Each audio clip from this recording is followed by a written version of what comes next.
한 지가 좀 된 거야. 제 혼자 그냥 안간힘을 쓰면서 저런 거지.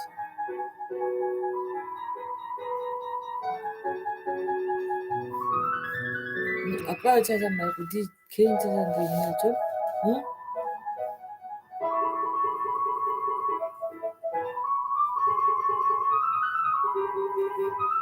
네 개인 재산으로 계산해야 되잖아.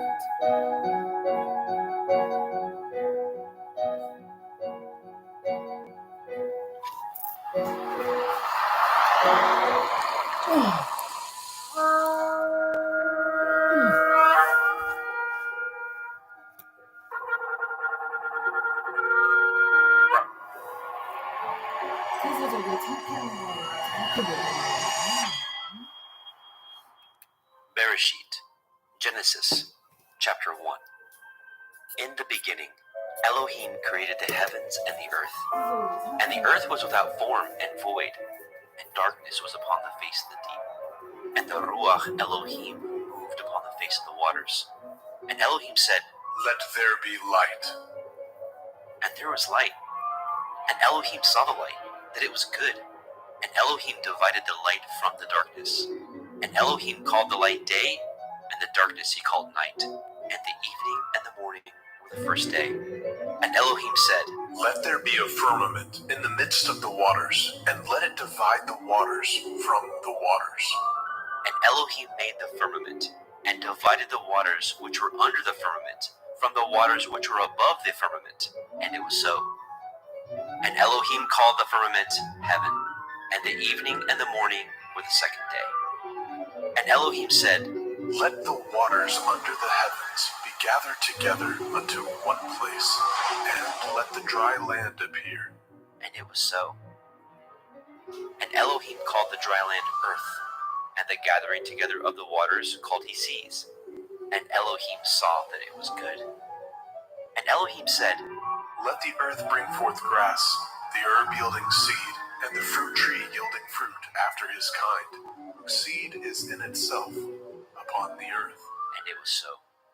And the earth brought forth grass, and herb yielding seed after his kind, and the tree yielding fruit, whose seed was in itself after his kind. And Elohim saw that it was good. And the evening and the morning were the third day. And Elohim said, "Let there be lights in the firmament of the heavens, to divide the day from the night, and let them be for signs, and for appointed feasts, and for days and years. And let them be for lights in the firmament of the heavens, to give light upon the earth." And it was so. And Elohim made two great lights, the greater light to rule the day, and the lesser light to rule the night. He made the stars also. And Elohim set them in the firmament of the heavens to give light upon the earth, and to rule over the day and over the night, and to divide the light from the darkness. And Elohim saw that it was good. And the evening and the morning were the fourth day. And Elohim said, "Let the waters bring forth abundantly the moving creature that has life, and fowl that may fly above the earth in the open firmament of heaven." And Elohim created great sea monsters, and every living creature that moves, which the waters brought forth abundantly after their kind, and every winged fowl after his kind. And Elohim saw that it was good. And Elohim blessed them, saying, "Be fruitful and multiply, and fill the waters in the seas, and let fowl multiply in the earth." And the evening and the morning were the fifth day. And Elohim said, "Let the earth bring forth the living creatures after his kind, cattle and creeping thing, and beast of the earth after his kind." And it was so. And Elohim made the beast of the earth after his kind, and cattle after their kind, and everything that creeps upon the earth after his kind. And Elohim saw that it was good. And Elohim said, "Let us make man in our image, after our likeness. Let them have dominion over the fish of the sea, and over the fowl of the air, and over the cattle, and over all the earth, and over every creeping thing that creeps upon the earth." So Elohim created man in his own image. In the image of Elohim created he him. Male and female created he them. And Elohim blessed them. And Elohim said unto them, Be fruitful and multiply, and replenish the earth, and subdue it, and have dominion over the fish of the sea, and over the fowl of the air, and over every living thing that moves upon the earth. And Elohim said, Behold, I have given you every herb-bearing seed which is upon the face of all the earth, and every tree in which is the fruit of a tree yielding seed.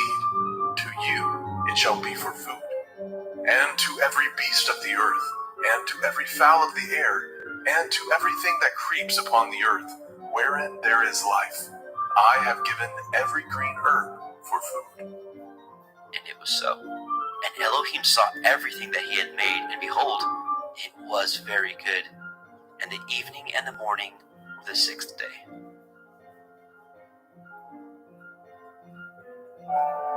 Bereshit, Genesis, chapter 2. Thus the heavens and the earth were finished, and all the host of them. And on the seventh day, Elohim ended his work which he had made, and he rested on the seventh day from all his work which he had made. And Elohim blessed the seventh day and sanctified it, because that in it he had rested from all his work which Elohim created and made. These are the generations of the heavens and of the earth, when they were created, in the day that Yahweh Elohim made the earth and the heavens. And every plant of the field before it was in the earth, and every herb of the field before it grew. For Yahweh Elohim had not caused it to rain upon the earth, and there was not a man to till the ground. But there went up a mist from the earth, and watered the whole face of the ground. And Yahweh Elohim formed the man of the dust of the ground, and breathed into his nostrils the breath of life. And the man became a living soul. And Yahweh Elohim planted a garden eastward in Eden, and there he put the man whom he had formed. And out of the ground made Yahweh Elohim to grow every tree that is pleasant to the sight and good for food, the tree of life also in the midst of the garden, and the tree of knowledge of good and evil. And a river went out of Eden to water the garden, and from thence it was parted, and became into four heads. The name of the first is Pishon, that is, which compasses the whole land of Havilah, where there is gold. And the gold of that land is good. There is Delim, and the onyx stone. And the name of the second river is Gihon. The same is it that compasses the whole land of Cush. And the name of the third river is Hiddekel, that is, which goes toward the east of Ashur. And the fourth river is Perath.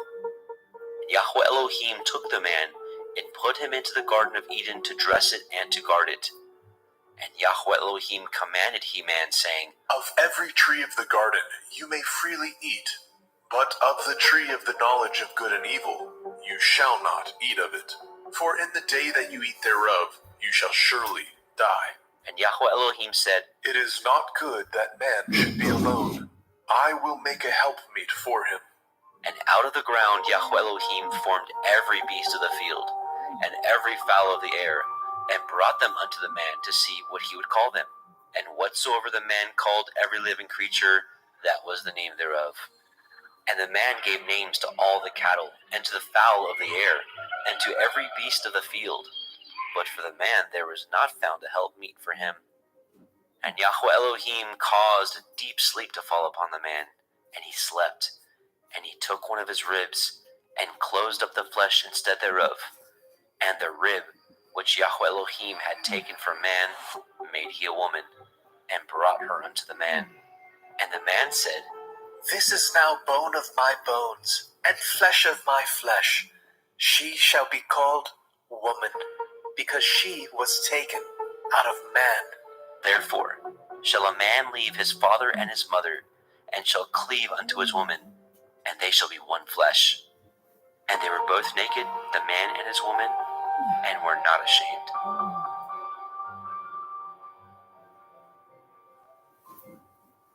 Bereshit, Genesis, chapter 3. Now the serpent was more subtle than any beast of the field which Yahweh Elohim had made. And he said unto the woman, Yea, has Elohim said, Ye shall not eat of every tree of the garden? And the woman said unto the serpent, We may eat of the fruit of the trees of the garden, But of the fruit of the tree which is in the midst of the garden, Elohim has said, You shall not eat of it, neither shall you touch it, lest ye die. And the serpent said unto the woman, Ye shall not surely die, for Elohim knows that in the day ye eat thereof, then your eyes shall be opened, and ye shall be as Elohim, knowing good and evil. And when the woman saw that the tree was good for food, and that it was pleasant to the eyes, and a tree to be desired to make one wise, she took of the fruit thereof, and did eat, and gave also unto her man with her, and he did eat. And the eyes of both of them were opened, and they knew that they were naked.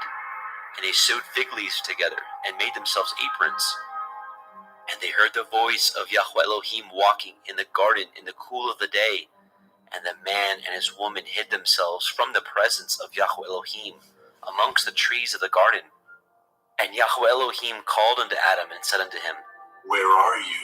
And he said, I heard your voice in the garden, and I was afraid, because I was naked, and I hid myself. And he said, Who told you that you were naked? Have you eaten of the tree whereof I commanded you that you should not eat? And the man said, The woman whom you gave to be with me, she gave me of the tree, and I did eat. And Yahweh Elohim said unto the woman, What is this that you have done? And the woman said, The serpent beguiled me, and I did eat. And Yahweh Elohim said unto the serpent, Because you have done this, you are cursed above all cattle and above every beast of the field.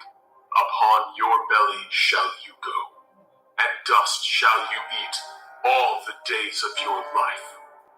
And I will put enmity between you and the woman, and between your seed and her seed. It shall bruise your head, and you shall bruise his heel. Unto the woman he said, I will greatly multiply your sorrow and your conception. In sorrow you shall bring forth children, and your desire shall be to your man, and he shall rule over you.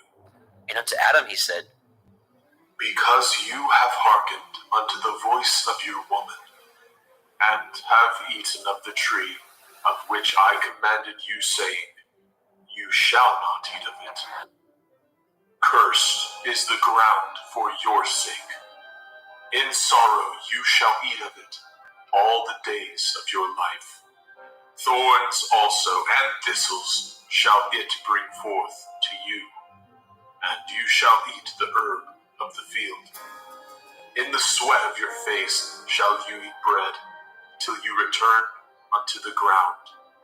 For out of it were you taken, for dust you are, and unto dust shall you return. And Adam called his woman's name Hua, because she was the mother of all living. Unto Adam also, and to his woman did Yahweh Elohim make coats of skins, and clothe them. And Yahweh Elohim said, Behold, the man is become as one of us, to know good and evil. And now, lest he put forth his hand, and take also of the tree of life, and eat, and live forever. Therefore Yahweh Elohim sent him forth from the Garden of Eden, to till the ground from whence he was taken. So he drove out the man, and he placed at the east of the Garden of Eden cherubim, and a flaming sword which turned every way, to guard the way of the tree of life.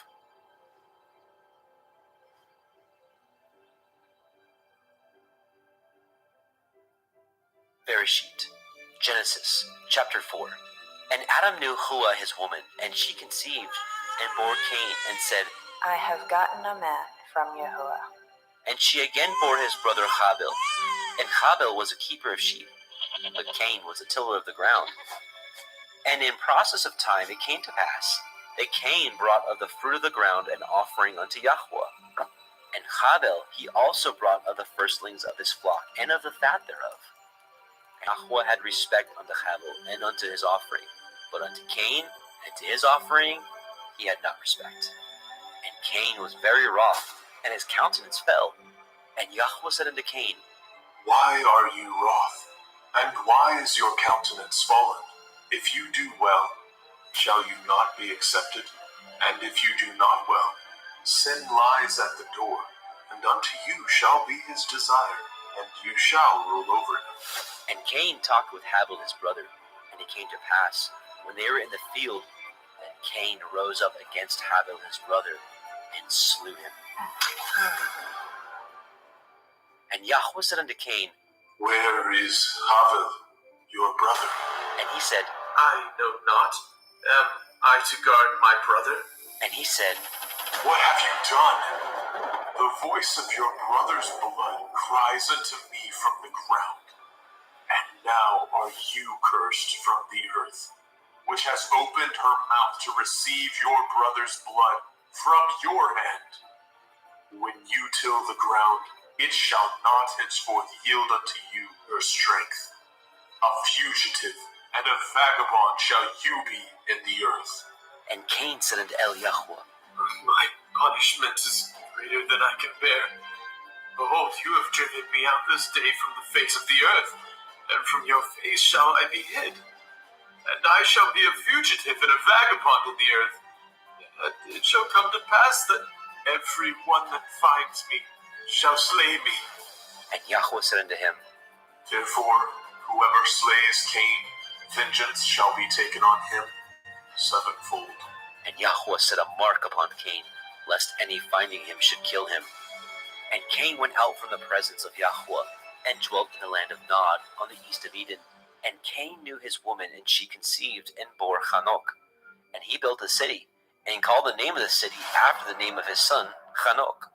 And unto Hanok was born Irad, and Irad begat Mehujael, and Mehujael begat Methushael, and Methushael begat Lamech. And Lamech took unto him two women. The name of the one was Ada, and the name of the other Tillah. And Ada bore Jabal. He was the father of such as dwell in tents, and of such as have cattle. And his brother's name was Jubal. He was the father of all such as handle the harp and organ. And Silla, she also bore Tubal-Cain, an instructor of every artificer in brass and iron. And the sister of Tubal-Cain was Naamah. And Lamech said unto his woman, Ada and Zillah, hear my voice, ye women of Lamech, hearken unto my speech.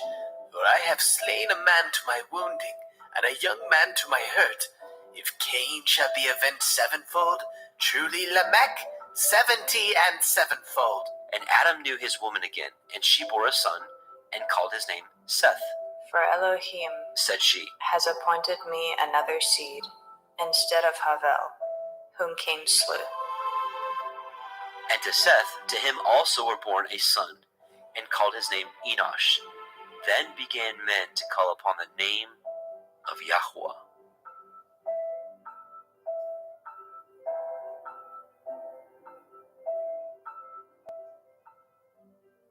Bereshit, Genesis, chapter 5. This is the sefer of the generations of Adam. In the day that Elohim created man, in the likeness of Elohim made he him. Male and female created he them, and blessed them, and called their name Adam, in the day when they were created. And Adam lived 130 years, and begat a son in his own likeness, after his image, and called his name Seth. And the days of Adam, after he had begotten Seth, were 800 years, and he begat sons and daughters. And all the days that Adam lived were 930 years, and he died. And Seth lived 105 years, and begat Enosh. And Seth lived, after he begot Enosh, 807 years, and begat sons and daughters. And all the days of Seth were 912 years, and he died. And Enosh lived 90 years, and begat Canaan. And Enosh lived, after he begot Canaan, 815 years, and begat sons and daughters. And all the days of Enosh were 905 years, and he died. And Canaan lived 70 years, and begot Mahalalel. And Canaan lived after he begot Mahalalel 840 years, and begat sons and daughters. And all the days of Canaan were 910 years, and he died. And Mahalalel lived 65 years, and begot Yared. And Mahalalel lived after he begot Yared 830 years, and begat sons and daughters. And all the days of Mahalalel were 895 years, and he died. And Yared lived 162 years, and he begat Hanok. And Yared lived after he begat Hanok 800 years, and begat sons and daughters. And all the days of Yared were 962 years, and he died. And Hanok lived 65 years, and begot Methuselah. And Hanok walked with Elohim after he begot Methuselah 300 years, and begat sons and daughters. And all the days of Hanok were 365 years. And Hanok walked with Elohim, and he was not, for Elohim took him. And Methuselah lived 187 years, and begot Lamech. And Methuselah lived after he begot Lamech 782 years, and begat sons and daughters. And all the days of Methuselah were 969 years, and he died. And Lamech lived 182 years, and begot a son, and he called his name Noah, saying, This same shall comfort us concerning our work and toil of our hands, because of the ground which Yahuwah has cursed. And Lamech lived after he begot Noah 595 years, and begat sons and daughters. And all the days of Lamech were 777 years, and he died. And Noah was 500 years old, and Noah begat Shem, Ham, and Japheth. Bereshit, Genesis, chapter 6. And it came to pass, when men began to multiply on the face of the earth, and daughters were born unto them, that the sons of Elohim saw the daughters of men that they were fair, and they took them women of all which they chose. And Yahweh said, My Ruach shall not always strive with man, for that he also is flesh. Yet his days shall be 120 years. There were Nephilim in the earth in those days, and also after that, when the sons of Elohim came in unto the daughters of men, and they bore children to them, the same became giants, which were of ancient times, men of infamy. And Yahweh saw that the wickedness of man was great in the earth, and that every imagination of the thoughts of his heart was only evil continually. And Yahweh repented that he had made man on the earth, and it grieved him at his heart. And Yahweh said, I will destroy man whom I have created from the face of the earth, both man and beast, and the creeping thing, and the fowls of the air, for I repent that I have made them. But Noah found grace in the sight of Yahweh. These are the generations of Noah. Noah was a just man, and perfect in his generations. And Noah walked with Elohim. And Noah begot 3 sons, Shem, Ham, and Japheth. The earth also was corrupt before Elohim, and the earth was filled with violence. And Elohim looked upon the earth, and behold, it was corrupt, for all flesh had corrupted his way upon the earth. And Elohim said unto Noah, The end of all flesh is come before me, for the earth is filled with violence through them. And behold, I will destroy them with the earth. Make you an ark of gopher wood. Rooms shall you make in the ark, and shall pitch it within and without with pitch. And this is the fashion which you shall make it of. The length of the ark shall be 300 cubits, the breadth of it 50 cubits, and the height of it 30 cubits. A window shall you make to the ark, and in a cubit shall you finish it above. And the door of the ark shall you set in the side thereof, with lower, second, and third stories shall you make it. And behold, I, even I, do bring a flood of waters upon the earth, to destroy all flesh, wherein is the breath of life, from under heaven, and everything that is in the earth shall die. But with you will I establish my covenant, and you shall come into the ark, you and your sons, and your woman, and your sons' women with you. And of every living thing of all flesh, 2 of every sort shall you bring into the ark, to keep them alive with you. They shall be male and female, of fowls after their kind, and of cattle after their kind, of every creeping thing of the earth after his kind. 2 of every sort shall come unto you, to keep them alive. And take unto you of all food that is eaten, and you shall gather it to you, and it shall be for food for you, and for them. Thus did Noah according to all that Elohim commanded him. So did he.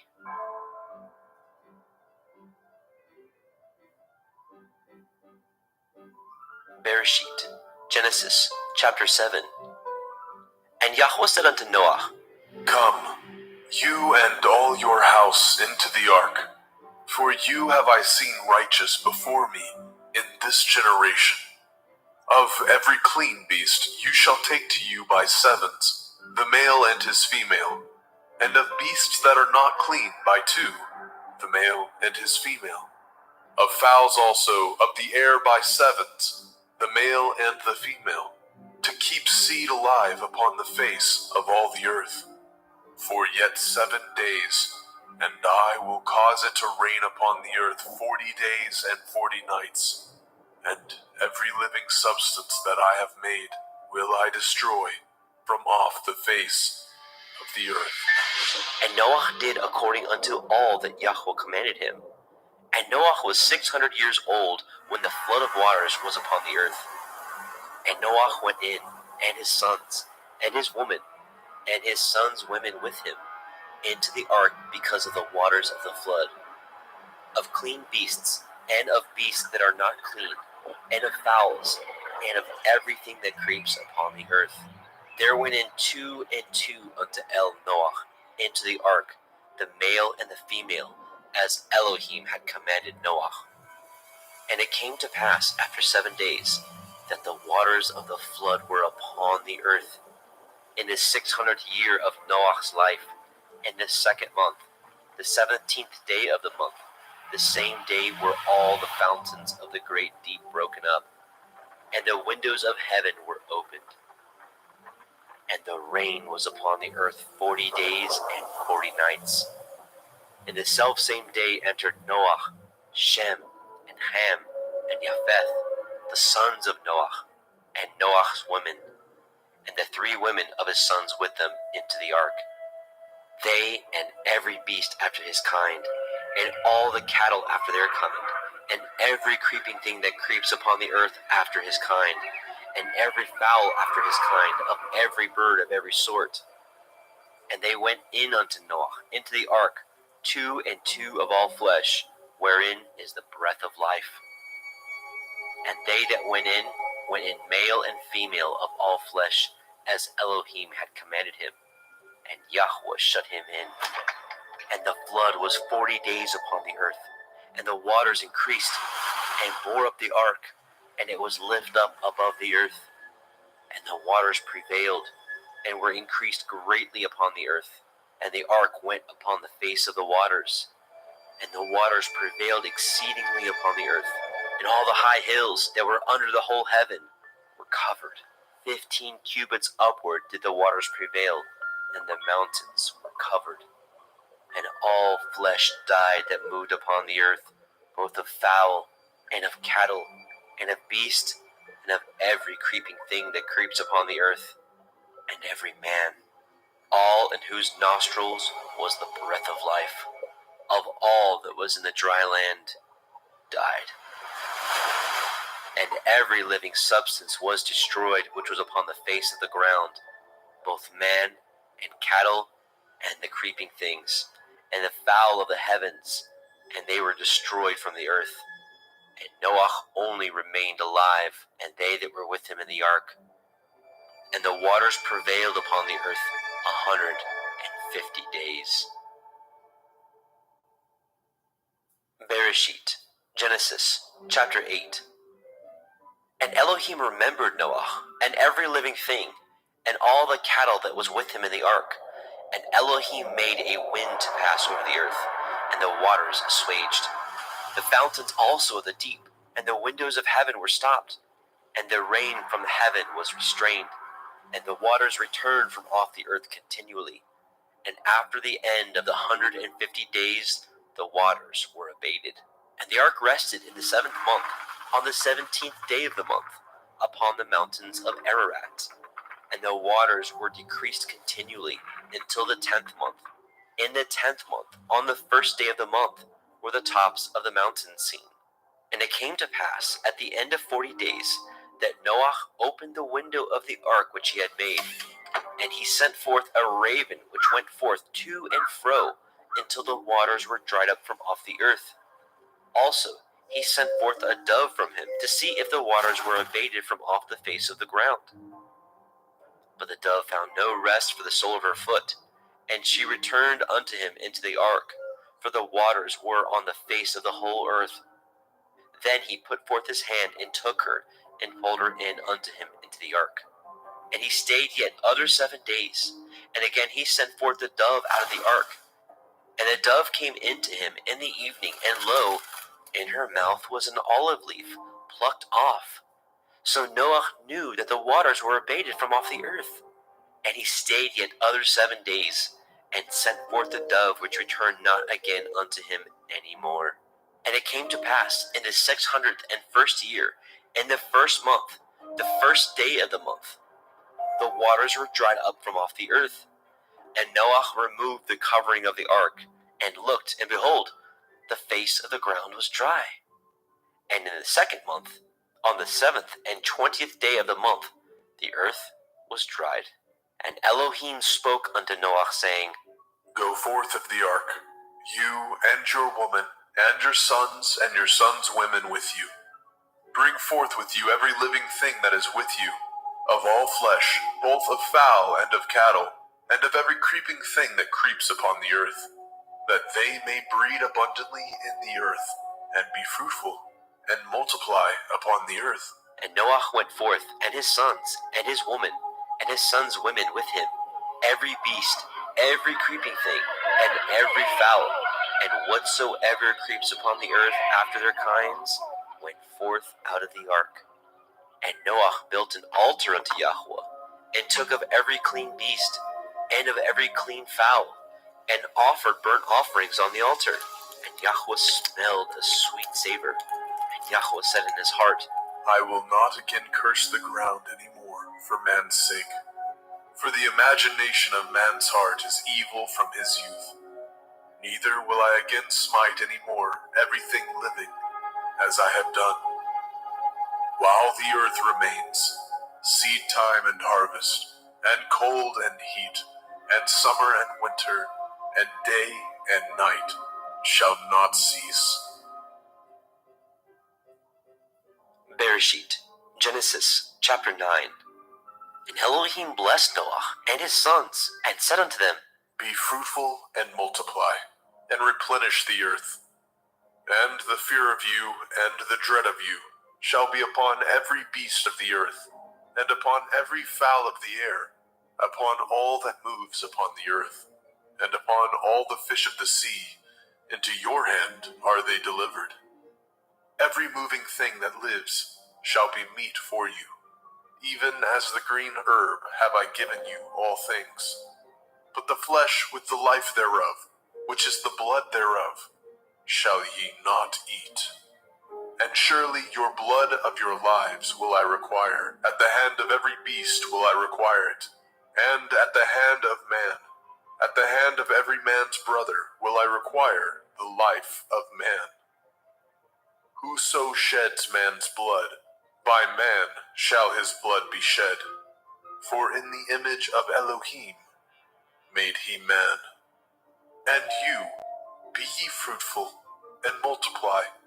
Bring forth abundantly in the earth, and multiply therein. And Elohim spoke unto Noah, and to his sons with him, saying, And I, behold, I establish my covenant with you, and with your seed after you, and with every living creature that is with you, of the fowl, of the cattle, and of every beast of the earth with you, from all that go out of the ark, to every beast of the earth. And I will establish my covenant with you. Neither shall all flesh be cut off any more by the waters of a flood. Neither shall there any more be a flood to destroy the earth. And Elohim said, This is the sign of the covenant which I make between me and you, and every living creature that is with you, for perpetual generations.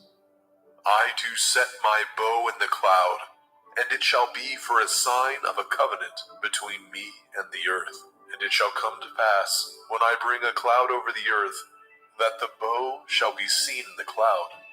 And I will remember my covenant, which is between me and you, and every living creature of all flesh.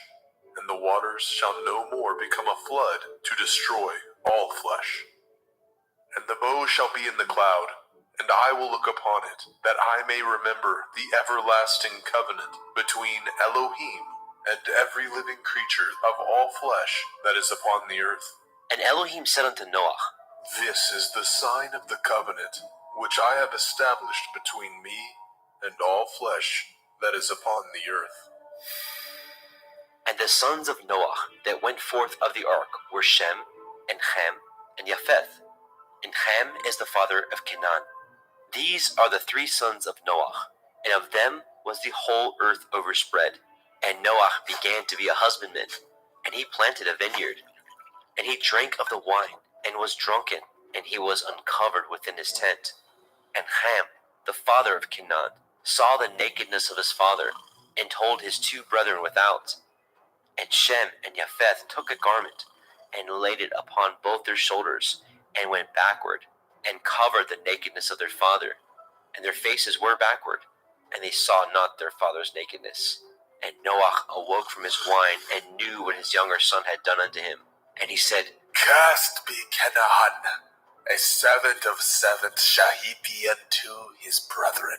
And he said, Blessed be Yahweh Elohai of Shem, and Canaan shall be his servant. Elohim shall enlarge Japheth, and he shall dwell in the tents of Shem, and Canaan shall be his servant. And Noah lived after the flood 350 years, and all the days of Noah were 950 years, and he died.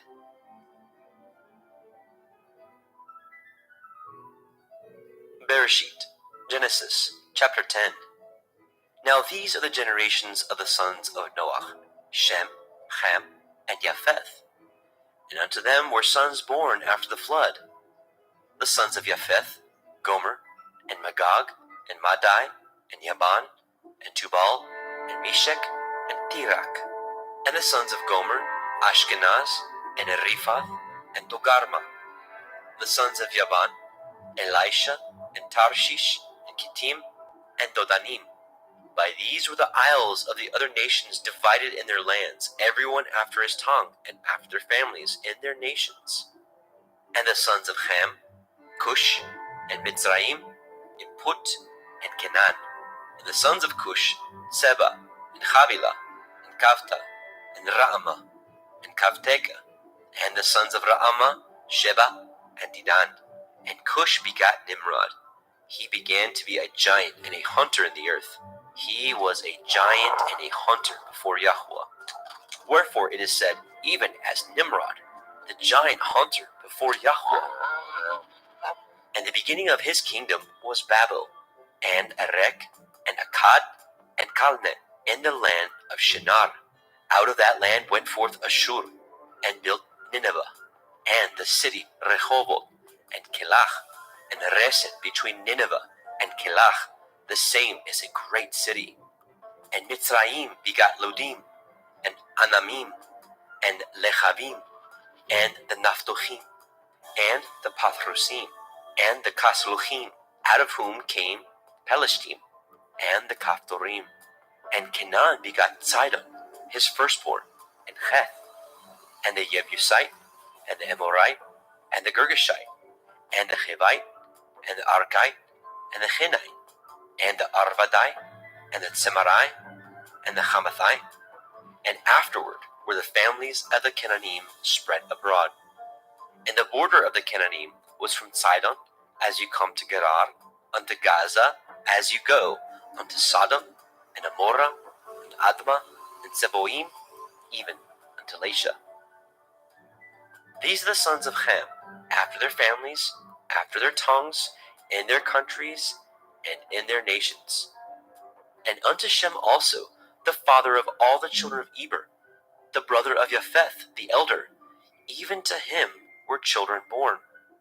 And the children of Shem, Elam, and Ashur, and Arphaxad, and Lud, and Aram. And the children of Aram, Uz, and Hul, and Gether, and Mash. And Arphaxad begot Shelach, and Shelach begot Eber. And unto Eber were born two sons. The name of one was Peleg, for in his days was the earth divided. And his brother's name was Yoktan. And Yoktan begot Almodad, and Sheleth, and Chatzar-Maveth, and Yerach, and Hadoram, and Uzal, and Dikla, and Obal, and Abimael, and Sheba, and Ophir, and Havilah, and Yobab. All these were the sons of Yoktan. And their dwelling was from Misha, as you go unto Sephar, a mountain of the east. These are the sons of Shem, after their families, after their tongues, in their lands, after their nations. These are the families of the sons of Noah, after their generations, in their nations, and by these were the nations divided in the earth after the flood.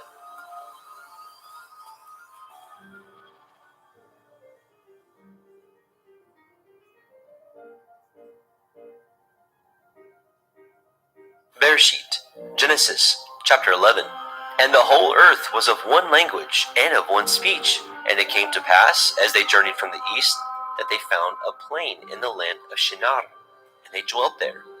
And they said one to another, Go to, let us make brick and burn them thoroughly. and they had brick for stone, and slime had they for mortar. And they said, Go to, let us build a city and a tower, whose top may reach unto the heavens, and let us make a name, lest we be scattered abroad upon the face of the whole earth. And Yahweh came down to see the city, and the tower, which the children of men built. And Yahweh said, Behold, the people is one, and they have all one language, and this they begin to do, and now nothing will be restrained from them, which they have imagined to do. Go to, let us go down, and there confound their language, that they may not understand one another's speech. So Yahweh scattered them abroad from thence upon the face of all the earth, and they left off to build the city. Therefore is the name of it called Babel, because Yahweh did there confound the language of all the earth. And from thence did Yahweh scatter them abroad upon the face of all the earth. These are the generations of Shem. Shem was 100 years old, and begot Arphaxad 2 years after the flood. And Shem lived after he begot Arphaxad 500 years, and begat sons and daughters. And Arphaxad lived 35 years, and begot Shelach. And Arphaxad lived after he begot Shelach 403 years, and begat sons and daughters. And Shelach lived 30 years, and begot Eber. And Shelach lived after he begot Eber 403 years, and begat sons and daughters. And Eber lived 34 years, and begot Peleg. And Eber lived after he begot Peleg 430 years, and begot sons and daughters. Peleg lived 30 years, and begat Reu. And Peleg lived after he begot Reu 209 years, and begot sons and daughters. And Reu lived 32 years, and begot Serug. And Reu lived after he begot Serug 207 years, and begot sons and daughters. And Serug lived 30 years, and begot Nahor. And Serug lived after he begot Nahor 200 years and begot sons and daughters. And Nahor lived 29 years and begot Terach. And Nahor lived after he begot Terach 119 years and begot sons and daughters. And Terach lived 70 years and begot Abram, Nahor, and Haran. Now these are the generations of Terach. Terach begot Abram, Nahor, and Haran. And Haran begot Lot. And Haran died before his father Terach in the land of his nativity, in Ur of the Kasdim. And Abram and Nahor took them women. The name of Abram's woman was Sarai, and the name of Nahor's woman, Milcah, the daughter of Haran, the father of Milcah, and the father of Yizkah. But Sarai was barren, she had no child. And Terach took Abram his son, and Lot, the son of Haran, his son's son, and Sarai, his daughter-in-law, his son Abram's woman, and they went forth with them from Ur of the Kasdim to go into the land of Canaan. And they came unto Haran and dwelt there. And the days of Terach were 205 years, and Terach died in Haran. Bereshit, Genesis, chapter 12.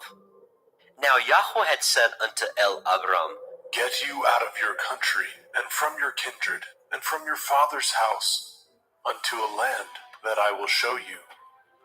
And I will make of you a great nation, and I will bless you, and make your name great, and you shall be a blessing. And I will bless them that bless you, and curse him that curses you. And in you shall all families of the earth be blessed. So Abram departed as Yahweh had spoken unto him, and Lot went with him. And Abram was 75 years old when he departed out of Haran. And Abram took Sarai his woman, and Lot his brother's son, and all their substance that they had gathered, and the souls that they had gotten in Haran. And they went forth to go into the land of Canaan, and into the land of Canaan they came. And Abram passed through the land unto the place of Shechem, unto the plain of Moreh, and the Canaanite was in the land. And Yahweh appeared unto Abram and said, Unto your seed will I give this land. And there built he an altar unto Yahweh, who appeared unto him. And he removed from thence unto a mountain on the east of Beit El, and pitched his tent, having Beit El on the west, and Ai on the east. And there he built an altar unto Yahweh, and called upon the name of Yahweh. And Abram journeyed, going on still towards the Negev. And there was a famine in the land, and Abram went down into Mitzrayim to sojourn there, for the famine was grievous in the land. And it came to pass, when he was come near to enter into Mitzrayim, that he said unto Sarai his woman, Behold now, I know that you are a fair woman to look upon. Therefore it shall come to pass when the Mitzrayim shall see you, that they shall say, This is his woman, and they will kill me, but they will save you alive. Say, I pray you, you are my sister, that it may be well with me for your sake, and my soul shall live because of you. And it came to pass, that when Abram was come into Mitzrayim, the Mitzrayim beheld the woman, that she was very fair.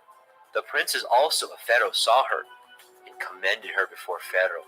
And the woman was taken into Pharaoh's house. And he entreated Abram well for her sake. And he had sheep, and oxen, and he asses, and men servants, and maid servants, and she asses, and camels.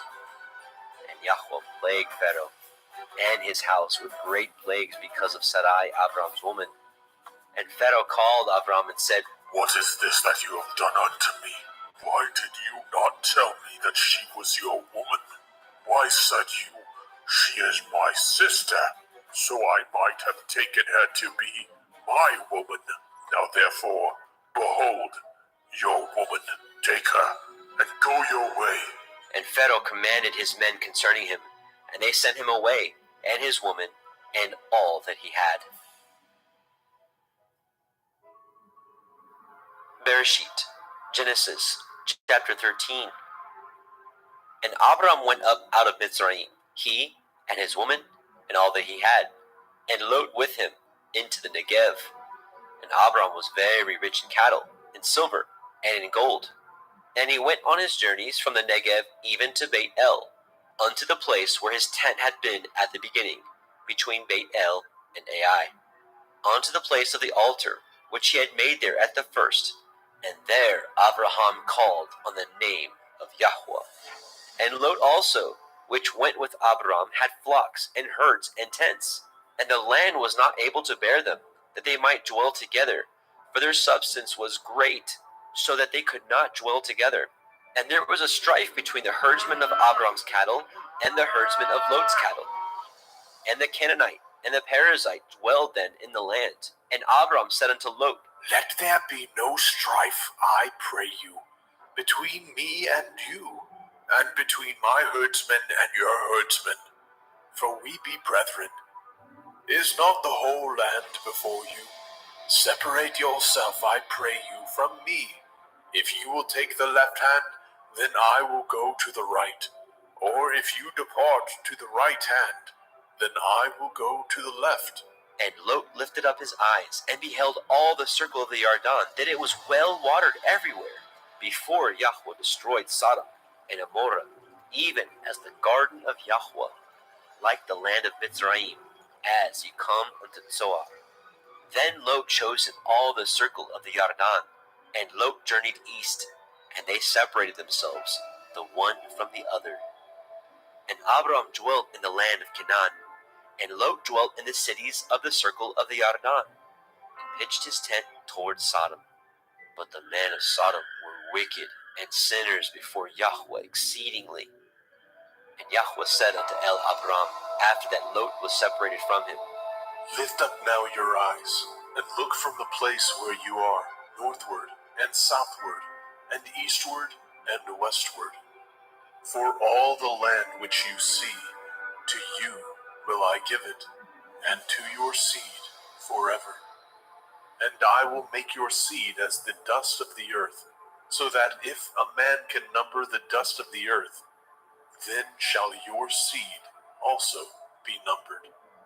Arise, walk through the land in the length of it and in the breadth of it, for I will give it unto you. Then Abram removed his tent, and came and dwelt in the plain of Mamre, which is in Hebron, and built there an altar unto Yahweh.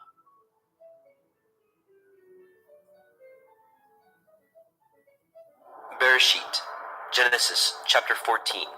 And it came to pass in the days of Amraphel, king of Shinar, Arioch, king of Elakar, Kedorlaomer, king of Elam, and Tidal, king of nations, that these made war with Bera, king of Sodom, and with Birsha, king of Amorah, Shinav, king of Admah, and Shem-Eber, king of Tseboim, and the king of Bela, which is Zoar. All these were joined together in the valley of Siddim, which is the salt sea. 12 years they served Kedorlaomer, and in the 13th year they rebelled. And in the 14th year came Kedorlaomer, and the kings that were with him, and smote the Rephaim in Ashtaroth Karnaim, and the Zuzim in Ham, and the Emim in Shaveh Kiriathaim, and the Horim in their Mount Seir, unto Il Paran, which is by the wilderness. And they returned and came to En Mishpat, which is Kadesh, and smote all the country of the Amalekim, and also the Amorim, that dwelt in Hatzron Tamar. And there went out the king of Sodom, and the king of Amorah, and the king of Admah, and the king of Tseboim, and the king of Bela, the same as Zoar, and they joined battle with them in the valley of Siddim, with Kedorlaomer, the king of Elam, and with Tidal, king of nations, and Amraphel, king of Shinar, and Arioch, king of Elakar, 4 kings with 5.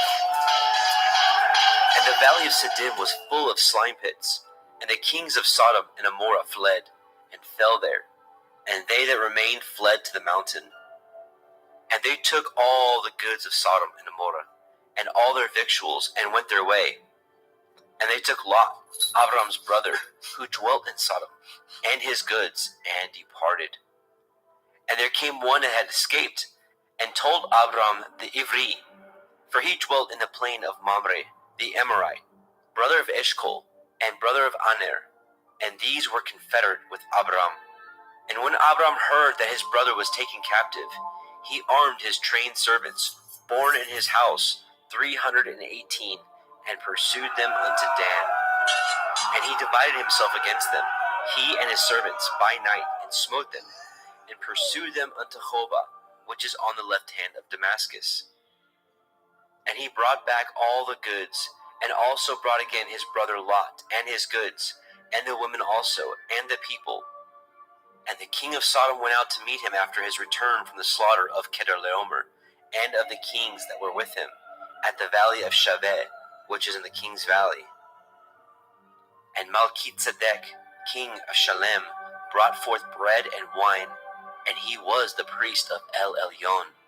And he blessed him and said, Blessed be Avram of El Elyon, possessor of heaven and earth. And blessed be El Elyon, which has delivered your enemies into your hand. And he gave them tithes of all. And the king of Sodom said unto El Abram, Give me the persons, and take the goods for yourself. And Abram said to the king of Sodom, I have lifted up my hand unto El Yahuwah, El Elyon, the possessor of heaven and earth, that I will not take from a thread even to a shoe latchet, and that I will not take anything that is yours, lest you should say, I have made Avram rich, save only that which the young men have eaten, and the portion of the men which went with me, Aner, Eshcol, and Mamre. Let them take their portion.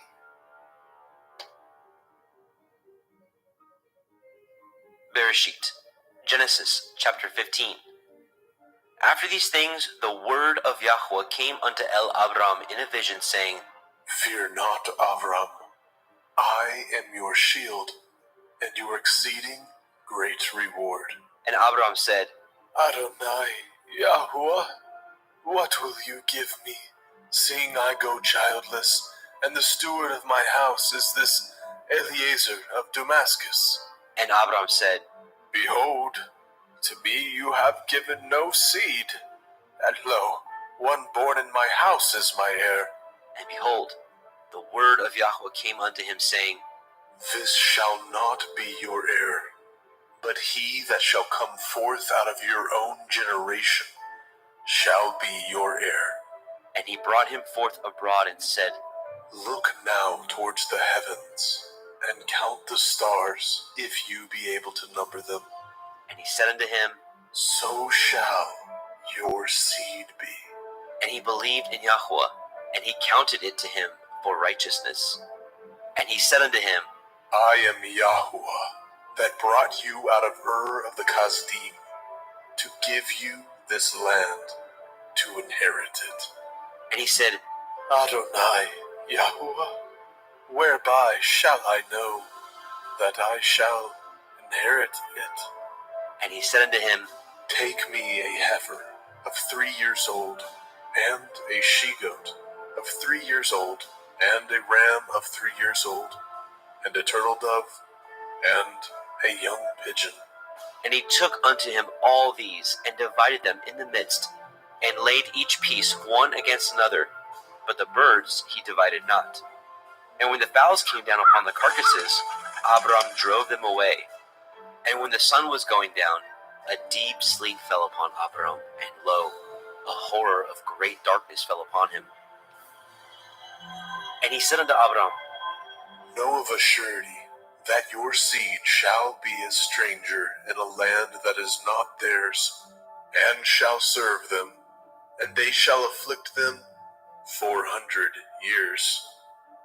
And also that nation whom they shall serve will I judge, and afterward they shall come out with great substance, and you shall go to your fathers in peace.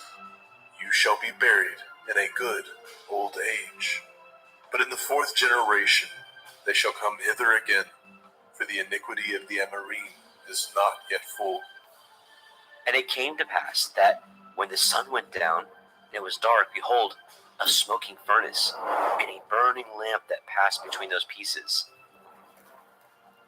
And the same day Yahweh cut a covenant with Abram, saying, Unto your seed have I given this land, from the river of Mitzrayim unto the great river, the river Harath, the Canaanite, and the Kenizzim, and the Kadmonim, and the Hittim, and the Perizim, and the Rephaim, and the Amorim, and the Canaanim, and the Girgashim, and the Yebusim.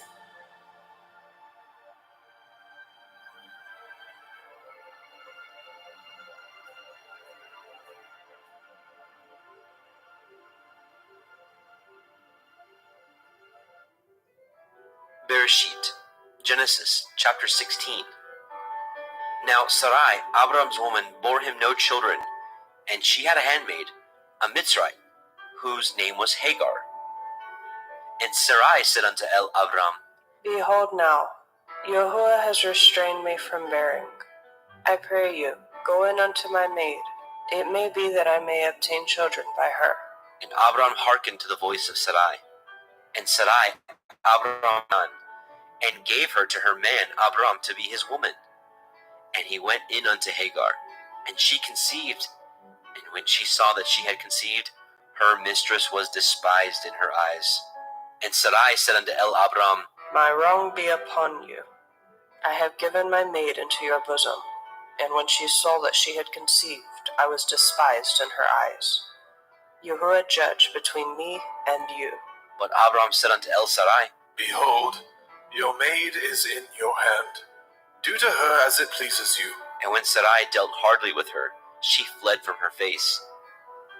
And the angel of Yahweh found her by a fountain of water in the wilderness, by the fountain in the way to Shur. And he said, Hagar, Sarai's maid, whence came you, and whither will you go? And she said, I flee from the face of my mistress Sarai. And the angel of Yahweh said unto her, Return to your mistress, and submit yourself under her hands. And the angel of Yahweh said unto her, I will multiply your seed exceedingly, that it shall not be numbered for multitude. And the angel of Yahweh said unto her, Behold, you are with child, and shall bear a son, and shall call his name Yishmael, because Yahuwah has heard your affliction. And he will be a wild man. His hand will be against every man, and every man's hand against him. And he shall dwell in the presence of all his brethren. And she called the name of Yahweh that spoke unto her. Yuel, see me. For she said, Have I also here looked after him that sees me? Wherefore the well was called Be'er Lahai Roi. Behold, it is between Kadesh and Bered. And Hagar bore Abram a son, and Abram called his son's name which Hagar bore Ishmael. And Abram was 86 years old when Hagar bore Ishmael to Abram.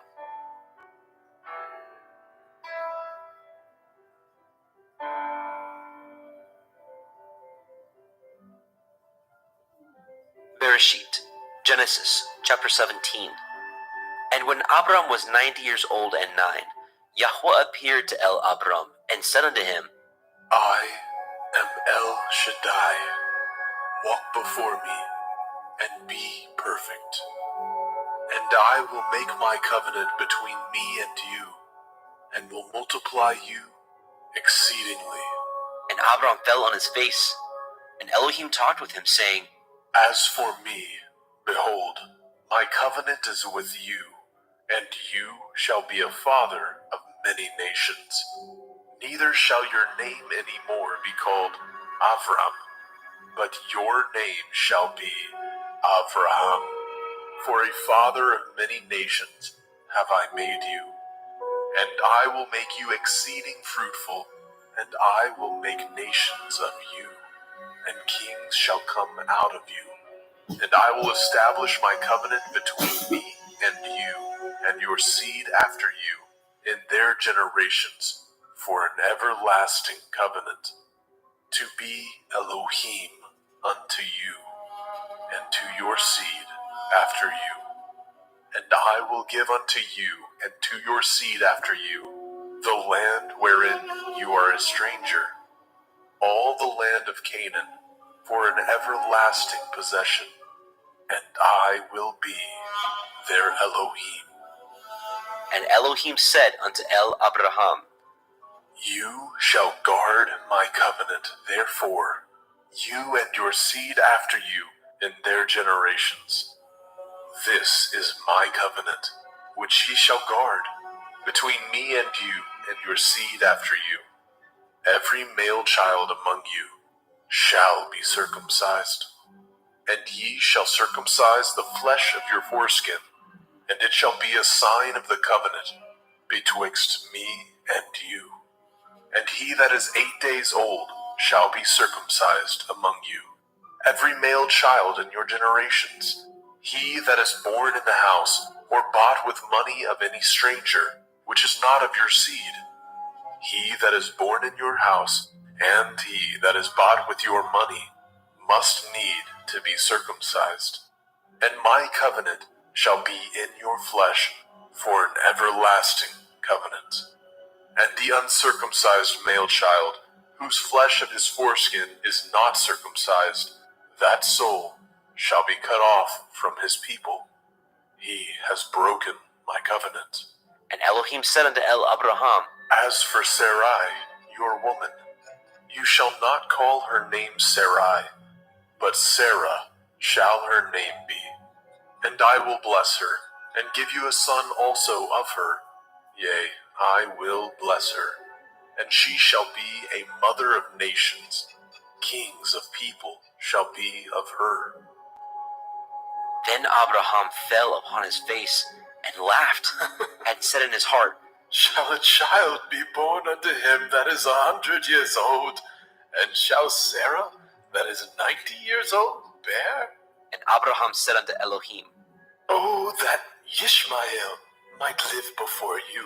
and Elohim said, Sarah your woman shall bear you a son indeed, and you shall call his name Yitzhak.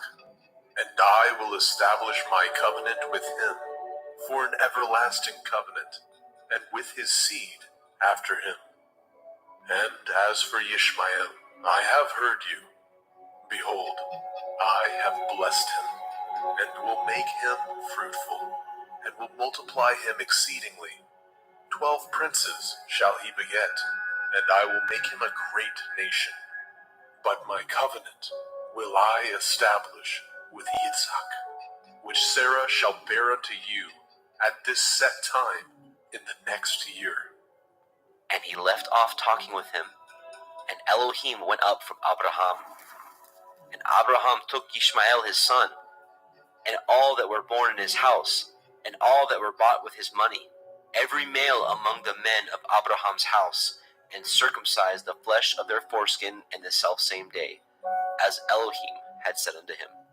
And Abraham was 90 years old and 9 when he was circumcised in the flesh of his foreskin. And Ishmael his son was 13 years old when he was circumcised in the flesh of his foreskin. And the selfsame day was Abraham circumcised, and Ishmael his son. And all the men of his house, born in the house, and bought with money of the stranger, were circumcised with him.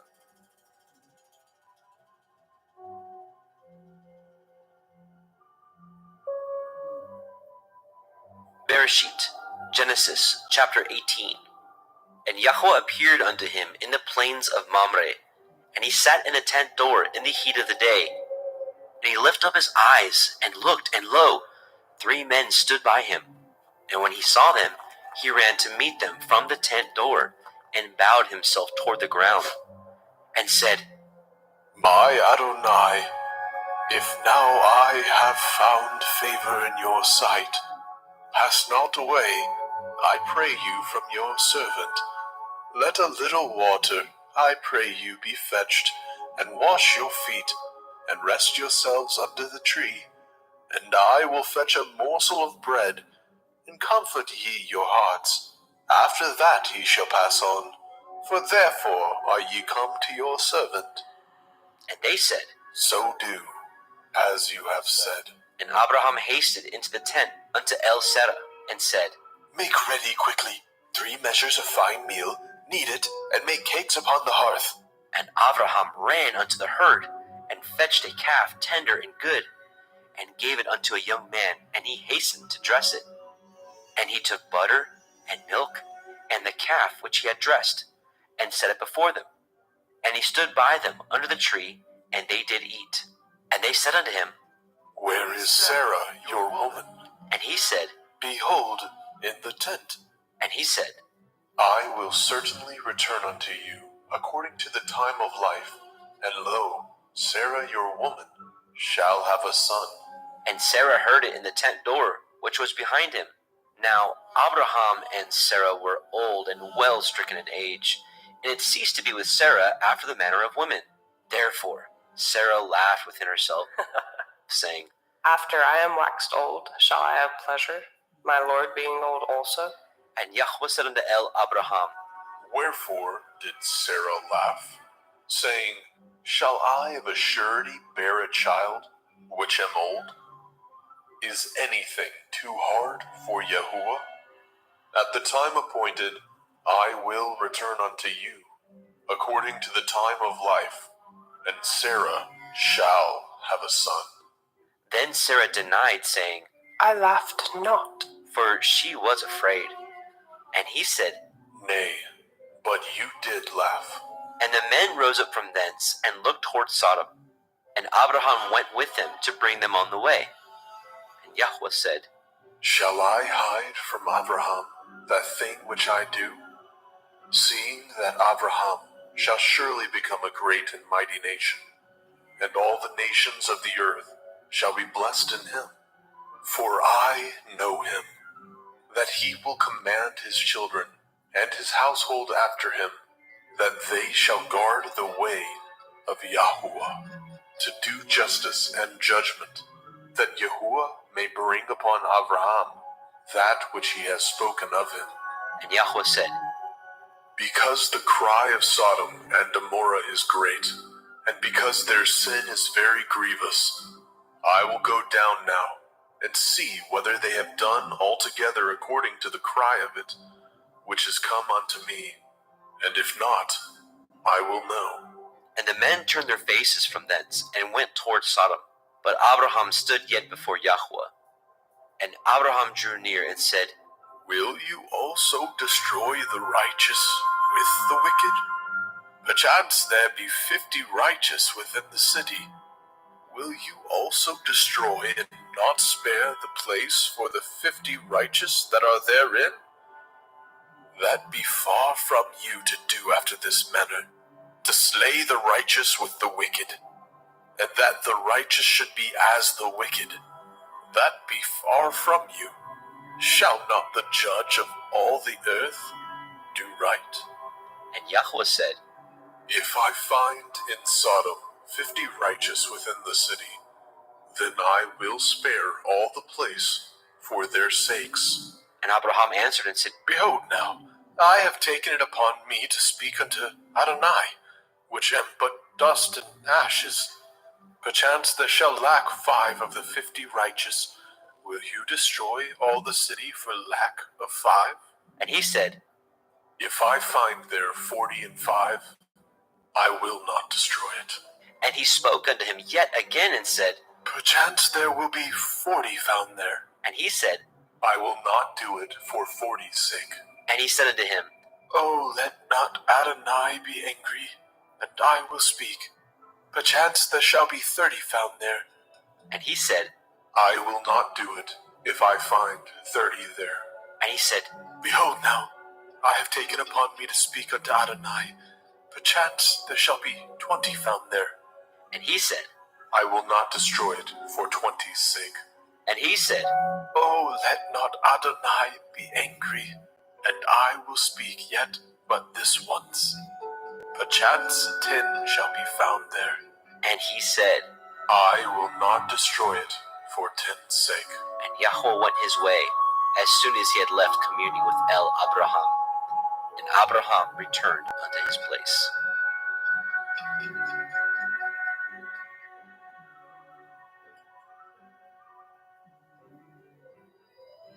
Bereshit, Genesis chapter 19.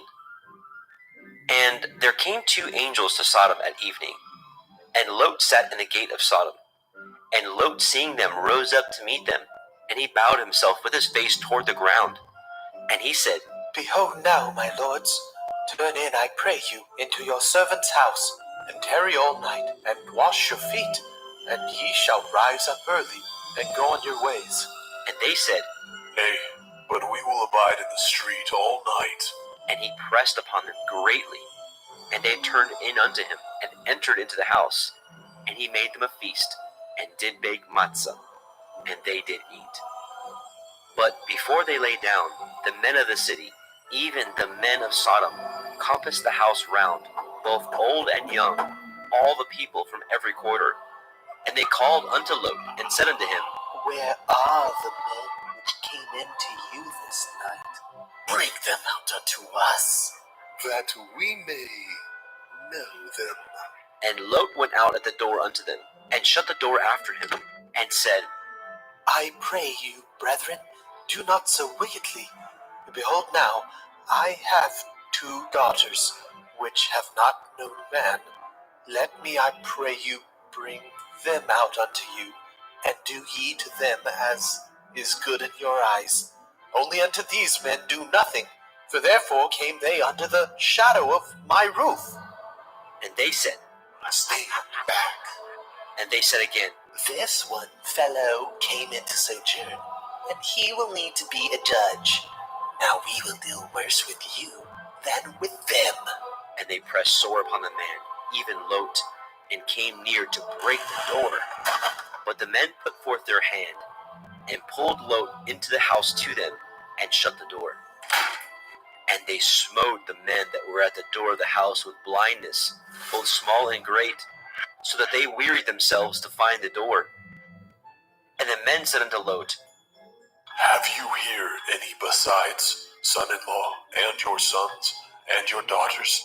And whatsoever you have in the city, bring them out of this place.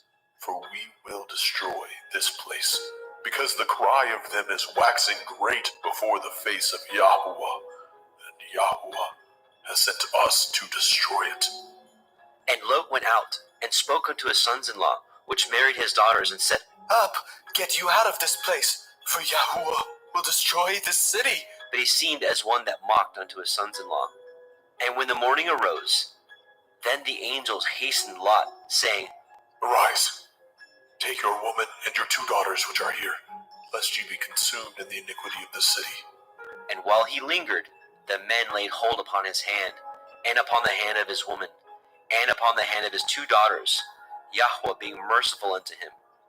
And they brought him forth, and set him without the city. And it came to pass, when they had brought them forth abroad, that he said, Escape for your life. Look not behind you, neither stay in all the circle of the Yarden. Escape to the mountain, lest you be consumed. And Lot said unto them, Oh, not so, my Adonai. Behold, now your servant has found grace in your sight, and you have magnified your mercy, which you have showed unto me in saving my life. I cannot escape to the mountain, lest some evil take me, and I die. Behold now, this city is near to flee unto, and it is a little one. Oh, let me escape hither. Is it not a little one? And my soul shall live. and he said unto him, See, I have accepted you concerning this thing also, that I will not overthrow this city for which you have spoken. Make haste, escape hither, for I cannot do anything till you are come hither. Therefore the name of the city was called Zoar. The sun was risen upon the earth when Lot entered into Zoar. Then Yahweh rained upon Sodom and upon Amorah brimstone and fire from Yahweh out of the heavens. And he overthrew those cities, and all the circle of the Yarden, and all the inhabitants of those cities, and that which grew upon the ground. But his woman looked back from behind him, and she became a pillar of salt. And Abraham got up early in the morning to the place where he stood before Yahweh, and he looked toward Sodom and Amorah, and toward all the land of the circle of the Yarden, and beheld, and lo, the smoke of the country went up as the smoke of a furnace. And it came to pass, when Elohim destroyed the cities of the circle of the Yarden, that Elohim remembered Abraham, and sent Lot out of the midst of the overthrow, when he overthrew the cities in which Lot dwelt. And Lot went up out of Zoar, and dwelt in the mountain, and his 2 daughters with him, for he feared to dwell in Zoar, and he dwelt in a cave, he and his 2 daughters. And the firstborn said unto the younger, Our father is old, and there is not a man in the earth to come in unto us after the manner of all the earth. Come, let us make our father drink wine, and we will lie with him, that we may preserve seed of our father. And they made their father drink wine that night. And the firstborn went in, and lay with her father. And he perceived not when she lay down, nor when she arose. And it came to pass on the morrow, that the firstborn said unto the younger, Behold, I lay yesternight with my father. Let us make him drink wine this night also, and go in and lie with him, that we may preserve seed of our father. And they made their father drink wine that night also. And the younger arose and lay with him. And he perceived not when she lay down, nor when she arose. Thus were both the daughters of Lot with child by their father. And the firstborn bore a son, and called his name Moab. The same is the father of the Moabim unto this day. And the younger, she also bore a son, and called his name Ben-Ammi. The same is the father of the children of Ammon unto this day.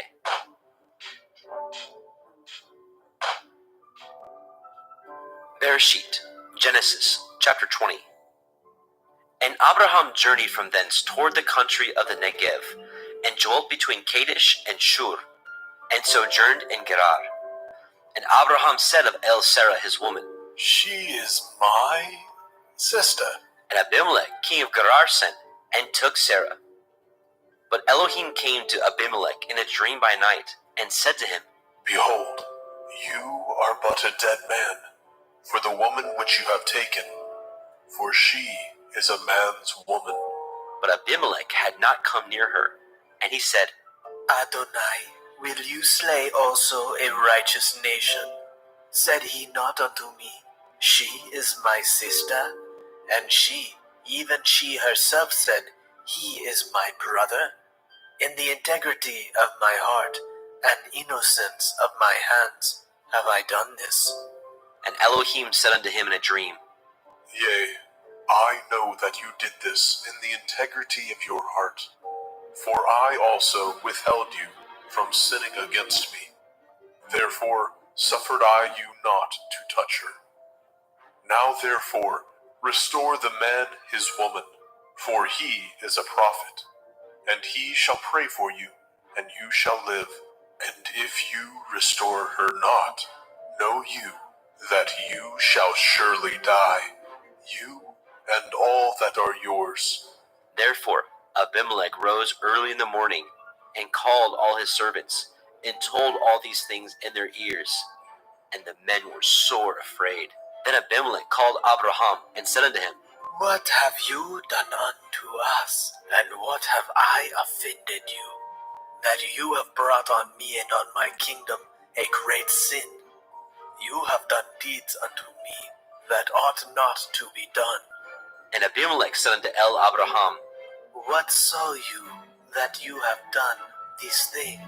And Abraham said, Because I thought surely the fear of Elohim is not in this place, and they will slay me for my woman's sake.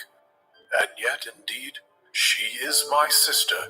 She is the daughter of my father, but not the daughter of my mother, and she became my woman. And it came to pass, when Elohim caused me to wander from my father's house, that I said unto her, This is your kindness which you shall show unto me. At every place whither we shall come, Say of me, he is my brother. And Abimelech took sheep, and oxen, and men servants, and women servants, and gave them unto Abraham, and restored him Sarah his woman. And Abimelech said, Behold, my land is before you. Dwell where it pleases you.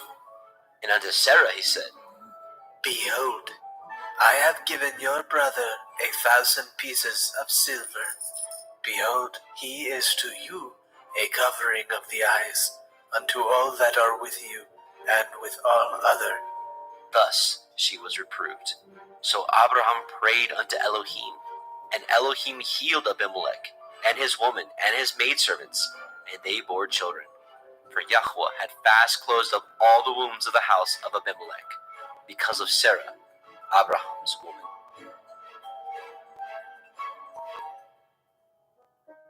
Bereshit, Genesis, chapter 21. And Yahweh visited Sarah as he had said, and Yahweh did unto Sarah as he had spoken. For Sarah conceived, and bore Abraham a son in his old age, at the set time of which Elohim had spoken to him. And Abraham called the name of his son that was born unto him, whom Sarah bore to him, Yitzchak.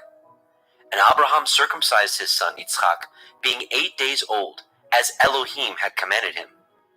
And Abraham was 100 years old, when his son Yitzchak was born unto him.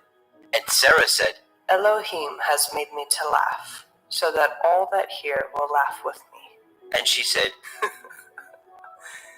Who would have said unto Abraham that Sarah should have given children suck? For I have borne him a son in his old age. And the child grew, and was weaned. And Abraham made a great feast, the same day that Yitzchak was weaned. And Sarah saw the son of Hagar, the Mitzrayim, which she had borne unto Abraham, mocking. Wherefore she said unto Abraham, Cast out this bondwoman and her son, for the son of this bondwoman shall not be heir with my son, even with Yitzhak. And the thing was very grievous in Abraham's sight because of his son. And Elohim said unto Abraham, Let it not be grievous in your sight because of the lad, and because of your bondwoman. In all that Sarah has said unto you, hearken unto her voice. For in Yitzhak shall your seed be called. And also the son of the bondwoman will I make a nation, because he is your seed.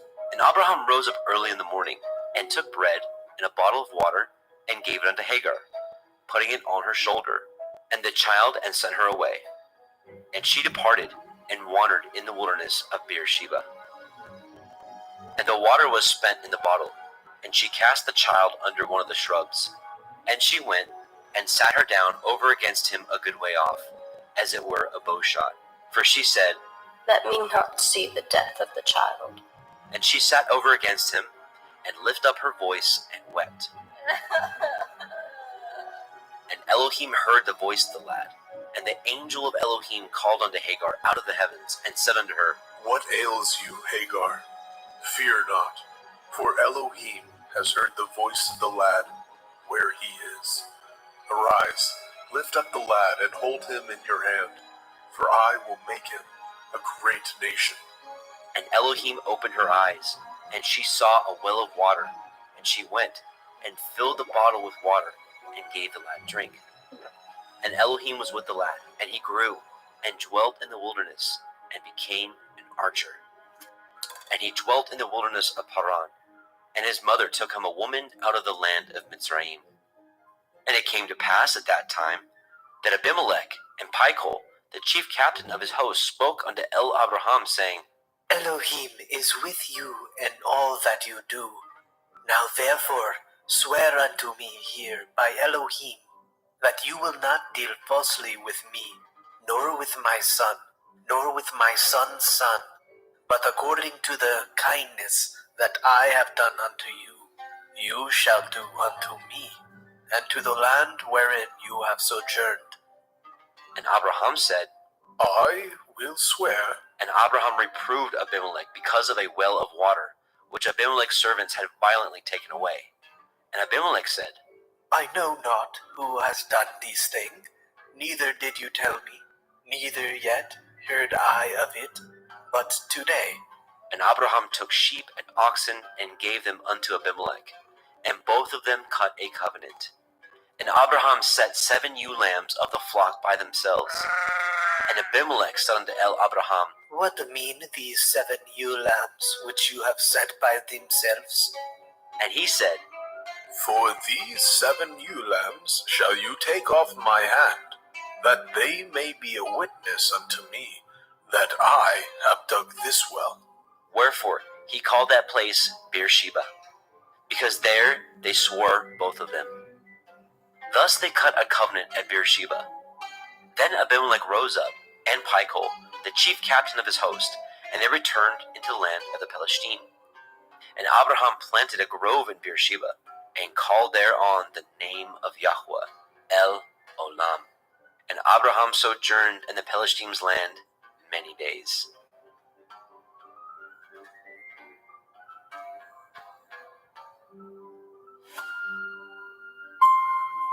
Bereshit, Genesis chapter 22. And it came to pass after these things, that Elohim did try Abraham, and said unto him, Avraham, and he said, behold, here I am. and he said, Take now your son, your Yachid, Yitzhak, whom you love, and get you into the land of Moriah, and offer him there for a burnt offering upon one of the mountains, which I will tell you of. And Abraham rose up early in the morning, and saddled his ass, and took 2 of his young men with him, and Yitzchak his son, and clave the wood for the burnt offering, and rose up, and went unto the place of which Elohim had told him. Then on the 3rd day Abraham lifted up his eyes, and saw the place afar off. And Abraham said unto his young men, Abide ye here with the ass, and I and the lad will go yonder, and worship, and come again to you. And Abraham took the wood of the burnt offering, and laid it upon Yitzchak his son. And he took the fire in his hand, and a knife, and they went both of them together. And Yitzchak spoke unto Abraham his father, and said, My father, and he said, here am I, my son. and he said, Behold the fire and the wood, but where is the lamb for a burnt offering? and Abraham said, My son, Elohim will provide himself a lamb for a burnt offering. So they went both of them together. And they came to the place which Elohim had told him of. And Abraham built an altar there, and laid the wood in order, and bound Yitzchak his son, and laid him on the altar upon the wood. And Abraham stretched forth his hand, and took the knife to slay his son. And the angel of Yahweh called unto him out of the heavens, and said, Avraham, Avraham, and he said, here am I. and he said, Lay not your hand upon the lad, neither do you anything unto him. For now I know that you fear Elohim, seeing you have not withheld your son, your Yachid, from me. And Abraham lifted up his eyes and looked, and behold, behind him a ram caught in a thicket by his horns. And Abraham went and took the ram, and offered him up for a burnt offering in the stead of his son. And Abraham called the name of that place Yahweh Yireh, as it is said to this day, in the mount of Yahweh it shall be seen. And the angel of Yahweh called unto Abraham out of the heavens the 2nd time, and said, By myself have I sworn, says Yahuwah, for because you have done this thing, and have not withheld your son, your Yachid, that in blessing I will bless you, and in multiplying I will multiply your seed as the stars of heaven, and as the sand which is upon the seashore. And your seed shall possess the gate of his enemies. And in your seed shall all the nations of the earth be blessed, because you have obeyed my voice. So Abraham returned unto his young men, and they rose up and went together to Beersheba. And Abraham dwelt at Beersheba. And it came to pass after these things that it was told Abraham, saying, Behold, Milcah, she has also borne children unto your brother Nahor, whose his firstborn, and Buz his brother, and Kemuel the father of Aram, and Kesed, and Hazo, and Pildash, and Yidlaf, and Bethuel. And Bethuel begat Rivkah. These 8 Milcah did bear to Nahor, Abraham's brother, and his concubine, whose name was Reumah. She bore also Teva, and Gaham, and Tahash, and Ma'akah. Bereshit, Genesis chapter 23. And Sarah was 107 and 20 years old. These were the years of the life of Sarah. And Sarah died in Kiryat Arba, the same is in Hebron, in the land of Canaan. And Abraham came to mourn for Sarah, and to weep for her.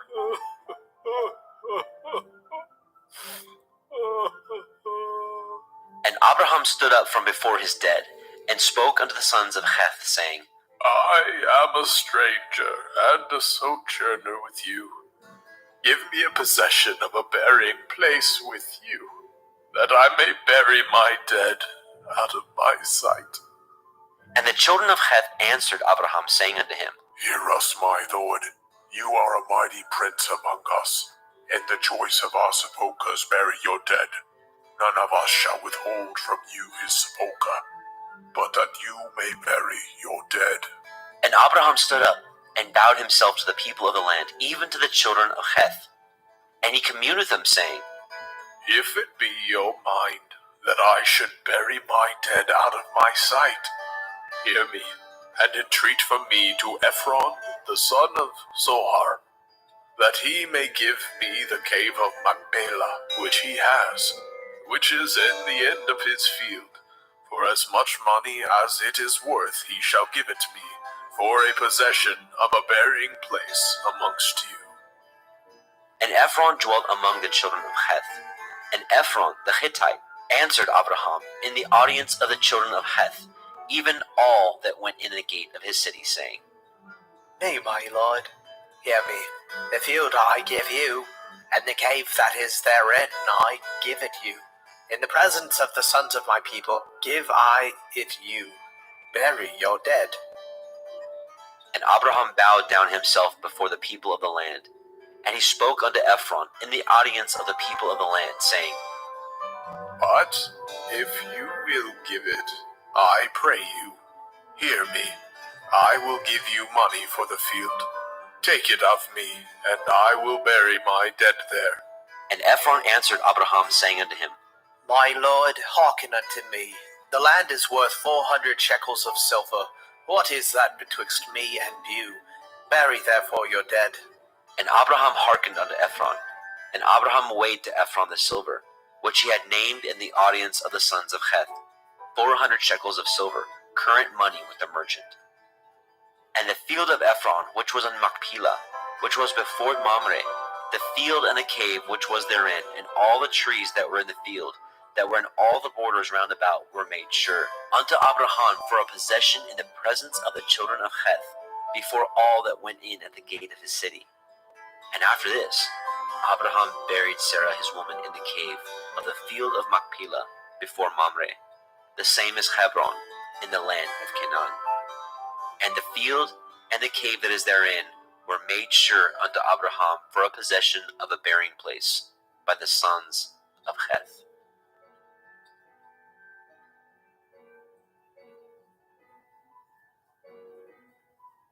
Bereshit, Genesis chapter 24. And Abraham was old and well stricken in age, and Yahweh had blessed Abraham in all things. And Abraham said unto his eldest servant of his house, that ruled over all that he had, Put, I pray you, your hand under my thigh, and I will make you swear by Yahweh, the Elohai of heaven and the Elohai of the earth, that you shall not take a woman unto my son of the daughters of the Canaanim, among whom I dwell. But you shall go unto my country and to my kindred, and take a woman unto my son Yitzhak. And the servant said unto him, Perchance the woman will not be willing to follow me unto this land. Must I needs bring your son again unto the land from whence you came? And Abraham said unto him, Beware that you bring not my son thither again. Yahuwah Elohai of heaven, which took me from my father's house, and from the land of my kindred, and which spoke unto me, and that swore unto me, saying, Unto your seed will I give this land. He shall send his angel before you, and you shall take a woman unto my son from thence. And if the woman will not be willing to follow you, then you shall be clear from this my oath. Only bring not my son thither again. And the servant put his hand under the thigh of Abraham his master, and swore to him concerning that matter. And the servant took 10 camels of the camels of his master, and departed, for all the goods of his master were in his hand. And he arose and went to Aram Naharaim, unto the city of Nahor. And he made his camels to kneel down without the city by a well of water at the time of the evening, even the time that women go out to draw water. And he said, O Yahuwah Elohai of my master Abraham, I pray you, send me good speed this day, and show kindness unto my master Abraham. Behold, I stand here by the well of water, and the daughters of the men of the city come out to draw water. And let it come to pass, that the damsel to whom I shall say, Let down your pitcher, I pray you, that I may drink. And she shall say, Drink, and I will give your camels drink also. Let the same be she that you have appointed for your servant Yitzhak. And thereby shall I know that you have showed kindness unto my master. And it came to pass, before he had done speaking, that behold, Ribkah came out, who was born to Bethuel, son of Milcah, the woman of Nahor, Abraham's brother, with her pitcher upon her shoulder. And the damsel was very fair to look upon, a virgin, neither had any man known her. And she went down to the well and filled her pitcher, and came up. And the servant ran to meet her and said, Let me, I pray you, drink a little water of your pitcher. And she said, Drink, my lord. And she hastened, and let down her pitcher upon her hand, and gave him drink. And when she had done giving him drink, she said, I will draw water for your camels also, until they have done drinking. And she hastened, and emptied her pitcher into the trough, and ran again unto the well to draw water, and drew for all his camels. And the man, wondering at her, held his peace, to wit whether Yahweh had made his journey prosperous or not.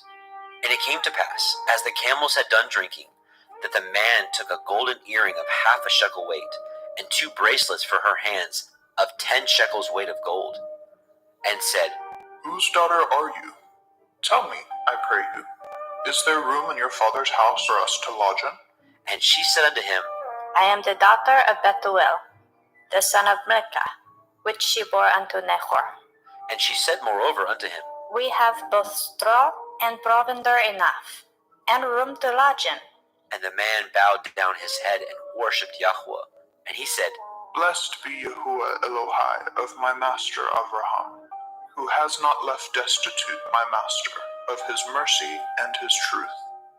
I, being in the way, Yahuwah led me to the house of my master's brethren. And the damsel ran, and told them of her mother's house of these things. And Ribkah had a brother, and his name was Laban. And Laban ran unto the man, unto the well. And it came to pass, when he saw the earring and the bracelets upon his sister's hands, and when he heard the words of Ribkah his sister, saying, Thus spoke the man unto me. that he came unto the man, and behold, he stood by the camels at the well. And he said, Come in, you blessed of Yahuwah. Wherefore stand you without? For I have prepared the house and room for the camels. And the man came into the house, and he ungirded his camels, and gave straw and provender for the camels, and water to wash his feet, and the men's feet that were with him. And there was set meat before him to eat, but he said, I will not eat until I have told my errand. And he said, Speak on. And he said, I am Abraham's servant, and Yahuwah has blessed my master greatly, and he has become great. And he has given him flocks and herds, and silver and gold, and menservants and maidservants, and camels and asses. And Sarah, my master's woman, bore a son to my master when she was old, and unto him has he given all that he has. And my master made me swear, saying, You shall not take a woman to my son of the daughters of the Canaanim, in whose land I dwell, but you shall go unto my father's house, and to my kindred, and take a woman unto my son. And I said unto my master, Perchance the woman will not follow me.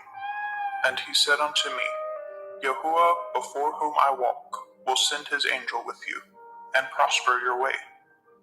And you shall take a woman for my son of my kindred, and of my father's house. Then shall you be clear from this my oath, when you come to my kindred, and if they give not you one, you shall be clear from my oath. And I came this day unto the well, and said, O Yahuwah Elohai, of my master Avraham, if now you do prosper my way which I go, behold, I stand by the well of water. And it shall come to pass, that when the virgin comes forth to draw water, and I say to her, Give me, I pray you, a little water of your pitcher to drink. And she say to me, Both drink you, and I will also draw for your camels. Let the same be the woman whom Yahuwah has appointed out for my master's son. And before I had done speaking in my heart, behold, Rivkah came forth with her pitcher on her shoulder. And she went down unto the well, and drew water. And I said unto her, Let me drink, I pray you. And she made haste, and let down her pitcher from her shoulder, and said, Drink, and I will give your camels drink also. So I drank, and she made the camels drink also. And I asked her and said, Whose daughter are you? And she said, The daughter of Bethuel, Nahor's son, whom Milcah bore unto him. And I put the earring upon her face, and the bracelets upon her hands.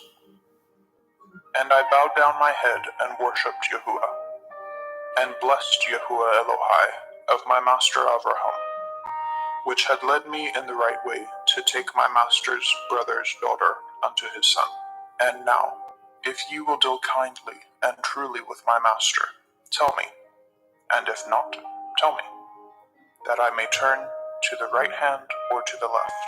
Then Laban and Bethuel answered and said, The thing proceeds from Yahuwah. We cannot speak unto you bad or good. Behold, Rivkah is before you. Take her and go, and let her be your master's son's woman, as Yahuwah has spoken. And it came to pass that when Abraham's servant heard their words, he worshipped Yahweh, bowing himself to the earth. And the servant brought forth jewels of silver and jewels of gold and raiment, and gave them to Ribkah. And he gave also to her brother and to her mother precious things. And they did eat and drink, and the men that were with him, and tarried all night. And they rose up in the morning, and he said, Send me away unto my master. And her brother and her mother said, Let the damsel abide with us a few days, at the least 10. After that she shall go. And he said unto them, Hinder me not, seeing Yahuwah has prospered my way. Send me away, that I may go to my master. And they said, We will call the damsel and inquire at her mouth. And they called Ribkah and said unto her, Will you go with this man? And she said, I will go. And they sent away Ribkah their sister, and her nurse, and Abraham's servant, and his men. And they blessed Ribkah, and said unto her, You are our sister. Be the mother of thousands of millions, and let your seed possess the gate of those which hate them. And Ribkah arose, and her damsels, and they rode upon the camels, and followed the man. And the servant took Ribkah, and went his way. And Yitzhak came from the way of the well of Bir Lachairoi, for he dwelt in the country of the Negev. And Yitzhak went out to meditate in the field in the evening, and he lifted up his eyes and saw, and behold, the camels were coming. And Ribkah lifted her eyes, and when she saw Yitzhak, she lighted off the camel. For she had said unto the servant, What man is this that walks in the field to meet us? And the servant had said, It is my master. Therefore she took a veil and covered herself. And the servant told Yitzhak all the things that he had done. And Yitzhak brought her into his mother Sarah's tent, and took Rivkah, and she became his woman, and he loved her. and Yitzchak was comforted after his mother's death. Bereshit, Genesis chapter 25. And again Abraham took a woman, and her name was Keturah, and she bore him Zimran, and Yokshan, and Medan, and Midian, and Yishbak, and Shuach. And Yokshan begat Sheba, and Dedan. And the sons of Dedan were Ashurim, and Letushim, and Leumim.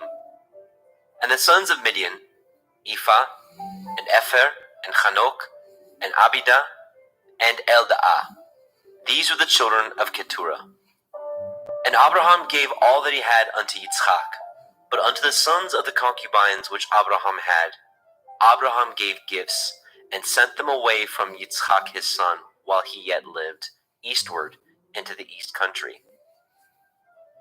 And these are the days of the years of Abraham's life which he lived, 160 years.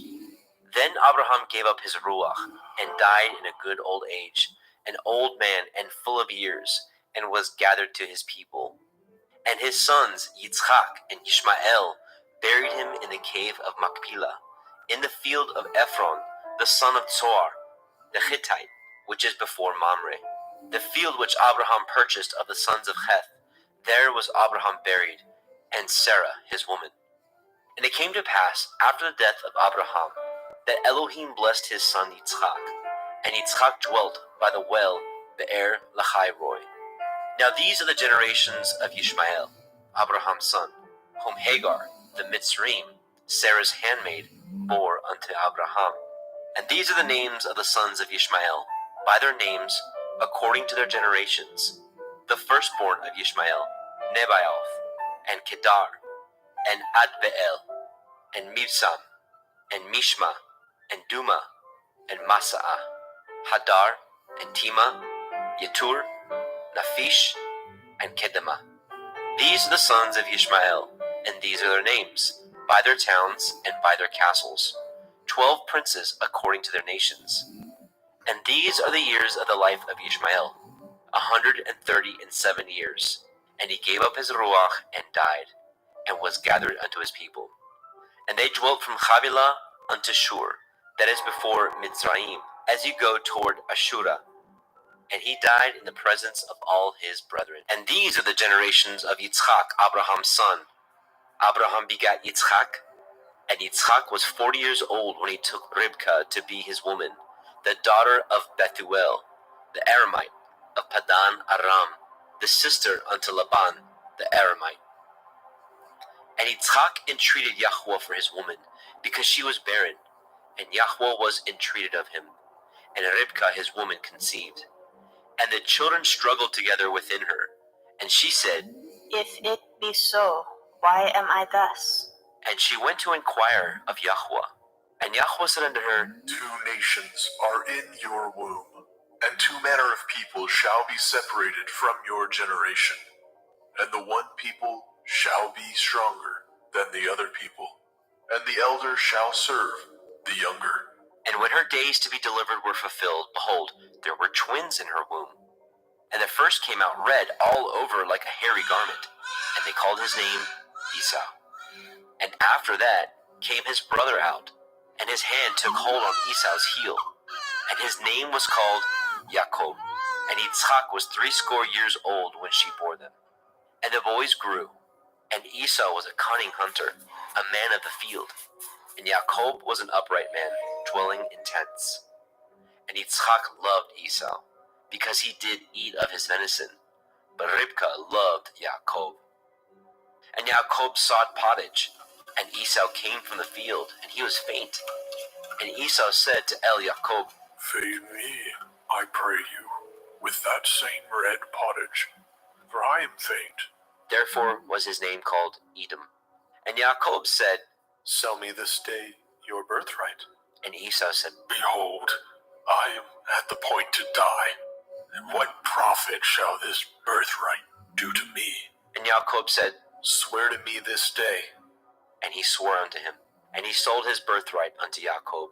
Then Jacob gave Esau bread and pottage of lentils, and he did eat and drink, and rose up and went his way. Thus Esau despised his birthright. Bereshit, Genesis chapter 26. And there was a famine in the land, beside the first famine that was in the days of Abraham. And Yitzchak went unto Abimelech, king of the Philistine, unto Gerar. And Yahweh appeared unto him and said, Go not down into Mitzrayim. Dwell in the land which I shall tell you of.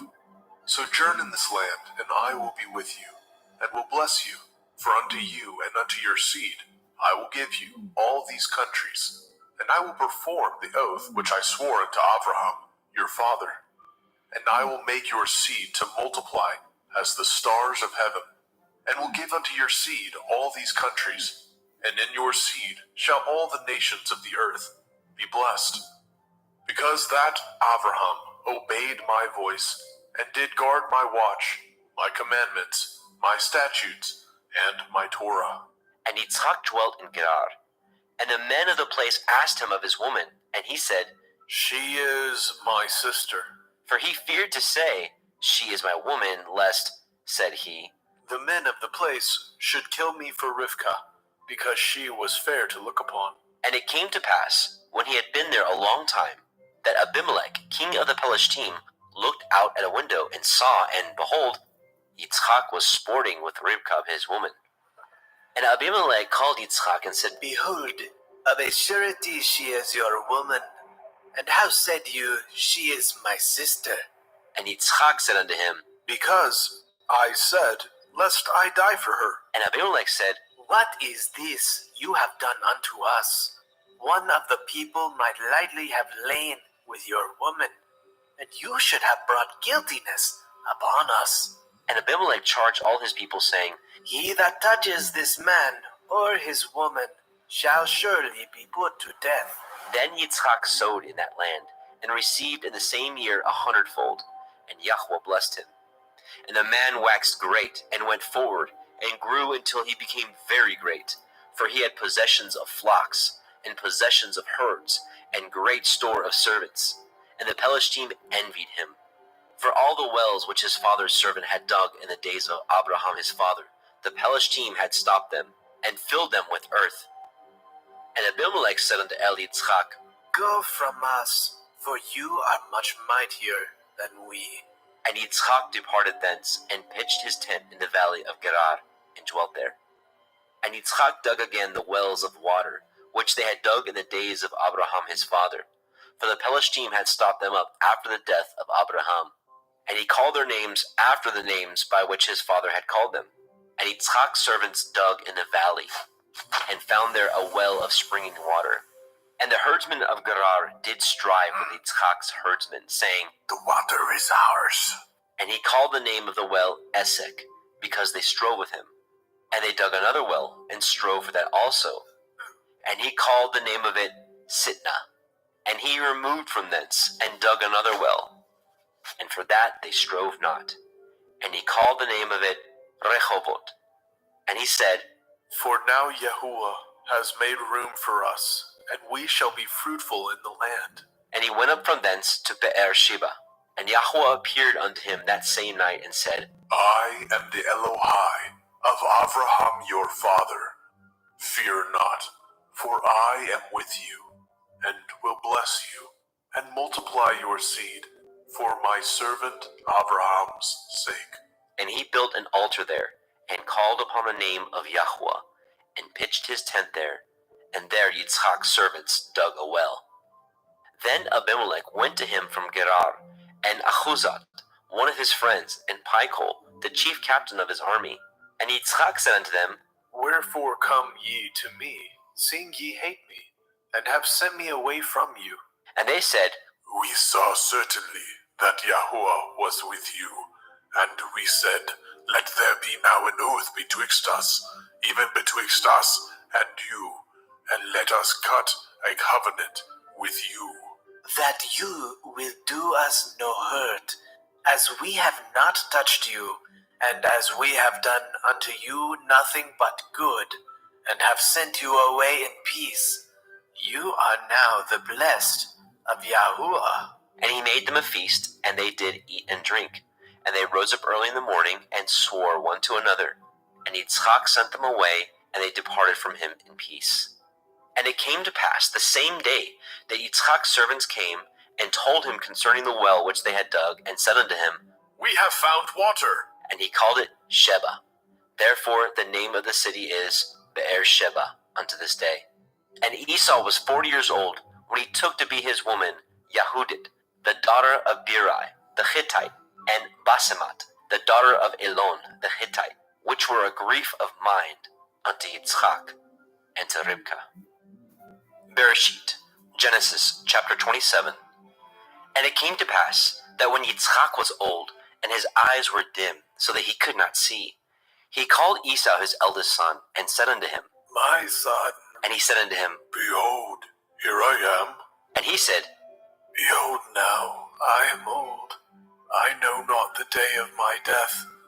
Now therefore take, I pray you, your weapons, your quiver and your bow, and go out to the field, and take me some venison, and make me savory meat such as I love, and bring it to me, that I may eat, that my soul may bless you before I die. And Rivkah heard when Yitzchak spoke to Esau his son.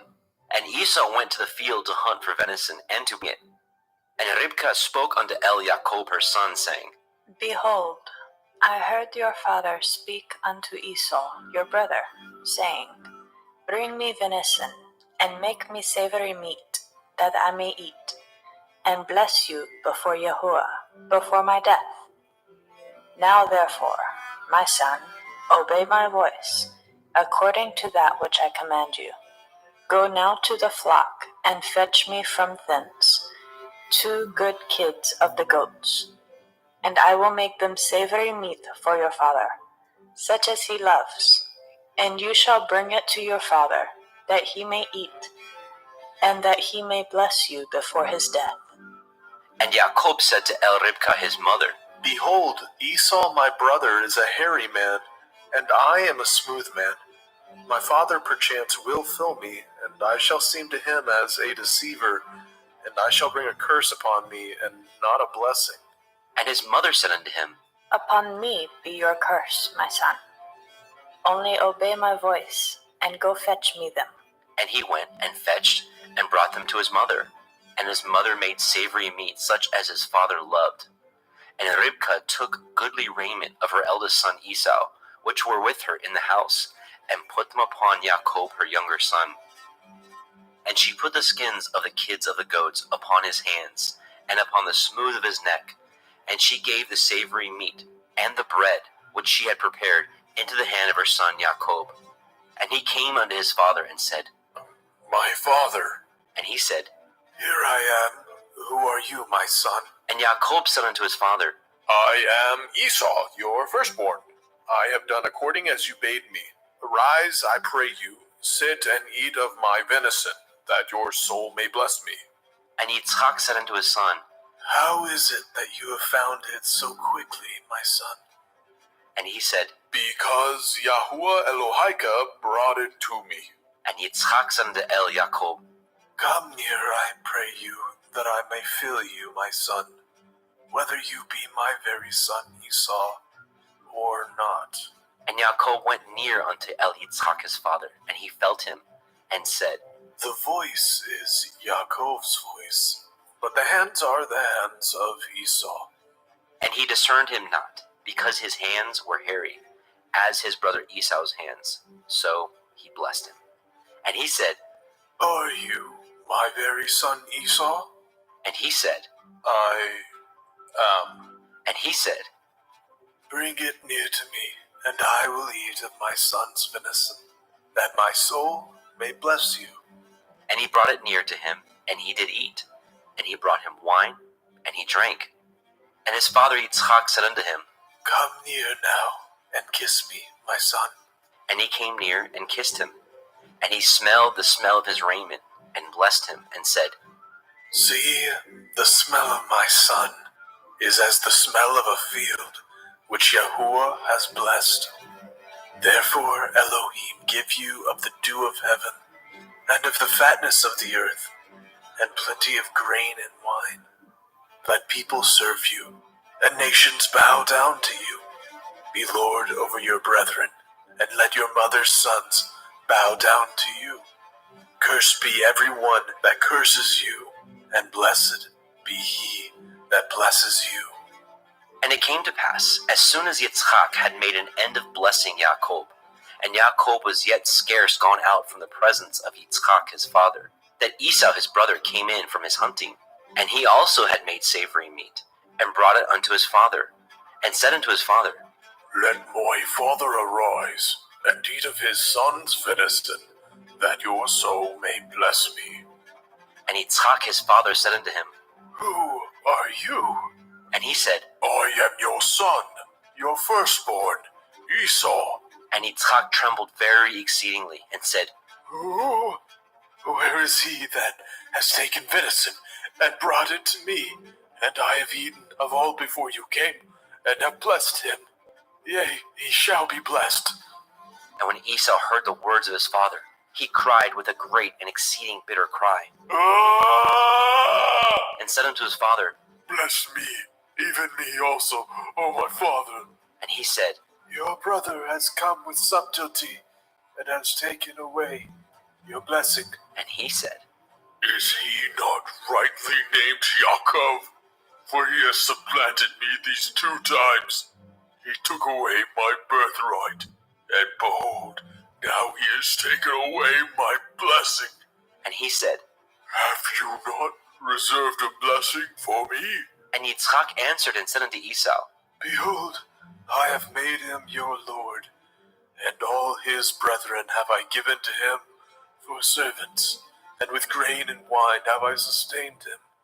And what shall I do now unto you, my son? and Esau said unto his father, Have you but one blessing, my father? Bless me, even me also, O my father. and Esau lifted up his voice and wept. And Yitzchak his father answered and said unto him, Behold, your dwelling shall be the fatness of the earth, and of the dew of heaven from above. And by your sword shall you live, and shall serve your brother. And it shall come to pass, when you shall have the dominion, that you shall break his yoke from off your neck. And Esau hated Yaakov because of the blessing wherewith his father blessed him. And Esau said in his heart, The days of mourning for my father are at hand. Then I will slay my brother Yaakov. And these words of Esau, her elder son, were told to Ribkah. And she sent and called Yaakov, her younger son, and said unto him, Behold, your brother Esau, as touching you, comforts himself, purposing to kill you. Now therefore, my son, obey my voice and arise. Flee to Laban my brother, to Haran, and tarry with him a few days, until your brother's fury turn away, until your brother's anger turn away from you, and he forget that which you have done to him. Then I will send and fetch you from thence. Why should I be deprived also of you both in one day? And Ribkah said to Yitzchak, I am weary of my life because of the daughters of Heth. If Yaakov take a woman of the daughters of Heth, such as these which are of the daughters of the land, what good shall my life do me?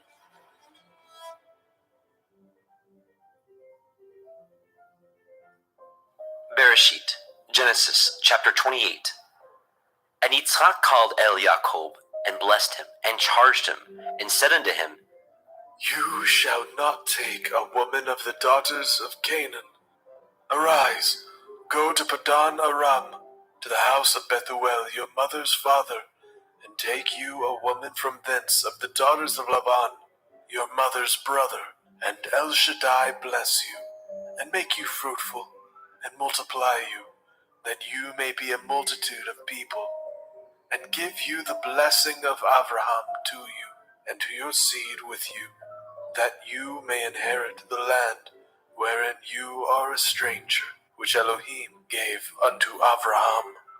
And Yitzchak sent away Yaakov, and he went to Padan Aram unto Laban, son of Bethuel, the Aramite, the brother of Ribkah, Yaakov's and Esau's mother. When Esau saw that Yitzchak had blessed Yaakov, and sent him away to Padan Aram, to take him a woman from thence, and that as he blessed him, he gave him a charge, saying, You shall not take a woman of the daughters of Canaan. And that Jacob obeyed his father and his mother, and was gone to Padan Aram. And Esau, seeing that the daughters of Canaan pleased not Yitzchak his father, then went Esau unto El Ishmael, and he took unto the woman which he had, Mahalat, the daughter of Ishmael, Abraham's son, the sister of Nebaioth, to be his woman. And Jacob went out from Beersheba, and went toward Haran. And he lighted upon a certain place, and tarried there all night, because the sun was set. He took of the stones of that place, and put them for his pillows, and lay down in that place to sleep. And he dreamed, and behold, a ladder set up on the earth, and the top of it reached to heaven. And behold, the angels of Elohim ascending and descending on it.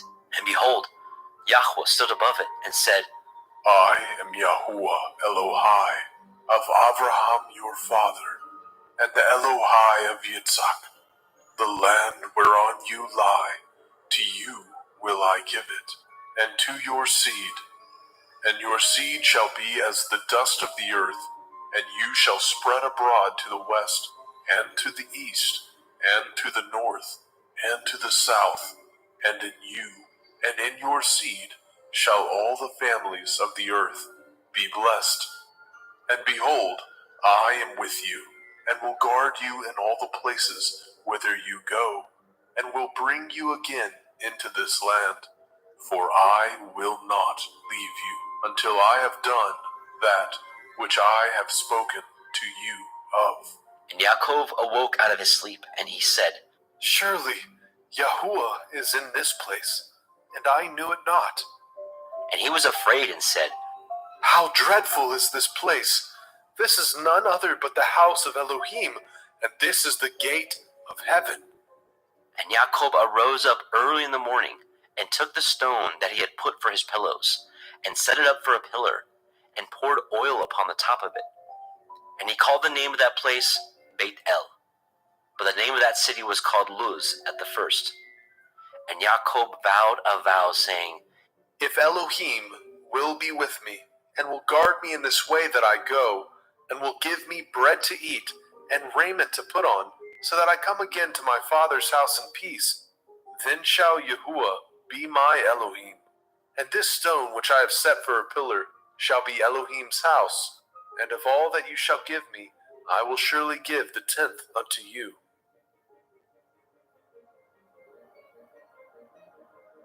Bereshit, Genesis, chapter 29.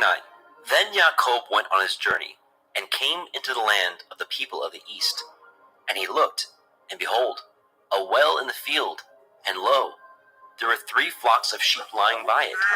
For out of that well they watered the flocks, and a great stone was upon the well's mouth.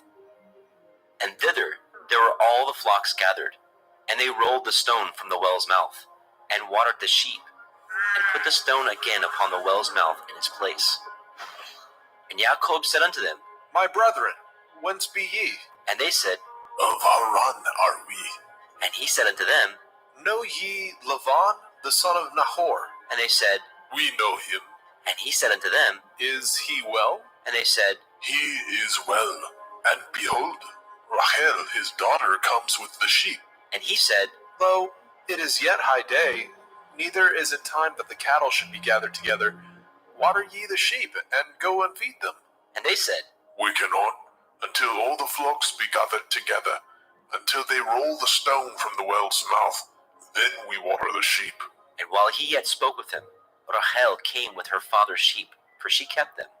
And it came to pass, when Jacob saw Rachel, the daughter of Laban, his mother's brother, and the sheep of Laban, his mother's brother, that Jacob went near, and rolled the stone from the well's mouth, and watered the flock of Laban, his mother's brother. And Jacob kissed Rachel, and lifted up his voice, and wept. And Jacob told Rachel that he was her father's brother, and that he was Ribkah's son. And she ran and told her father. And it came to pass, when Laban heard the tidings of Jacob his sister's son, that he ran to meet him, and embraced him, and kissed him, and brought him to his house. And he told Laban all these things. And Laban said to him, Surely You are my bone and my flesh.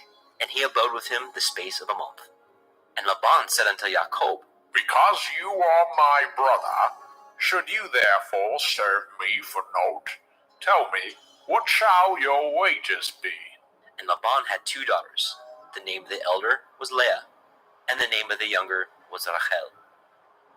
Leah was tender-eyed, but Rachel was beautiful and well-favored. And Jacob loved Rachel, and said, I will serve you 7 years for Rachel, your younger daughter.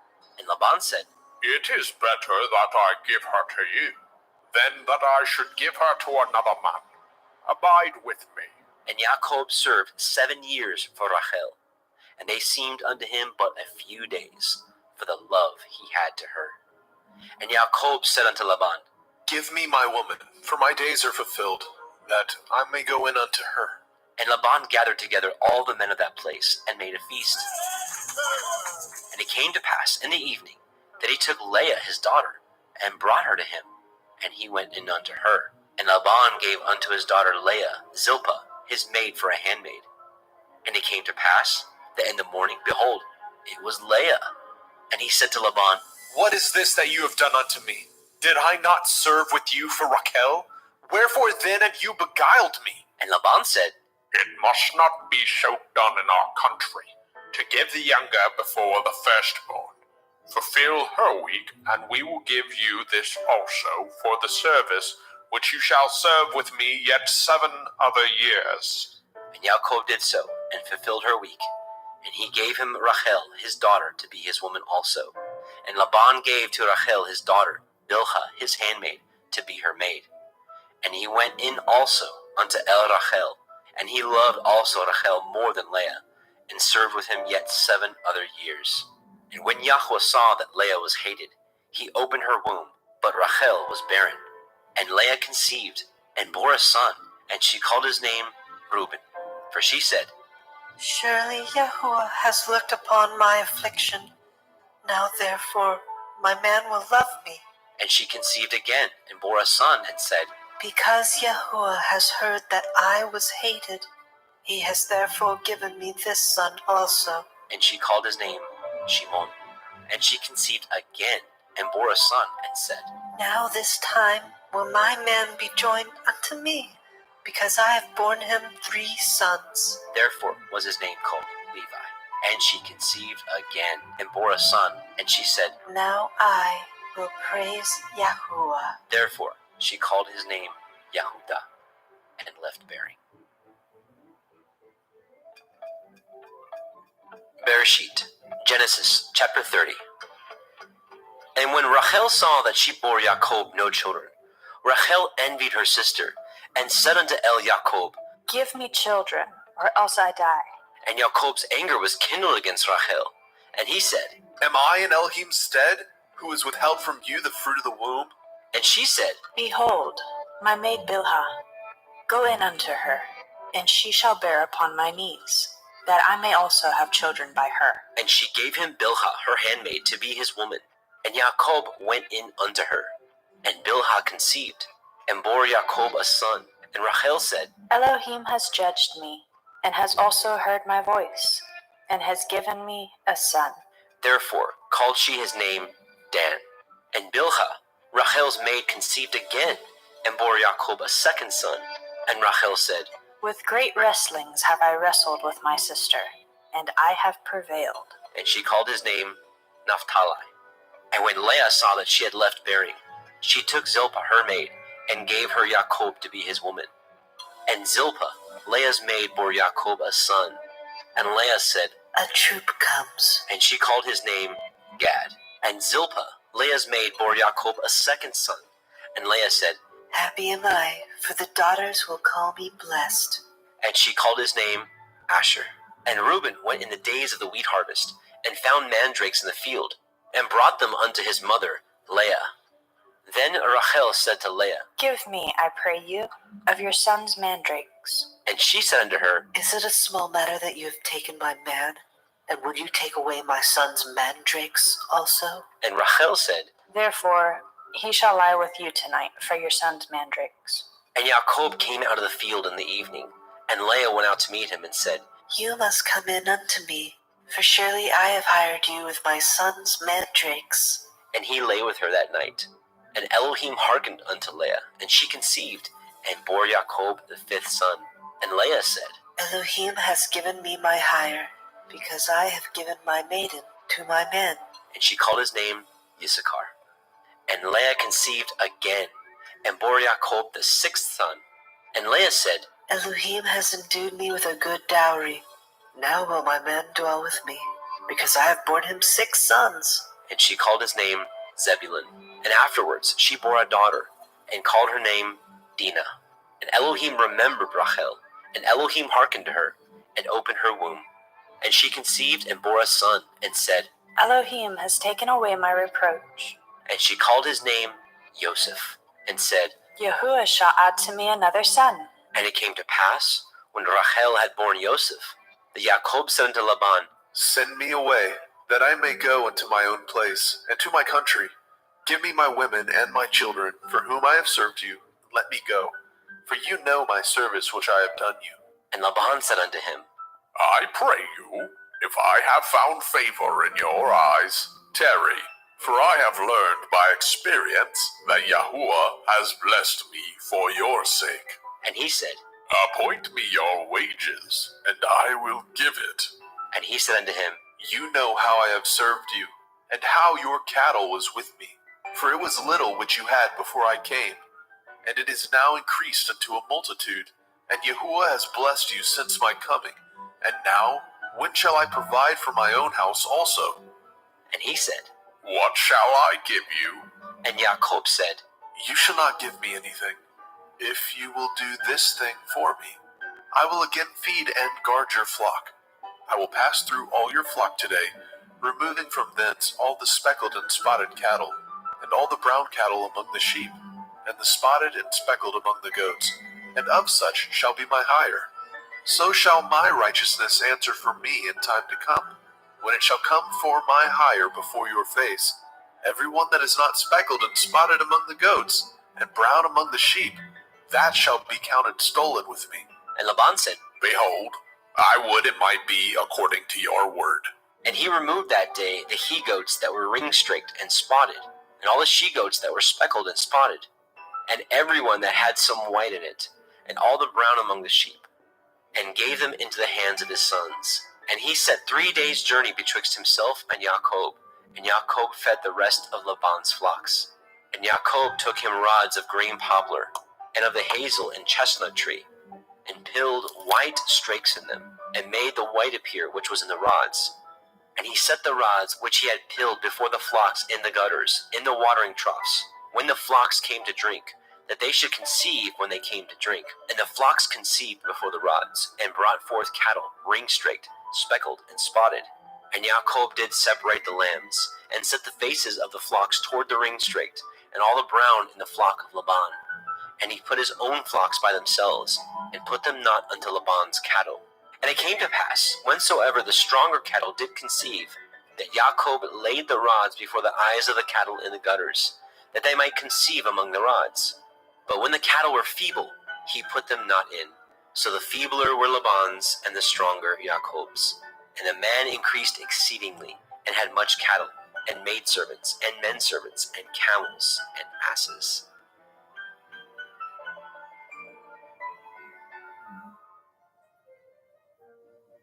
Bereshit, Genesis chapter 31.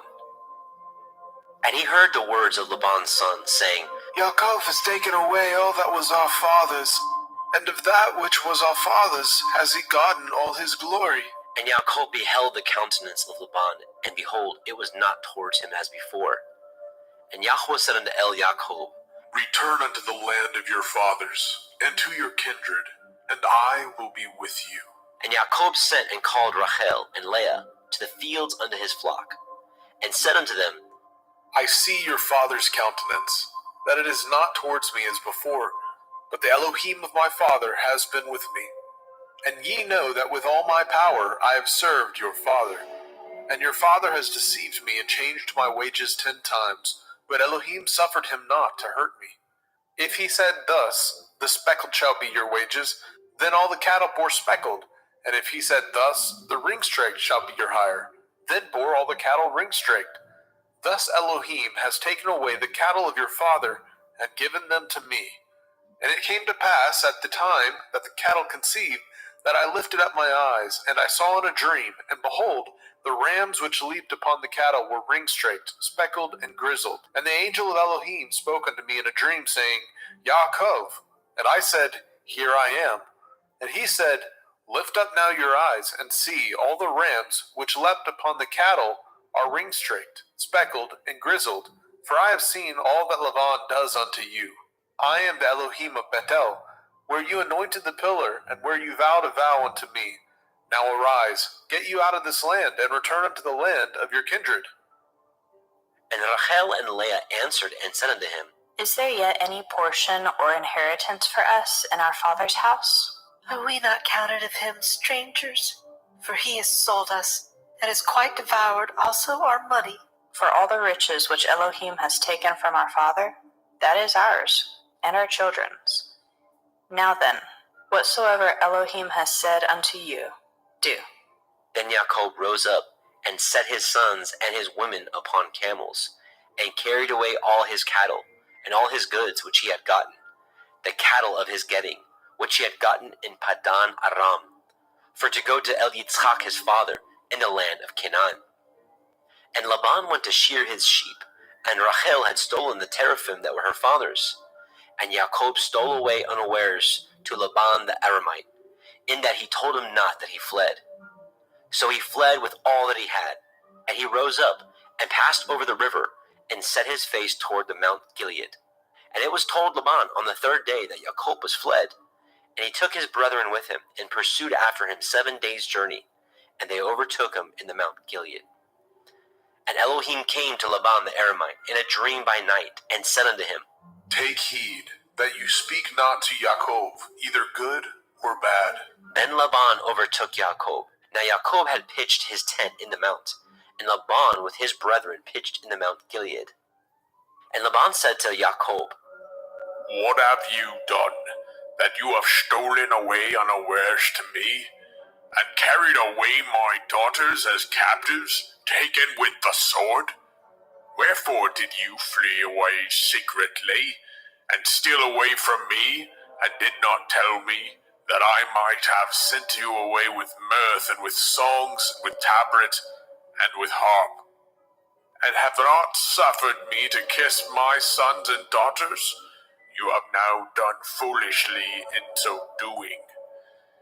It is in the power of my hand to do you hurt.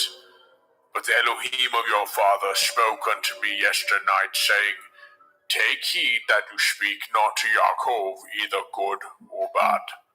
And now, though you would needs be gone, because you sore longed after your father's house, yet wherefore have you stolen my Elohim?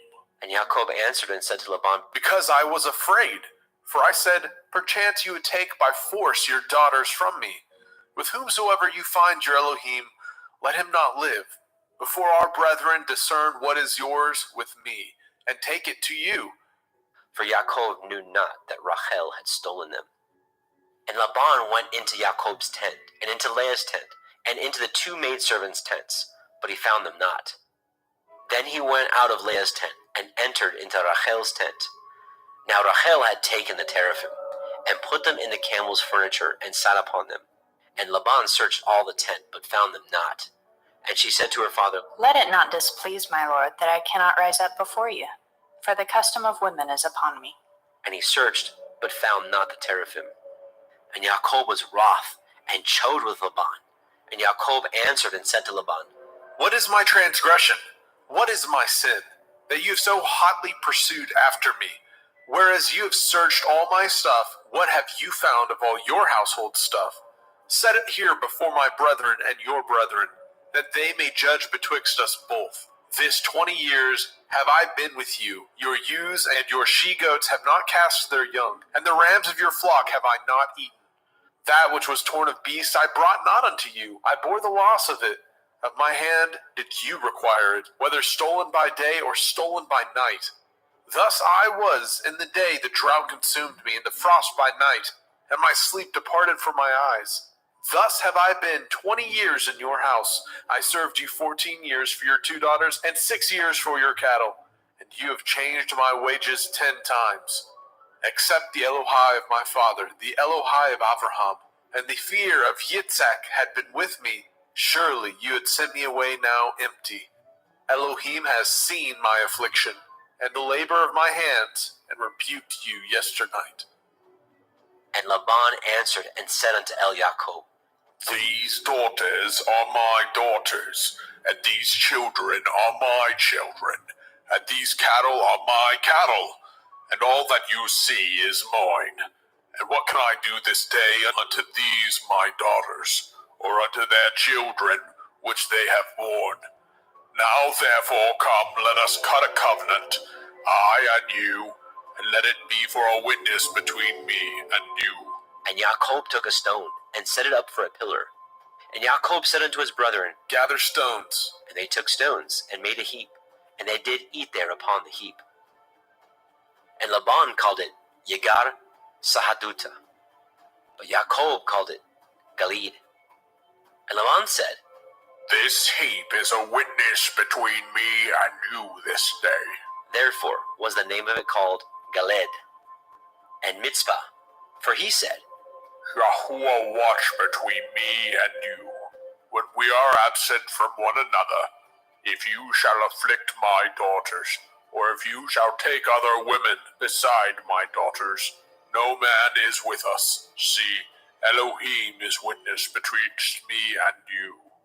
And Laban said to Yaakov, Behold this heap, and behold this pillar, which I have cast betwixt me and you. This heap be witness, and this pillar be witness, that I will not pass over this heap to you, and that you shall not pass over this heap and this pillar unto me for harm. The Elohai of Abraham and the Elohai of Nahor, the Elohai of their father, judge betwixt us. And Yaakov swore by the fear of his father Yitzchak. Then Yaakov offered sacrifice upon the mount, and called his brethren to eat bread. And they did eat bread, and tarried all night in the mount. And early in the morning Laban rose up, and kissed his sons and his daughters, and blessed them.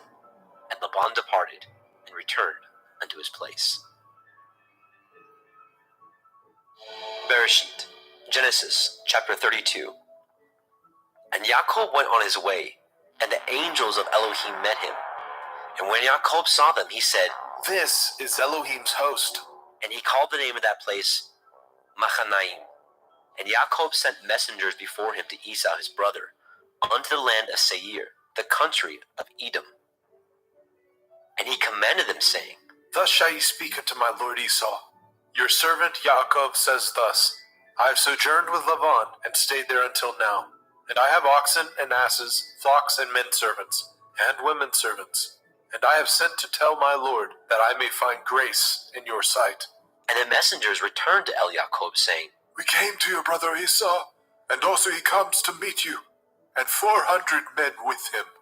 Then Yaakov was greatly afraid and distressed, and he divided the people that was with him, and the flocks, and the herds, and the camels into 2 bands, and said, If Esau come to the one company, and smite it, then the other company which is left shall escape. And Yaakov said, O Elohai of my father Abraham, and Elohai of my father Yitzhak, Yahuwah which said unto me, Return unto your country and to your kindred, and I will deal well with you.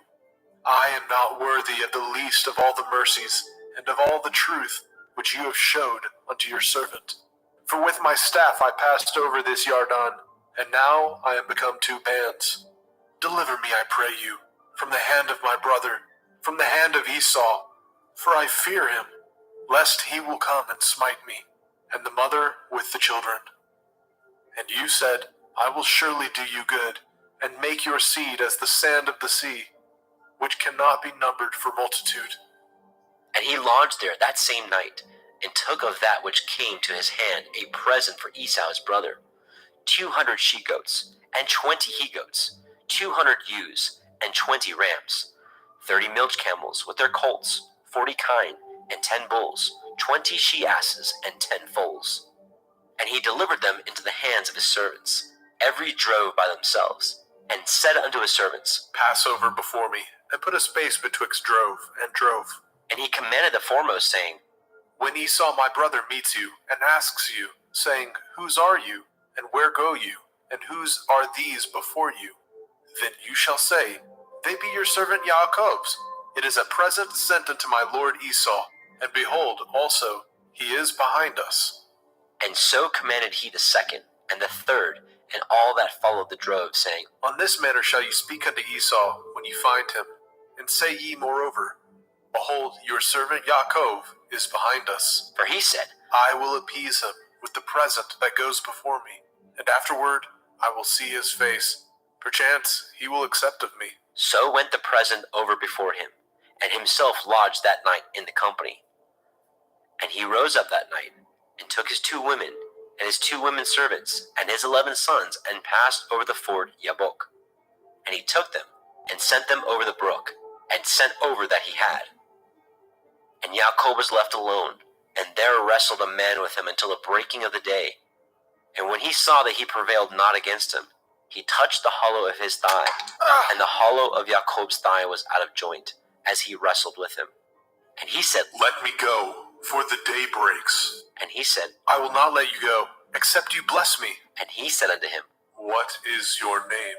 And he said, Yaakov. And he said, Your name shall be called no more Yaakov, but Yasharel. For as a prince have you power with Elohim and with men, and have prevailed. And Jacob asked him and said, Tell me, I pray you, your name. And he said, Wherefore is it that you do ask after my name? And he blessed them there. And Jacob called the name of the place Penuel. For I have seen Elohim face to face, and my life is preserved. And as he passed over Penuel, the sun rose upon him, and he halted upon his thigh. Therefore the children of Yasharel eat not the sinew which shrank, which is upon the hollow of the thigh unto this day, because he touched the hollow of Jacob's thigh, in the sinew that shrank. Bereshit, Genesis, chapter 33.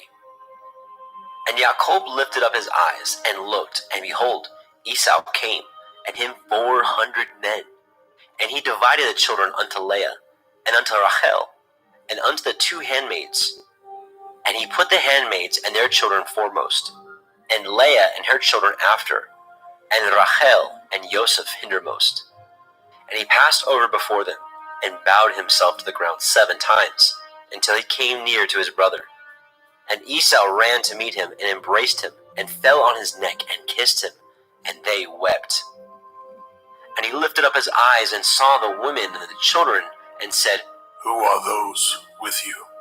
And he said, The children which Elohim has graciously given your servant.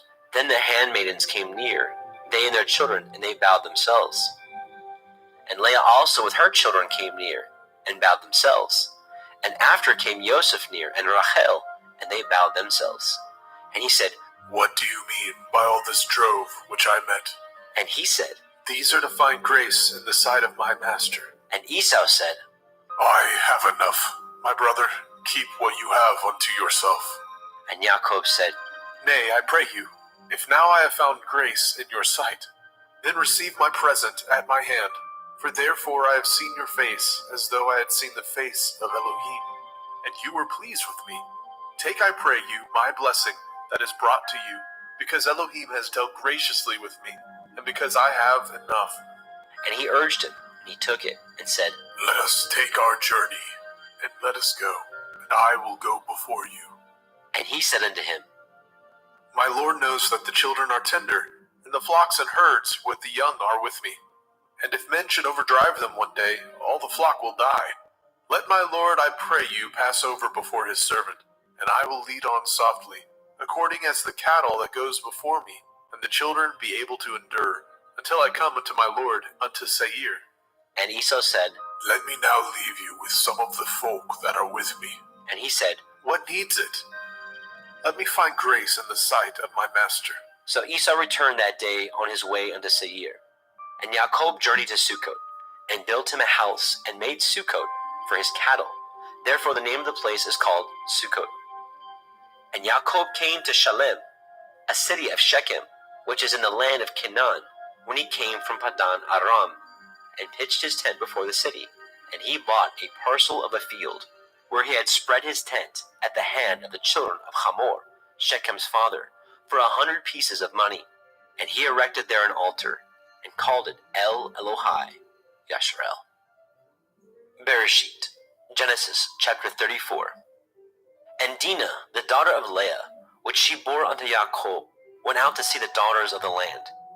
And when Shechem, the son of Hamor, the Hivite, prince of the country, saw her, he took her, and lay with her, and defiled her. And his soul clave unto Dinah, the daughter of Jacob, and he loved the damsel, and spoke kindly unto the damsel. And Shechem spoke unto his father Hamor, saying, Get me this damsel to be my woman. And Jacob heard that he had defiled Dinah his daughter. Now his sons were with his cattle in the field, and Jacob held his peace until they were come. And Hamor, the father of Shechem, went out unto El Jacob to commune with him. And the sons of Jacob came out of the field when they heard it, and the men were grieved, and they were very wroth, because he had wrought folly in Yashrael, in lying with Jacob's daughter, which thing ought not to be done. And Hamor communed with them, saying, The soul of my son Shechem longs for your daughter. I pray you, give her him to be his woman. And make ye marriages with us, and give your daughters unto us, and take our daughters unto you. And ye shall dwell with us, and the land shall be before you. Dwell and trade ye therein, and get you possessions therein. And Shechem said unto her father, and unto her brethren, Let me find grace in your eyes, and what ye shall say unto me I will give. Ask me never so much dowry and gift, and I will give according as ye shall say unto me. But give me the damsel to be my woman.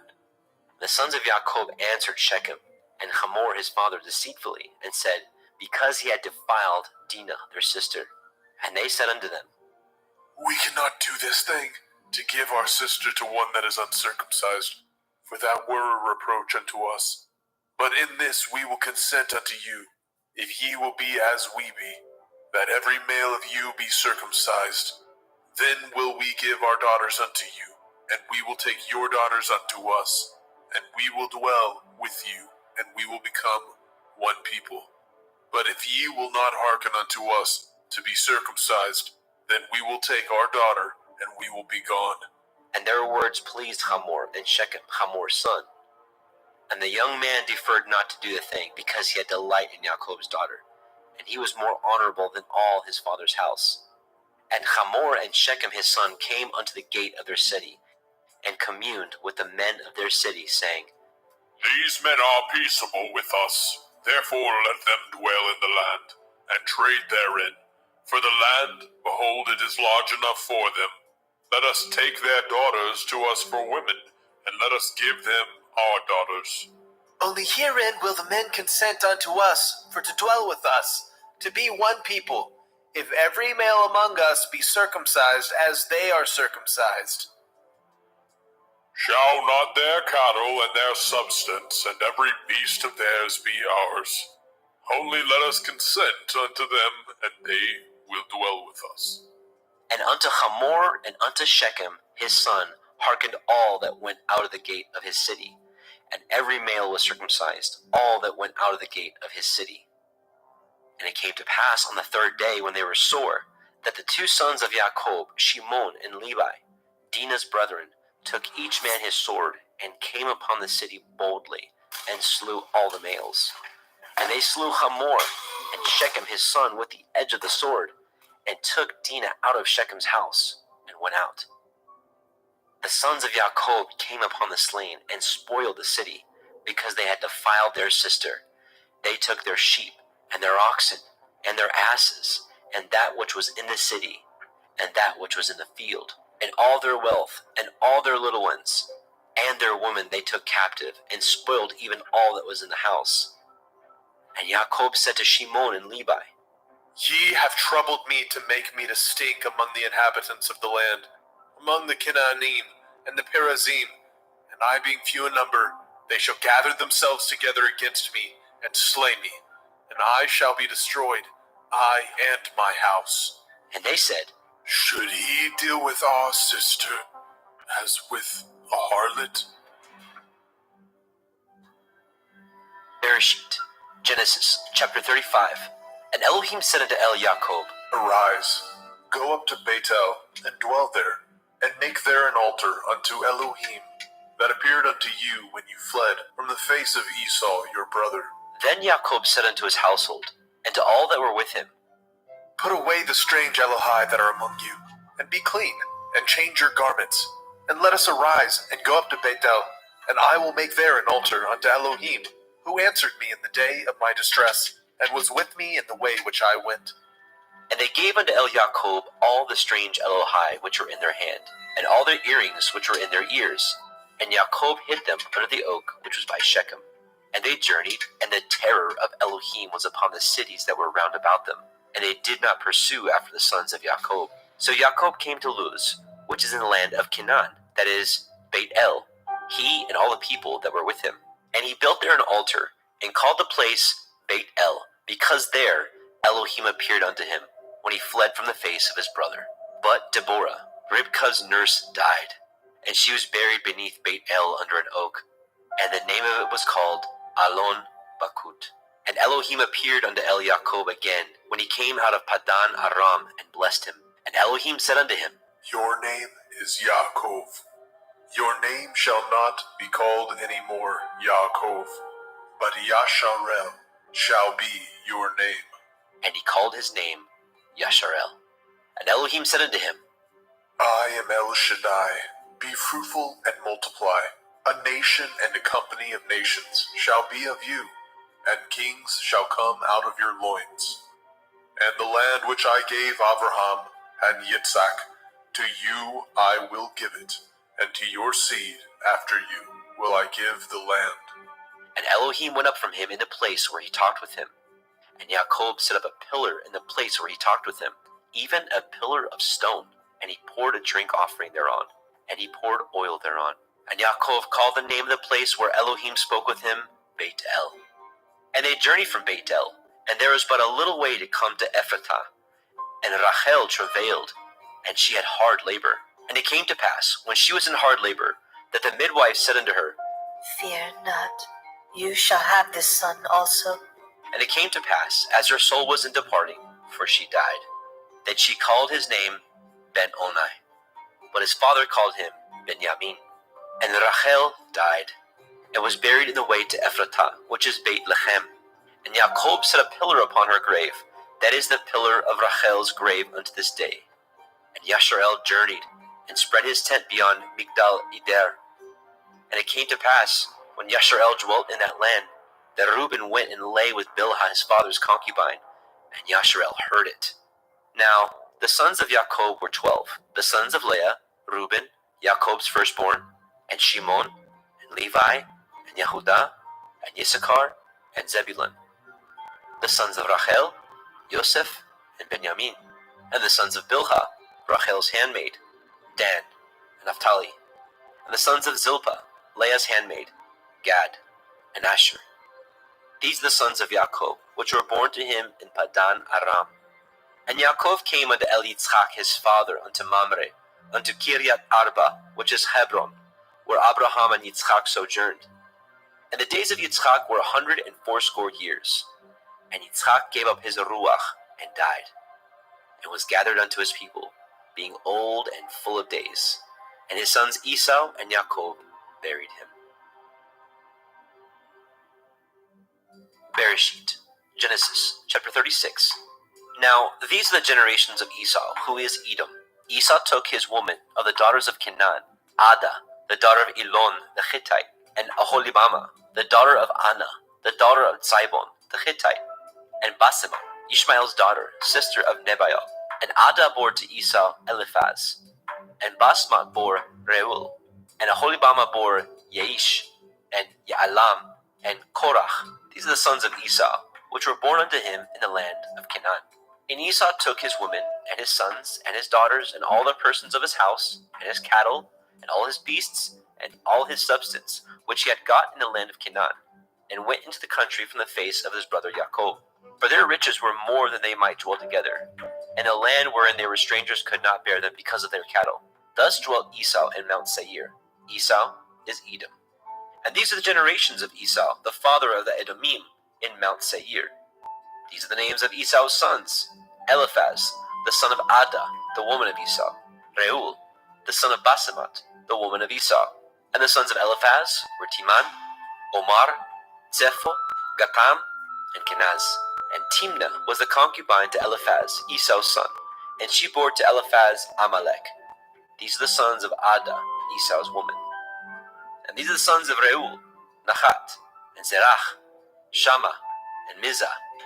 These are the sons of Basemat, Esau's woman. And these were the sons of Aholibama, the daughter of Anna, the daughter of Tzibon, Esau's woman. And she bore to Esau Yaish, and Ya'alam, and Korach. These were the dukes of the sons of Esau. The sons of Eliphaz, the firstborn son of Esau: Duke Timan, Duke Omar, Duke Zepho, and Duke Kenaz, Duke Korach, Duke Gatam, and Duke Amalek. These are the dukes that came of Eliphaz in the land of Edom. These were the sons of Ada. And these are the sons of Reuel, Esau's son: Duke Nahat, Duke Zerach, Duke Shammah, Duke Mizah. These are the dukes that came of Reuel in the land of Edom. These are the sons of Basemat, Esau's woman. And these are the sons of Aholibama, Esau's woman: Duke Yaish, Duke Ya'alam, Duke Korach. These are the dukes that came of Aholibama, the daughter of Anna, Esau's woman. These are the sons of Esau, who is Edom, and these are their dukes. These are the sons of Seir, the Horite, who inhabited the land: Lotan, and Shobal, and Sibon, and Anna, and Dishon, and Etzer, and Dishan. These are the dukes of the Horim, the children of Seir, in the land of Edom. And the children of Lotan were Horai and Chemam. And Lotan's sister was Timnah. And the children of Shobal were these: Alyan, and Manachat, and Ebal, and Shiphi, and Onam. And these are the children of Tzibon, both Ayah and Anah. This was that Anah that found the mules in the wilderness, as he fed the asses of Tzibon his father. And the children of Anah were these: Dishon, and Aholibama, the daughter of Anna. And these are the children of Dishon: Hemdan, and Eshban, and Yithron, and Cheran.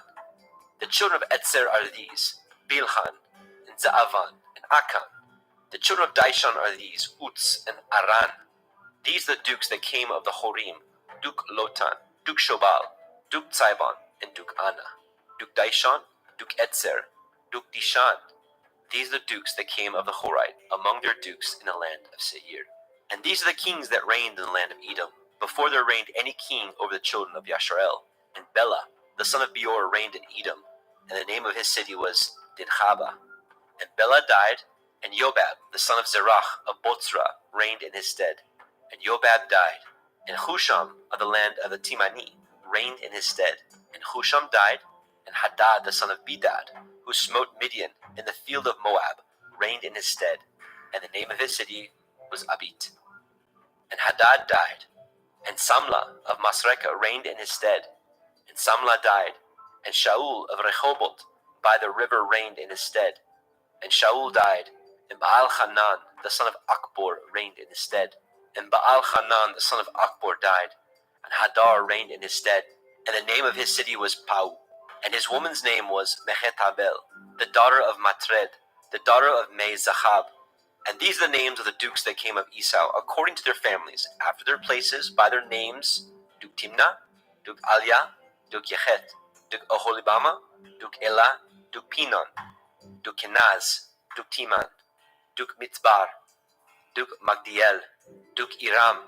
These be the dukes of Edom, according to their habitations, in the land of their possession. He is Esau, the father of the Edomim. Bereshit, Genesis, chapter 37. And Yaakov dwelt in the land wherein his father was a stranger, in the land of Canaan. These are the generations of Yaakov. Joseph, being 17 years old, was feeding the flock with his brethren, and the lad was with the sons of Bilhah, and the sons of Zilpah, his father's woman. And Joseph brought unto his father their evil report. Now Yasharel loved Joseph more than all his children, because he was the son of his old age, and he made him a coat of many colors. And when his brethren saw that their father loved him more than all his brethren, they hated him, and could not speak peaceably unto him. And Joseph dreamed a dream, And he told it to his brethren, and they hated him yet the more. And he said unto them, Hear, I pray you, this dream which I have dreamt. For behold, we were binding sheaves in the field, and lo, my sheaf arose, and stood upright, and behold, your sheaves stood round about, and made obeisance to my sheaf. And his brethren said unto him, Shall you indeed reign over us, or shall you indeed have dominion over us? And they hated him yet the more for his dreams and for his words. And he dreamed yet another dream, and told it his brethren, and said, Behold, I have dreamed a dream more. And behold, the sun and the moon and the 11 stars made obeisance to me. And he told it to his father and to his brethren. And his father rebuked him, and said unto him, What is this dream that you have dreamed? Shall I and your mother and your brethren indeed come to bow down ourselves to you, to the earth? And his brethren envied him.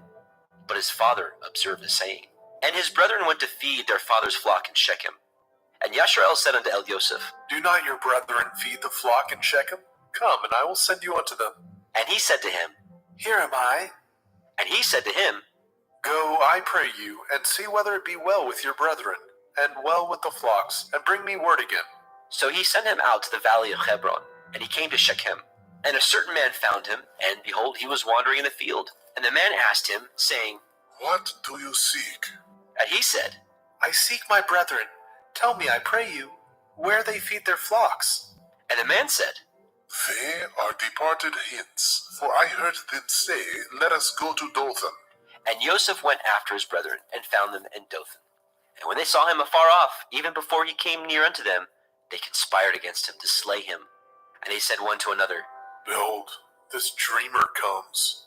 Come now, therefore, and let us slay him, and cast him into some pit, and we will say, Some evil beast has devoured him, and we shall see what will become of his dreams. And Reuben heard it, and he delivered him out of their hands, and said, Let us not kill him. And Reuben said unto them, Shed no blood, but cast him into this pit that is in the wilderness, and lay no hand upon him. that he might rid him out of their hands, to deliver him to his father again. And it came to pass, when Joseph was come unto his brethren, that they stripped Joseph out of his coat of many colors that was on him. And they took him, cast him into a pit, and the pit was empty. There was no water in it, and they sat down to eat bread. And they lifted up their eyes and looked, and behold, a company of Ishmaelim came from Gilead, with their camels bearing spicery and balm and myrrh, going to carry it down to Mitzrayim.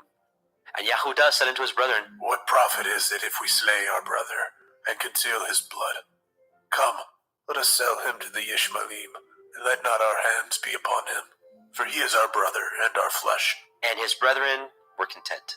Then there passed by Midianim merchantmen, and they drew and lifted up Joseph out of the pit, and sold Joseph to the Ishmaelim for 20 pieces of silver. And they brought Joseph into Mitzrayim. And Reuben returned into the pit, and behold, Joseph was not in the pit. And he rent his clothes. And he returned to his brethren and said, The child is not, and I, whither shall I go? And they took Joseph's coat, and killed a kid of the goats, and dipped the coat in the blood. And they sent the coat of many colors. And they brought it to their father, and said, This we have found. Know whether it be your son's coat or no. And he knew it, and said, It is my son's coat. An evil beast has devoured him. Joseph is without doubt rent in pieces. And Jacob rent his clothes, and put sackcloth upon his loins, and mourned for his son many days. And all his sons and all his daughters rose up to comfort him, but he refused to be comforted. And he said, For I will go down into Sheol unto my son, mourning. Thus his father wept for him. And the Midianim sold him into Mitzrayim unto Potiphar, an officer of Pharaoh's, and a captain of the guard. Bereshit, Genesis chapter 38. And it came to pass at that time that Yahudah went down from his brethren, and turned into a certain Adullamite, whose name was Hira. And Yahudah saw there a daughter of a certain Canaanite, whose name was Shuach, and he took her, and went in unto her. And she conceived and bore a son, and he called his name And she conceived again and bore a son, and called his name Onan. And she yet again conceived and bore a son, and called his name Shelach. And he was at Keziv when she bore him. And Yahudah took a woman for his firstborn, whose name was Tamar. And Yahudah's firstborn, was wicked in the sight of Yahuwah. and Yahweh slew him. And Yehuda said unto Onan, Go into your brother's woman, and marry her, and raise up seed to your brother. And Onan knew that the seed should not be his, and it came to pass, when he went in unto his brother's woman, that he spilled it on the ground, lest that he should give seed to his brother. And the thing which he did displeased Yahweh, wherefore he slew him also.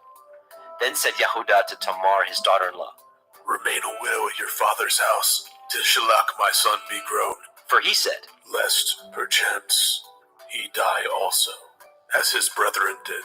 And Tamar went and dwelt in her father's house. And in process of time, the daughter of Shuach, Yehuda's woman, died. And Yehuda was comforted, and went up unto his sheep shearers, to Timnatha, and his friend Chira, the Adulamite. And it was told Tamar, saying, Behold, your father-in-law goes up to Timnah to shear his sheep. And she put her widow's garments off from her, and covered her with a veil, and wrapped herself, and sat in an open place, which is by the way to Timnah.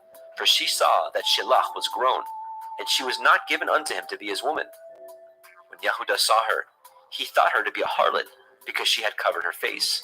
And he turned unto her by the way, and said, Go to, I pray you, let me come in unto you. For he knew not that she was his daughter-in-law. And she said, What will you give me, that you may come in unto me? And he said, I will send you a kid from the flock. And she said, Will you give me a pledge till you send it? And he said, What pledge shall I give you? And she said, Your signet, your bracelets, and your staff that is in your hand. And he gave it her, and came in unto her, and she conceived by him. And she arose and went away, and laid by her veil from her, and put on the garments of her widowhood. And Yehuda sent the kid by the hand of his friend the Adulamite to receive his pledge from the woman's hand, but he found her not.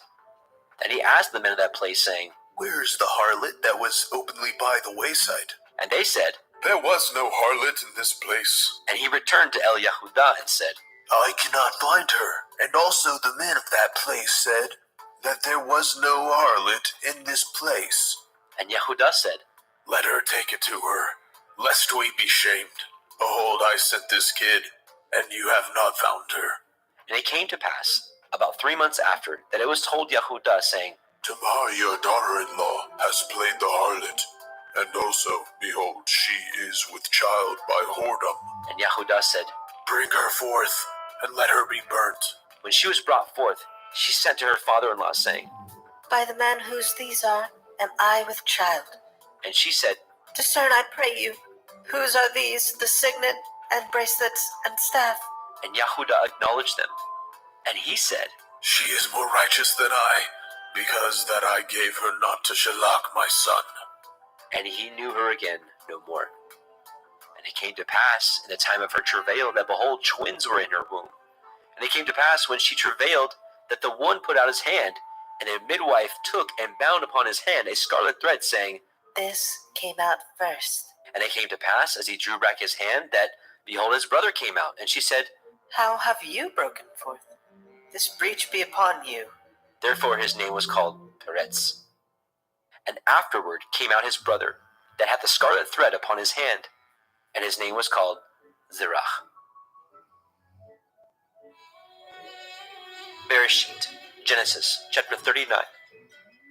And Joseph was brought down to Mitzrayim, and Potiphar, an officer of Pharaoh, captain of the guard of Mitzrayim, bought him of the hands of the Ishmaelim, which had brought him down thither. And Yahweh was with Joseph, and he was a prosperous man, and he was in the house of his master, the Mitzrayim. And his master saw that Yahweh was with him, and that Yahweh made all that he did to prosper in his hand.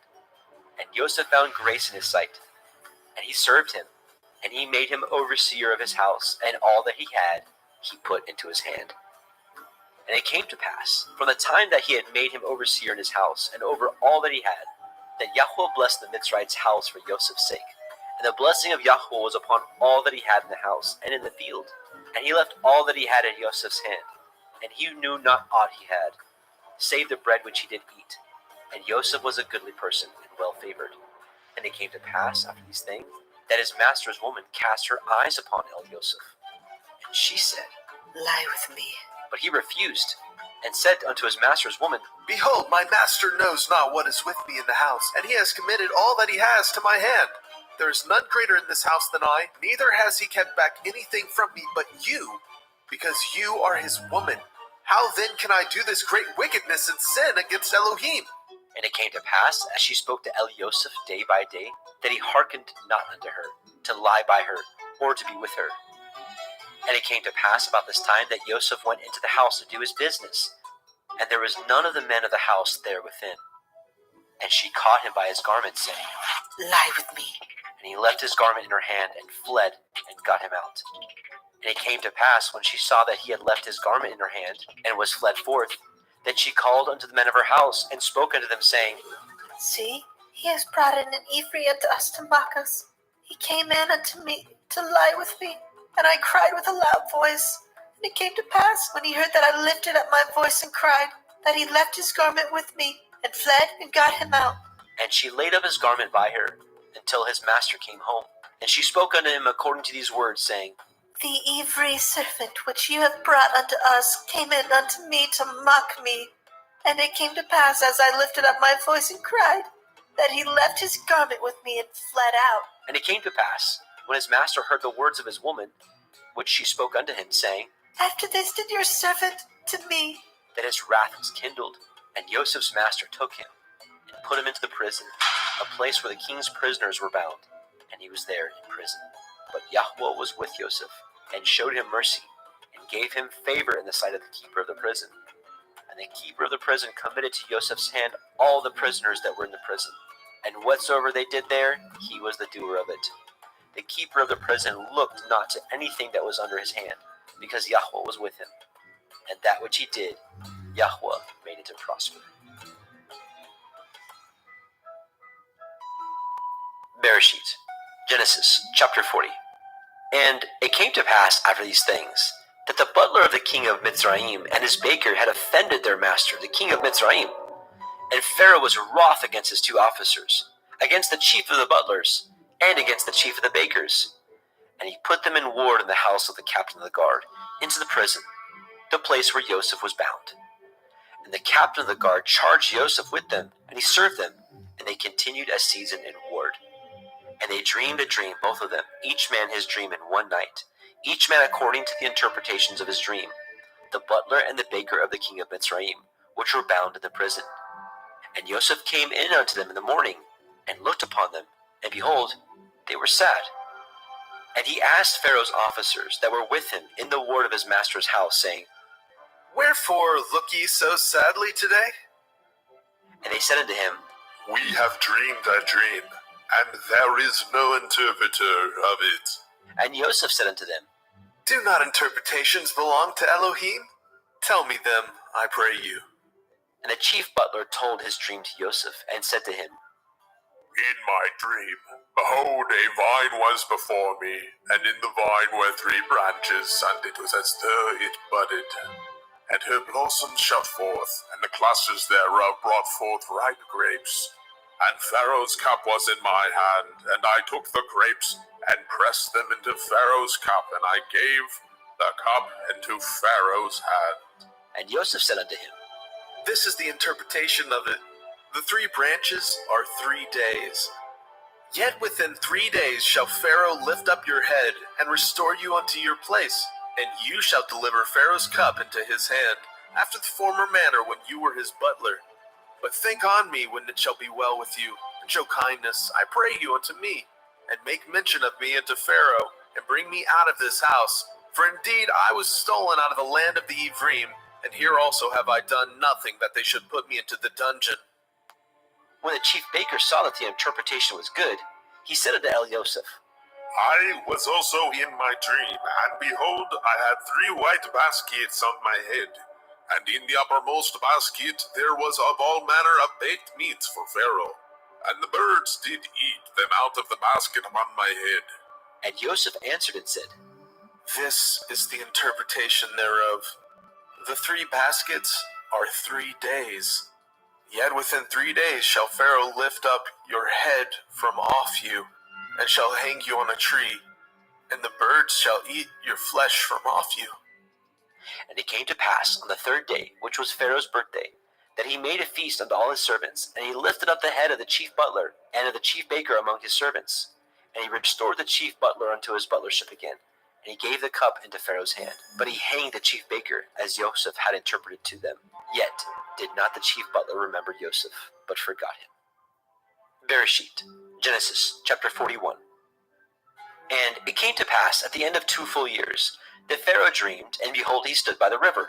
And behold, there came up out of the river 7 well-favored kine, and fat-fleshed, and they fed in a meadow.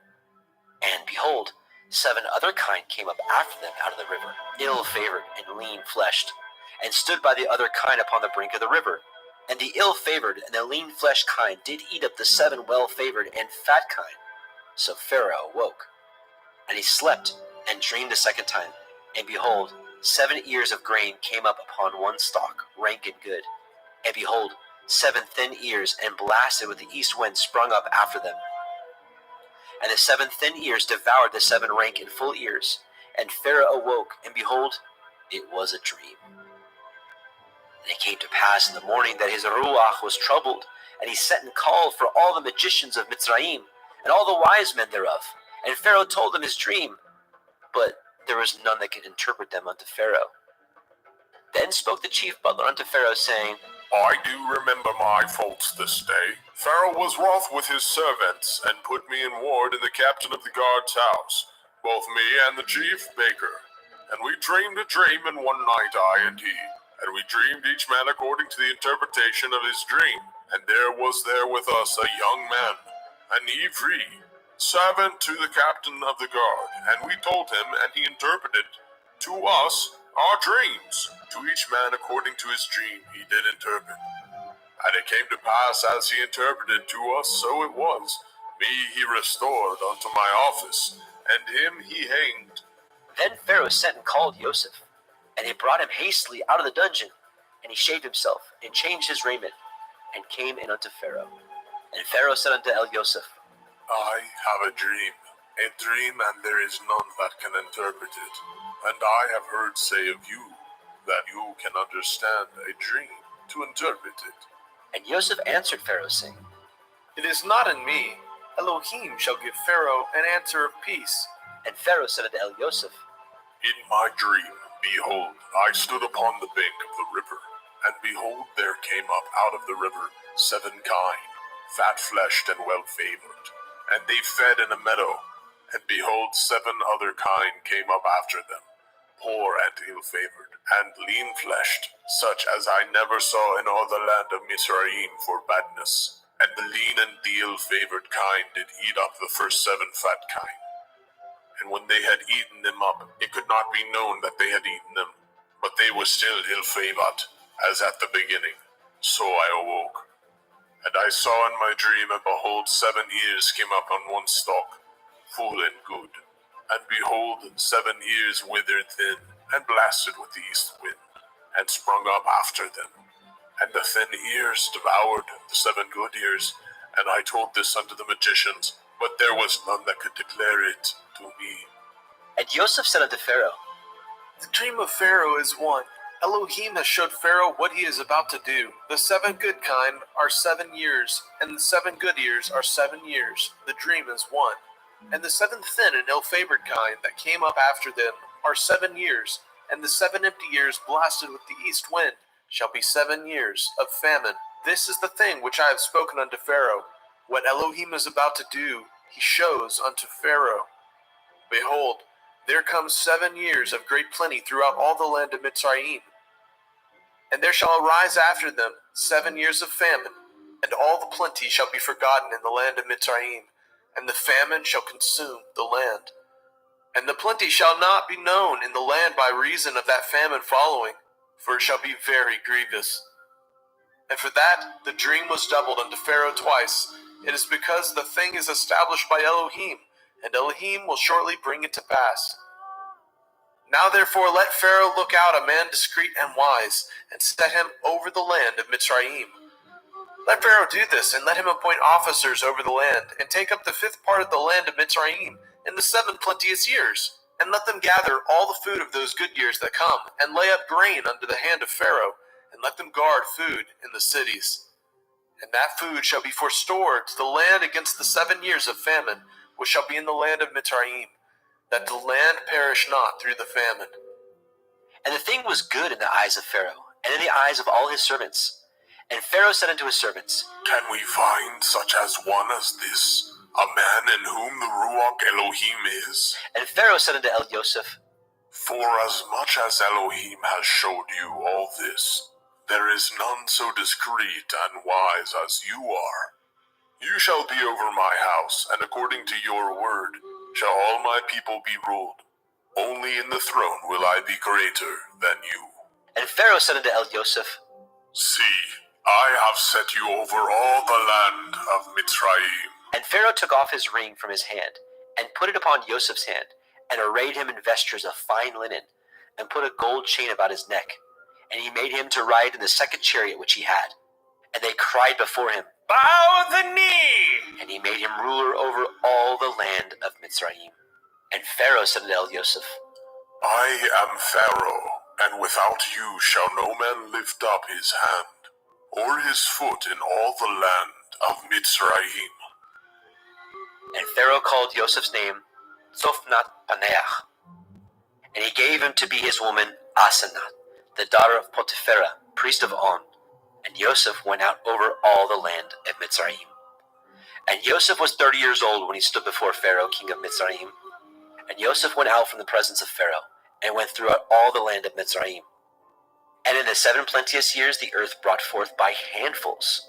And he gathered up all the food of the 7 years, which were in the land of Mitzrayim, and laid up the food in the cities. The food of the field, which was round about every city, he laid up in the same.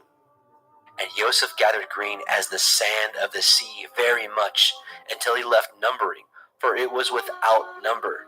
And unto Joseph were born 2 sons before the years of famine, which Asenath, the daughter of Potipherah, priest of On, bore unto him. And Joseph called the name of the firstborn Manasseh. For Elohim, Said he, has made me forget all my toil and all my father's house. and the name of the second called he Ephraim. For Elohim has caused me to be fruitful in the land of my affliction. And the 7 years of plenteousness that was in the land of Mitzrayim were ended. And the 7 years of famine began to come, according as Joseph had said, and the famine was in all the lands. But in all the land of Mitzrayim there was bread.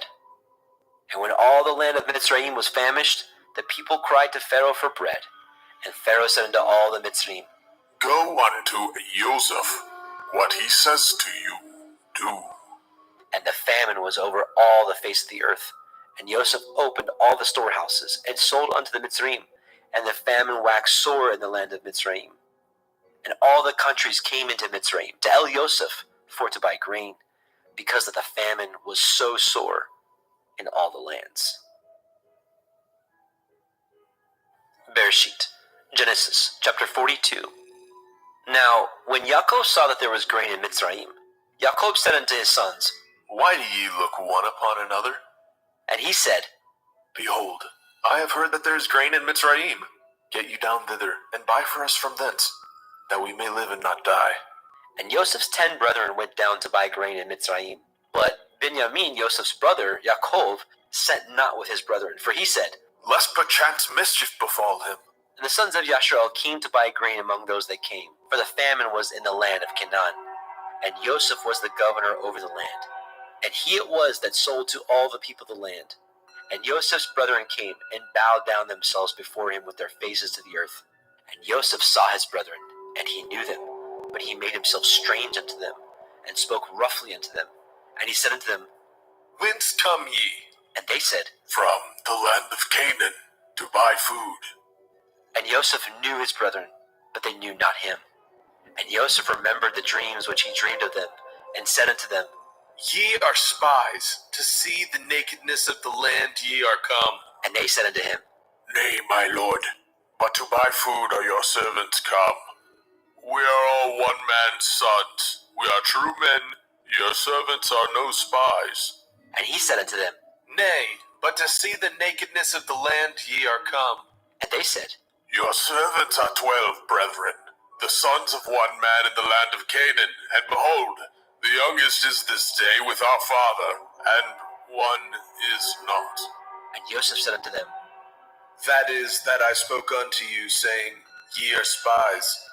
Hereby ye shall be proved. By the life of Pharaoh ye shall not go forth hence, except your youngest brother come hither. Send one of you, and let him fetch your brother. And ye shall be kept in prison, that your words may be proved, whether there be any truth in you. Or else, by the life of Pharaoh, surely ye are spies. And he put them all together into ward 3 days.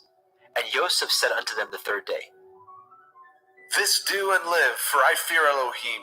If ye be true men, let one of your brethren be bound in the house of your prison. Go ye, carry grain for the famine of your houses, but bring your youngest brother unto me. So shall your words be verified, and ye shall not die. and they did so. And they said one to another, We are truly guilty concerning our brother, in that we saw the anguish of his soul when he besought us, and we would not hear. Therefore is this distress come upon us. And Reuben answered them, saying, Spoke I not unto you, saying, Do not sin against the child, and ye would not hear? Therefore, behold, also his blood is required. And they knew not that Joseph understood them, for he spoke unto them by an interpreter. And he turned himself about from them, and wept, and returned to them again, and communed with them, and took from them Shimon, and bound him before their eyes. Then Joseph commanded to fill their sacks with grain, and to restore every man's money into a sack, and to give them provision for the way. And thus he did unto them. And he laded their asses with grain, and departed thence. And as one of them opened his sack, to give his ass provender in the inn, he espied his money, for, behold, it was in the sack's mouth. And he said unto his brethren, My money is restored, and lo, it is even in my sack. And their heart failed them. And they were afraid, saying one to another, What is this that Elohim has done unto us? And they came unto Jacob their father, unto the land of Canaan, and told him all that befell unto them, saying, The man who is the Lord of the land spoke roughly to us, and took us for spies of the country. And we said unto him, We are true men, we are no spies. We be 12 brethren, sons of our father. One is not, and the youngest is this day with our father in the land of Canaan. And the man, the Lord of the country, said unto us, Hereby shall I know that ye are true men. Leave one of your brethren here with me, and take food for the famine of your households, and be gone. And bring your youngest brother unto me. Then shall I know that ye are no spies, but that ye are true men. So will I deliver you and your brother, and ye shall traffic in the land. And it came to pass, as they emptied their sacks, that behold, every man's bundle of money was in his sack. And when both they and their father saw the bundles of money, they were afraid. And Yaakov their father said unto them, Me have you bereaved of my children. Joseph is not, and Shimon is not, and ye will take Benjamin away. All these things are against me. And Reuben spoke unto his father, saying, Slay my 2 sons, if I bring him not to you. Deliver him into my hand, and I will bring him to you again.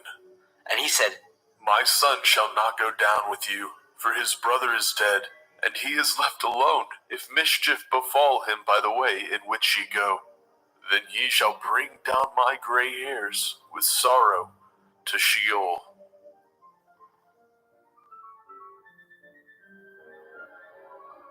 Bereshit, Genesis chapter 43. And the famine was sore in the land.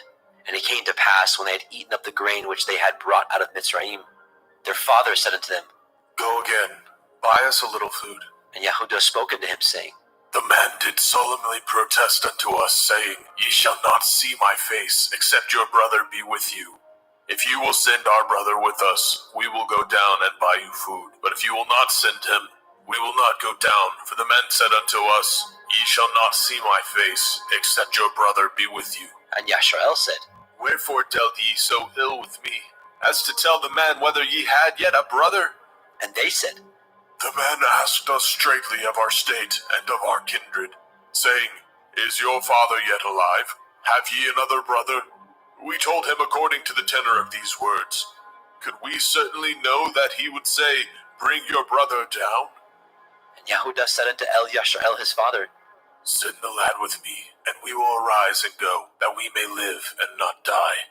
Both we and you, and also our little ones. I will be surety for him. Of my hand shall you require him. If I bring him not unto you, and set him before you, then let me bear the blame forever. For except we had lingered, surely now we had returned this second time. And their father Yashrael said unto them, If it must be so now, do this, take of the best fruits of the land in your vessels, and carry down the man a present, a little balm and a little honey, spices and myrrh, nuts and almonds, and take double money in your hand. And the money that was brought again in the mouth of your sacks, carry it again in your hand. Perchance it was an oversight. Take also your brother, and arise, go again unto the man. And El Shaddai give you mercy before the man, that he may send away your brother and Benjamin. If I be bereaved of my children, I am bereaved. And the men took that present, and they took double money in their hand, and Benjamin, and rose up, and went down to Mitzrayim, and stood before Joseph. And when Joseph saw Benjamin with them, he said to the ruler of his house, Bring these men home, and slay, and make ready, for these men shall dine with me at noon. And the man did as Joseph bade, and the man brought the men into Joseph's house. And the men were afraid, because they were brought into Joseph's house. And they said, Because of the money that was returned in our sacks at the first time are we brought in, that he may seek occasion against us, and fall upon us, and take us for bondmen and our asses.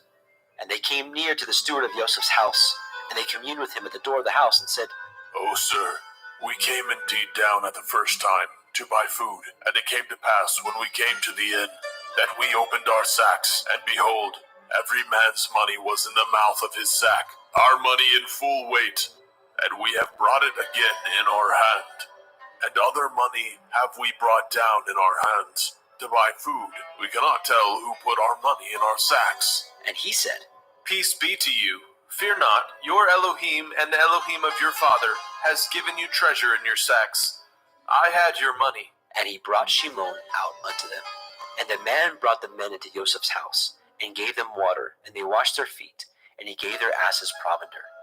And they made ready the present against Joseph, came at noon, for they heard that they should eat bread there. And when Joseph came home, they brought him the present which was in their hand into the house, and bowed themselves to him to the earth. And he asked them of their welfare, and said, Is your father well? The old man of whom ye spoke, is he yet alive? And they answered, Your servant's father is in good health. He is yet alive. And they bowed down their heads, and made obeisance. And he lifted up his eyes, and saw his brother Benjamin, his mother's son, and said, Is this your younger brother, of whom ye spoke unto me? And he said, Elohim be gracious unto you, my son. And Joseph made haste, for his heart did yearn upon his brother. And he sought where to weep. And he entered into his chamber, and wept there. And he washed his face, and went out, and refrained himself, and said, Set on bread. And they set on for him by himself, and for them by themselves, and for the Mitzrayim which did eat with him by themselves, because the Mitzrayim might not eat bread with the Ibrim, for that is an abomination unto the Mitzrayim. And they sat before him, the firstborn according to his birthright, and the youngest according to his youth. And the men marveled one at another. And he took and sent messes unto them from before him. But Benjamin's mess was 5 times so much as any of theirs. And they drank and were merry with him.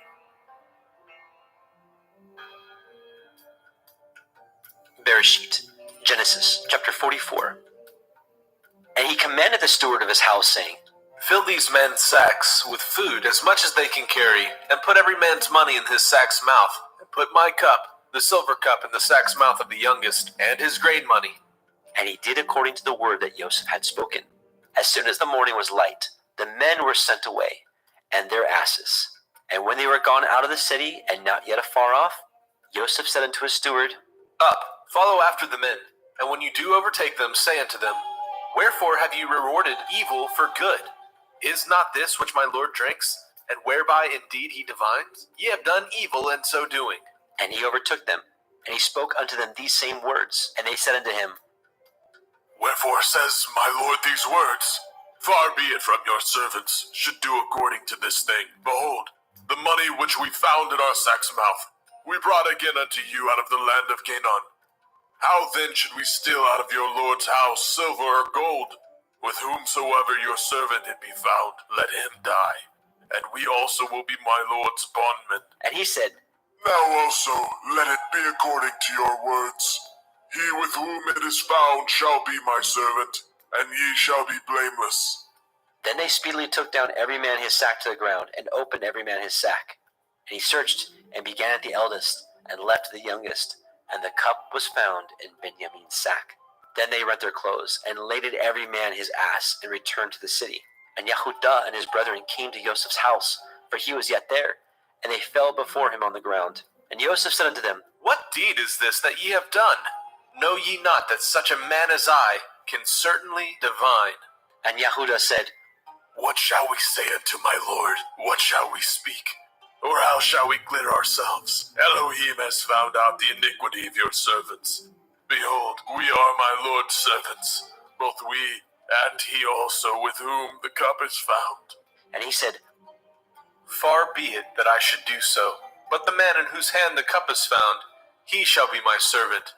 And as for you, get you up in peace unto your father. Then Yehudah came near unto him and said, O my lord, let your servant, I pray you, speak a word in my lord's ears, and let not your anger burn against your servant, for you are even as Pharaoh, my lord, asked his servant, saying, Have ye a father or a brother? And we said unto my lord, We have a father, an old man, and a child of his old age, a little one, and his brother is dead, and he alone is left of his mother, and his father loves him. And you said unto your servants, Bring him down unto me, that I may set my eyes upon him. And we said unto my lord, The lad cannot leave his father, for if he should leave his father would die. And you said unto your servants, Except your youngest brother come down with you, ye shall see my face no more. And it came to pass, when we came up unto your servant my father, we told him the words of my lord. And our father said, Go again and buy us a little food. And we said, We cannot go down. If our youngest brother be with us, then will we go down, for we may not see the man's face, except our youngest brother be with us. And your servant my father said unto us, Ye know that my woman bore me 2 sons, and the one went out from me. And I said, Surely he is torn in pieces, and I saw him not since. And if ye take this also from me, and mischief befall him, ye shall bring down my gray hairs with sorrow to Sheol. Now therefore, when I come to your servant my father, and the lad be not with us, seeing that his life is bound up in the lad's life, it shall come to pass, when he sees that the lad is not with us, that he will die. And your servant shall bring down the gray hairs of your servant our father with sorrow to Sheol. For your servant became surety for the lad unto my father, saying, If I bring him not unto you, then I shall bear the blame to my father forever. Now therefore I pray you, let your servant abide instead of the lad, a bondman to my lord, and let the lad go up with his brethren. For how shall I go up to my father, and the lad be not with me, lest perchance I see the evil that shall come on my father?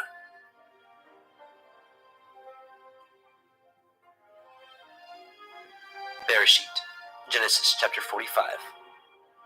Then Joseph could not refrain himself before all them that stood by him, and he cried, Cause every man to go out from me. and there stood no man with him, while Joseph made himself known unto his brethren.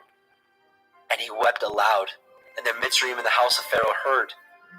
And Joseph said unto his brethren, I am Joseph. Does my father yet live? And his brethren could not answer him, for they were troubled at his presence. And Joseph said unto his brethren, Come near to me, I pray you. and they came near. And he said, I am Joseph your brother, whom ye sold into Mitzrayim. Now therefore be not grieved, nor angry with yourselves that ye sold me hither, for Elohim did send me before you to preserve life. For these 2 years has the famine been in the land, and yet there are 5 years in which there shall neither be earing or harvest. And Elohim sent me before you to preserve you a posterity in the earth, and to save your lives by a great deliverance. So now it was not you that sent me hither, but Elohim. And he has made me a father to Pharaoh, and lord of all his house, a ruler throughout all the land of Mitzrayim. Haste ye, and go up to my father, and say unto him, Thus says your son, Joseph, Elohim has made me lord of all Mitzrayim. Come down unto me, tarry not, and you shall dwell in the land of Goshen, and you shall be near unto me, you and your children, and your children's children, and your flocks, and your herds, and all that you have. And there will I nourish you, for yet there are 5 years of famine, lest you and your household, and all that you have, come to poverty. And behold, your eyes see, and the eyes of my brother Benjamin, that it is my mouth that speaks unto you. And ye shall tell my father all my glory in Mitzrayim, and all that ye have seen, and ye shall haste and bring down my father hither. And he fell upon his brother Benjamin's neck, and wept. And Benjamin wept upon his neck. Moreover, he kissed all his brethren, and wept upon them. And after that, his brethren talked with him. And the fame thereof was heard in Pharaoh's house, saying, Joseph's brethren are come. And it pleased Pharaoh well, and his servants. And Pharaoh said unto El-Yoseph, Say unto your brethren, This do ye, lade your beasts, and go, get you unto the land of Canaan, and take your father and your households, and come unto me, and I will give you the good of the land of Mitzrayim, and ye shall eat the fat of the land. Now you are commanded, this do ye, take you wagons out of the land of Mitzrayim for your little ones, and for your women, and bring your father, and come. Also regard not your stuff, for the good of all the land of Mitzrayim is yours. And the children of Yashrael did so. And Joseph gave them wagons according to the commandment of Pharaoh, and gave them provision for the way. To all of them he gave each man changes of raiment, but to Benjamin he gave 300 pieces of silver and 5 changes of raiment. And to his father he sent after this manner, 10 asses laden with the good things of Mitzrayim, and 10 she-asses laden with grain and bread and meat for his father by the way. So he sent his brethren away, and they departed. And he said unto them, See that ye fall not out by the way. And they went up out of Mitzrayim, and came into the land of Canaan unto El-Jacob their father, and told him, saying, Joseph is yet alive, and he is governor over all the land of Mitzrayim. And Jacob's heart fainted, for he believed them not. And they told him all the words of Joseph which he had said unto them. And when he saw the wagons which Joseph had sent to carry him, the ruach of Jacob their father revived. And Yashrael said, It is enough. Joseph my son is yet alive. I will go and see him before I die.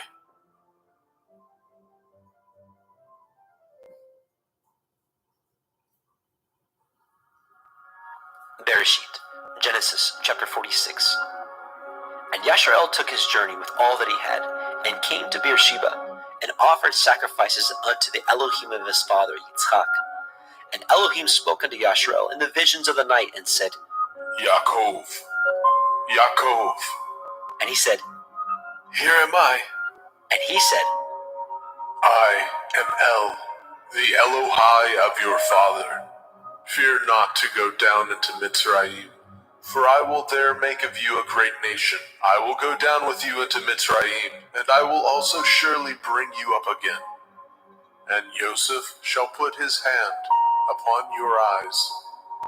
And Jacob rose up from Beersheba, and the sons of Yashrael carried Jacob their father, and their little ones, and their women, in the wagons which Pharaoh had sent to carry him. And they took their cattle and their goods which they had gotten in the land of Canaan, and came in unto Mitzrayim, Jacob and all his seed with him, his sons and his sons' sons with him, his daughters and his sons' daughters, and all his seed brought he with him into Mitzrayim. And these are the names of the children of Yashrael, which came into Mitzrayim: Jacob and his sons, Reuben, Jacob's firstborn, and the sons of Reuben, Hanok, and Palu, and Hethron, and Carmi, and the sons of Shimon, Yemuel, and Yamin, and Ohad, and Yakin, and Sochar, and Shaul, the son of the Canaanite woman. And the sons of Levi, Gershon, Kohath, and Merari. And the sons of Yehudah, and Onan, and Shelach, and Peretz, and Zerach.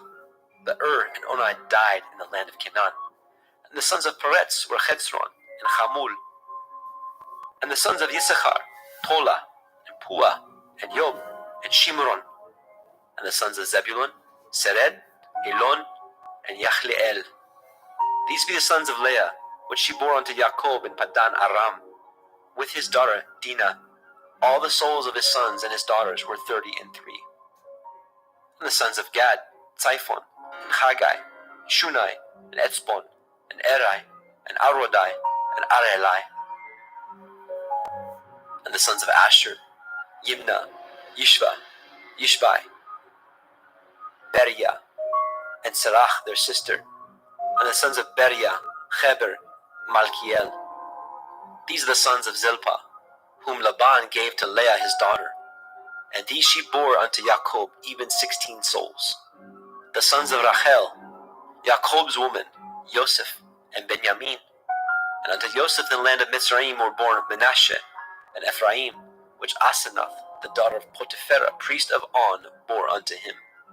And the sons of Benjamin were Bela, and Becher, and Ashbel, and Gera, and Naaman, and Echai, and Rosh, and Mupim, and Hupim, and Ard. These are the sons of Rachel, which were born unto Jacob. All the souls were 14. And the sons of Dan, Hushim. And the sons of Naphtali, Yachzeel, Gunai, Yetzer, and Shilem. These are the sons of Bilhah, which Laban gave unto Rachel his daughter. And she bore these unto Jacob. All the souls were 7. All the souls that came with Jacob into Mitzrayim, which came out of his loins, besides Jacob's sons' women, all the souls were 66.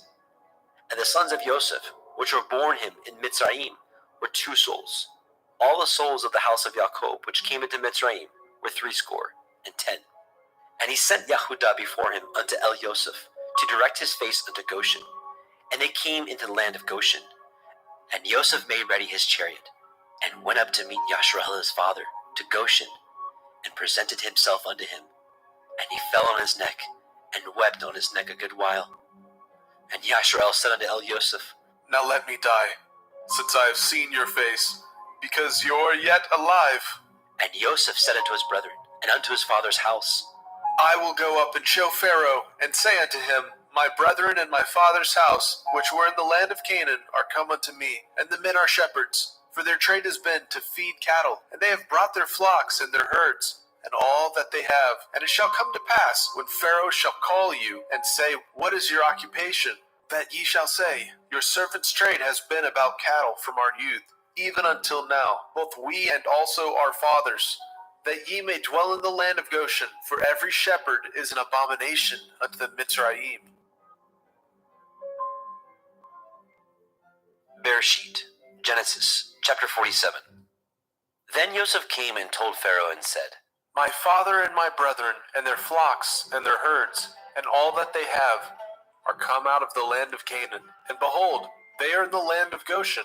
And he took some of his brethren, even 5 men, and presented them unto Pharaoh. And Pharaoh said unto his brethren, What is your occupation? And they said unto Pharaoh, Your servants are shepherds, both we and also our fathers. They said moreover unto Pharaoh, For to sojourn in the land are we come, for your servants have no pasture for their flocks, for the famine is sore in the land of Canaan. Now therefore we pray you, let your servants dwell in the land of Goshen. And Pharaoh spoke unto El Yosef, saying, Your father and your brethren are come unto you. The land of Mitzrayim is before you.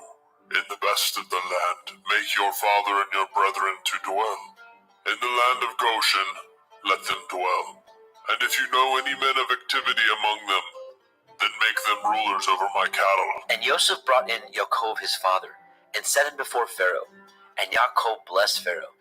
And Pharaoh said unto El Yaakov, How old are you? And Yaakov said unto Pharaoh, The days of the years of my pilgrimage are 130 years. Few and evil have the days of the years of my life been, and have not attained unto the days of the years of the life of my fathers, in the days of their pilgrimage. And Yaakov blessed Pharaoh, and went out from before Pharaoh. And Joseph placed his father and his brethren, and gave them a possession in the land of Mitzrayim, in the best of the land, in the land of Ramesses, as Pharaoh had commanded. And Joseph nourished his father and his brethren, and all his father's household, with bread according to their families. And there was no bread in all the land, for the famine was very sore, so that the land of Mitzrayim and all the land of Canaan fainted by reason of the famine. And Joseph gathered up all the money that was found in the land of Mitzrayim and in the land of Canaan, for the grain which they bought. And Joseph brought the money into Pharaoh's house. And when the money failed in the land of Mitzrayim and in the land of Canaan, all the Mitzrayim came unto El Joseph and said, Give us bread, for why should we die in your presence? For the money fails. And Joseph said, Give your cattle, and I will give you for your cattle, if money fail. And they brought their cattle unto El Joseph. And Joseph gave them bread in exchange for horses, and for the flocks, and for the cattle of the herds, and for the asses. And he fed them with bread for all their cattle for that year. When that year was ended, they came unto him the second year, and said unto him, We will not hide it from my lord, how that our money is spent. My lord also has our herds of cattle. There is not aught left in the sight of my lord, but our bodies and our lands. Wherefore shall we die before your eyes, both we and our land? Buy us and our land for bread, and we and our land will be servants unto Pharaoh. And give us seed, that we may live and not die, and the land be not desolate. And Joseph bought all the land of Mitzrayim for Pharaoh. For the Mitzrayim sold every man his field, because the famine prevailed over them. So the land became Pharaoh's. And as for the people, he removed them to cities from the one end of the borders of Mitzrayim even to the other end thereof. Only the land of the priests bought he not, for the priests had a portion assigned them of Pharaoh, and did eat their portion which Pharaoh gave them, wherefore they sold not their lands. Then Joseph said unto the people, Behold, I have bought you this day in your land for Pharaoh. Lo, here is seed for you, and ye shall sow the land. And it shall come to pass in the increase that ye shall give the 5th part unto Pharaoh, and 4 parts shall be your own, for seed of the field, and for your food, and for them of your household, and for food of your little ones. And they said, You've saved our lives. Let us find grace in the sight of my lord, and we will be Pharaoh's servants. And Joseph made it a law over the land of Mitzrayim unto this day, that Pharaoh should have the 5th part, except the land of the priests only, which became not Pharaoh's. And Yasharel dwelt in the land of Mitzrayim, in the country of Goshen, and they had possessions therein, and grew, and multiplied exceedingly. And Yaakov lived in the land of Mitzrayim 17 years. So the whole age of Yaakov was 147 years. And the time drew nigh that Yasharel must die. And he called his son Joseph, and said unto him, If now I have found grace in your sight, put, I pray you, your hand under my thigh, and deal kindly and truly with me. Bury me not, I pray you, in Mitzrayim. But I will lie with my fathers, and you shall carry me out of Mitzrayim, and bury me in their burying place. And he said, I will do as you have said. And he said, Swear unto me. And he swore unto him. And Yasharel bowed himself upon the bed's head. Bereshit, Genesis, chapter 48. And it came to pass, after these things, that one told Joseph, Behold, your father is sick. and he took with him his 2 sons, Manasseh and Ephraim. And one told Yaakov and said, Behold, your son Joseph comes unto you. And Yasharel strengthened himself, and sat upon the bed. And Yaakov said unto El Joseph, El Shaddai appeared unto me at Luz, in the land of Canaan, and blessed me, and said unto me, Behold, I will make you fruitful and multiply you, and will make you a multitude of people, and will give you this land to your seed after you for an everlasting possession. And now your 2 sons, Ephraim and Manasseh, which were born unto you in the land of Mitzrayim, before I came unto you in Mitzrayim, are mine. As Reuben and Shimon, they shall be mine, and your issue, which you beget after them, shall be yours, and shall be called after the name of their brethren in their inheritance. And as for me, When I came from Padan Aram, Rachel died by me in the land of Canaan in the way, when yet there was but a little way to come unto Ephratah, and I buried her there in the way of Ephratah. The same is Bethlehem. And Yashrael beheld Joseph's sons, and said, Who are these? And Joseph said unto his father, They are my sons, whom Elohim has given me in this place. And he said, Bring them, I pray you, unto me, and I will bless them. Now the eyes of Yashrael were dim for age, so that he could not see. And he brought them near unto him, and he kissed them, and embraced them. And Yashrael said unto Joseph, I had thought not to see your face, and lo, Elohim has showed me also your seed. And Joseph brought them out from between his knees, and he bowed himself with his face to the earth. And Joseph took them both, Ephraim in his right hand toward Yashrael's left hand, and Manasseh in his left hand toward Yashrael's right hand, and brought them near unto him. And Yashrael stretched out his right hand, and laid it upon Ephraim's head, who was the younger, and his left hand upon Manasseh's head, guiding his hands wittingly, for Manasseh was the firstborn. And he blessed Joseph, and said, Elohim, before whom my fathers Abraham and Yitzhak did walk, the Elohim which fed me all my life long unto this day, the angel which redeemed me from all evil, bless the lads, and let my name be named on them, and the name of my fathers Abraham and Yitzhak, and let them grow into a multitude in the midst of the earth. And when Joseph saw that his father laid his right hand upon the head of Ephraim, it displeased him. And he held up his father's hand to remove it from Ephraim's head unto Manasseh's head. And Joseph said unto his father, Not so, my father, this is the firstborn. Put your right hand upon his head. And his father refused, and said, I know it, my son, I know it. He also shall become a people, and he also shall be great. But surely his younger brother shall be greater than he, and his seed shall become a multitude of nations. And he blessed them that day, saying, In you shall Yasharel bless, saying, Elohim make you as Ephraim and as Manasseh. And he set Ephraim before Manasseh. And Yashrael said unto Joseph, Behold, I die, but Elohim shall be with you, and bring you again unto the land of your fathers. Moreover, I have given to you one portion above your brethren, which I took out of the hand of the Emorai, with my sword and with my bow.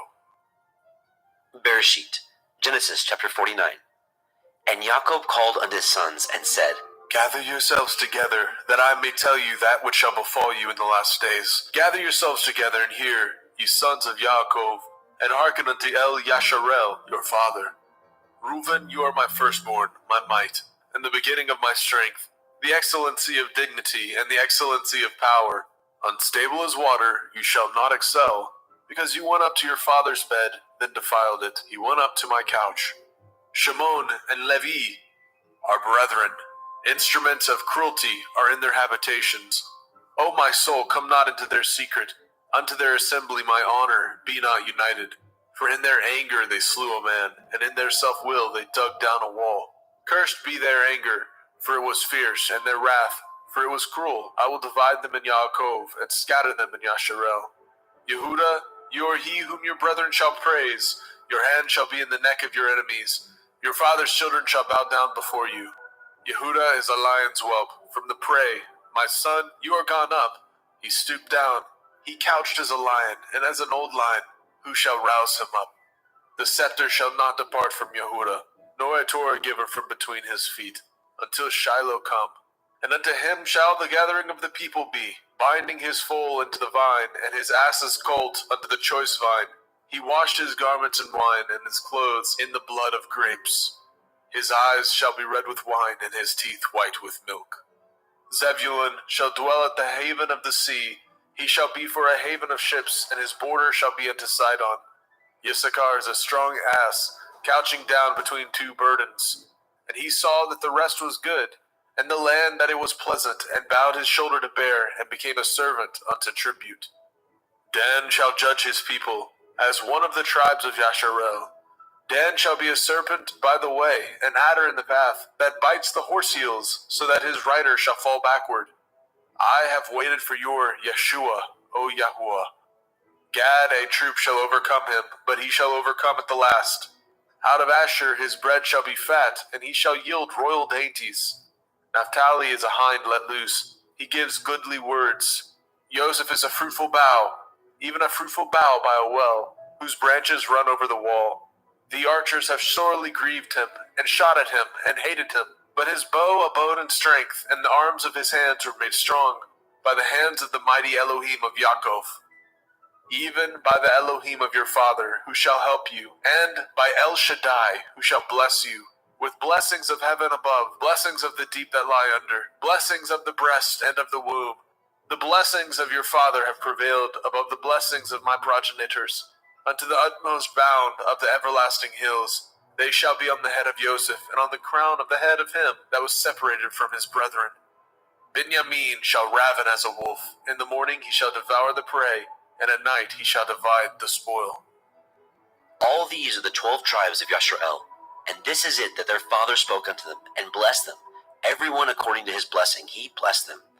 And he charged them, and said unto them, I am to be gathered unto my people. Bury me with my fathers, in the cave that is in the field of Ephron the Hittite, in the cave that is in the field of Machpelah, which is before Mamre, in the land of Canaan, which Abraham bought with the field of Ephron the Hittite, for a possession of a burying place. There they buried Abraham and Sarah his woman. There they buried Yitzhak and Rivkah his woman. And there I buried Leah.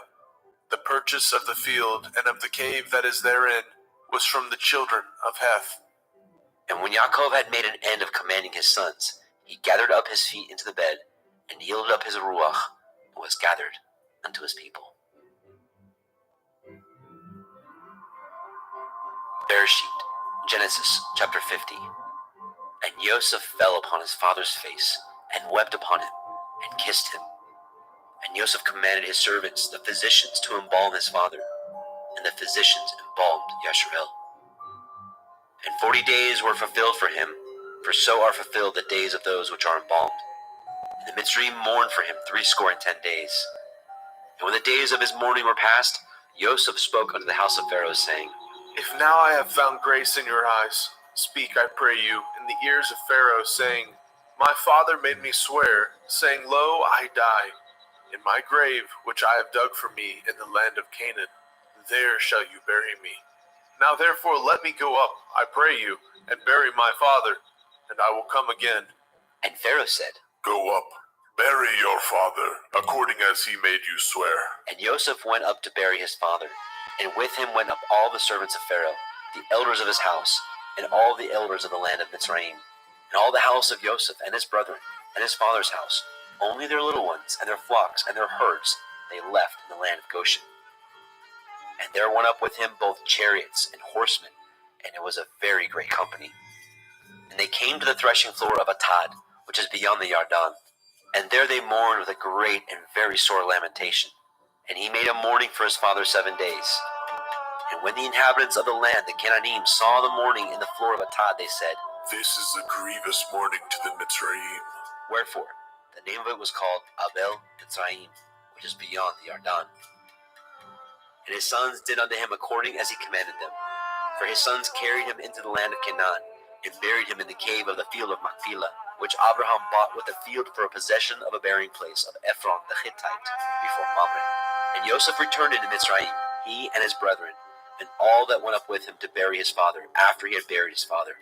And when Joseph's brethren saw that their father was dead, they said, Joseph will perchance hate us, and will certainly requite us with all the evil which we did unto him. And they sent a messenger unto Joseph, saying, Your father did command before he died, saying, So shall ye say unto Joseph, Forgive, I pray you now, the transgression of your brethren, and their sin, for they did unto you evil.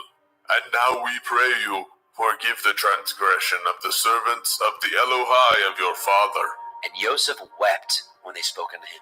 And his brethren also went and fell down before his face, and they said, Behold, we be your servants. And Joseph said unto them, Fear not, for am I in the place of Elohim? But as for you, ye thought evil against me, but Elohim meant it unto good, to bring to pass, as it is this day, to save much people alive. Now therefore fear ye not, I will nourish you and your little ones. And he comforted them and spoke kindly unto them. And Joseph dwelt in Mitzrayim, he and his father's house. And Joseph lived 110 years. And Joseph saw Ephraim's children of the third generation. The children also of Machir the son of Manasseh were brought up upon Joseph's knees. And Joseph said unto his brethren, I die, and Elohim will surely visit you, and bring you out of this land unto the land which he swore to Abraham, to Yitzhak, and to Yaakov. And Joseph took an oath of the children of Yashrael, saying, Elohim will surely visit you, and ye shall carry up my bones from hence. So Joseph died, being 110 years old, and they embalmed him, and he was put in a coffin in Mitzrayim.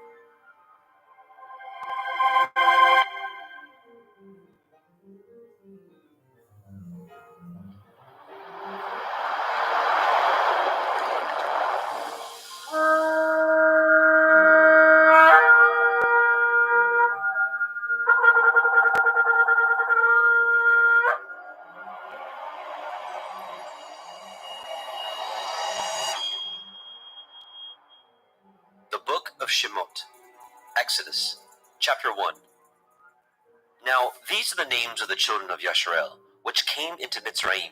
Every man and his household came with Jacob, Reuben, Shimon, Levi, Yehudah, Issachar, Zebulun, and Benjamin, Dan, Naphtali, Gad, and Asher. And all the souls that came out of the loins of Jacob were 70 souls, for Joseph was in Mitzrayim already. And Joseph died, and all his brethren, and all that generation. And the children of Yashrael were fruitful, and increased abundantly, and multiplied, and waxed exceeding mighty, and the land was filled with them. Now there arose up a new king over Mitzrayim, which knew not Joseph. And he said unto his people, Behold, the people of the children of Yasharel are more and mightier than we. Come on, let us deal wisely with them, lest they multiply, and it come to pass, that when there falls out any war, they join also unto our enemies, and fight against us, and so get them up out of the land. Therefore they did set over them taskmasters, to afflict them with their burdens. And they built for Pharaoh treasure cities, Pithom and Ramesses. But the more they afflicted them, the more they multiplied and grew, and they were grieved because of the children of Yashrael. And the Mitzrayim made the children of Yashrael to serve with rigor, and they made their lives bitter with hard bondage, in mortar, and in brick, and in all manner of service in the field. All their service, wherein they made them to serve, was with rigor. And the king of Mitzrayim spoke to the Ivri midwives, of which the name of the one was Shiphrah, and the name of the other Puah. And he said, When ye do the office of a midwife to the Evrith woman, and see them upon the stools, if it be a son, then ye shall kill him. But if it be a daughter, then she shall live. But the midwives feared Elohim, and did not as the king of Mitzrayim commanded them, but saved the men children alive. And the king of Mitzrayim called for the midwives, and said unto them, Why have you done this thing, and have saved the men children alive? And the midwives said unto Pharaoh, Because the Evrith women are not as the Mitzrith women, for they are lively, and are delivered ere the midwives come in unto them. Therefore Elohim dealt well with the midwives, and the people multiplied, and waxed very mighty. And it came to pass, because the midwives feared Elohim, that he made them houses. And Pharaoh charged all his people, saying, Every son that is born ye shall cast into the river, and every daughter ye shall save alive. Shemot, Exodus, chapter 2. And there went a man of the house of Levi, and took to be his woman a daughter of Levi. And the woman conceived, and bore a son. And when she saw him that he was a goodly child, she hid him 3 months. And when she could no longer hide him, she took for him an ark of bulrushes, and daubed it with slime and with pitch, and put the child therein, and she laid it in the reeds by the river's brink. And his sister stood afar off, to wit what would be done to him. And the daughter of Pharaoh came down to wash herself at the river. and her maidens walked along by the river's side. And when she saw the ark among the reeds, she sent her maid to fetch it. And when she had opened it, she saw the child, and behold, the babe wept. And she had compassion on him, and said, This is one of the Ephraim children. Then said his sister to Pharaoh's daughter, Shall I go and call to you a nurse of the Ephraim woman, that she may nurse the child for you? And Pharaoh's daughter said to her, Go. And the maid went, and called the child's mother. And Pharaoh's daughter said unto her, Take this child away and nurse it for me, and I will give you your wages. And the woman took the child, and nursed it. And the child grew, and she brought him unto Pharaoh's daughter, and became her son. And she called his name Moshe. And she said, Because I drew him out of the water. And it came to pass in those days, when Moshe was grown, that he went out unto his brethren, and looked on their burdens. And he spied a Mitzri smiting an Ephraim, one of his brethren. And he looked this way, and that way. And when he saw that there was no man, he slew the Mitzri, and hid him in the sand. And when he went out the second day, behold, 2 men of the Ephraim strove together. And he said to him that did the wrong, Wherefore do you smite your fellow? And he said, Who made you a prince and a judge over us? Intend you to kill me as you killed the Mitzri? And Moshe feared and said, Surely this thing is known. Now when Pharaoh heard this thing, he sought to slay Moshe. But Moshe fled from the face of Pharaoh, and dwelt in the land of Midian, and he sat down by a well. Now the priest of Midian had 7 daughters, and they came and drew water, and filled the troughs to water their father's flock. And the shepherds came and drove them away. But Moshe stood up and helped them, and watered their flock. And when they came to Reuel their father, he said, How is it that ye are come so soon today? And they said, A Mitzri delivered us out of the hand of the shepherds, and also drew water enough for us, and watered the flock. And he said unto his daughters, And where is he? Why is it that ye have left the man? Call him that he may eat bread. And Moshe was content to dwell with the man. And he gave Moshe Zipporah his daughter, and she bore to him a son. And he called his name Gershom, for he said, I have been a stranger in a strange land. And it came to pass in the process of time that the king of Mitzrayim died. And the children of Yasharel sighed by reason of the bondage, and they cried. And their cry came up unto Elohim by reason of the bondage. And Elohim heard their groaning. And Elohim remembered his covenant with Abraham, with Yitzchak, and with Yaakov. And Elohim looked upon the children of Yasharel, and Elohim had respect unto them.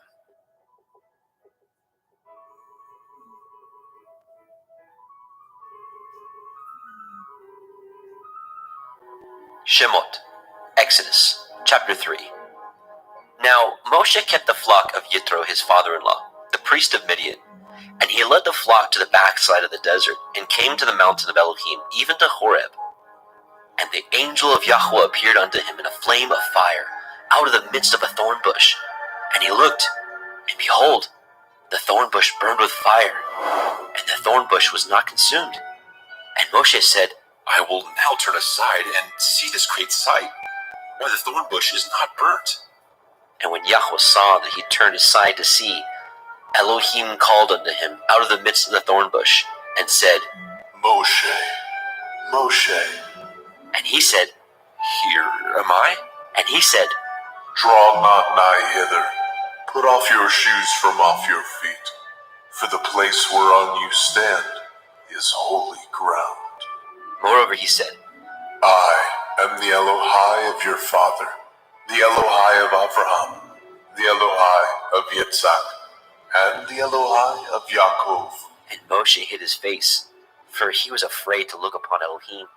And Yahweh said, I have surely seen the affliction of my people, which are in Mitzrayim, and have heard their cry by reason of their taskmasters. For I know their sorrows, and I am come down to deliver them out of the hand of Mitzrayim, and to bring them up out of that land unto a good land, and a large, unto a land flowing with milk and honey, unto the place of the Canaanim, and the Hittim, and the Amorim, and the Perizim, and the Hivim, and the Yevusim. Now therefore, Behold, the cry of the children of Yasharel is come unto me, and I have also seen the oppression wherewith the Mitzrayim oppress them. Come now, therefore, I will send you unto Pharaoh, that you may bring forth my people, the children of Yasharel, out of Mitzrayim. And Moshe said unto Elohim, Who am I that I should go unto Pharaoh, and that I should bring forth the children of Yasharel out of Mitzrayim? And he said, Certainly I will be with you, and this shall be a sign unto you that I have sent you. When you have brought forth the people out of Mitzrayim, ye shall serve Elohim upon this mountain. And Moshe said unto Elohim, Behold, when I come unto the children of Yasharel, and say unto them, The Elohai of your fathers has sent me unto you, and they shall say unto me, What is his name? What shall I say unto them? And Elohim said unto El Moshe, Ahaya Asher Ahaya, I am that I am. And he said, Thus shall you say unto the children of Yasharel, Ahaya I am has sent me unto you. And Elohim said moreover unto El Moshe, Thus shall you say unto the children of Yasharel, Yahuwah Elohai of your fathers, the Elohai of Abraham, the Elohai of Yitzhak, and the Elohai of Yaakov, has sent me unto you. This is my name forever, and this is my mention unto all generations. Go and gather the elders of Yasharel together, and say unto them, Yahuwah Elohai of your fathers, the Elohai of Abraham, of Yitzhak, and the Elohai of Yaakov, appeared unto me, saying, I have surely visited you, and seen that which is done to you in Mitzrayim. And I have said, I will bring you up out of the affliction of Mitzrayim, unto the land of the Canaanite, and the Hittim, and the Amorim, and the Perizim, and the Hivim, and the Yevusim, unto a land flowing with milk and honey. And they shall hearken to your voice, and you shall come, you and the elders of Yasharel, unto the king of Mitzrayim, and ye shall say unto him, Yahuwah Elohai of the Ephraim has met us. And now let us go, we beseech you, 3 days' journey into the wilderness, that we may sacrifice to Yahuwah Eloheinu.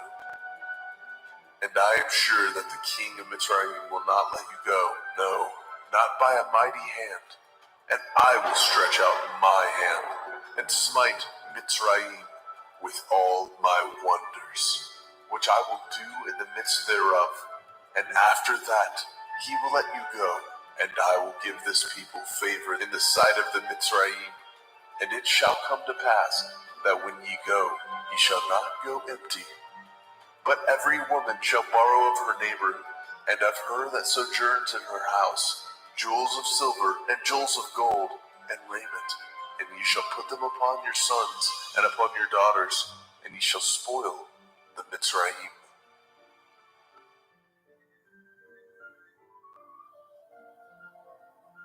Shemot, Exodus, chapter 4. And Moshe answered and said, But, behold, they will not believe me, nor hearken unto my voice, for they will say, Yahweh has not appeared unto you. And Yahweh said unto him, What is that in your hand? And he said, A rod? And he said, Cast it on the ground. And he cast it on the ground, and it became a serpent. And Moshe fled from before it. And Yahweh said unto Moshe, Put forth your hand, and take it by the tail. And he put forth his hand, and caught it, and it became a rod in his hand. That they may believe that Yahuwah Elohai of their fathers, the Elohai of Abraham, the Elohai of Yitzhak, and the Elohai of Yaakov, has appeared unto you. And Yahweh said furthermore unto him, Put now your hand into your bosom. And he put his hand into his bosom, and when he took it out, behold, his hand was leprous as snow. And he said, Put your hand into your bosom again. And he put his hand into his bosom again, and plucked it out of his bosom, and behold, it was turned again as his other flesh. And it shall come to pass, if they will not believe you, neither hearken to the voice of the first sign, that they will believe the voice of the latter sign. And it shall come to pass, if they will not believe also these 2 signs, neither hearken unto your voice, that you shall take of the water of the river, and pour it upon the dry land, and the water which you take out of the river shall become blood upon the dry land. And Moshe said unto Yahweh, Oh my Adonai, I am not eloquent, neither heretofore, nor since you have spoken unto your servant, but I am slow of speech and of a slow tongue. And Yahweh said unto him, Who has made man's mouth, or who makes the dumb, or deaf, or the seeing, or the blind? Have not I, Yahweh? Now therefore go, and I will be with your mouth, and teach you what you shall say. and he said, Oh my Adonai, send, I pray you, by the hand of whom you will send. And the anger of Yahweh was kindled against Moshe, and he said, Is not Aharon the Levi your brother? I know that he can speak well, and also, behold, he comes forth to meet you, and when he sees you, he will be glad in his heart. And you shall speak unto him, and put the words in his mouth, and I will be with your mouth, and with his mouth, and will teach you what ye shall do. And he shall be your spokesman unto the people, and he shall be, even he shall be to you, instead of a mouth, and you shall be to him, instead of Elohim. And you shall take this rod in your hand, wherewith you shall do signs. And Moshe went and returned to Yitro his father-in-law, and said unto him, Let me go, I pray you, and return unto my brethren which are in Mitzrayim, and see whether they be yet alive. And Yitro said unto Moshe, Go in peace. and Yahweh said unto Moshe in Midian, Go, return into Mitzrayim, for all the men are dead which sought your life. And Moshe took his woman and his sons, and set them upon an ass, and he returned to the land of Mitzrayim. And Moshe took the rod of Elohim in his hand. And Yahweh said unto Moshe, When you go to return into Mitzrayim, see that you do all those wonders before Pharaoh which I have put into your hand. But I will harden his heart, that he shall not let the people go. And you shall say unto Pharaoh, Thus says Yahweh, Yasharel is my son, even my firstborn. And I say unto you, Let my son go, that he may serve me. And if you refuse to let him go, behold, I will slay your son, even your firstborn. and it came to pass by the way in the inn that Yahweh met him, and sought to kill him. Then Zipporah took a sharp stone, and cut off the foreskin of her son, and cast it at his feet, and said, Surely a bloody man are you to me. So he let him go. Then she said, A bloody man you are, because of the circumcision. and Yahweh said to Aharon, Go into the wilderness to meet Moshe. and he went, and met him in the mount of Elohim, and kissed him. And Moshe told Aharon all the words of Yahweh who had sent him, and the signs which he had commanded him. And Moshe and Aharon went and gathered together all the elders of the children of Yasharel. And Aharon spoke all the words which Yahweh had spoken unto Moshe, and did the signs in the sight of the people. And the people believed. And when they heard that Yahweh had visited the children of Yasharel, and that he had looked upon their affliction, then they bowed their heads and worshipped.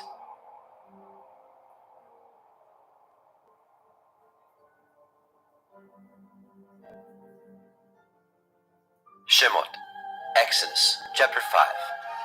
And afterward, Moshe and Aharon went in, and told Pharaoh, Thus says Yahweh Elohai of Yasharel, Let my people go, that they may hold a feast unto me in the wilderness. And Pharaoh said, Who is Yahweh that I should obey his voice to let Yasharel go? I know not Yahweh, neither will I let Yasharel go. and they said, The Elohai of the Ivrim has met with us. Let us go, we pray you, 3 days' journey into the desert, and sacrifice unto Yahweh Elohim, lest he fall upon us with pestilence, or with a sword. And the king of Mitzrayim said unto them, Wherefore do ye, Moshe and Aaron, let the people from their works get you unto your burdens. And Pharaoh said, Behold, the people of the land now are many, and ye make them rest from their burdens.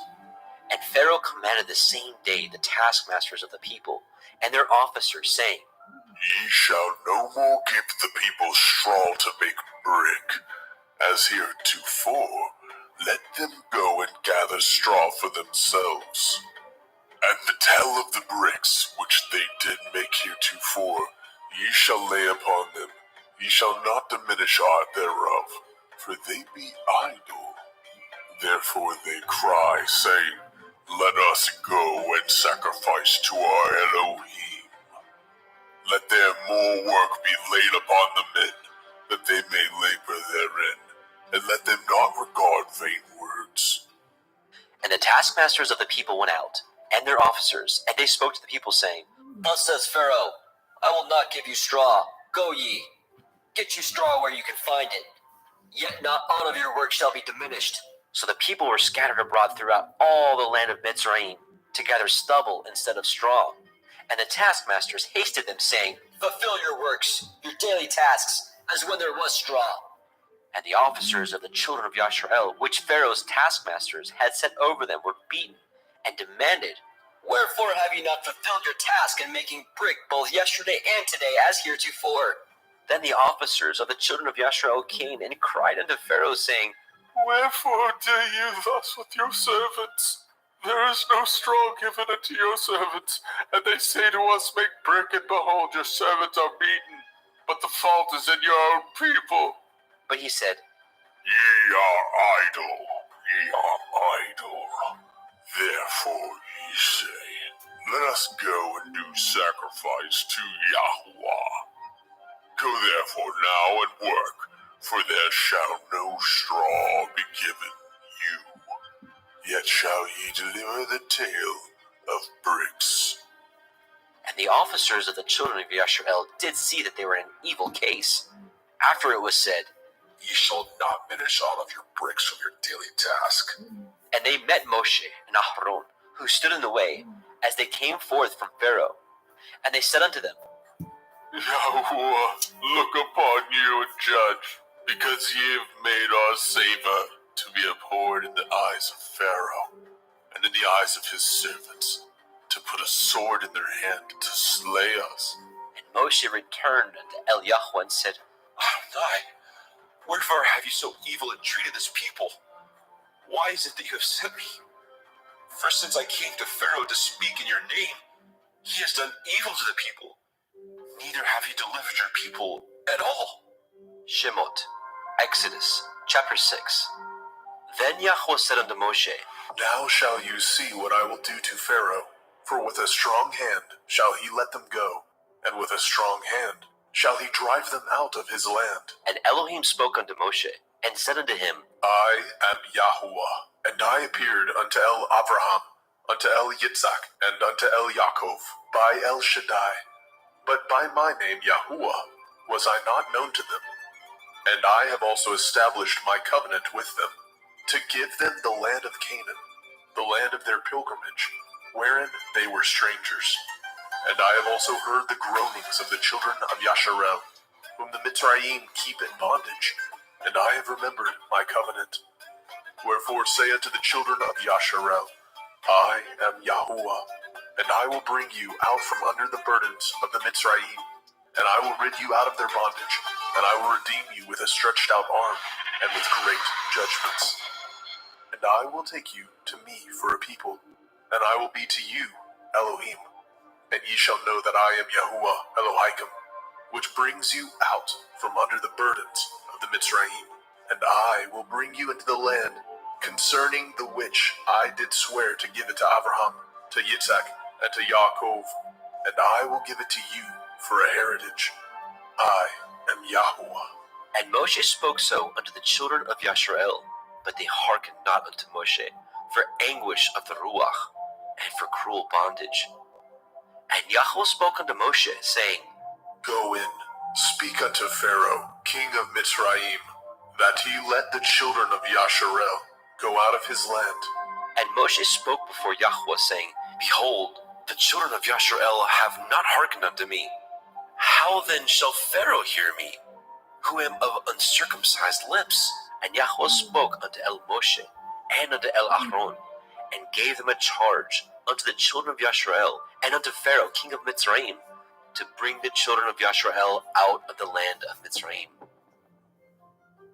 These be the heads of their fathers' houses, the sons of Reuben, the firstborn of Yashrael, Chanok, and Palu, and Chetzron, and Carmi. These be the families of Reuben. And the sons of Shimon, Yemuel, and Yamin, and Ochad, and Yakin, and Tzochar, and Shaul, the son of the Canaanite woman. These are the families of Shimon. And these are the names of the sons of Levi, according to their generations, Gershon, and Kohath, and Merari. And the years of the life of Levi were 137 years. The sons of Gershon, Livni, and Shimei, according to their families. And the sons of Kohath, Amram, and Yitzchar, and Hebron, and Uziel. And the years of the life of Kohath were 133 years.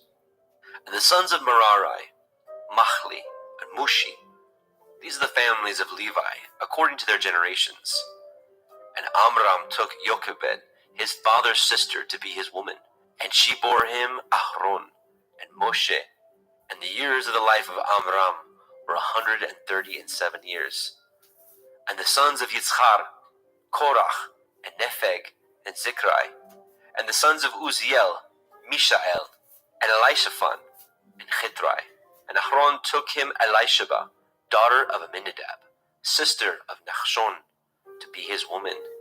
And she bore him Nadab, and Abihu, and Eleazar, and Ithamar. And the sons of Korach, Asir, Elkanah, Avisaph. These are the families of the Korchai.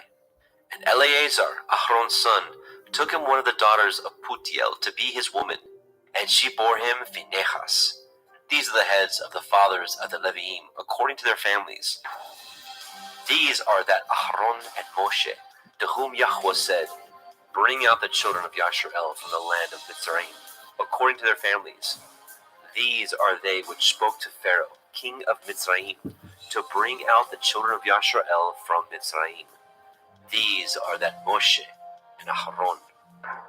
And it came to pass on the day when Yahweh spoke unto Moshe in the land of Mitzrayim, that Yahweh spoke unto Moshe, saying, I am Yahuwah. Speak you unto Pharaoh king of Mitzrayim all that I say unto you. And Moshe said before Yahweh, Behold, I am of uncircumcised lips. How shall Pharaoh hearken unto me? Shemot, Exodus, chapter 7. And Yahweh said unto Moshe, See, I have made you an Elohim to Pharaoh, and Aharon your brother shall be your prophet. You shall speak all that I command you, and Aharon your brother shall speak unto Pharaoh, that he send the children of Yasharel out of his land. And I will harden Pharaoh's heart, and multiply my signs and my wonders in the land of Mitzrayim. But Pharaoh shall not hearken unto you, that I may lay my hand upon Mitzrayim, and bring forth my armies and my people, the children of Yasharel, out of the land of Mitzrayim, by great judgments. And the Mitzrayim shall know that I am Yahuwah, when I stretch forth my hand upon the Mitzrayim, and bring out the children of Yasharel from among them. And Moshe and Ahron did as Yahweh commanded them. So did they. And Moshe was 80 years old, and Ahron 83 years old, when they spoke unto Pharaoh. And Yahweh spoke unto El Moshe, and unto El Ahron, saying, When Pharaoh shall speak unto you, saying, Show a miracle for you, then you shall say unto El Aharon, Take your rod, and cast it before Pharaoh, and it shall become a serpent. And Moshe and Ahron went in unto Pharaoh, and they did so, as Yahweh had commanded. And Ahron cast down his rod before Pharaoh, and before his servants, and it became a serpent. Then Pharaoh also called the wise men and the sorcerers, now the magicians of Mitzrayim. They also did in like manner with their enchantments, for they cast down every man his rod, and they became serpents. But Aharon's rod swallowed up their rods, and he hardened Pharaoh's heart, that he hearkened not unto them, as Yahweh had said. And Yahweh said unto Moshe, Pharaoh's heart is hardened. He refuses to let the people go. Get you unto Pharaoh in the morning. Lo, he goes out unto the water. You shall stand by the river's brink, against he come. And the rod which was turned to a serpent shall you take in your hand. And you shall say unto him, Yahuwah Elohai of the Ivrim has sent me unto you, saying, Let my people go, that they may serve me in the wilderness. And behold, hitherto you would not hear. Thus says Yahuwah, in this you shall know that I am Yahuwah. Behold, I will smite with the rod that is in my hand upon the waters which are in the river, and they shall be turned to blood. And the fish that is in the river shall die, and the river shall stink, and the Mitzrayim shall loathe the drink of the water of the river. And Yahweh said unto Moshe, Say unto Aaron, Take your rod, and stretch out your hand upon the waters of Mitzrayim, upon their streams, upon their rivers, and upon their ponds, and upon all their pools of water, that they may become blood, and that there may be blood throughout all the land of Mitzrayim, both in vessels of wood and in vessels of stone. And Moshe and Aaron did so, as Yahweh commanded. And he lifted up the rod, and smote the waters that were in the river, in the sight of Pharaoh, and in the sight of his servants. And all the waters that were in the river were turned to blood. And the fish that was in the river died. And the river stank. And the Mitzrayim could not drink of the water of the river, and there was blood throughout all the land of Mitzrayim. And the magicians of Mitzrayim did so with their enchantments, and Pharaoh's heart was hardened, neither did he hearken unto them, as Yahweh had said. And Pharaoh turned and went into his house, neither did he set his heart to this also. And all the Mitzrayim dug round about the river for water to drink, for they could not drink of the water of the river. And 7 days were fulfilled after that Yahweh had smitten the river.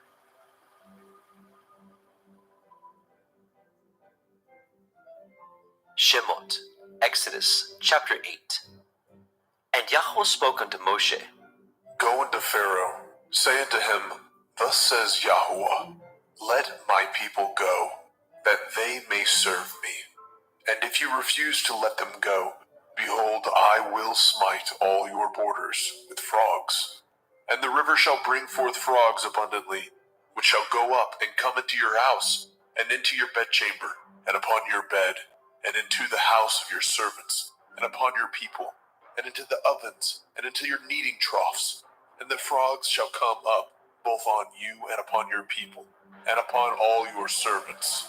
And Yahweh spoke unto Moshe, Say unto Aharon, Stretch forth your hand with your rod over the streams, over the rivers, and over the ponds, and cause the frogs to come up upon the land of Mitzrayim.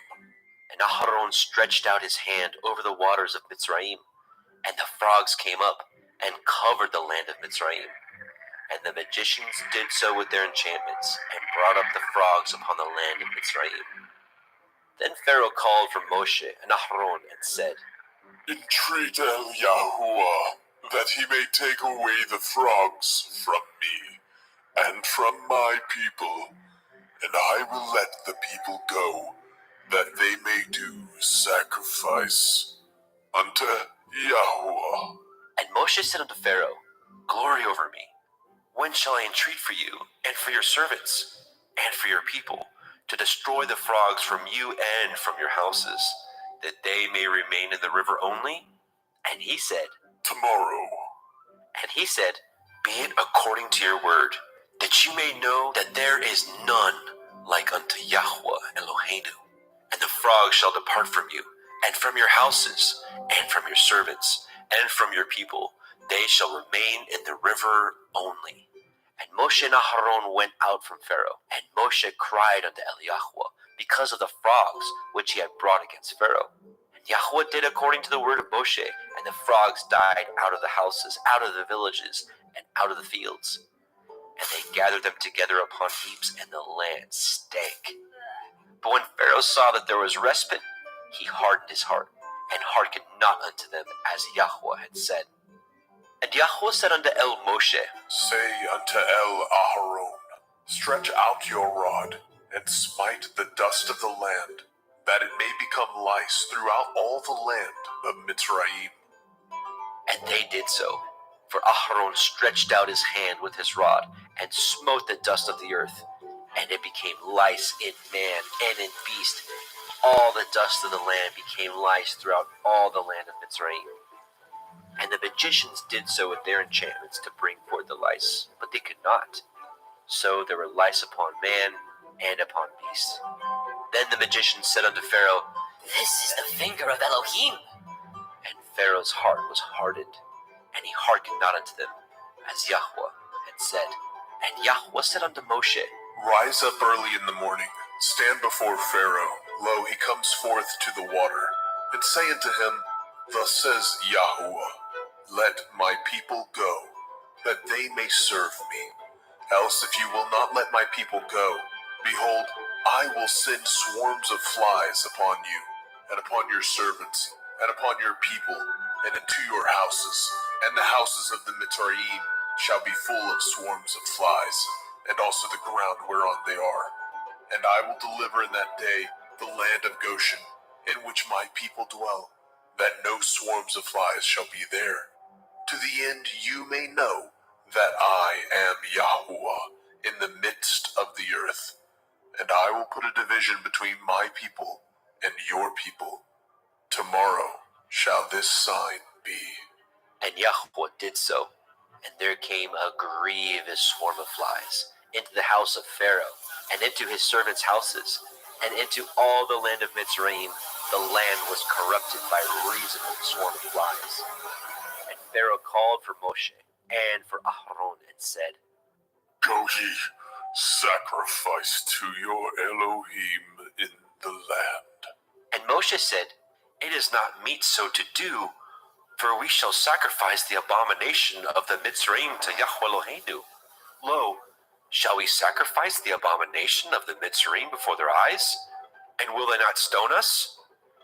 We will go 3 days' journey into the wilderness, and sacrifice to Yahweh Eloheinu, as he shall command us. And Pharaoh said, I will let you go, that ye may sacrifice to Yahweh Elohika in the wilderness.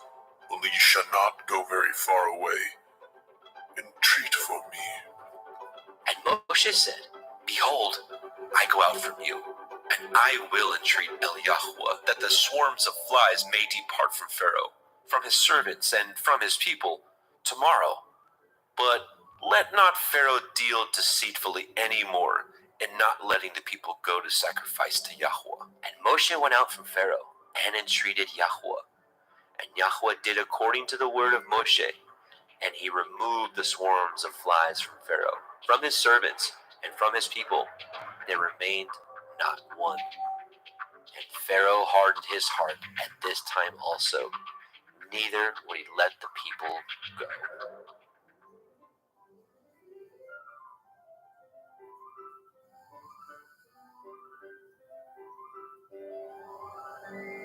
Shemot, Exodus, chapter 9. Then Yahweh said unto El Moshe, Go in unto Pharaoh, and tell him, Thus says Yahuwah Elohai of the Ephraim, Let my people go, that they may serve me. For if you refuse to let them go, and will hold them still, behold, the hand of Yahuwah is upon your cattle, which is in the field, upon the horses, upon the asses, upon the camels, upon the oxen, upon the sheep. There shall be a very grievous pestilence, and Yahuwah shall sever between the cattle of Yasharel and the cattle of Mitzrayim, and there shall nothing die of all that is the children's of Yasharel. And Yahweh appointed a set time, saying, Tomorrow Yahuwah shall do this thing in the land. And Yahweh did that thing on the morrow, and all the cattle of Mitzrayim died, but of the cattle of the children of Yasharel died not one. And Pharaoh sent, and behold, there was not one of the cattle of Yasharel dead. And the heart of Pharaoh was hardened, and he did not let the people go. And Yahweh said unto El Moshe and unto El Aharon, Take to you handfuls of ashes of the furnace, and let Moshe sprinkle it towards the heavens in the sight of Pharaoh. And it shall become small dust in all the land of Mitzrayim, and shall be a boil breaking forth with blains upon man, and upon beast throughout all the land of Mitzrayim. And they took the ashes of the furnace, and stood before Pharaoh. And Moshe sprinkled it up toward the heavens, and it became a boil, breaking forth with blains upon man, and upon beast. And the magicians could not stand before Moshe because of the boils, for the boil was upon the magicians, and upon all the Mitzrayim. And Yahweh hardened the heart of Pharaoh, and he hearkened not unto them, as Yahweh had spoken unto El Moshe. And Yahweh said unto El Moshe, Rise up early in the morning, and stand before Pharaoh, and say unto him, Thus says Yahuwah Elohai of the Ivrim, Let my people go, that they may serve me. For I will at this time send all my plagues upon your heart, and upon your servants, and upon your people, that you may know that there is none like me in all the earth. For now I will stretch out my hand, that I may smite you, and your people with pestilence, and you shall be cut off from the earth. And in very deed for this cause have I raised you up, for to show in you my power, that my name may be declared throughout all the earth. As yet exalt you yourself against my people, that you will not let them go? Behold, tomorrow about this time I will cause it to rain a very grievous hail, such as has not been in Mitzrayim since the foundation thereof even until now.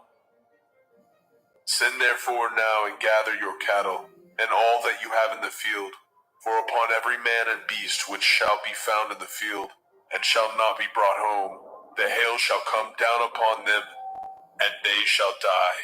He that feared the word of Yahweh among the servants of Pharaoh made his servants and his cattle flee into the houses. And he that regarded not the word of Yahweh left his servants and his cattle in the field. And Yahweh said unto El Moshe, Stretch forth your hand towards the heavens, that there may be hail in all the land of Mitzrayim, upon man and upon beast, and upon every herb of the field, throughout the land of Mitzrayim.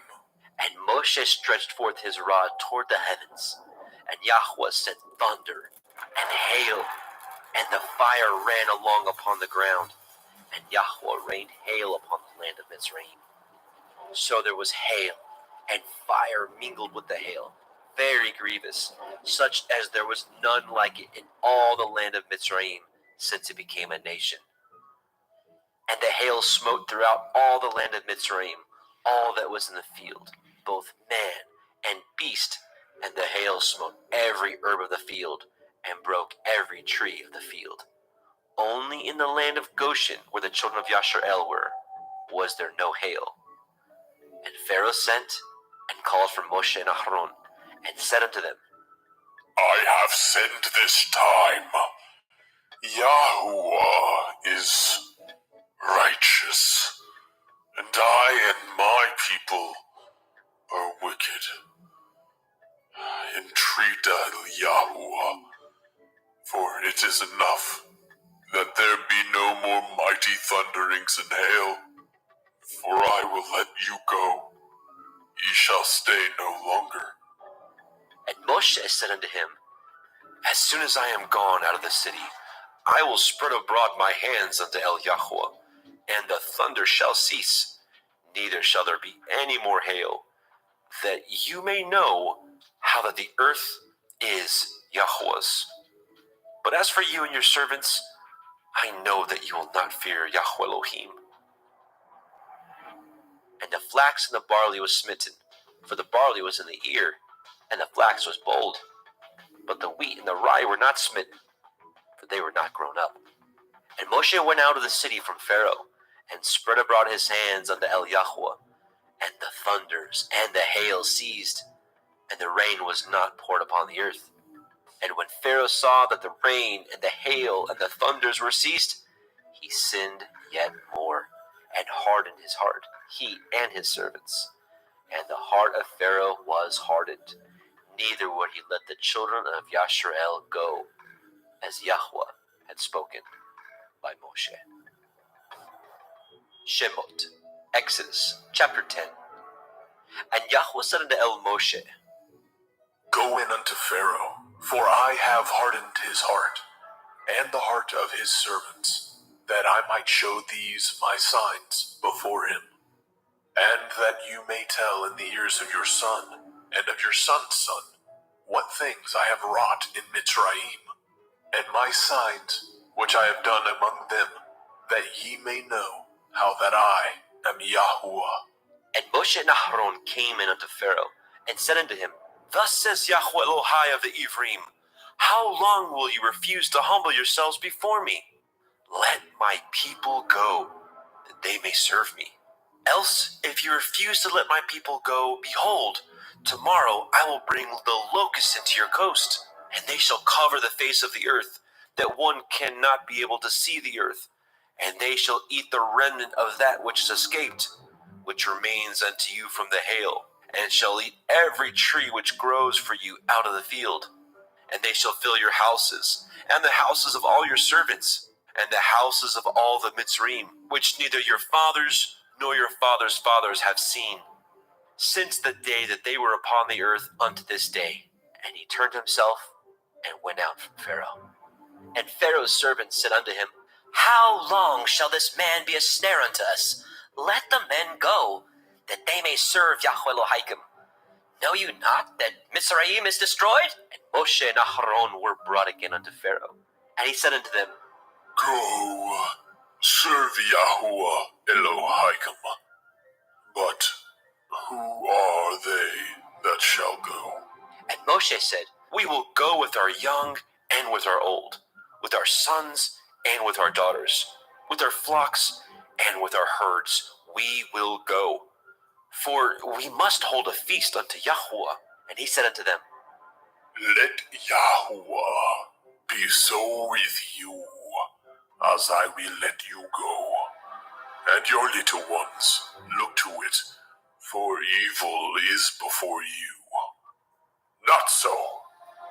Go now, ye that are men, and serve Yahuwah, for that ye did desire. And they were driven out from Pharaoh's presence.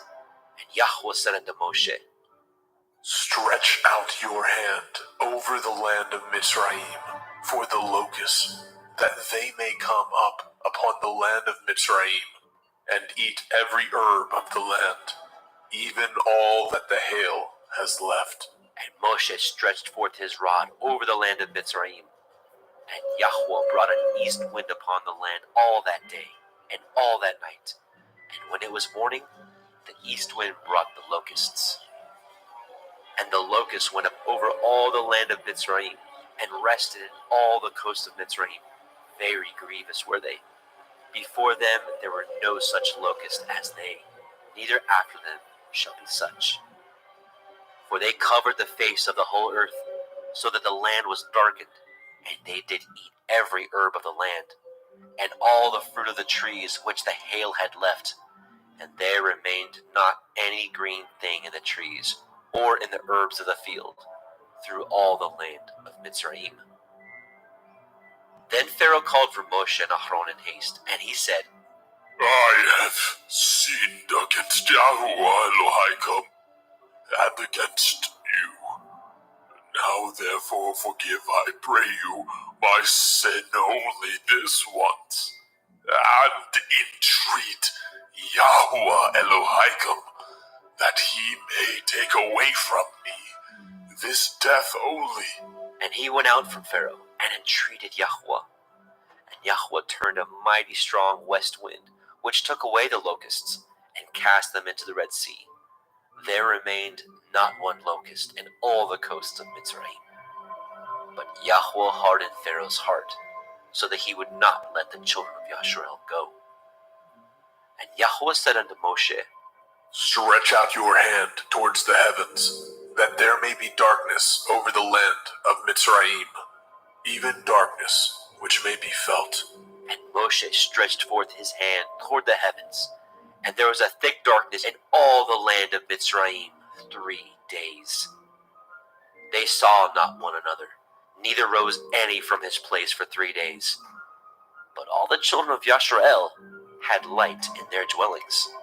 And Pharaoh called unto Moshe and said, Go ye, serve Yahuwah.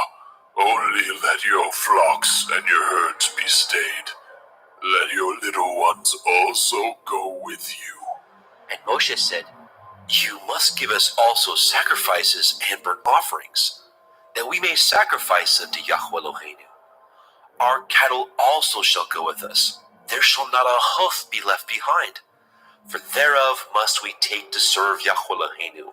And we know not with what we must serve Yahweh until we come thither. But Yahweh hardened Pharaoh's heart, and he would not let them go.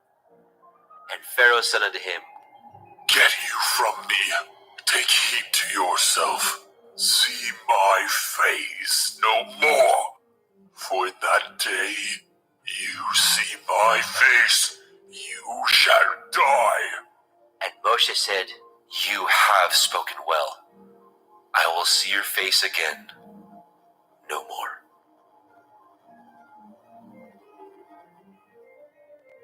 Shemot, Exodus chapter 11. And Yahweh said unto Moshe, Yet will I bring one plague more upon Pharaoh, and upon Mitzrayim. Afterwards he will let you go hence. When he shall let you go, he shall surely thrust you out hence altogether. Speak now in the ears of the people, and let every man borrow of his neighbor, and every woman of her neighbor, jewels of silver and jewels of gold. And Yahweh gave the people favor in the sight of the Mitzrayim. Moreover, the man Moshe was very great in the land of Mitzrayim, in the sight of Pharaoh's servants, and in the sight of the people. And Moshe said, Thus says Yahweh, about midnight will I go out into the midst of Mitzrayim, and all the firstborn in the land of Mitzrayim shall die, from the firstborn of Pharaoh that sits upon his throne, even unto the firstborn of the maidservant that is behind the mill, and all the firstborn of beasts. And there shall be a great cry throughout all the land of Mitzrayim, such as there was none like it, nor shall be like it any more. But against any of the children of Yashrael shall not a dog move his tongue, against man or beast, that you may know how that Yahweh puts a difference between the Mitzrayim and Yashrael. And all these your servants shall come down unto me, and bow down themselves unto me, saying, Get you out, and all the people that follow you. And after that I will go out.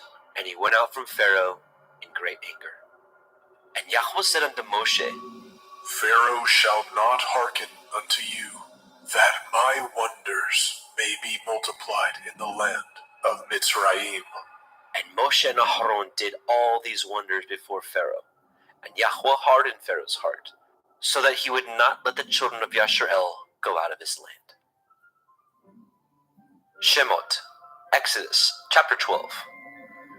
And Yahweh spoke unto El Moshe and El Aharon in the land of Mitzrayim, saying, This month shall be unto you the beginning of months. It shall be the first month of the year to you. Speak ye unto all the assembly of Yasharel, saying, In the 10th day of this month they shall take to them every man a lamb, according to the house of their fathers, a lamb for a house. And if the household be too little for the lamb, let him and his neighbor next unto his house take it according to the number of the souls. Every man according to his eating shall make your count for the lamb. Your lamb shall be without blemish, a male of the first year. Ye shall take it out from the sheep, or from the goats, and ye shall keep it up unto the 14th day of the same month. And the whole multitude of the assembly of Yasharel shall kill it in the evening. And they shall take of the blood, and strike it on the 2 sides of the posts, and on the upper doorposts of the houses, wherein they shall eat it. And they shall eat the flesh in that night, roast with fire, and matzah, unleavened bread. And with bitter herbs they shall eat it. Eat not of it raw, nor sodden at all with water, but roast with fire, his head with his legs, and with the purtenance thereof. And ye shall let nothing of it remain until the morning, and that which remains of it until the morning ye shall burn with fire. And thus shall ye eat it, with your loins girded, your shoes on your feet, and your staff in your hand. And ye shall eat it in haste. It is Yahuwah's Pesach. For I will pass through the land of Mitzrayim this night, and will smite all the firstborn in the land of Mitzrayim, both man and beast. And against all the Elohai of Mitzrayim I will execute judgment. I am Yahuwah. And the blood shall be to you for a mark upon the houses where ye are. And when I see the blood, I will pass over you. And the plague shall not be upon you to destroy you, when I smite the land of Mitzrayim. And this day shall be unto you for a memorial, and ye shall keep it a feast to Yahuwah throughout your generations. Ye shall keep it a feast by an ordinance forever. 7 days shall ye eat matzah. Even the first day ye shall put away leaven out of your houses. For whoever eats hametz, leavened bread, from the first day unto the 7th day, that soul shall be cut off from Yasharel. And in the first day there shall be a holy assembly, and in the 7th day there shall be a holy assembly to you. No manner of work shall be done in them, save that which every man must eat, that only may be done of you. And ye shall guard the feast of matzah, unleavened bread. For in this selfsame day have I brought your armies out of the land of Mitzrayim. Therefore shall ye guard this day in your generations by an ordinance forever. In the first day, on the 14th day of the month at evening, ye shall eat matzah, until the 21st day of the month at evening. 7 days shall there be no hametz found in your houses. For whosoever eats that which is with hametz, leaven, even that soul shall be cut off from the assembly of Yasharel, whether he be a stranger or born in the land. Ye shall eat nothing with hametz. In all your habitations shall ye eat matzah. Then Moshe called for all the elders of Yasharel, and said unto them, Draw out, and take you a lamb according to your families, and kill the Pesach. And ye shall take a bunch of hyssop, and dip it in the blood that is in the basin, and strike the lintel and the 2 side posts with the blood that is in the basin. And none of you shall go out at the door of his house until the morning. For Yahweh will pass through to smite the Mitzrayim. And when he sees the blood upon the lintel and on the 2 side posts, Yahweh will pass over the door, and will not suffer the destroyer to come in unto your houses to smite you. And ye shall guard this thing for an ordinance to you and to your sons forever. And it shall come to pass, when ye are come to the land which Yahweh will give you, according as he has promised, that ye shall guard this service. And it shall come to pass, when your children shall say unto you, What mean ye by this service? That ye shall say, It is the sacrifice of Yahweh's Pesach, who passed over the houses of the children of Yasharel in Mitzrayim, when he smote the Mitzrayim and delivered our houses. And the people bowed the head and worshipped. And the children of Yasharel went away, and did as Yahweh had commanded Moshe and Aharon, so did they. And it came to pass that at midnight Yahweh smote all the firstborn in the land of Mitzrayim, from the firstborn of Pharaoh that sat on his throne unto the firstborn of the captive that was in the dungeon, and all the firstborn of cattle. And Pharaoh rose up in the night, he and all his servants, and all the Mitzrayim, and there was a great cry in Mitzrayim, for there was not a house where there was not one dead. And he called for Moshe and Aharon by night, and said, Rise up, and get ye forth from among my people, both ye and the children of Yasharel, and go, serve Yahweh, as ye have said, and take your flocks and your herds, as ye have said, and be gone, and bless me also. And the Mitzrayim were urgent upon the people, that they might send them out of the land in haste. For they said, We be all dead men. And the people took their dough before it was leavened, and their kneading troughs being bound up in their clothes upon their shoulders. And the children of Yasharel did according to the word of Moshe. And they borrowed of the Mitzrayim jewels of silver, and jewels of gold, and raiment. And Yahweh gave the people favor in the sight of the Mitzrayim, so that they lent unto them such things as they required, and they spoiled the Mitzrayim. And the children of Yasharel journeyed from Ramesses to Sukkot, about 600,000 on foot that were men, beside children. And a mixed multitude went up also with him, and flocks, and herds, even very much cattle. And they baked matzah cakes of the dough which they brought forth out of Mitzrayim, for it was not leavened, because they were thrust out of Mitzrayim, and could not tarry, neither had they prepared for themselves any victual. Now the sojourning of the children of Yasharel, who dwelt in the land of Mitzrayim, and in the land of Canaan, they and their fathers, was 430 years. And it came to pass at the end of the 430 years, even the selfsame day it came to pass, that all the hosts of Yahweh went out from the land of Mitzrayim. It is a night to be much observed unto Yahweh, for bringing them out of the land of Mitzrayim. This is that night of Yahweh, to be observed of all the children of Yasharel in their generations. And Yahweh said unto Moshe and Aharon, This is the ordinance of the Pesach. There shall no stranger eat thereof, but every manservant that is bought for money, when you have circumcised him, then he shall eat thereof. A foreigner and a hired servant shall not eat thereof. In one house shall it be eaten. You shall not carry forth aught of the flesh abroad out of the house, neither shall ye break a bone thereof. All the assembly of Yasharel shall keep it.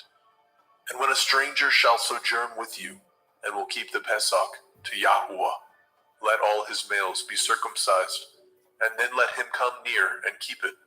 And he shall be as one that is born in the land. For no one uncircumcised person shall eat thereof. 1 Torah shall be to him that is homeborn, and unto the stranger that sojourns among you. Thus did all the children of Yasharel, as Yahweh commanded Moshe and Aharon, so did they. And it came to pass at the selfsame day, that Yahweh did bring the children of Yasharel out of the land of Mitzrayim by their armies.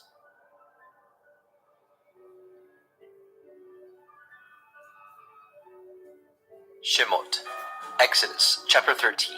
And Yahweh spoke unto Moshe, saying, Sanctify unto me all the firstborn, whatsoever opens the womb among the children of Yasharel, both of man and of beast, it is mine. And Moshe said unto the people, Remember this day, in which you came out from Mitzrayim, out of the house of bondage, for by strength of hand Yahweh brought you out from this place.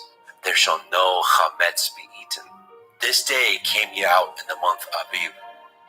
And it shall be, when Yahweh shall bring you into the land of the Canaanim, and the Hittim, and the Amorim, and the Chivim, and the Yebusim, which he swore unto your fathers to give you, a land flowing with milk and honey, that you shall keep this service in this month. 7 days you shall eat matzah, and in the 7th day shall be a feast unto Yahweh. Matzah shall be eaten 7 days, and there shall no chametz be seen with you, neither shall there be leaven seen with you in all your quarters. And you shall show your son in that day, saying, This is done because of that which Yahweh did unto me, when I came forth out of Mitzrayim.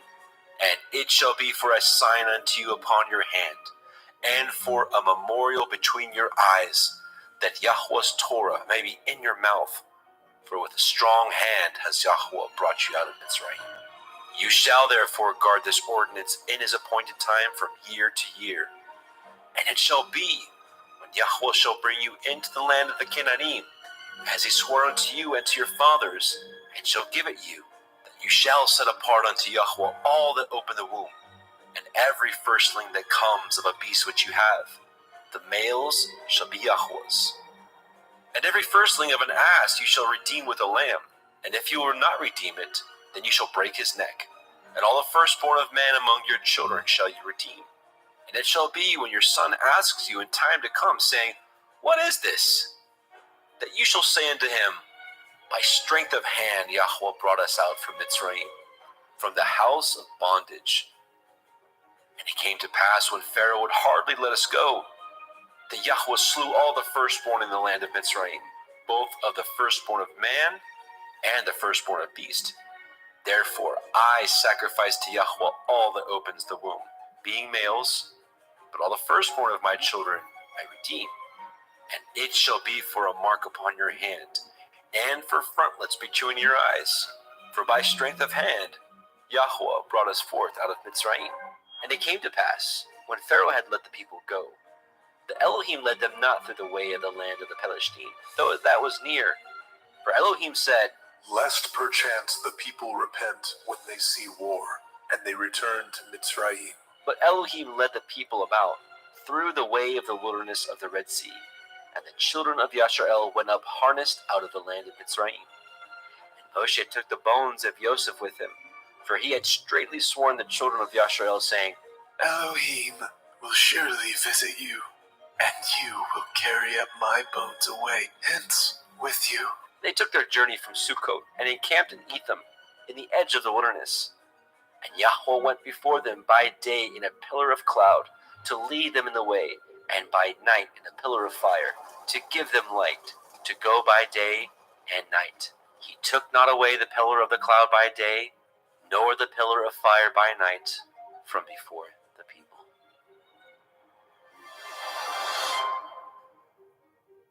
Shemot, Exodus, chapter 14. And Yahweh spoke unto Moshe, saying, Speak unto the children of Yasharel, that they turn and encamp before Pi Hachiron, between Migdol and the sea, over against Baal Zephon. Before it shall ye encamp by the sea. For Pharaoh will say of the children of Yasharel, They are entangled in the land, the wilderness has shut them in. And I will harden Pharaoh's heart, that he shall follow after them, and I will be honored upon Pharaoh, and upon all his host, that the Mitzrayim may know that I am Yahuwah. And they did so. And it was told the king of Mitzrayim that the people fled, and the heart of Pharaoh and his servants was turned against the people. And they said, Why have we done this, that we have let Yasharel go from serving us? And he made ready his chariot, and took his people with him.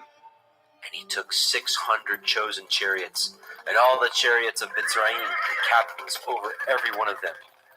And Yahweh hardened the heart of Pharaoh, king of Mitzrayim, and he pursued after the children of Yasharel. And the children of Yasharel went out with a high hand.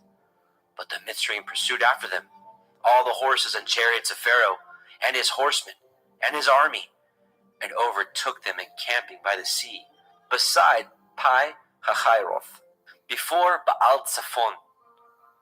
And when Pharaoh drew nigh, the children of Yasharel lifted up their eyes, and behold, the Mitzrayim marched after them, and they were sore afraid.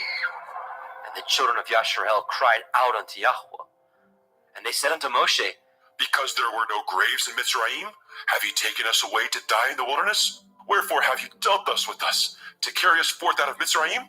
Is not this the word that we did tell you in Mitzrayim, saying, Let us alone, that we may serve the Mitzrayim?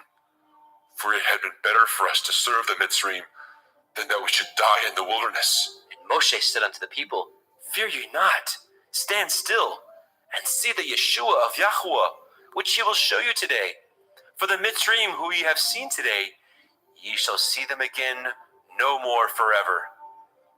Yahuwah shall fight for you, and ye shall hold your peace. And Yahuwah said unto Moshe, Wherefore cry you unto me? Speak unto the children of Yasharel, that they go forward. But lift up your rod, and stretch out your hand over the sea, and divide it. And the children of Yasharel shall go on dry ground through the midst of the sea.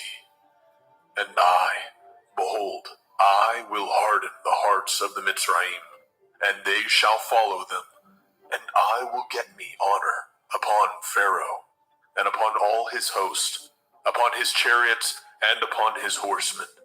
And the Mitzrayim shall know that I am Yahuwah, when I have gotten me honor upon Pharaoh, upon his chariots, and upon his horsemen. And the angel of Elohim, which went before the camp of Yasharel, removed and went behind them. And the pillar of the cloud went from before their face, and stood behind them. And it came between the camp of the Mitzrayim and the camp of Yasharel, and it was a cloud and darkness to them, but it gave light by night to these, so that the one came not near the other all night. And Moshe stretched out his hand over the sea, and Yahweh caused the sea to go back by a strong east wind all that night, and made the sea dry land, and the waters were divided. And the children of Yashrael went into the midst of the sea upon the dry ground, and the waters were a wall unto them on their right hand and on their left. And the Mitzrayim pursued, and went in after them into the midst of the sea, even all Pharaoh's horses, his chariots, and his horsemen. And it came to pass that in the morning watch Yahweh looked unto the host of the Mitzrayim through the pillar of fire and of the cloud, and troubled the host of the Mitzrayim, and took off their chariot wheels, that they drove them heavily, so that the Mitzrayim said, Let us flee from the face of Yashrael, for Yahweh fights for them against the Mitzrayim. And Yahweh said unto Moshe, Stretch out your hand over the sea, that the waters may come again upon the Mitzrayim, upon their chariots, and upon their horsemen. And Moshe stretched forth his hand over the sea, and the sea returned to his strength when the morning appeared, and the Mitzrayim fled against it. And Yahweh overthrew the Mitzrayim in the midst of the sea, and the waters returned, and covered the chariots, and the horsemen, and all the host of Pharaoh that came into the sea after them. There remained not so much as one of them. But the children of Yashrael walked upon dry land in the midst of the sea, and the waters were a wall unto them on their right hand and on their left. Thus Yahweh saved Yashrael that day out of the hand of the Mitzrayim. And Yashrael saw the Mitzrayim dead upon the seashore. And Yashrael saw that great work which Yahweh did upon the Mitzrayim. And the people feared Yahweh, and believed Yahweh, and his servant Moshe.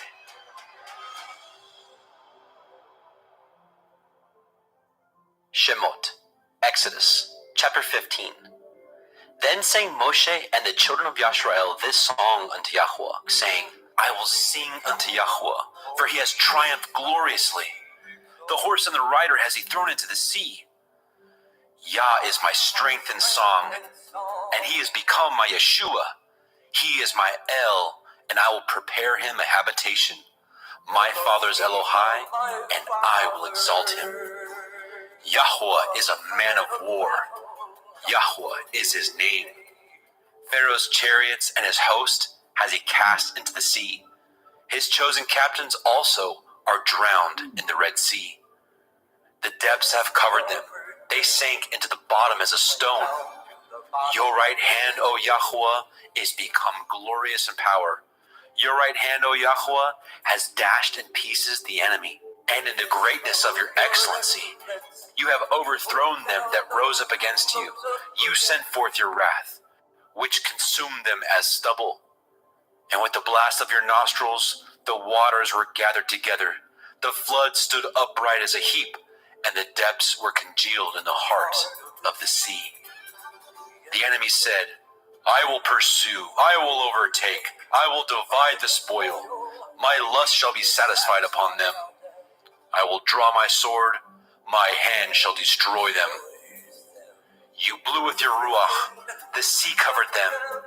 They sank as lead in the mighty waters. Who is like unto you, O Yahweh, among the Elohim?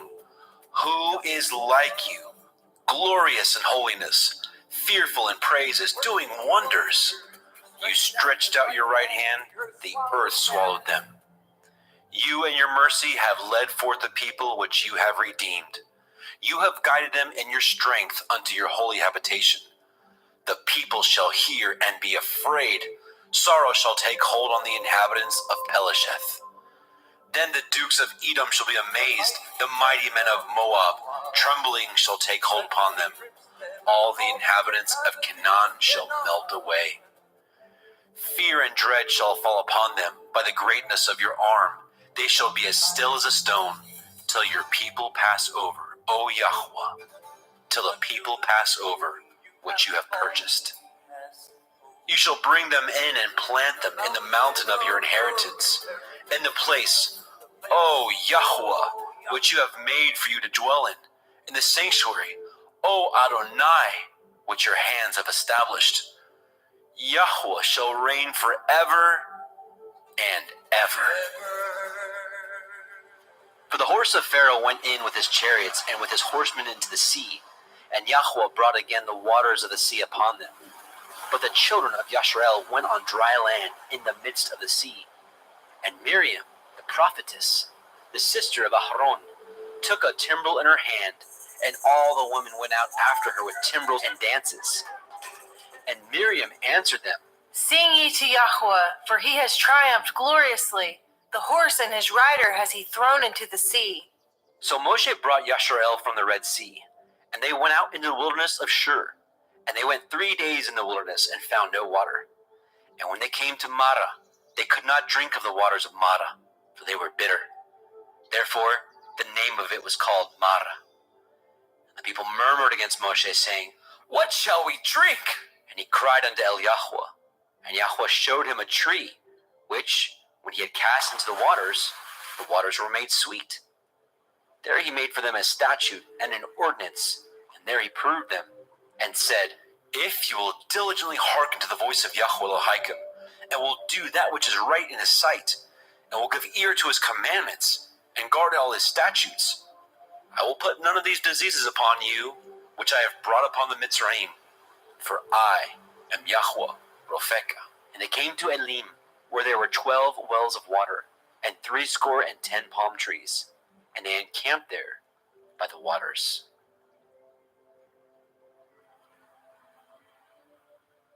Shemot, Exodus, chapter 16. And they took their journey from Elim, and all the assembly of the children of Yashrael came unto the wilderness of Sin, which is between Elim and Sinai, on the 15th day of the 2nd month after their departing out of the land of Mitzrayim. And the whole assembly of the children of Yashrael murmured against Moshe and Aharon in the wilderness. And the children of Yashrael said unto them, Would to Elohim we had died by the hand of Yahweh in the land of Mitzrayim, when we sat by the flesh pots, and when we did eat bread to the full. For ye have brought us forth into this wilderness to kill this whole assembly with hunger. Then said Yahweh unto Moshe, Behold, I will rain bread from heavens for you, and the people shall go out and gather a certain rate every day, that I may prove them, whether they will walk in my Torah or no. And it shall come to pass that on the 6th day they shall prepare that which they bring in, and it shall be twice as much as they gather daily. And Moshe and Aharon said unto all the children of Yashrael, At evening, then ye shall know what Yahweh has brought out of the land of Mitzrayim. And in the morning, then ye shall see the glory of Yahweh, for that he hears your murmurings against Yahweh. And what are we, that ye murmur against us? And Moshe said, This shall be, when Yahweh shall give you in the evening flesh to eat, and in the morning bread to the full, for that Yahweh hears your murmurings which you murmur against him. And what are we? Your murmurings are not against us, but against Yahweh. And Moshe spoke unto El Aharon, Say unto all the assembly of the children of Yashrael, Come near before Yahweh, for he has heard your murmurings. And it came to pass, as Aharon spoke unto the whole assembly of the children of Yashrael, that they looked toward the wilderness, and behold, the glory of Yahweh appeared in the cloud. And Yahweh spoke unto Moshe, saying, I have heard the murmurings of the children of Yasharel. Speak unto them, saying, At evening ye shall eat flesh, and in the morning ye shall be filled with bread, and ye shall know that I am Yahweh Elohim. And it came to pass that at evening the quails came up and covered the camp, and in the morning the dew lay round about the host. And when the dew that lay was gone up, behold, upon the face of the wilderness there lay a small round thing, as small as the hoarfrost on the ground. And when the children of Yashrael saw it, they said one to another, It is manna, for they knew not what it was. And Moshe said unto them, This is the bread which Yahweh has given you to eat.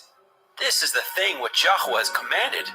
Gather of it every man according to his eating, an omer for every man, according to the number of your persons.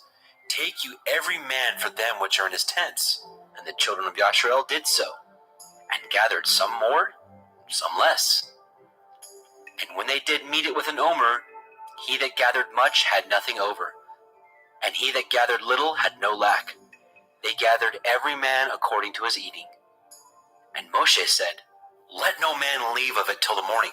Notwithstanding they hearkened not unto Moshe. But some of them left of it until the morning, and it bred worms, and stank. And Moshe was wroth with them.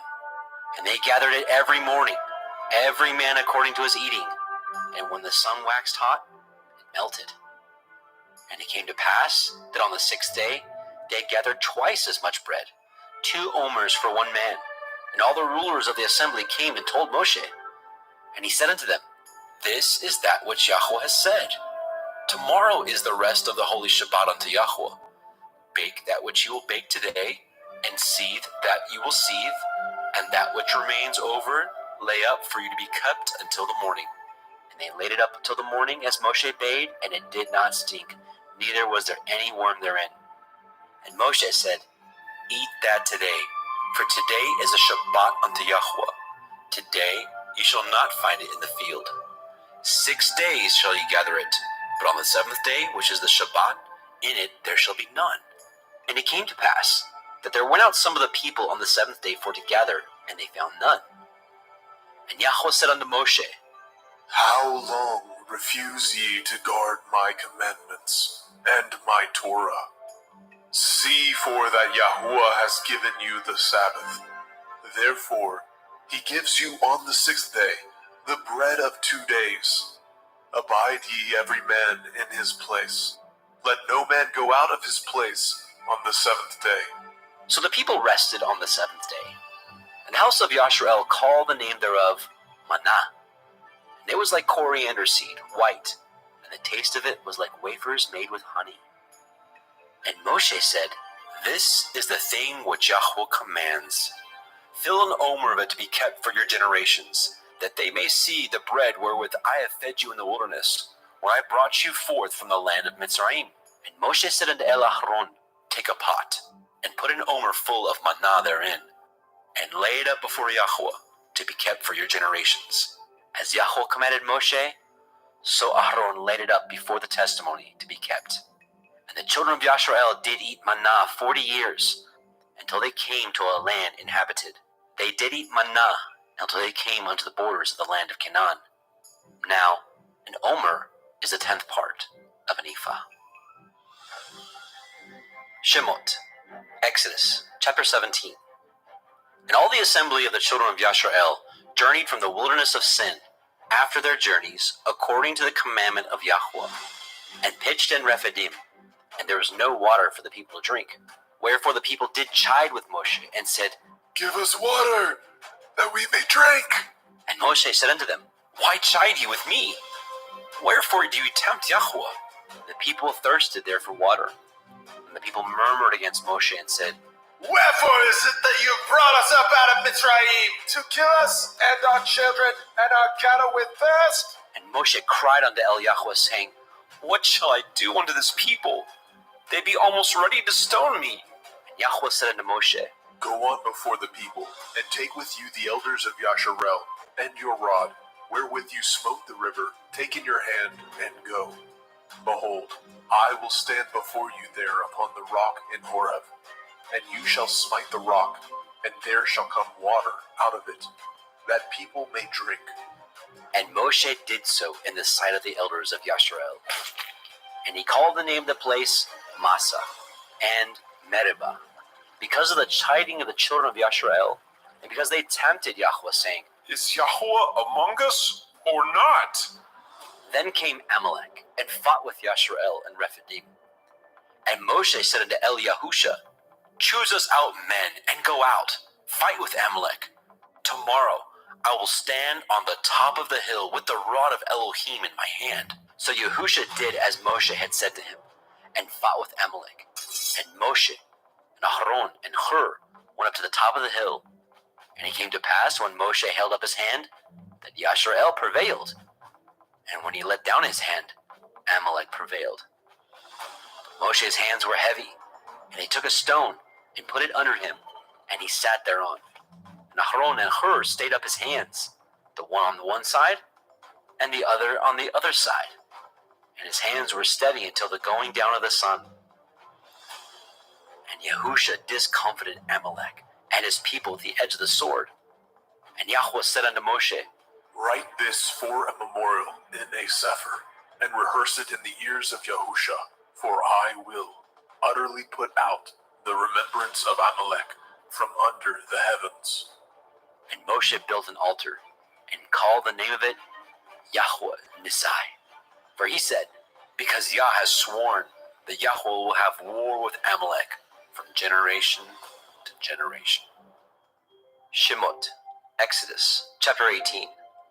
When Yitro, the priest of Midian, Moshe's father-in-law, heard all that Elohim had done for Moshe, and for Yasharel his people, and that Yahweh had brought Yasharel out of Mitzrayim, then Yitro, Moshe's father-in-law, took Zipporah, Moshe's woman, after he had sent her back, and her 2 sons, of which the name of the one was Gershom, for he said, I have been an alien in a strange land. And the name of the other was Eleazar, for the Elohai of my father, said he, was my help, and delivered me from the sword of Pharaoh. And Yitro, Moshe's father-in-law, came with his sons and woman unto Moshe in the wilderness, where he encamped at the mount of Elohim. And he said unto Moshe, I, your father-in-law Yithro, am come unto you, and your woman, and her 2 sons with her.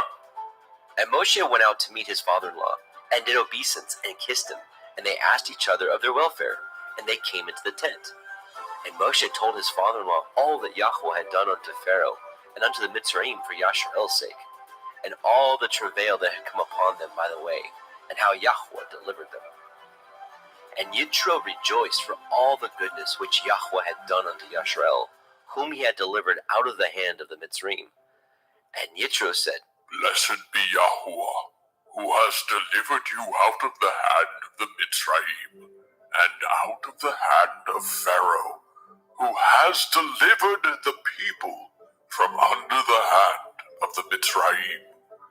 Now I know that Yahweh is greater than all Elohim, for in the thing wherein they dealt proudly, he was above them. And Yitro, Moshe's father-in-law, took a burnt offering and sacrifices for Elohim. Aharon came, and all the elders of Yasharel, to eat bread with Moshe's father-in-law before Elohim. And it came to pass on the morrow that Moshe sat to judge the people, and the people stood by Moshe from the morning unto the evening. And when Moshe's father-in-law saw all that he did to the people, he said, What is this that you do to the people? Why sit you yourself alone, and all the people stand by you from morning unto evening? And Moshe said unto his father-in-law, Because the people come unto me to inquire of Elohim. When they have a matter, they come unto me, and I judge between one and another. And I do make them know the statutes of Elohim and his Torah. And Moshe's father-in-law said unto him, The thing you do is not good. You will surely wear away, both you and this people that is with you, for this thing is too heavy for you. You are not able to perform it yourself alone. Hearken now unto my voice. I will give you counsel, and Elohim shall be with you. Be for the people to Elohimward, that you may bring the causes unto Elohim. And you shall teach them ordinances and Torah, and shall show them the way wherein they must walk, and the work that they must do. Moreover, you shall provide out of all the people able men, such as fear Elohim, men of truth, hating covetousness, and place such over them to be rulers of thousands, and rulers of hundreds, rulers of 50s, and rulers of 10s. And let them judge the people at all seasons, and it shall be that every great matter they shall bring unto you, but every small matter they shall judge.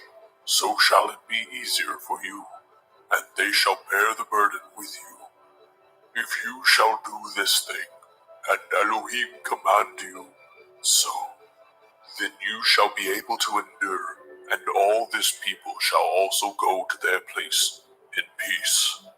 So Moshe hearkened to the voice of his father-in-law and did all that he had said. And Moshe chose able men out of all Yasharel and made them heads over the people, rulers of thousands, rulers of hundreds, rulers of 50s, and rulers of 10s.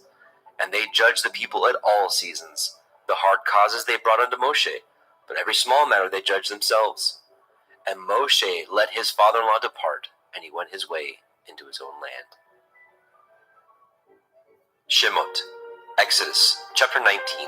In the 3rd month, when the children of Yasharel were gone forth out of the land of Mitzrayim, the same day came they into the wilderness of Sinai. For they were departed from Rephidim, and were come to the desert of Sinai, and had pitched in the wilderness. And there Yasharel camped before the mount.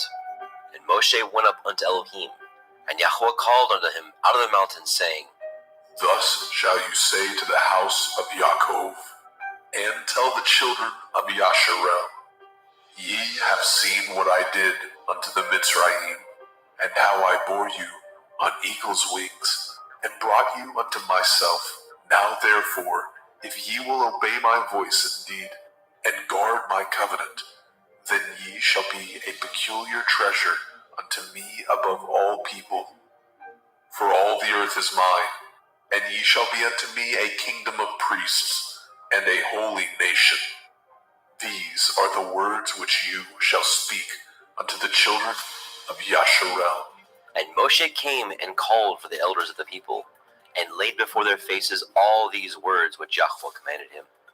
And all the people answered together and said, All that Yahweh has spoken, we will do. And Moshe returned the words of the people unto Yahweh. And Yahweh said unto Moshe, Lo, I come unto you in a thick cloud, that the people may hear when I speak with you, and believe you forever. And Moshe told the words of the people unto Yahweh. And Yahweh said unto Moshe, Go unto the people, and sanctify them today and tomorrow, and let them wash their clothes, and be ready against the 3rd day. For the 3rd day Yahweh will come down in the sight of all the people upon Mount Sinai. And you shall set bounds unto the people round about, saying, Take heed to yourselves, that ye go not up unto the mount, or touch the border of it. Whosoever touches the mount shall be surely put to death. There shall not a hand touch it, but he shall surely be stoned or shot through, whether it be beast or man, it shall not live. When the shofar sounds long, they shall come up to the mount. And Moshe went down from the mount unto the people, and sanctified the people, and they washed their clothes. And he said unto the people, Be ready against the 3rd day, come not at your women. And it came to pass on the 3rd day in the morning, that there were thunders and lightnings, and a thick cloud upon the mount, and the voice of the shofar exceeding loud, so that all the people that was in the camp trembled. And Moshe brought forth the people out of the camp to meet with Elohim, and they stood at the nether part of the mount. And Mount Sinai was altogether on a smoke, because Yahweh descended upon it in fire, and the smoke thereof ascended as the smoke of a furnace, and the whole mount quaked greatly. And when the voice of the shofar sounded long, and waxed louder and louder, Moshe spoke, and Elohim answered him by a voice. And Yahweh came down upon Mount Sinai, on the top of the mount. And Yahweh called Moshe up to the top of the mount, and Moshe went up. And Yahweh said unto Moshe, Go down, charge the people, lest they break through unto Yahweh, to gaze, and many of them perish. And let the priests also, which come near to Yahweh, sanctify themselves, lest Yahweh break forth upon them. And Moshe said unto Yahweh, The people cannot come up unto Mount Sinai, for you charged us, saying, Set bounds about the mount, and sanctify it. And Yahweh said unto him, Away, get you down, and you shall come up you and Aaron with you. But let not the priests and the people break through to come up unto Yahweh, lest he break forth upon them. So Moshe went down unto the people, and spoke unto them. Shemot, Exodus, chapter 20. And Elohim spoke all these words, saying, I am Yahuwah Elohika, which have brought you out of the land of Mitzrayim, out of the house of bondage. You shall have no other Elohim before me. You shall not make any graven image or any likeness of anything that is in the heavens above, or that is in the earth beneath, or that is in the water under the earth. You shall not bow yourself to them, nor serve them, for I, Yahuwah Elohika, am a jealous El, visiting the iniquity of the fathers upon the children unto the third and fourth generation of them that hate me, and showing mercy unto thousands of them that love me and guard my commandments. You shall not take the name of Yahuwah Elohika in vain, for Yahuwah will not hold him guiltless that takes his name in vain. Remember the day of the Sabbath to keep it holy. 6 days shall you labor and do all your work, but the seventh day is the Sabbath of Yahuwah Elohika. In it you shall not do any work, you nor your son, nor your daughter, your manservant, nor your maidservant, nor your cattle, nor your stranger that is within your gates. For in 6 days Yahuwah made the heavens and the earth, the sea and all that is in them, and rested the seventh day. Wherefore Yahuwah blessed the day of the Sabbath, and hallowed it. Honor your father and your mother, that your days may be long upon the land which Yahuwah Elohika gives you. You shall not kill. You shall not break wedlock. You shall not steal. You shall not bear false witness against your neighbor. You shall not lust after your neighbor's house. You shall not lust after your neighbor's woman, nor his manservant, nor his maidservant, nor his ox, nor his ass, nor anything that is your neighbor's. And all the people saw the thunderings and the lightnings, and the noise of the shofar, and the mountains smoking. And when the people saw it, they removed and stood afar off.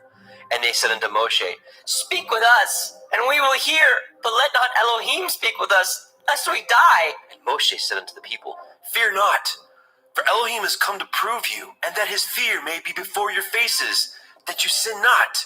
And the people stood afar off, and Moshe drew near unto the thick darkness where Elohim was.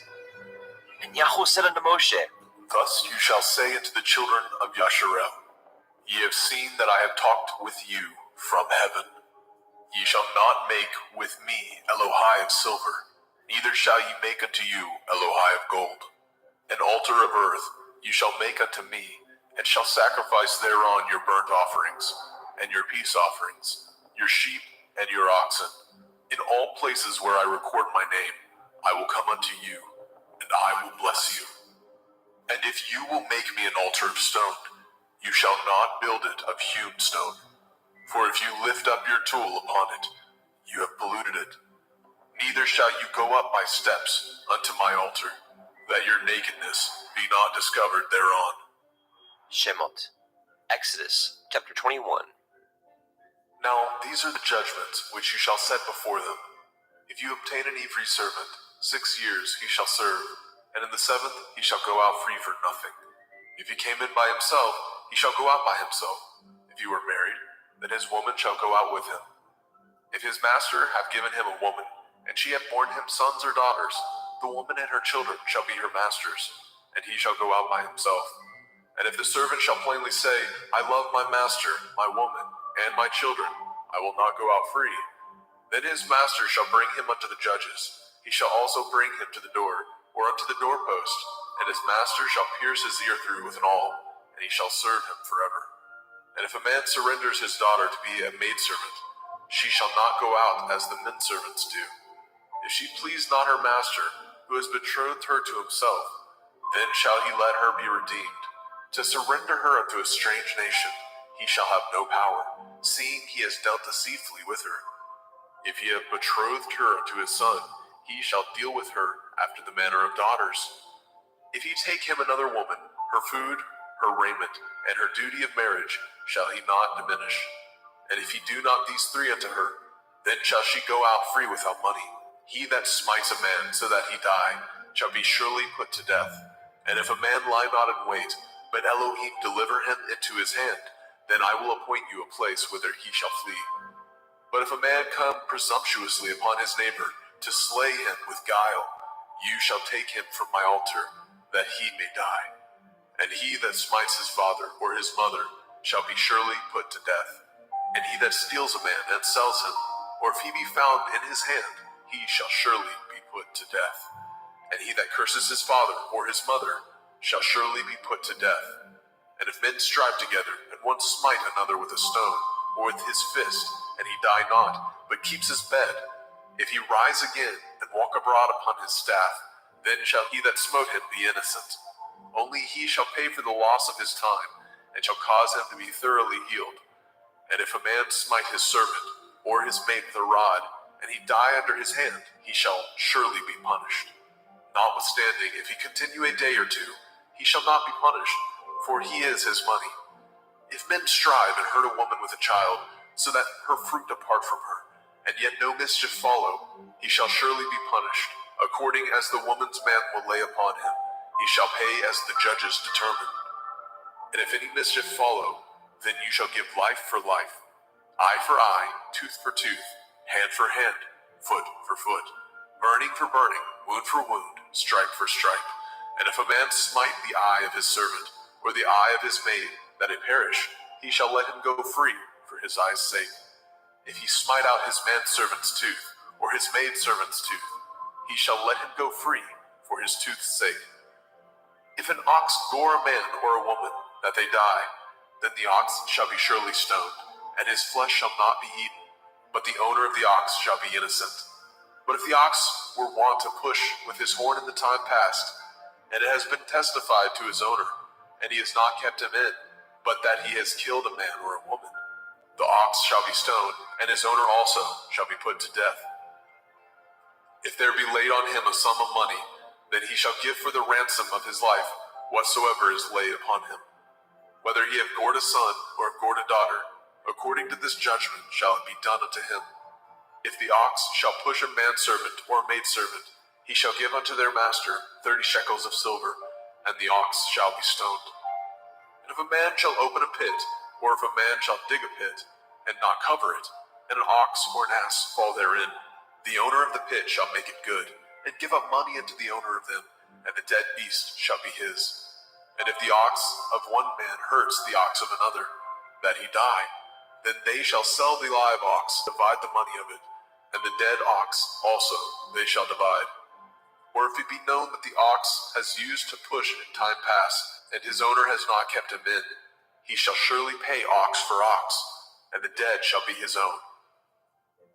Shemot, Exodus, chapter 22.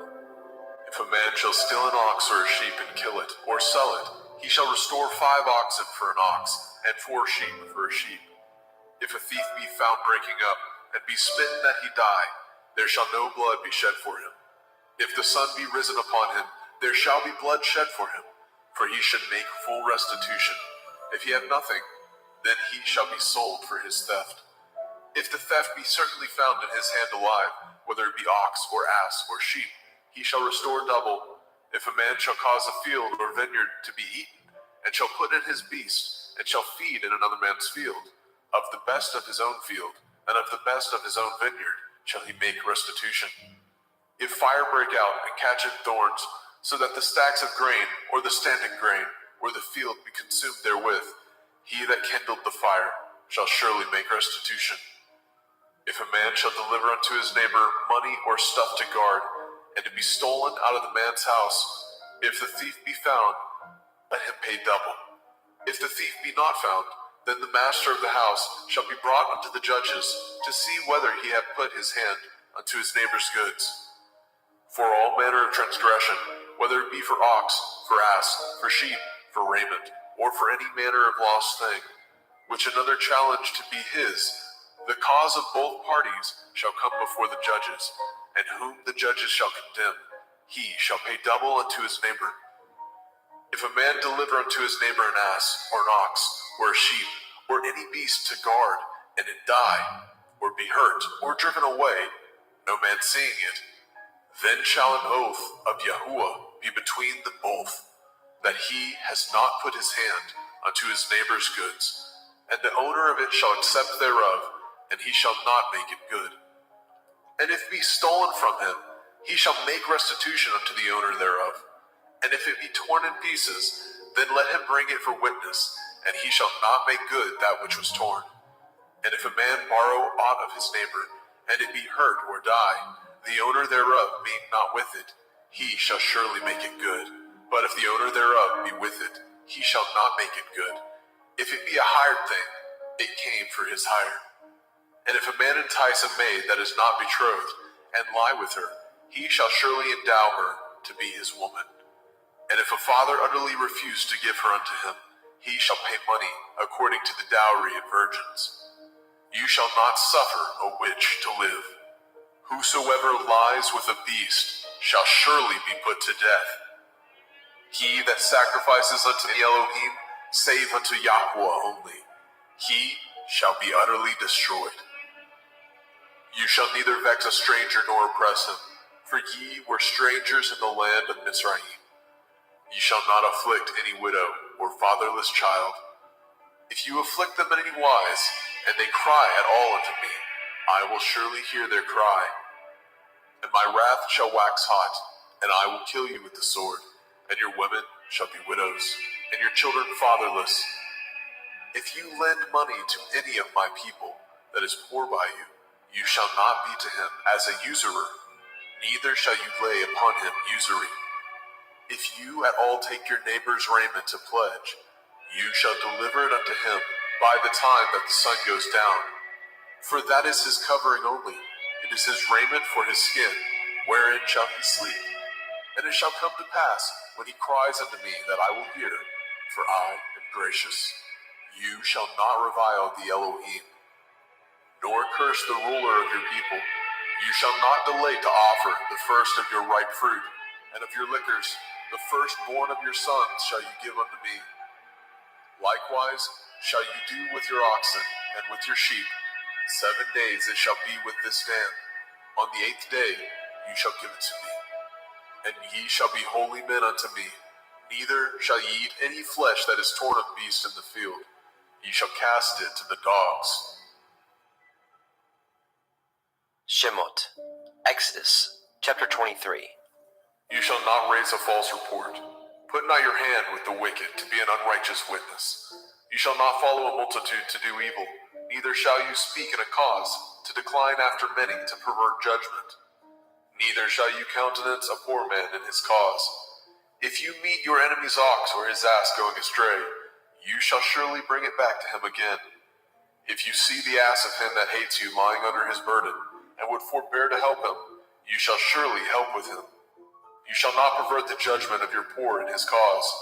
Keep far from a false matter, and the innocent and righteous slay you not, for I will not justify the wicked. And you shall take no gift, for the gift blinds the wise, and perverts the words of the righteous. Also, you shall not oppress a stranger, for ye know the heart of a stranger, seeing ye were strangers in the land of Mizraim. And 6 years you shall sow your land, and shall gather in the fruits thereof. But the 7th year you shall let it rest and lie still, that the poor of your people may eat what they leave the beasts of the field shall eat. In like manner you shall deal with your vineyard and with your olive yard. 6 days you shall do your work, and on the 7th day you shall rest, that your ox and your ass may rest, and the sons of your handmaid and the stranger may be refreshed. And in all things that I have said unto you, be guarded, and make no mention of the name of other Elohim, neither let it be heard out of your mouth. 3 times you shall keep a feast unto me in the year. You shall guard the feast of matzah, unleavened bread. You shall eat matzah 7 days as I command you, in the time appointed of the month of Eve. For in it you came out from Mizraim, and none shall appear before me empty.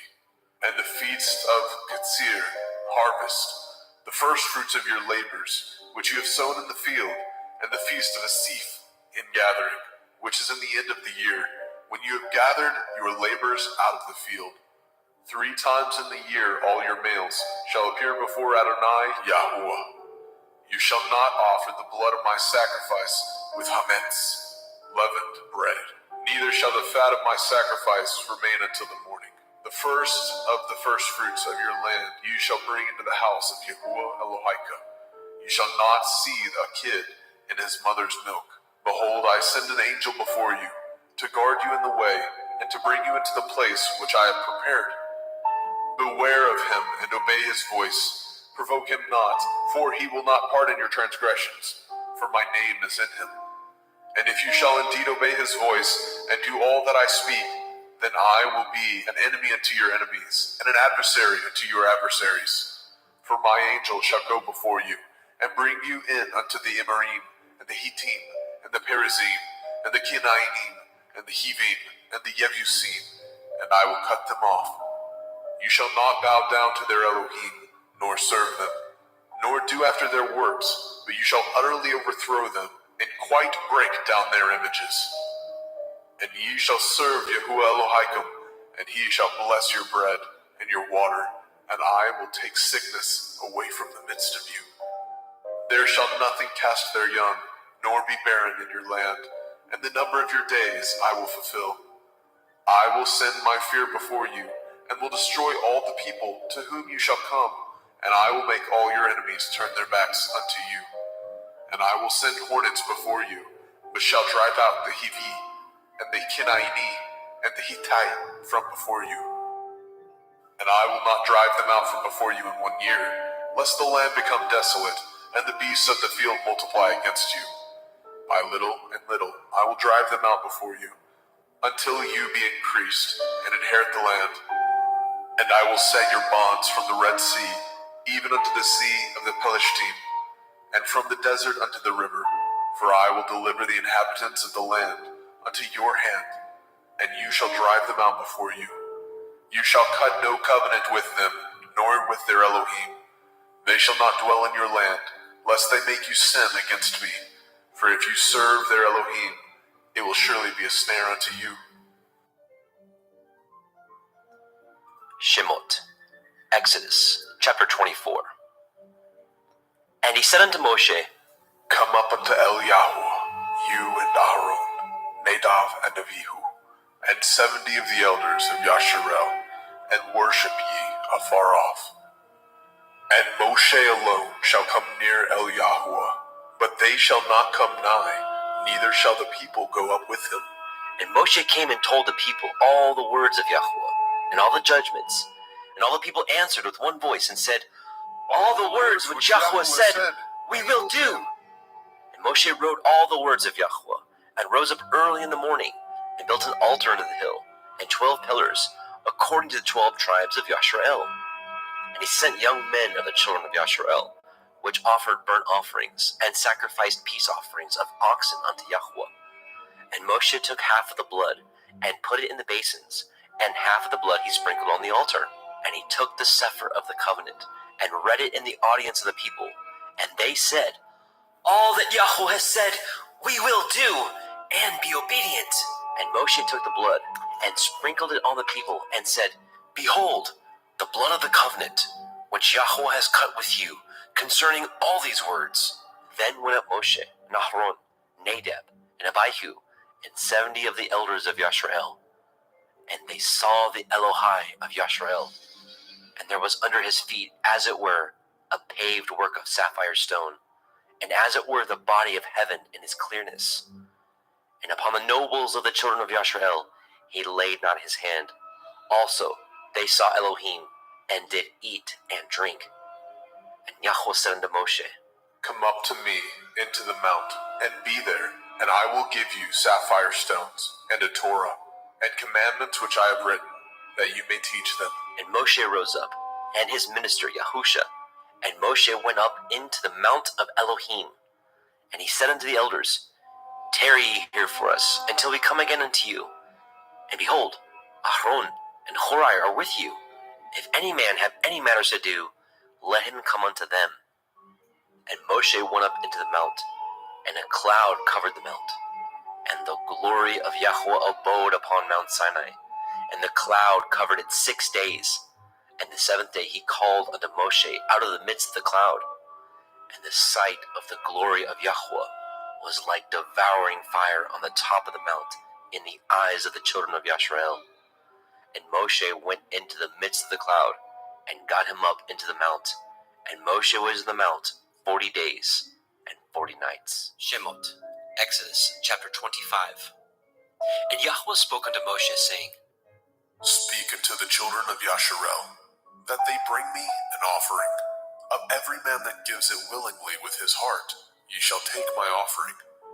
And this is the offering which ye shall take of them: gold, and silver, and brass, and blue, and purple, and scarlet, and fine linen, and goat's hair, and ram skin dyed red, and badger skin, and shittim wood, oil for the light, spices for anointing oil, and for sweet incense, onyx stones, and stones to be set in the ephod, in the breastplate.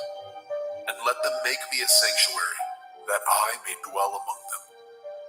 According to all that I show you, after the pattern of the tabernacle, and the pattern of all the instruments thereof, even so shall ye make it.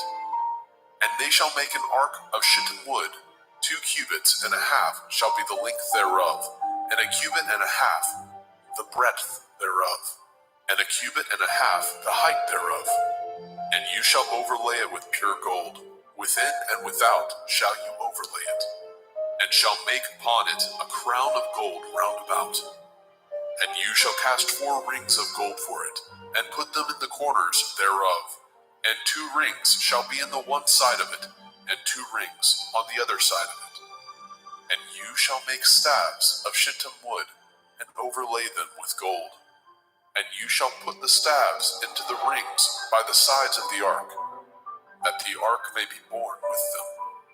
The staves shall be in the rings of the ark, they shall not be taken from it. And you shall put into the ark the testimony which I give you.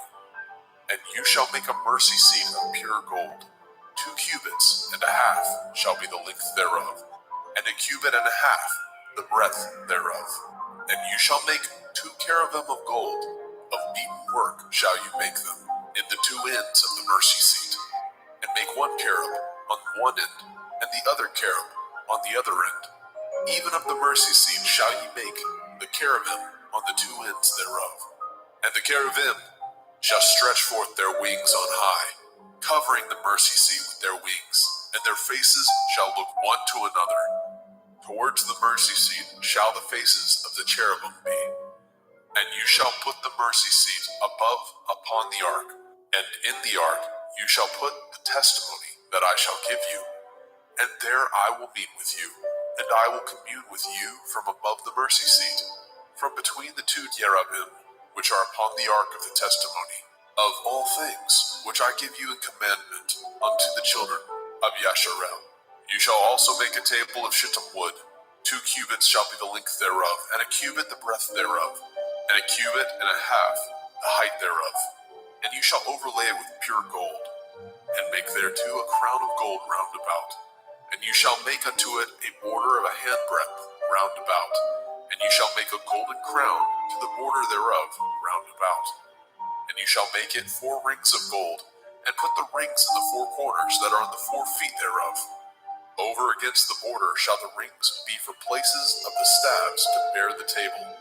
And you shall make the staves of shittim wood, and overlay them with gold, that the table may be borne with them.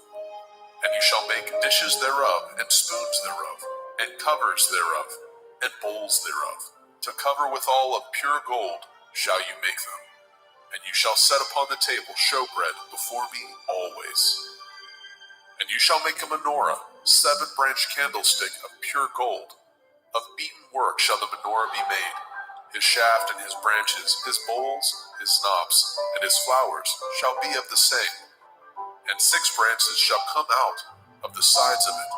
3 branches of the menorah out of the one side, and 3 branches of the menorah out of the other side. 3 bowls made like unto almonds, with a knop and a flower in one branch. And 3 bowls made like almonds in the other branch, with a knop and a flower. So in the 6 branches that come out of the menorah. And in the menorah shall be 4 bowls, made like unto almonds, with their knops and their flowers. And there shall be a knop under 2 branches of the same, and a knop under 2 branches of the same, and a knop under 2 branches of the same, according to the 6 branches that proceed out of the menorah. Their knops and their branches shall be of the same. All of it shall be one beaten work of pure gold. And you shall make the 7 lamps thereof, and they shall light the lamps thereof, that they may give light over against it. And the tongs thereof, and the snuff dishes thereof, shall be of pure gold. Of a talent of pure gold shall he make it, with all these vessels. And look that you make them after the pattern, which was showed you in the mount. Shemot, Exodus chapter 26. Moreover, you shall make the tabernacle with 10 curtains of fine twined linen, and blue and purple, and scarlet, with cherubim of cunning work shall you make them. The length of 1 curtain shall be 8 and 20 cubits, and the breadth of 1 curtain 4 cubits. Every one of the curtains shall have 1 measure. The 5 curtains shall be coupled together, one to another, and other 5 curtains shall be coupled one to another. And you shall make loops of blue upon the edge of the 1 curtain from the selvage in the coupling, and likewise shall you make in the uttermost edge of another curtain in the coupling of the second. 50 loops shall you make in the 1 curtain, and 50 loops shall you make in the edge of the curtain that is the coupling of the second, and the loops may take hold one of another. And you shall make 50 taches of gold, and couple the curtains together with the taches, and it shall be 1 tabernacle.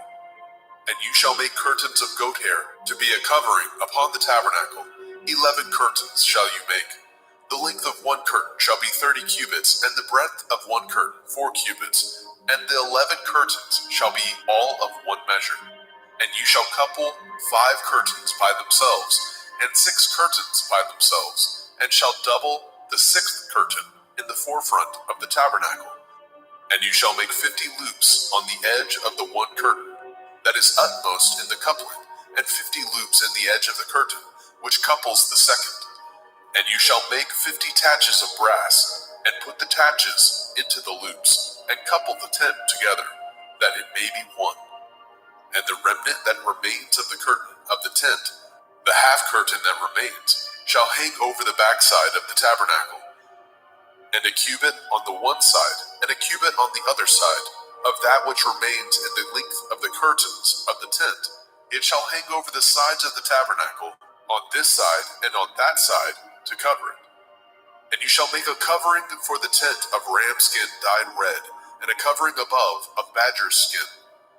And you shall make the boards for the tabernacle of shittim wood, standing up.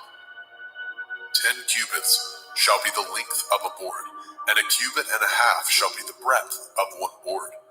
2 tenons shall be in 1 board, set in order one against another. Thus shall you make for all the boards of the tabernacle. You shall make the boards for the tabernacle, 20 boards on the south side southward.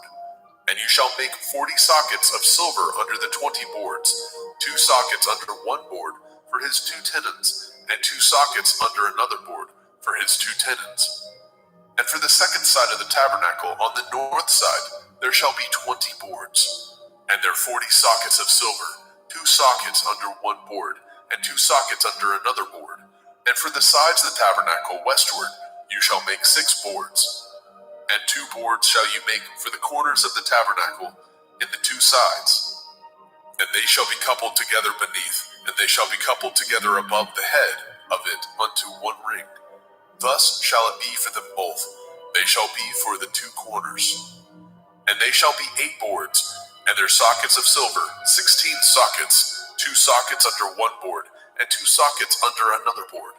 And you shall make bars of shittim wood, 5 for the boards of the one side of the tabernacle, and 5 bars for the boards of the other side of the tabernacle, and 5 bars for the boards of the side of the tabernacle for the 2 sides westward. And the middle bar in the middle of the boards shall reach from end to end.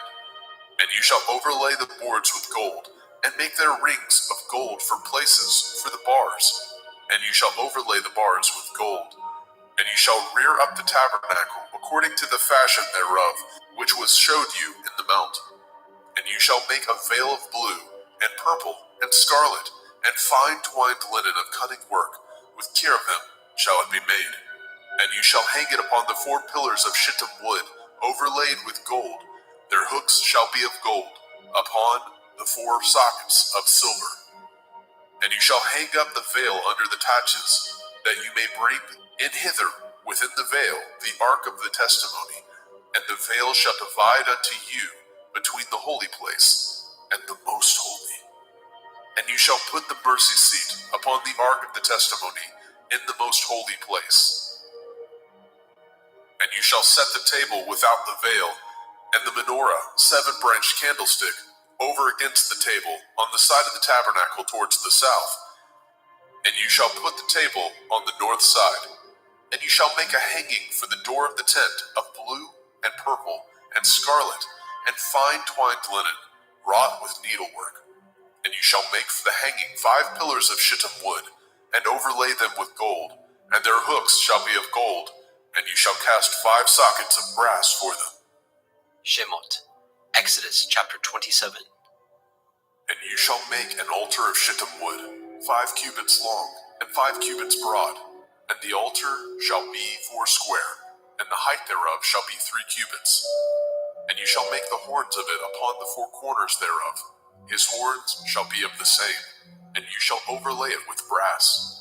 And you shall make his pans to receive his ashes, and his shovels, and his basins, and his flesh hooks, and his fire pans. All the vessels thereof you shall make of brass. And you shall make it for a grate of network of brass, and upon the net shall you make 4 brazen rings in the 4 corners thereof. And you shall put it under the compass of the altar beneath, that the net may be even to the midst of the altar. And you shall make staves for the altar, staves of shittim wood, and overlay them with brass. And the staves shall be put into the rings, and the staves shall be upon the 2 sides of the altar, to bear it. Hollow with boards shall you make it, as it was showed you in the mount, so shall they make it. And you shall make the court of the tabernacle. For the south side southward, there shall be hangings for the court of fine twined linen, of 100 cubits long for 1 side. And the 20 pillars thereof and their 20 sockets shall be of brass. The hooks of the pillars and their fillets shall be of silver. And likewise for the north side in length there shall be hangings of 100 cubits long, and his 20 pillars, and their 20 sockets of brass, the hooks of the pillars and their fillets of silver. And for the breadth of the court on the west side shall be hangings of 50 cubits, their pillars 10, and their sockets 10. And the breadth of the court on the east side eastward shall be 50 cubits. The hangings of one side of the gate shall be 15 cubits, their pillars 3, and their sockets 3. And on the other side shall be hangings 15 cubits, their pillars 3, and their sockets 3. And for the gate of the court shall be hangings of 20 cubits, of blue and purple and scarlet and fine twined linen, wrought with needlework. And their pillars shall be 4, and their sockets 4. All the pillars round about the court shall be filleted with silver. Their hooks shall be of silver, and their sockets of brass. The length of the court shall be 100 cubits, and the breadth 50 everywhere. And the height of 5 cubits of fine twined linen, and their sockets of brass. All the vessels of the tabernacle in the service thereof, and all the pins thereof, and all the pins of the court shall be of brass. And you shall command the children of Yasharel that they bring you pure olive oil, beaten for the light, to cause the lamp to burn always. In the tabernacle of the assembly, without the veil, which is before the testimony, Aaron and his sons shall order it from evening to morning before Yahuwah. It shall be a statute forever unto their generations on the behalf of the children of Yasharel. Shemot, Exodus chapter 28.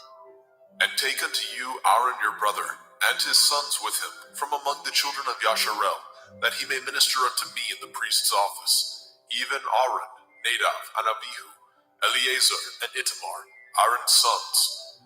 And you shall make holy garments for Aaron your brother, for glory and for beauty.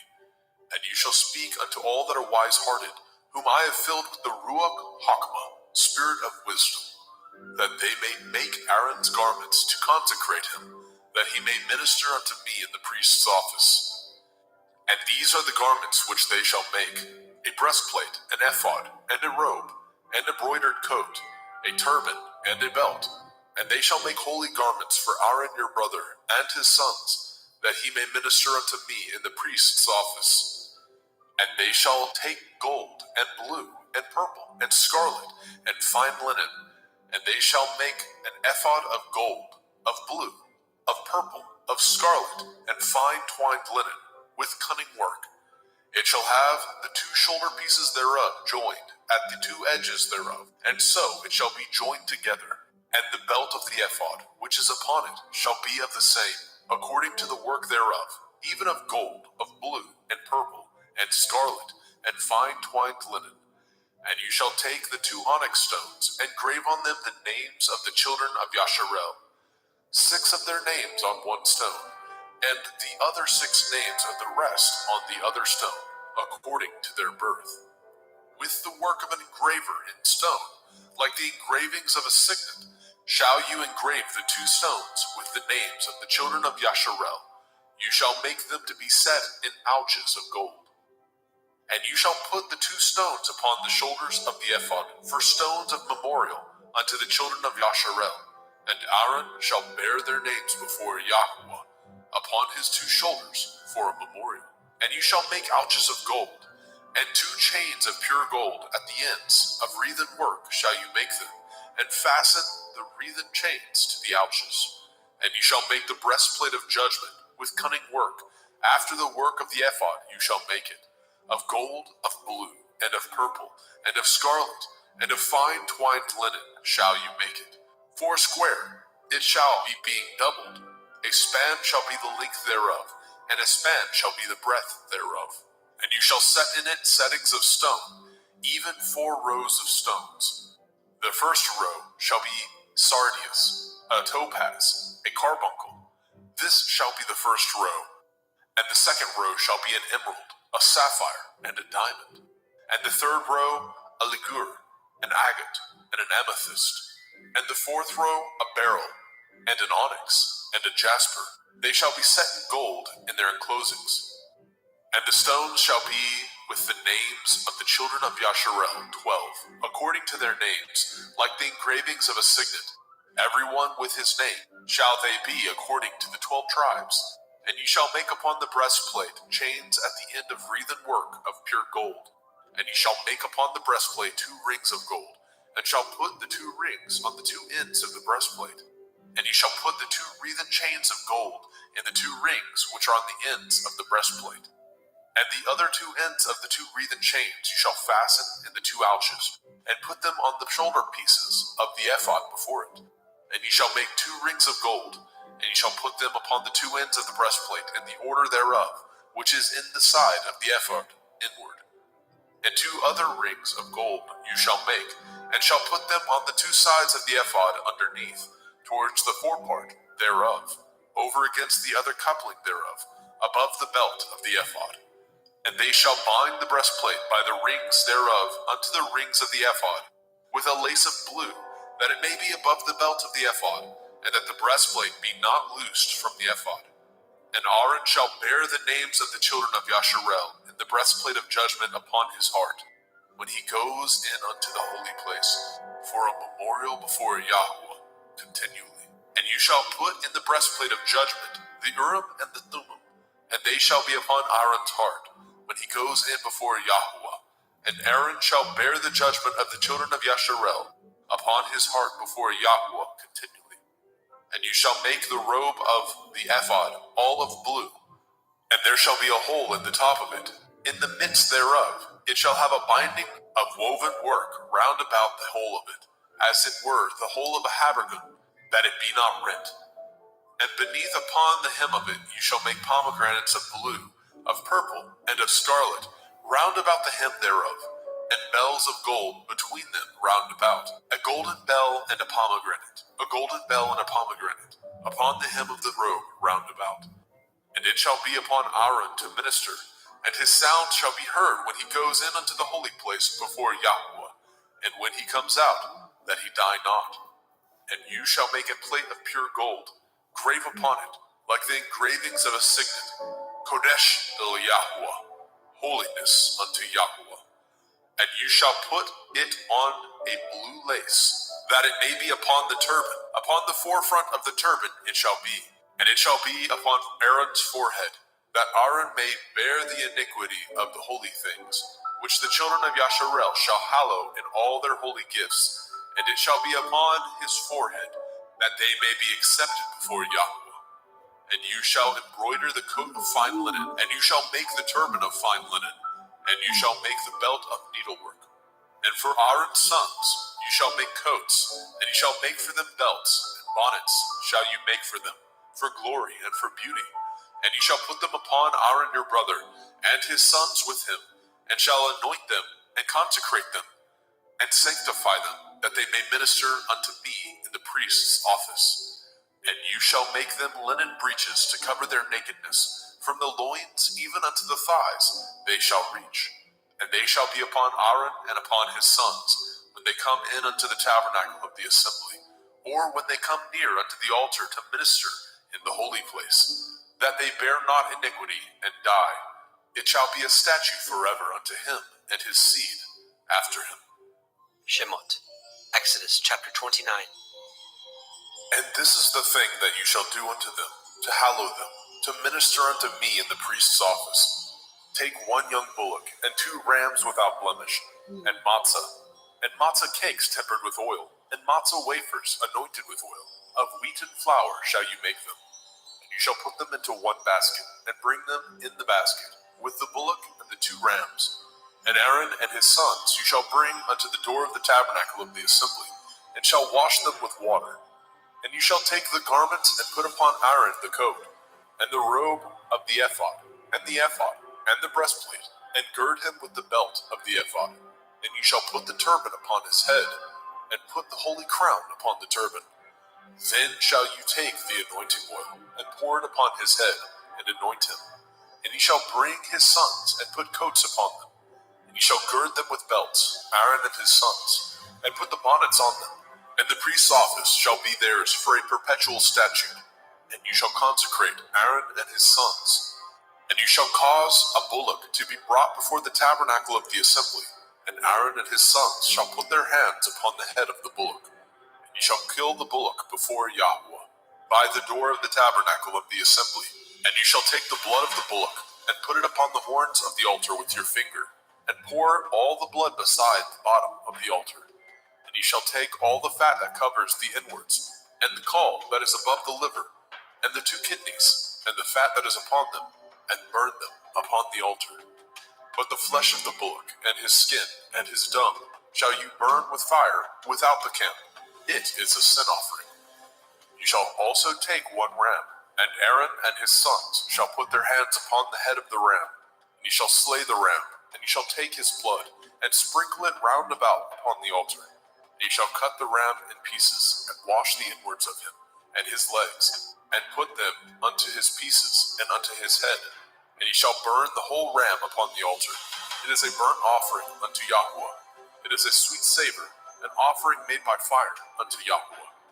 And you shall take the other ram, and Aaron and his sons shall put their hands upon the head of the ram.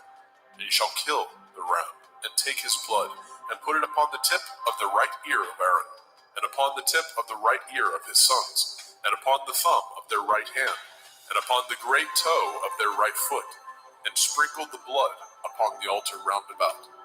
And ye shall take the blood that is upon the altar, and of the anointing oil, and sprinkle it upon Aaron, and upon his garments, and upon his sons, and upon the garments of his sons with him, and he shall be hallowed, and his garments, and his sons' garments with him. Also you shall take of the ram the fat and the rump, and the fat that covers the inwards, and the caul above the liver, and the 2 kidneys, and the fat that is upon them, and the right shoulder, for it is a ram of consecration. And 1 loaf of bread, and 1 cake of oiled bread, and 1 wafer out of the basket of the matzah that is before Yahweh.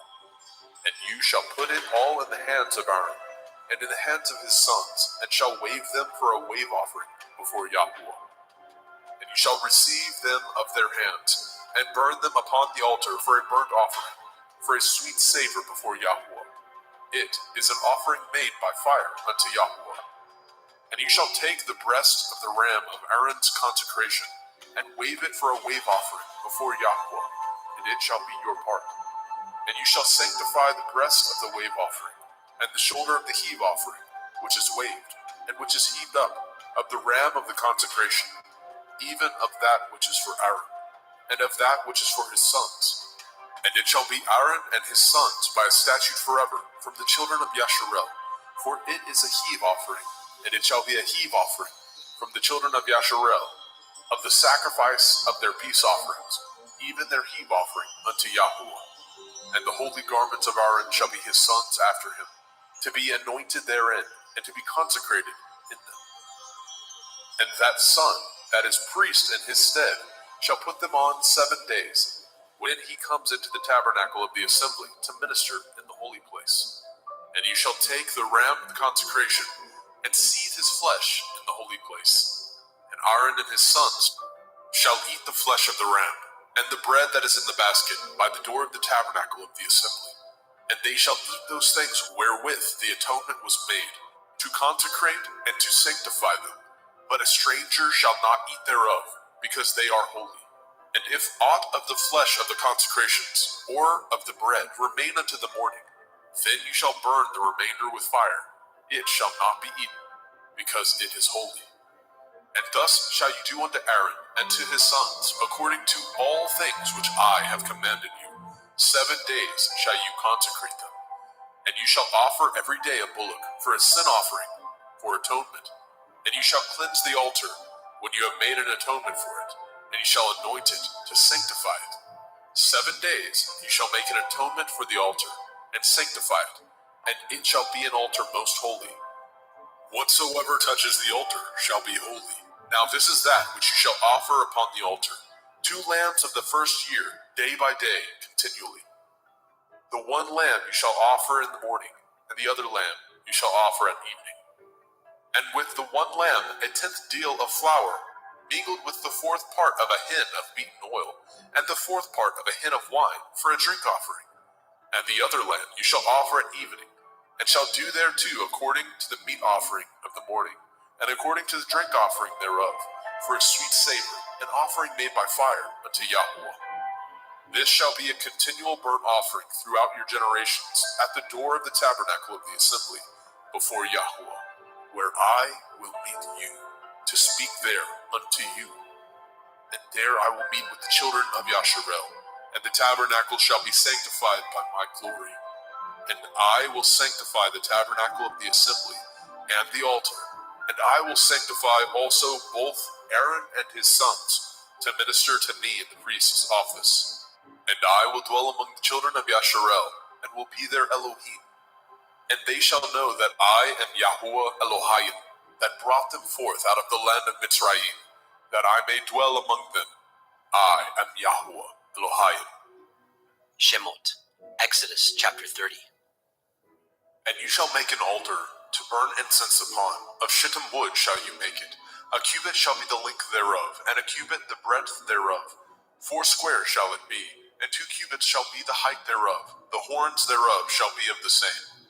And you shall overlay it with pure gold, the top thereof and the sides thereof round about, and the horns thereof. And you shall make unto it a crown of gold round about.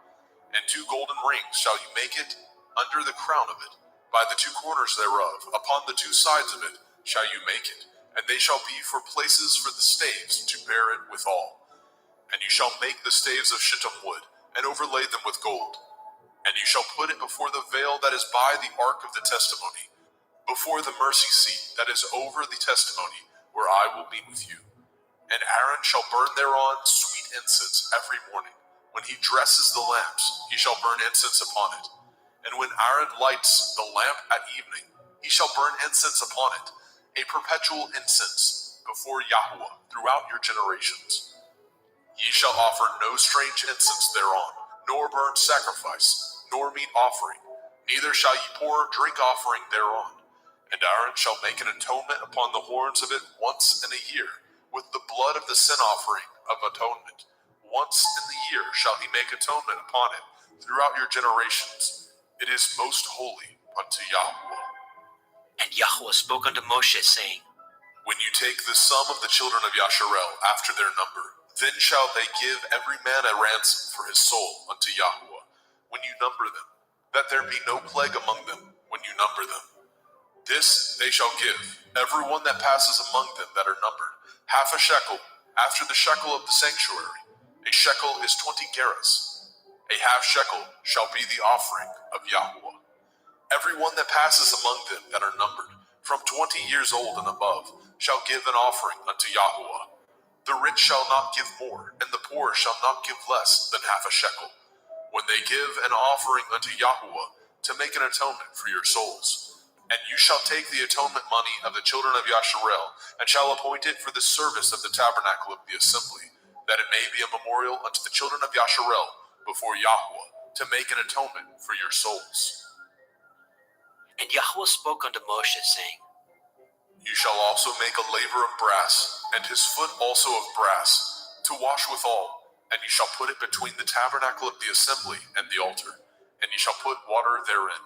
For Aaron and his sons shall wash their hands and their feet thereat.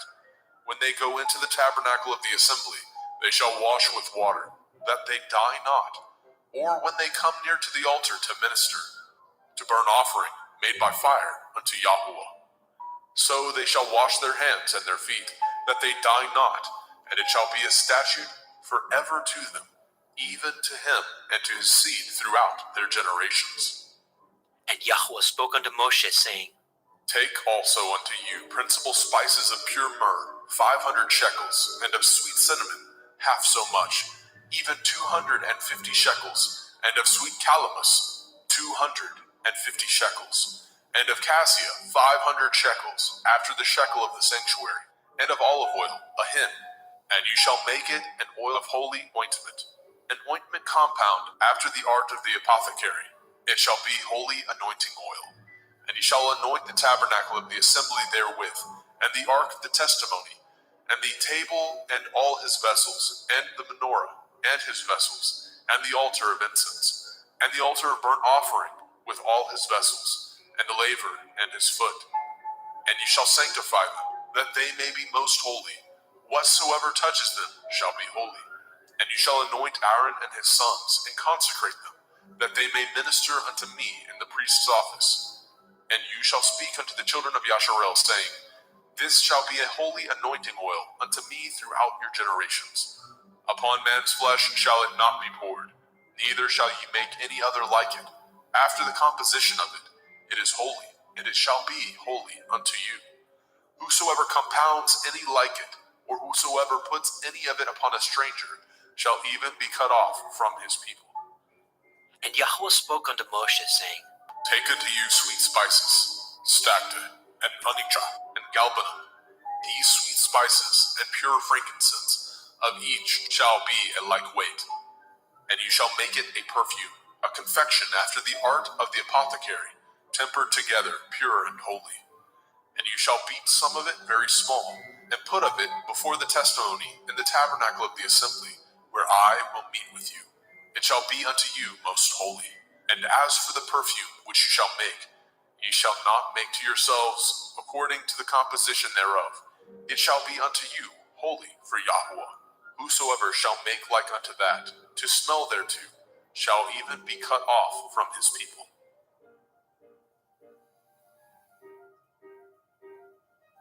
Shemot, Exodus chapter 31.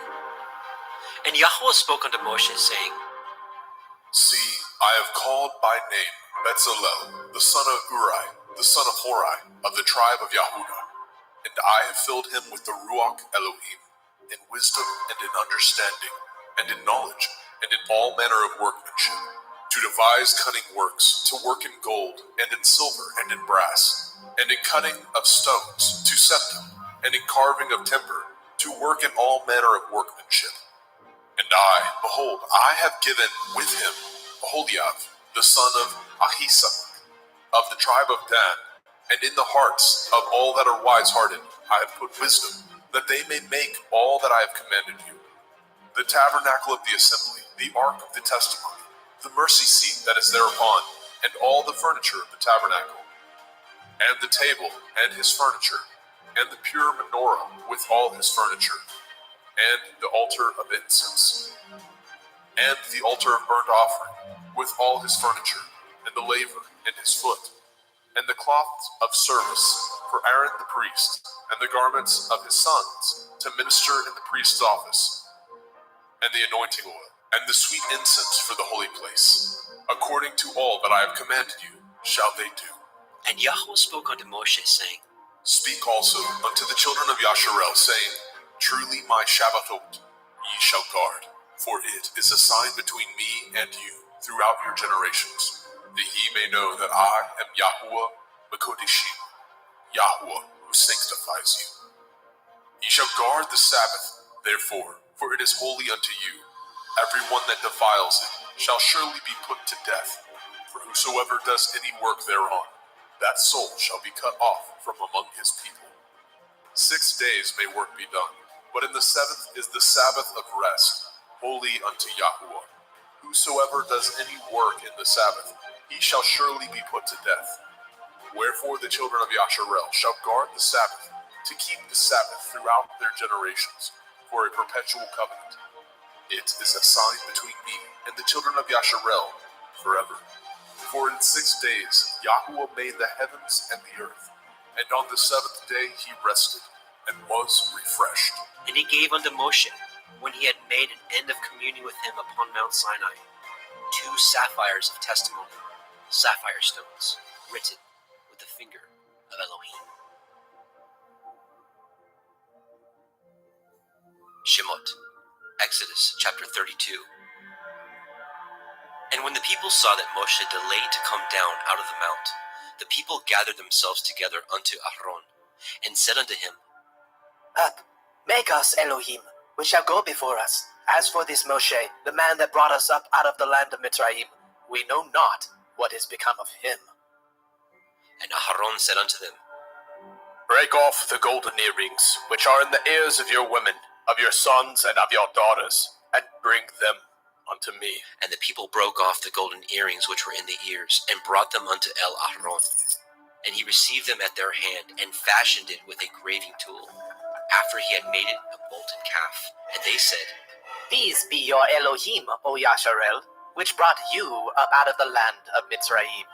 And when Aaron saw it, he built an altar before it.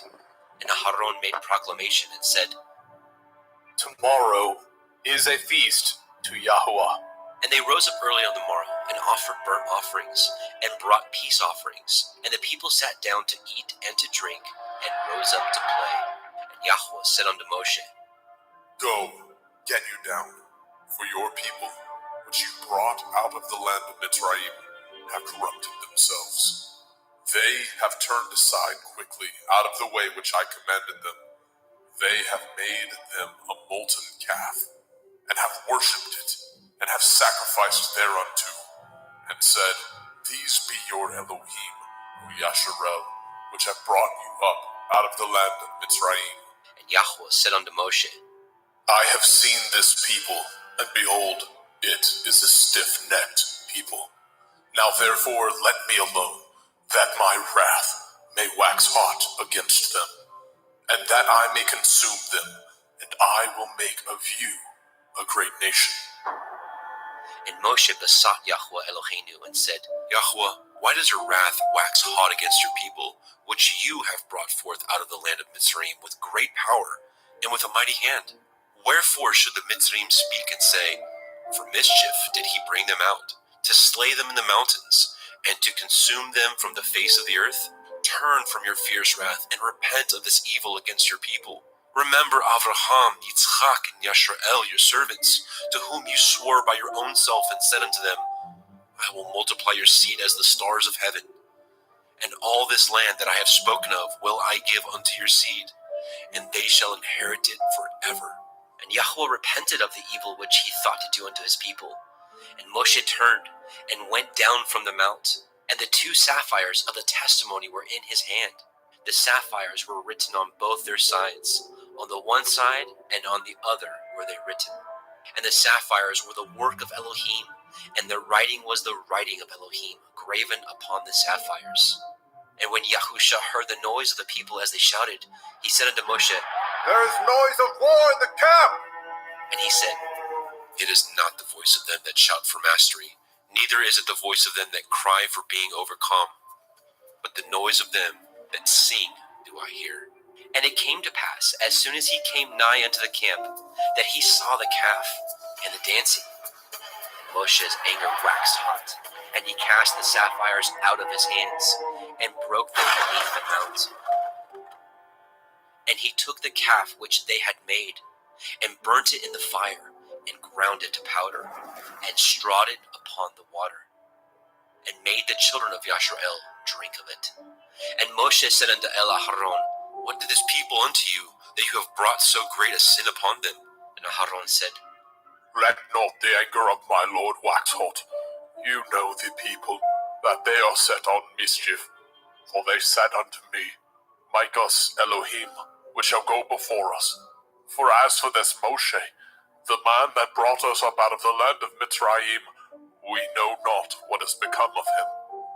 And I said unto them, Whosoever has any gold, let them break it off. So they gave it me, and I cast it into the fire. And there came out this calf.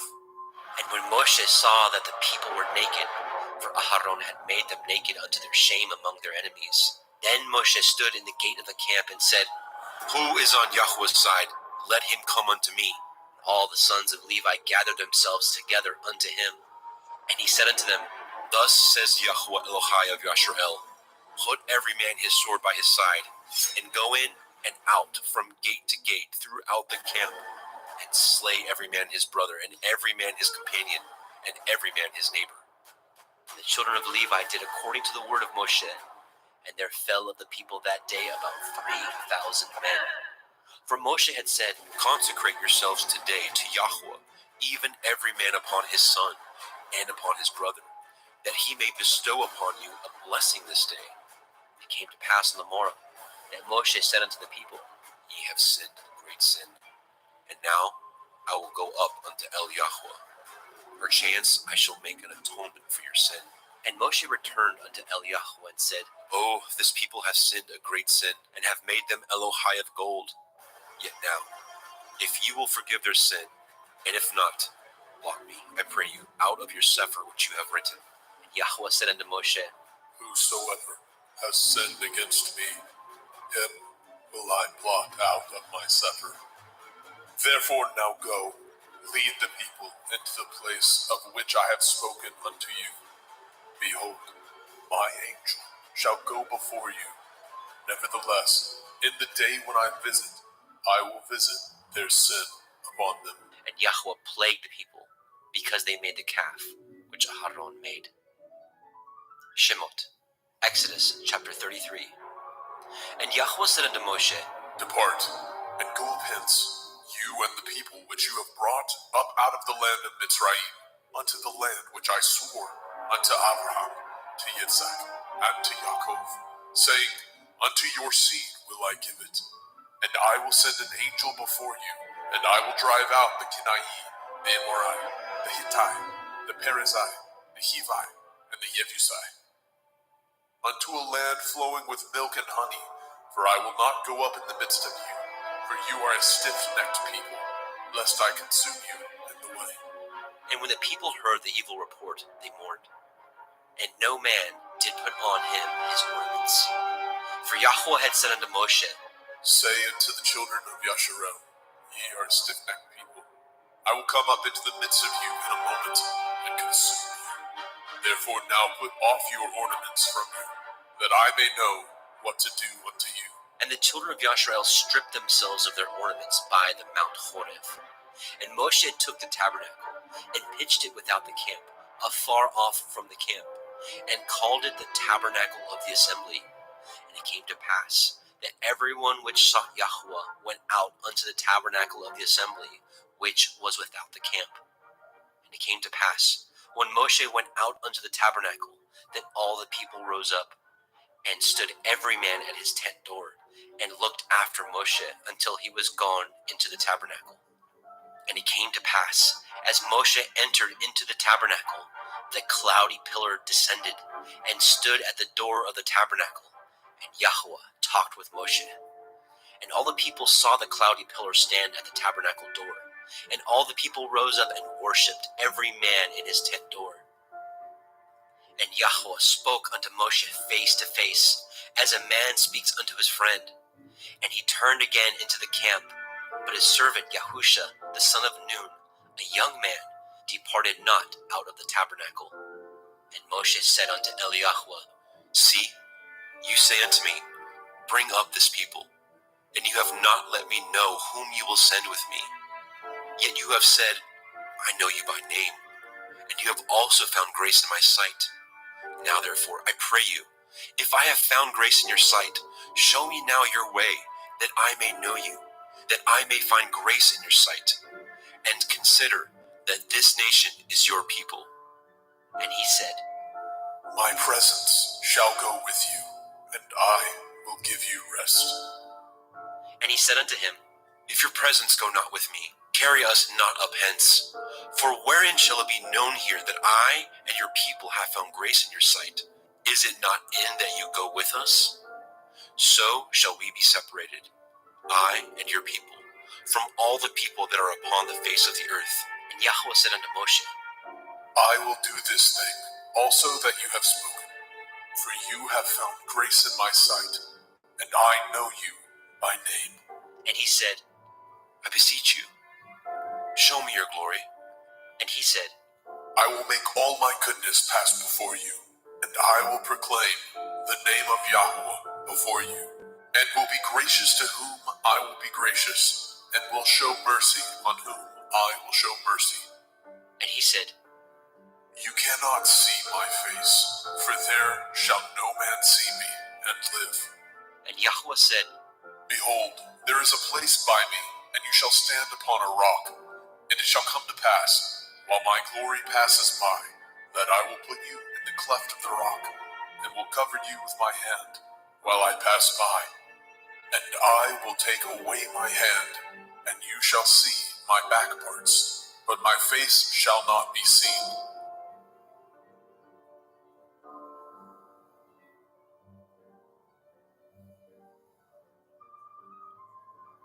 Shemot, Exodus chapter 34. And Yahweh said unto Moshe, Hew you 2 sapphire stones like unto the first, and I will write upon these sapphires the words that were in the first sapphires, which you broke.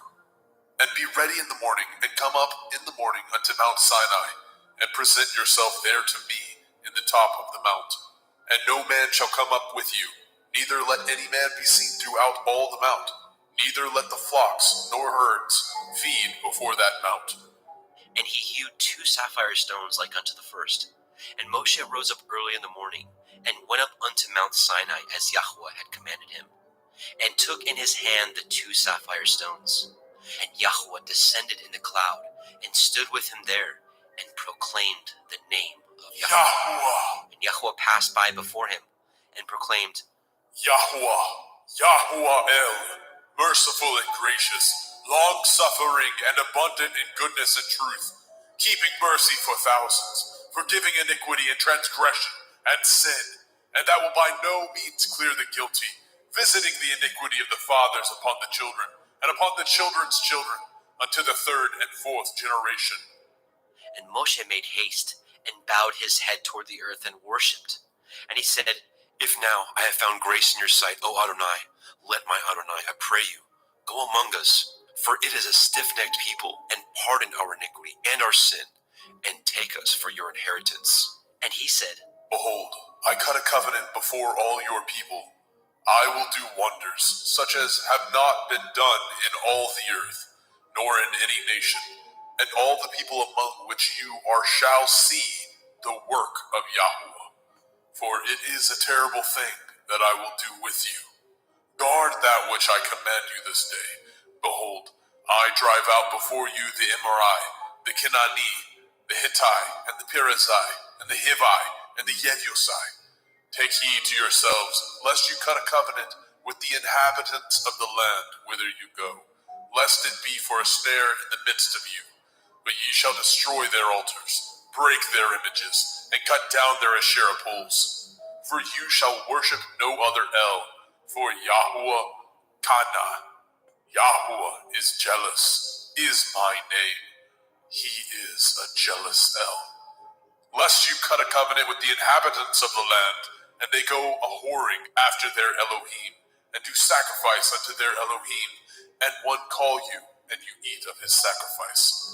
And take of their daughters unto your sons, and their daughters go a-whoring after their Elohim, and make your sons go a-whoring after their Elohim. You shall make no molten Elohai. The feast of matzah, unleavened bread, shall you guard. 7 days you shall eat matzah, unleavened bread, as I commanded you, in the time of the month of Eve. For in the month of Eve you came out from Mitzrayim. All that opens the womb is mine, and every firstling among your cattle, whether ox or sheep, that is male. But the firstling of an ass you shall redeem with a lamb, and if you redeem him not, then shall you break his neck. All the firstborn of your sons you shall redeem, and none shall appear before me empty. 6 days you shall work, but on the 7th day you shall rest. In earing time and in harvest you shall rest. And you shall observe the feast of Katsir, harvest, of the first fruits of wheat harvest, and the feast of Asif, ingathering, at the year's end. Thrice in the year shall all your men children appear before Adonai Yahuwah, the Elohai of Yasharel. For I will cast out the nations before you, and enlarge your borders. Neither shall any man desire your land, when you shall go up to appear before Yahuwah Elohika thrice in the year. You shall not offer the blood of my sacrifice with leaven, neither shall the sacrifice of the feast of the Pesach be left unto the morning. The first of the first fruits of your land you shall bring into the house of Yahuwah Elohika. You shall not see the kid in his mother's milk. And Yahweh said unto Moshe, Write these words, for after the tenor of these words I have cut a covenant with you and with Yasharel. And he was there with Yahweh 40 days and 40 nights. He did neither eat bread nor drink water. And he wrote upon the sapphires the words of the covenant, the 10 Devarim. And it came to pass, when Moshe came down from Mount Sinai with the 2 sapphires of testimony in Moshe's hand, when he came down from the mount, that Moshe knew not that the skin of his face shone while he talked with him. And when Aharon and all the children of Yasharel saw Moshe, behold, the skin of his face shone, and they were afraid to come nigh him. And Moshe called unto them, and Aharon and all the rulers of the assembly returned unto him, and Moshe talked with them. And afterward all the children of Yasharel came nigh, and he gave them in commandment all that Yahweh had spoken with him in Mount Sinai. And till Moshe had done speaking with them, he put a veil on his face. But when Moshe went in before Yahweh to speak with him, he took the veil off until he came out. And he came out and spoke unto the children of Yasharel, which he was commanded. And the children of Yasharel saw the face of Moshe, that the skin of Moshe's face shone. And Moshe put the veil upon his face again, until he went in to speak with him.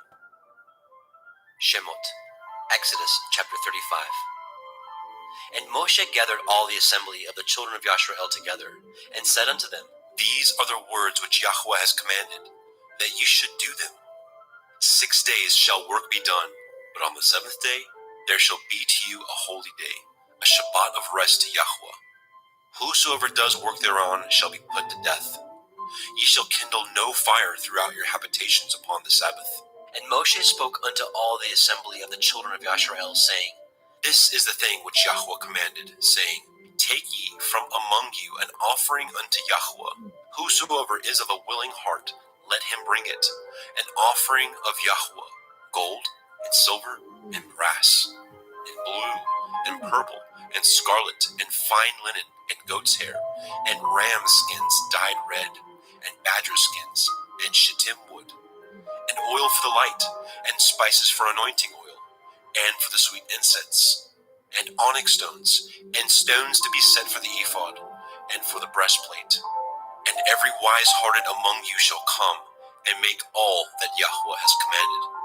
The tabernacle, his tent, and his covering, his taches, and his boards, his bars, his pillars, and his sockets, the ark, and the staves thereof, with the mercy seat, and the veil of covering, the table, and his staves, and all his vessels, and the showbread, the menorah, also for the light, and his furniture, and his lamps, with the oil for the light, and the incense altar, and his staves, and the anointing oil, and the sweet incense, and the hanging for the door at the entering in of the tabernacle, the altar of burnt offering, with his brazen grate, his staves, and all his vessels, the laver, and his foot, the hangings of the court, his pillars, and their sockets, and the hanging for the door of the court, the pins of the tabernacle, and the pins of the court, and their cords, the cloths of service, to do service in the holy place,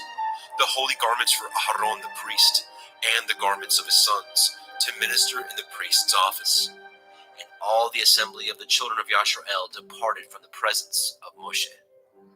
And they came, everyone whose heart stirred him up, and everyone whom his ruach made willing, and they brought Yahweh's offering to the work of the tabernacle of the assembly, and for all his service, and for the holy garments. And they came, both men and women, as many as were willing-hearted, and brought bracelets, and earrings, and rings, and tablets, all jewels of gold. And every man that offered an offering of gold unto Yahweh. And every man with whom was found blue, and purple, and scarlet, and fine linen, and goat's hair, and with whom was found shittim wood for any work of the service, brought it. And all the women that were wise-hearted did spin with their hands, and brought that which they had spun, both of blue, and of purple, and of scarlet, and of fine linen. And all the women whose heart stirred them up in wisdom spun goat's hair. And the rulers brought onyx stones, and stones to be set for the ephod, and for the breastplate, and spice, and oil for the light, and for the anointing oil, and for the sweet incense. The children of Yashar'el brought a willing offering unto Yahweh, every man and woman, whose heart made them willing to bring for all the manner of work, which Yahweh had commanded to be made by the hand of Moshe. And Moshe said unto the children of Yashar'el, See, Yahweh has called by name Betzalel, the son of Uri, the son of Horai, of the tribe of Yehudah, and he has filled him with the Ruach Elohim, in wisdom, in understanding, and in knowledge, and in all manner of workmanship, and to devise curious works, to work in gold, and in silver, and in brass, and in the cutting of stones, to set them, and in carving of wood, to make any manner of cunning work. And he has put in his heart that he may teach, both he and Aholiab, the son of Achisamach, of the tribe of Dan. Them has he filled with wisdom of heart, to work all manner of work, of the engraver, and of the cunning workman, and of the embroiderer, in blue, and in purple, in scarlet, and in fine linen, and of the weaver, even of them that do any work, and of those that devise cunning work. Shemot, Exodus chapter 36.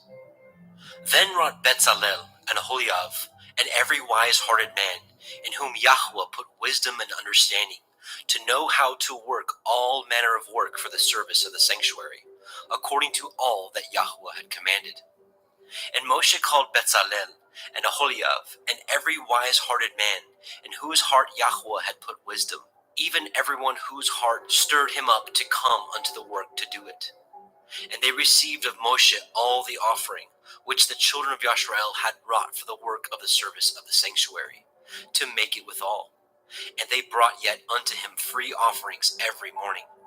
And all the wise men that wrought all the work of the sanctuary came every man from his work which they had made.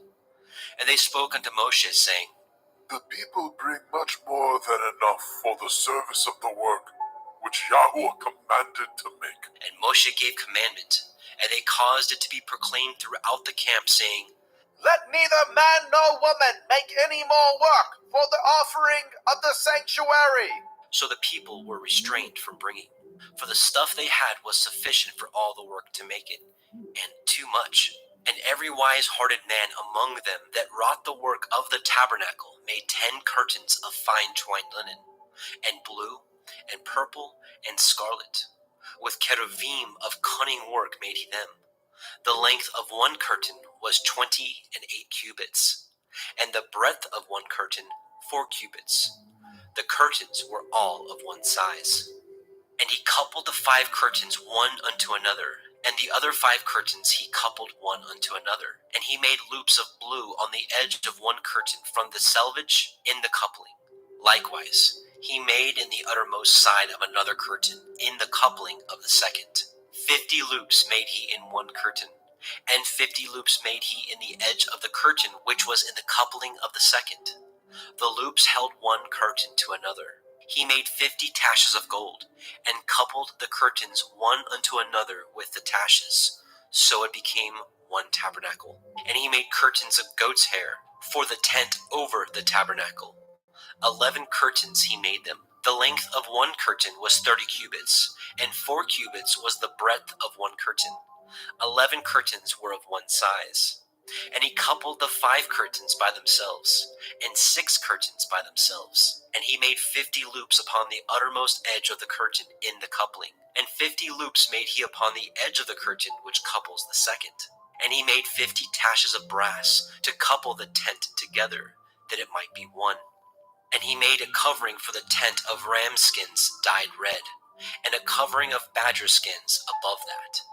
And he made the boards for the tabernacle of shittim wood, standing up. The length of a board was 10 cubits, and the breadth of a board 1 cubit and a half. One board had 2 tenons, equally distant one from another. Thus did he make for all the boards of the tabernacle. And he made the boards for the tabernacle, 20 boards for the south side, southward. And 40 sockets of silver he made under the 20 boards, 2 sockets under one board for his 2 tenons, and 2 sockets under another board for his 2 tenons. And for the other side of the tabernacle, which is toward the north corner, he made 20 boards, and there 40 sockets of silver, 2 sockets under one board, and 2 sockets under another board.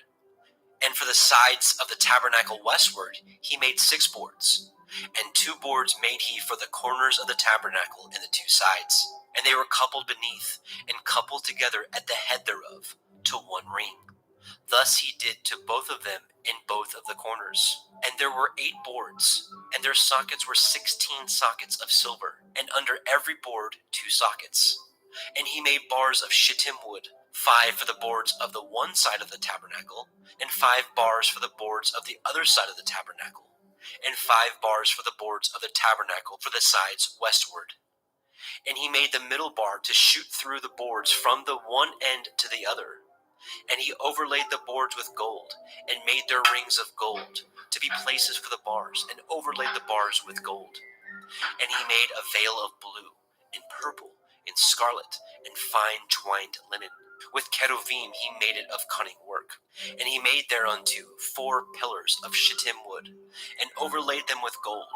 Their hooks were of gold. And he cast for them 4 sockets of silver. And he made a hanging for the tabernacle door of blue, and purple, and scarlet, and fine twined linen of needlework.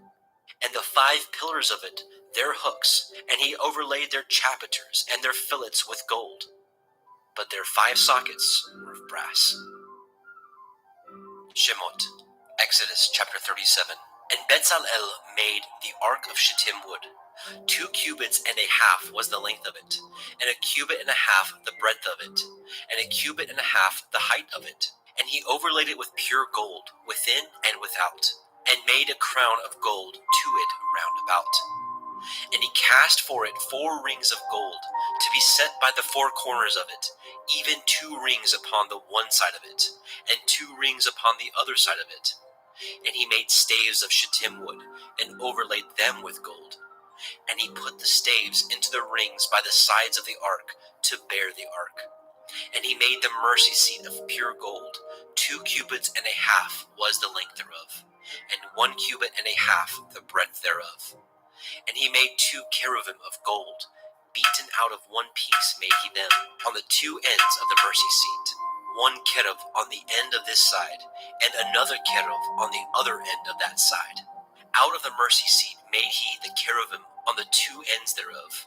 And the cherubim spread out their wings on high, and covered with their wings over the mercy seat, with their faces one to another, even to the mercy seatward were the faces of the cherubim. And he made the table of shittim wood. 2 cubits was the length thereof, and a cubit the breadth thereof, and a cubit and a half the height thereof. And he overlaid it with pure gold, and made thereunto a crown of gold round about. Also he made thereunto a border of a handbreadth round about, and made a crown of gold for the border thereof round about. And he cast for it 4 rings of gold, and put the rings upon the 4 corners that were in the 4 feet thereof. Over against the border were the rings, the places for the staves to bear the table. And he made the staves of shittim wood, and overlaid them with gold, to bear the table. And he made the vessels which were upon the table, his dishes, and his spoons, and his bowls, and his covers to cover withal of pure gold. And he made the menorah of pure gold, of beaten work he made the menorah, his shaft, and his branch, his bowls, his knops, and his flowers were of the same. And 6 branches going out of the sides thereof, 3 branches of the menorah out of the one side thereof, and 3 branches of the menorah out of the other side thereof. 3 bowls made after the fashion of almonds in one branch, a knop and a flower, and 3 bowls made like almonds in another branch, a knop and a flower. So throughout the 6 branches going out of the menorah. And in the menorah were 4 bowls made like almonds, his knops and his flowers, and a knop under 2 branches of the same, and a knop under 2 branches of the same, and a knop under 2 branches of the same, according to the 6 branches going out of it. Their knops and their branches were of the same. All of it was one beaten work of pure gold. And he made his 7 lamps, and his snuffers, and his snuff dishes of pure gold. Of a talent of pure gold made he it, and all the vessels thereof. And he made the incense altar of shittim wood. The length of it was a cubit, and the breadth of it a cubit. It was 4 square. 2 cubits was the height of it. The horns thereof were of the same. And he overlaid it with pure gold, both the top of it and the sides thereof round about. And the horns of it also he made unto it a crown of gold round about. And he made 2 rings of gold for it under the crown thereof, by the 2 corners of it, upon the 2 sides thereof, to be places for the staves to bear it withal. And he made the staves of shittim wood, and overlaid them with gold. And he made the holy anointing oil, and the pure incense of sweet spices, according to the work of the apothecary. Shemot, Exodus chapter 38. And he made the altar of burnt offering of shittim wood. 5 cubits was the length thereof, and 5 cubits the breadth thereof. It was 4 square, and 3 cubits the height thereof. And he made the horns thereof on the 4 corners of it. The horns thereof were of the same, and he overlaid it with brass. And he made all the vessels of the altar, the pots, the shovels, and the basins, and the flesh hooks, and the fire pans, all the vessels thereof he made of brass. And he made for the altar a brazen grate of network under the compass thereof, beneath unto the midst of it. And he cast 4 rings for the 4 ends of the grate of brass, to be places for the staves. And he made the staves of shittim wood, and overlaid them with brass. And he put the staves into the rings on the sides of the altar, to bear it withal. He made the altar hollow with boards. And he made the laver of brass, and the foot of it brass, of the looking glasses of the women assembly, which assembled at the door of the tabernacle of the assembly. And he made the court on the south side southward. The hangings of the court were of fine twined linen, 100 cubits. Their pillars were 20, and their brazen sockets 20. The hooks of the pillars and their fillets were of silver. And for the north side the hangings were 100 cubits. Their pillars were 20, and their sockets of brass 20. The hooks of the pillars and their fillets of silver. And for the west side were hangings of 50 cubits, their pillars 10, and their sockets 10. The hooks of the pillars and their fillets of silver. And for the east side, eastward, 50 cubits.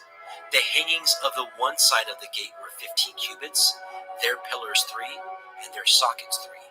And for the other side of the court gate, on this hand and on that hand, were hangings of 15 cubits, their pillars 3, and their sockets 3.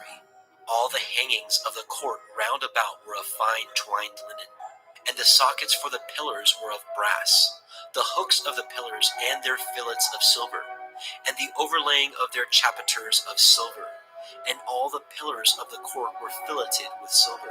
And the hanging for the gate of the court was needlework of blue and purple and scarlet and fine twined linen, and 20 cubits was the length, and the height in the breadth was 5 cubits, answerable to the hangings of the court. And their pillars were 4, and their sockets of brass 4, their hooks of silver, and the overlaying of their chapiters and their fillets of silver. And all the pins of the tabernacle and of the court round about were of brass. This is the sum of the tabernacle, even of the tabernacle of the assembly, as it was counted according to the commandment of Moshe, for the service of the Leviim, by the hand of Ithamar, son to Aharon the priest. And Bezalel, the son of Uri, the son of Horai, of the tribe of Yehudah, made all that Yahweh commanded Moshe, and with him was Aholibav, son of Achisamach, of the tribe of Dan, an engraver, and a cunning workman, and an embroiderer in blue, and in purple, and in scarlet, and fine linen.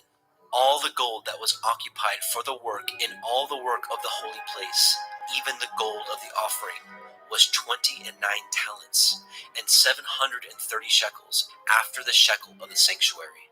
And the silver of them that were numbered of the assembly was 100 talents, and 100,703 shekels, after the shekel of the sanctuary. A beka for every man, that is, half a shekel, after the shekel of the sanctuary, for every one that went to be numbered, from 20 years old and upward, for 600,000 and 3,550 men. And of the 100 talents of silver were cast the sockets of the sanctuary, and the sockets of the veil, 100 sockets of 100 talents, a talent for a socket. And of the 1,775 shekels he made hooks for the pillars, and overlaid their chapiters, and filleted them. And the brass of the offering was 70 talents, and 2,400 shekels. And therewith he made the sockets to the door of the tabernacle of the assembly, and the brazen altar, and the brazen grate for it, and all the vessels of the altar, and the sockets of the court round about, and the sockets of the court gate, and all the pins of the tabernacle, and all the pins of the court round about. Shemot, Exodus chapter 39.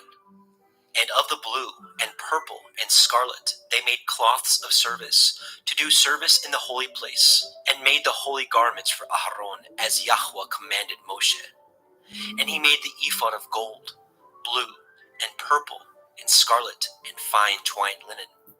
And they did beat the gold into thin plates, and cut it into wires, to work it in the blue, and in the purple, and in the scarlet, and in the fine linen, with cunning work.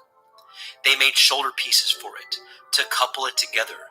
By the 2 edges was it coupled together. And the belt of his ephod, that was upon it, was of the same, according to the work thereof, of gold, blue, and purple, and scarlet, and fine twined linen, as Yahweh commanded Moshe. And they wrought onyx stones enclosed in ouches of gold, graven as signets are graven, with the names of the children of Yasharel. And he put them on the shoulders of the ephod, that they should be stones for a memorial to the children of Yasharel, as Yahweh commanded Moshe. And he made the breastplate of cunning work, like the work of the ephod, of gold, blue, and purple, and scarlet, and fine twined linen. It was 4 square. They made the breastplate double. A span was the length thereof, and a span the breadth thereof, being doubled. And they set in it 4 rows of stones. The first row was a sardius, a topaz, and a carbuncle. This was the first row. And the second row, an emerald, a sapphire, and a diamond. And the third row, a ligure, an agate, and an amethyst. and the fourth row, a beryl, an onyx, and a jasper. They were enclosed in ouches of gold in their enclosings, and the stones were according to the names of the children of Yashrael, 12, according to their names, like the engravings of a signet, every one with his name, according to the 12 tribes. And they made upon the breastplate chains at the end of wreathen work of pure gold. And they made 2 ouches of gold, and 2 gold rings, and put the 2 rings in the 2 ends of the breastplate. And they put the 2 wreathen chains of gold in the 2 rings on the ends of the breastplate. And the 2 ends of the 2 wreathen chains they fastened in the 2 ouches, and put them on the shoulder pieces of the ephod before it. And they made 2 rings of gold, and put them on the 2 ends of the breastplate, upon the border of it, which was on the side of the ephod inward. And they made 2 other golden rings, and put them on the 2 sides of the ephod underneath, toward the forepart of it, over against the other coupling thereof, above the belt of the ephod. And they did bind the breastplate by his rings unto the rings of the ephod with a lace of blue, that it might be above the belt of the ephod, and that the breastplate might not be loosed from the ephod, as Yahweh commanded Moshe. And he made the robe of the ephod of woven work, all of blue. And there was a hole in the midst of the robe, as the hole of a habergeon, with a band round about the hole, that it should not rend. And they made upon the hems of the robe pomegranates of blue, and purple, and scarlet, and twined linen. And they made bells of pure gold, and the bells between the pomegranates unto the hem of the robe, round about between the pomegranates. A bell and a pomegranate, a bell and a pomegranate, round about the hem of the robe to minister in, as Yahweh commanded Moshe. And they made coats of fine linen of woven work for Aharon, and for his sons, and a turban of fine linen, and goodly bonnets of fine linen, and linen breeches of fine twined linen, and a belt of fine twined linen, and blue, and purple, and scarlet of needlework, as Yahweh commanded Moshe. And they made the plate of the holy crown of pure gold, and wrote it upon a writing, like the engravings of a signet, Kodesh el Yahweh. And they tied it unto a lace of blue, to fasten it on high upon the turban, as Yahweh commanded Moshe. Thus was all the work of the tabernacle of the tent of the assembly finished. And the children of Yashrael did according to all that Yahweh commanded Moshe. So did they. And they brought the tabernacle unto El Moshe, the tent, and all his furniture, his taches, his boards, his bars, and his pillars, and his sockets, and the covering of ram skins dyed red, and the covering of badger skins, and the veil of the covering, the ark of the testimony, and the staves thereof, and the mercy seat, the table, and all the vessels thereof, and the showbread, the pure menorah, with the lamps thereof, even with the lamps to be set in order, and all the vessels thereof, and the oil for light, and the golden altar, the anointing oil, and the sweet incense, and the hanging for the tabernacle door, the brazen altar, his grate of brass, his staves, and all his vessels, the laver, and his foot, the hangings of the court, his pillars, his sockets, and the hanging for the court gate,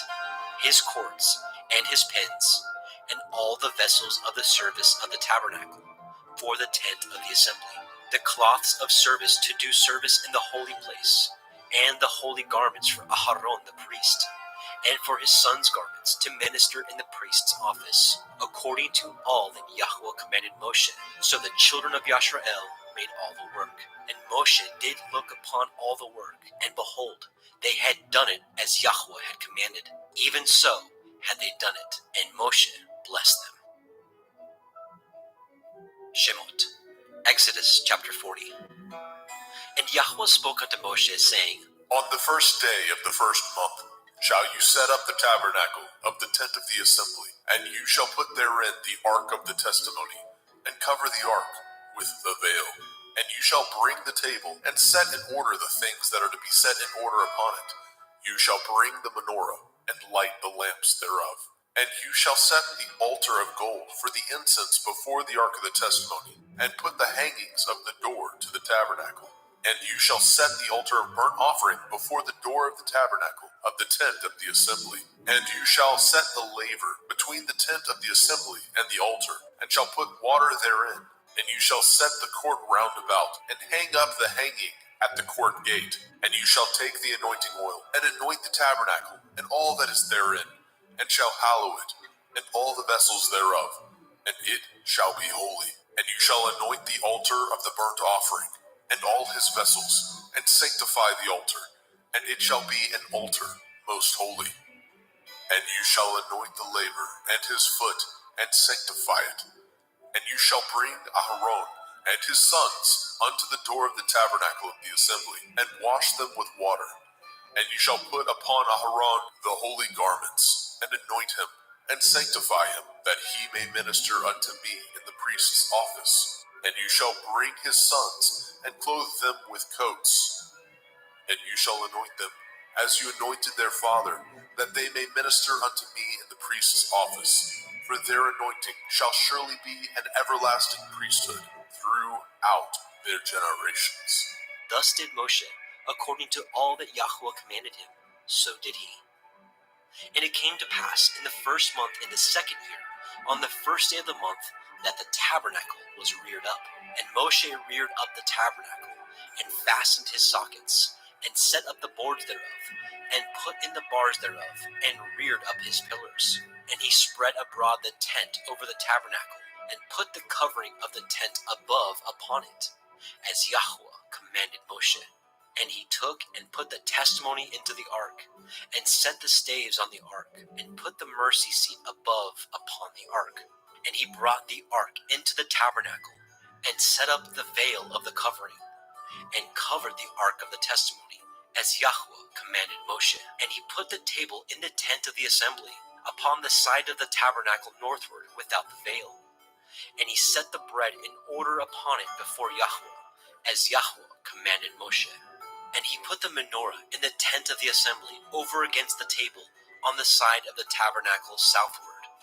And he lighted the lamps before Yahweh, as Yahweh commanded Moshe. And he put the golden altar in the tent of the assembly before the veil. And he burnt sweet incense thereon, as Yahweh commanded Moshe. And he set up the hanging at the door of the tabernacle.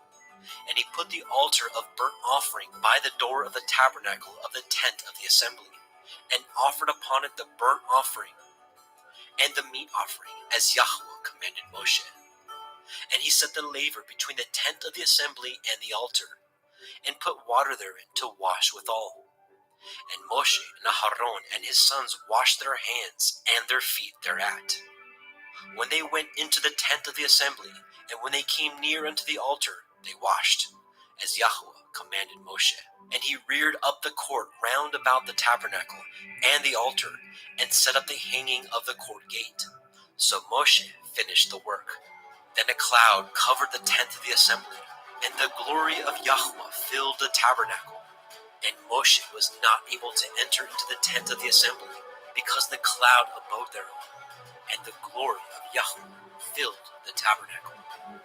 And when the cloud was taken up over the tabernacle, the children of Yasharel went onward in all their journeys. But if the cloud were not taken up, then they journeyed not till the day that it was taken up. For the cloud of Yahweh was upon the tabernacle day by day, and fire on it by night, in the sight of all the house of Yasharel, throughout all their journeys.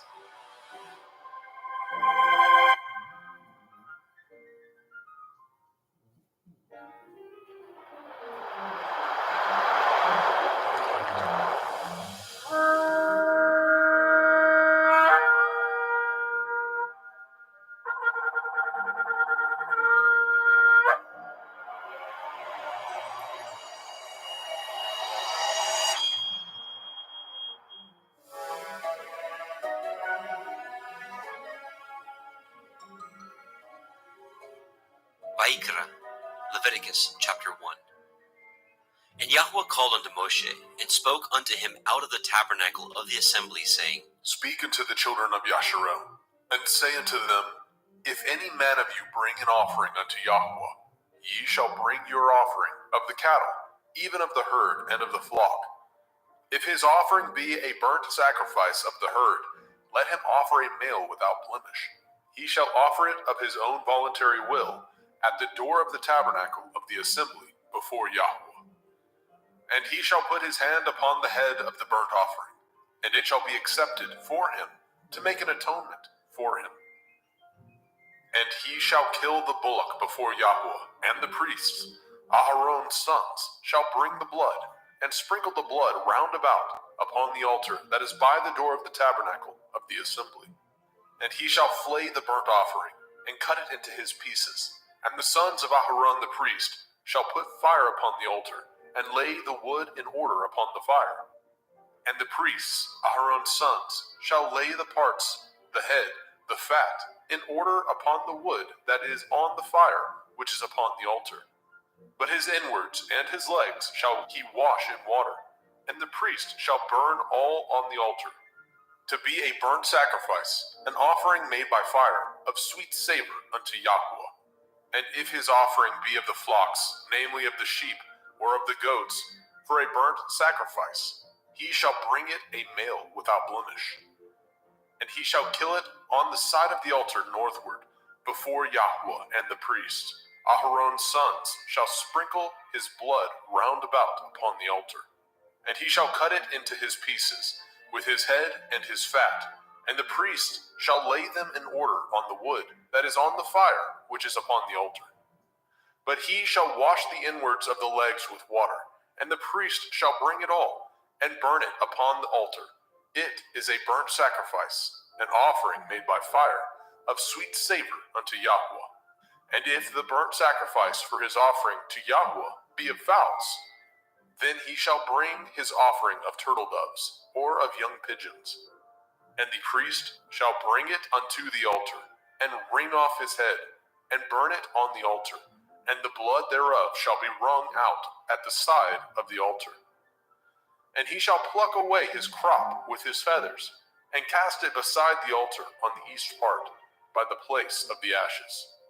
And he shall cleave it with the wings thereof, but shall not divide it asunder. And the priest shall burn it upon the altar, upon the wood that is upon the fire. It is a burnt sacrifice, an offering made by fire, of sweet savor unto Yahweh. Vayikra, Leviticus chapter 2. And when any will offer a meat offering unto Yahweh, his offering shall be of fine flour, and he shall pour oil upon it, and put frankincense thereon. And he shall bring it to Aharon's sons, the priests, and he shall take thereout his handful of the flour thereof, and of the oil thereof, with all the frankincense thereof. And the priest shall burn the memorial of it upon the altar, to be an offering made by fire, of a sweet savor unto Yahweh. And the remnant of the meat offering shall be Aharon's and his sons. It is a thing most holy of the offerings of Yahweh made by fire. And if you bring an oblation of meat offering, baken in the oven, it shall be matzah cakes of fine flour mingled with oil, or matzah wafers anointed with oil. And if your oblation be a meat offering, baken in a pan, it shall be of fine flour, unleavened, mingled with oil. You shall part it in pieces, and pour oil thereon. It is a meat offering. And if your oblation be a meat offering, baken in the frying pan, it shall be made of fine flour with oil. And you shall bring the meat offering that is made of these things unto Yahweh. And when it is presented unto the priest, he shall bring it unto the altar. And the priest shall take from the meat offering a memorial thereof, and shall burn it upon the altar. It is an offering made by fire, of sweet savor unto Yahweh. And that which is left of the meat offering shall be Aharon's and his sons. It is a thing most holy of the offerings of Yahweh made by fire.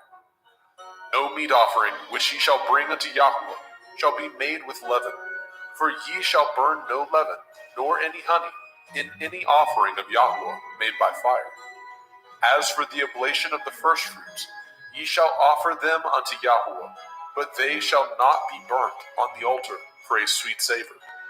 And every oblation of your meat offering shall ye season with salt, neither shall ye suffer the salt of the covenant of your Elohim to be lacking from your meat offering. And all your offerings you shall offer salt. And if you offer a meat offering of your firstfruits unto Yahweh, you shall offer the meat offering of your firstfruits, green ears of grain dried by the fire, even grain beaten out of full ears. And you shall put oil upon it, and lay frankincense thereon. It is a meat offering.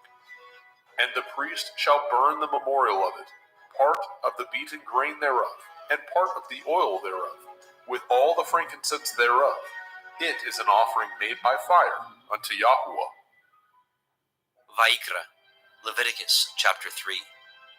And if his oblation be a sacrifice of peace offering, if he offer it of the herd, whether it be a male or a female, he shall offer it without blemish before Yahweh. And he shall lay his hand upon the head of his offering, and kill it at the door of the tabernacle of the assembly. And Aharon's sons, the priests, shall sprinkle the blood upon the altar round about. And he shall offer of the sacrifice of the peace offering an offering made by fire unto Yahweh, the fat that covers the inwards, and all the fat that is upon the inwards, and the 2 kidneys, and the fat that is on them, which is by the flanks, and the caul above the liver, with the kidneys, it shall he take away. And Aharon's sons shall burn it on the altar upon the burnt sacrifice, which is upon the wood that is on the fire. It is an offering made by fire, of sweet savor unto Yahweh. And if his offering for a sacrifice of peace offering unto Yahweh be of the flock, male or female, he shall offer it without blemish. If he offer a lamb for his offering, then shall he offer before Yahweh. And he shall lay his hand upon the head of his offering, and kill it before the tabernacle of the assembly.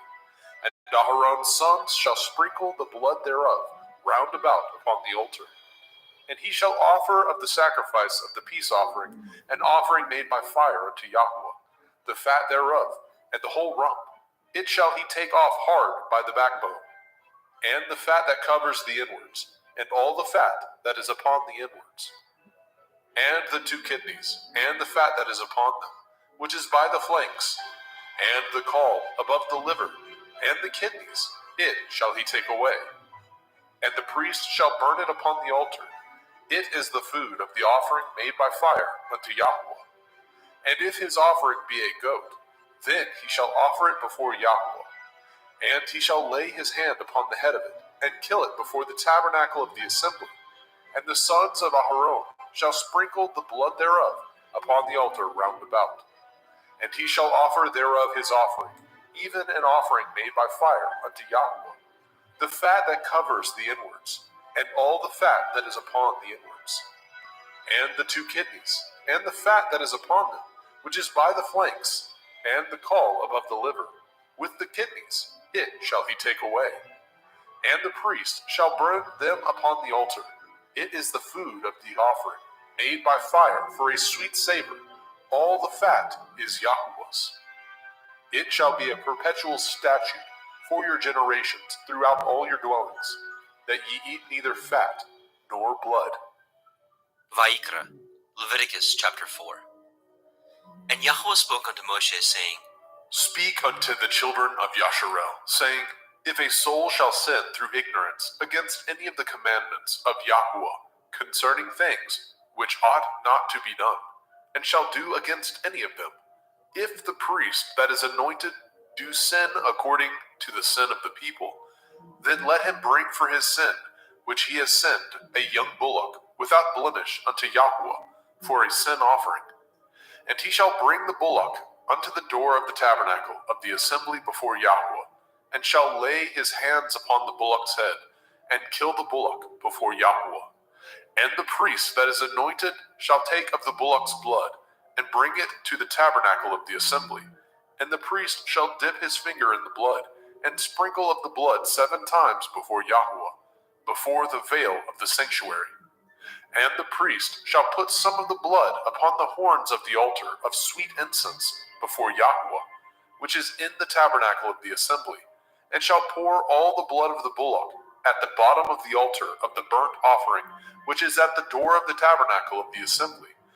And he shall take off from it all the fat of the bullock for the sin offering, the fat that covers the inwards, and all the fat that is upon the inwards, and the 2 kidneys, and the fat that is upon them, which is by the flanks, and the caul above the liver, with the kidneys, it shall he take away. As it was taken off from the bullock of the sacrifice of peace offerings, and the priest shall burn them upon the altar of the burnt offering. And the skin of the bullock, and all his flesh, with his head, and with his legs, and his inwards, and his dung, even the whole bullock shall he carry forth without the camp, unto a clean place, where the ashes are poured out, and burn him on the wood with fire. Where the ashes are poured out shall he be burnt. And if the whole assembly of Yasharel sin through ignorance, and the thing be hid from the eyes of the assembly, and they have done somewhat against any of the commandments of Yahweh, concerning things which should not be done, and are guilty, when the sin which they have sinned against it is known, then the assembly shall offer a young bullock for the sin, and bring him before the tabernacle of the assembly. And the elders of the assembly shall lay their hands upon the head of the bullock before Yahweh, and the bullock shall be killed before Yahweh. And the priest that is anointed shall bring of the bullock's blood to the tabernacle of the assembly. And the priest shall dip his finger in some of the blood, and sprinkle it 7 times before Yahweh, even before the veil. And he shall put some of the blood upon the horns of the altar, which is set before Yahweh, that is in the tabernacle of the assembly, and shall pour out all the blood at the bottom of the altar of the burnt offering, which is at the door of the tabernacle of the assembly. And he shall take all his fat from him, and burn it upon the altar. And he shall do with the bullock as he did with the bullock for a sin offering, so shall he do with this. And the priest shall make an atonement for them, and it shall be forgiven them. And he shall carry forth the bullock without the camp, and burn him as he burned the first bullock. It is a sin offering for the assembly. When a ruler has sinned, and done somewhat through ignorance against any of the commandments of Yahweh, Elohiah, concerning things which should not be done, and is guilty, or if his sin, wherein he has sinned, come to his knowledge, he shall bring his offering, a kid of the goats, a male without blemish, and he shall lay his hand upon the head of the goats, and kill it in the place where they killed the burnt offering before Yahweh. It is a sin offering. And the priest shall take of the blood of the sin offering with his finger, and put it upon the horns of the altar of burnt offering, and shall pour out his blood at the bottom of the altar of burnt offering. And he shall burn all his fat upon the altar, as the fat of the sacrifice of peace offerings. And the priest shall make an atonement for him, as concerning his sin, and it shall be forgiven him. And if any one of the common people sin through ignorance, which he does somewhat against any of the commandments of Yahweh, concerning things which ought not to be done, and be guilty, or if his sin, which he has sinned, come to his knowledge, then he shall bring his offering, a kid of the goats, a female without blemish, for his sin which he has sinned. And he shall lay his hand upon the head of the sin offering, and slay the sin offering in the place of the burnt offering. And the priest shall take of the blood thereof with his finger, and put it upon the horns of the altar of burnt offering, and shall pour out all the blood thereof at the bottom of the altar. And he shall take away all the fat thereof, as the fat is taken away from off the sacrifice of peace offerings. And the priest shall burn it upon the altar for a sweet savor unto Yahweh. And the priest shall make an atonement for him, and it shall be forgiven him. And if he bring a lamb for a sin offering, he shall bring it a female without blemish. And he shall lay his hand upon the head of the sin offering, and slay it for the sin offering in the place where they killed the burnt offering. And the priest shall take of the blood of the sin offering with his finger, and put it upon the horns of the altar of burnt offering, and shall pour out all the blood thereof at the bottom of the altar. And he shall take away all the fat thereof, as the fat of the lamb is taken away from the sacrifice of the peace offering. And the priest shall burn them upon the altar, according to the offering made by fire unto Yahweh. And the priest shall make an atonement for his sin that he has committed, and it shall be forgiven him. Vayikra, Leviticus chapter 5. And if a soul sin, and hear the voice of swearing, and is a witness, whether he has seen or known of it, if he do not utter it, then he shall bear his iniquity. Or if a soul touch any unclean thing, whether it be a carcass of an unclean beast, or a carcass of unclean cattle, or the carcass of unclean creeping things, and if it be hidden from him, he also shall be unclean and guilty. Or if he touch the uncleanness of man, whatsoever uncleanness it be, that a man shall be defiled withal, and it be hid from him, when he knows of it, then he shall be guilty. Or if a soul swear, pronouncing with his lips to do evil, or to do good, whatsoever it be that a man shall pronounce with an oath, and it be hid from him, when he knows of it, then he shall be guilty in one of these. And it shall be, when he shall be guilty in one of these things, that he shall confess that he has sinned in that thing. And he shall bring his trespass offering unto Yahweh, for his sin which he has sinned, a female from the flock, a lamb or a kid of the goats, for a sin offering, and the priest shall make an atonement for him concerning his sin. And if he is not able to bring a lamb, then he shall bring for his trespass which he has committed 2 turtle doves, or 2 young pigeons unto Yahweh, one for a sin offering, and the other for a burnt offering. And he shall bring them unto the priest, who shall offer that which is for the sin offering first, and wring off his head from his neck, but shall not divide it asunder. And he shall sprinkle of the blood of the sin offering upon the side of the altar, and the rest of the blood shall be wrung out at the bottom of the altar. It is a sin offering. And he shall offer the second for a burnt offering, according to the manner, and the priest shall make an atonement for him, for his sin which he has sinned, and it shall be forgiven him. But if he be not able to bring 2 turtle doves, or 2 young pigeons, then he that sinned shall bring for his offering the 10th part of an ephah of fine flour for a sin offering. He shall put no oil upon it, neither shall he put any frankincense thereon, for it is a sin offering. Then shall he bring it to the priest, and the priest shall take his handful of it, even a memorial thereof, and burn it on the altar, according to the offerings made by fire unto Yahweh. It is a sin offering. And the priest shall make an atonement for him, as touching his sin, that he has sinned in one of these, and it shall be forgiven him, and the remnant shall be the priest's, as a meat offering. And Yahweh spoke unto Moshe, saying, If a soul commit a trespass, and sin through ignorance, in the holy things of Yahweh, then he shall bring for his trespass unto Yahweh a ram without blemish, out of the flocks, with your estimation by shekels of silver, after the shekel of the sanctuary, for a trespass offering.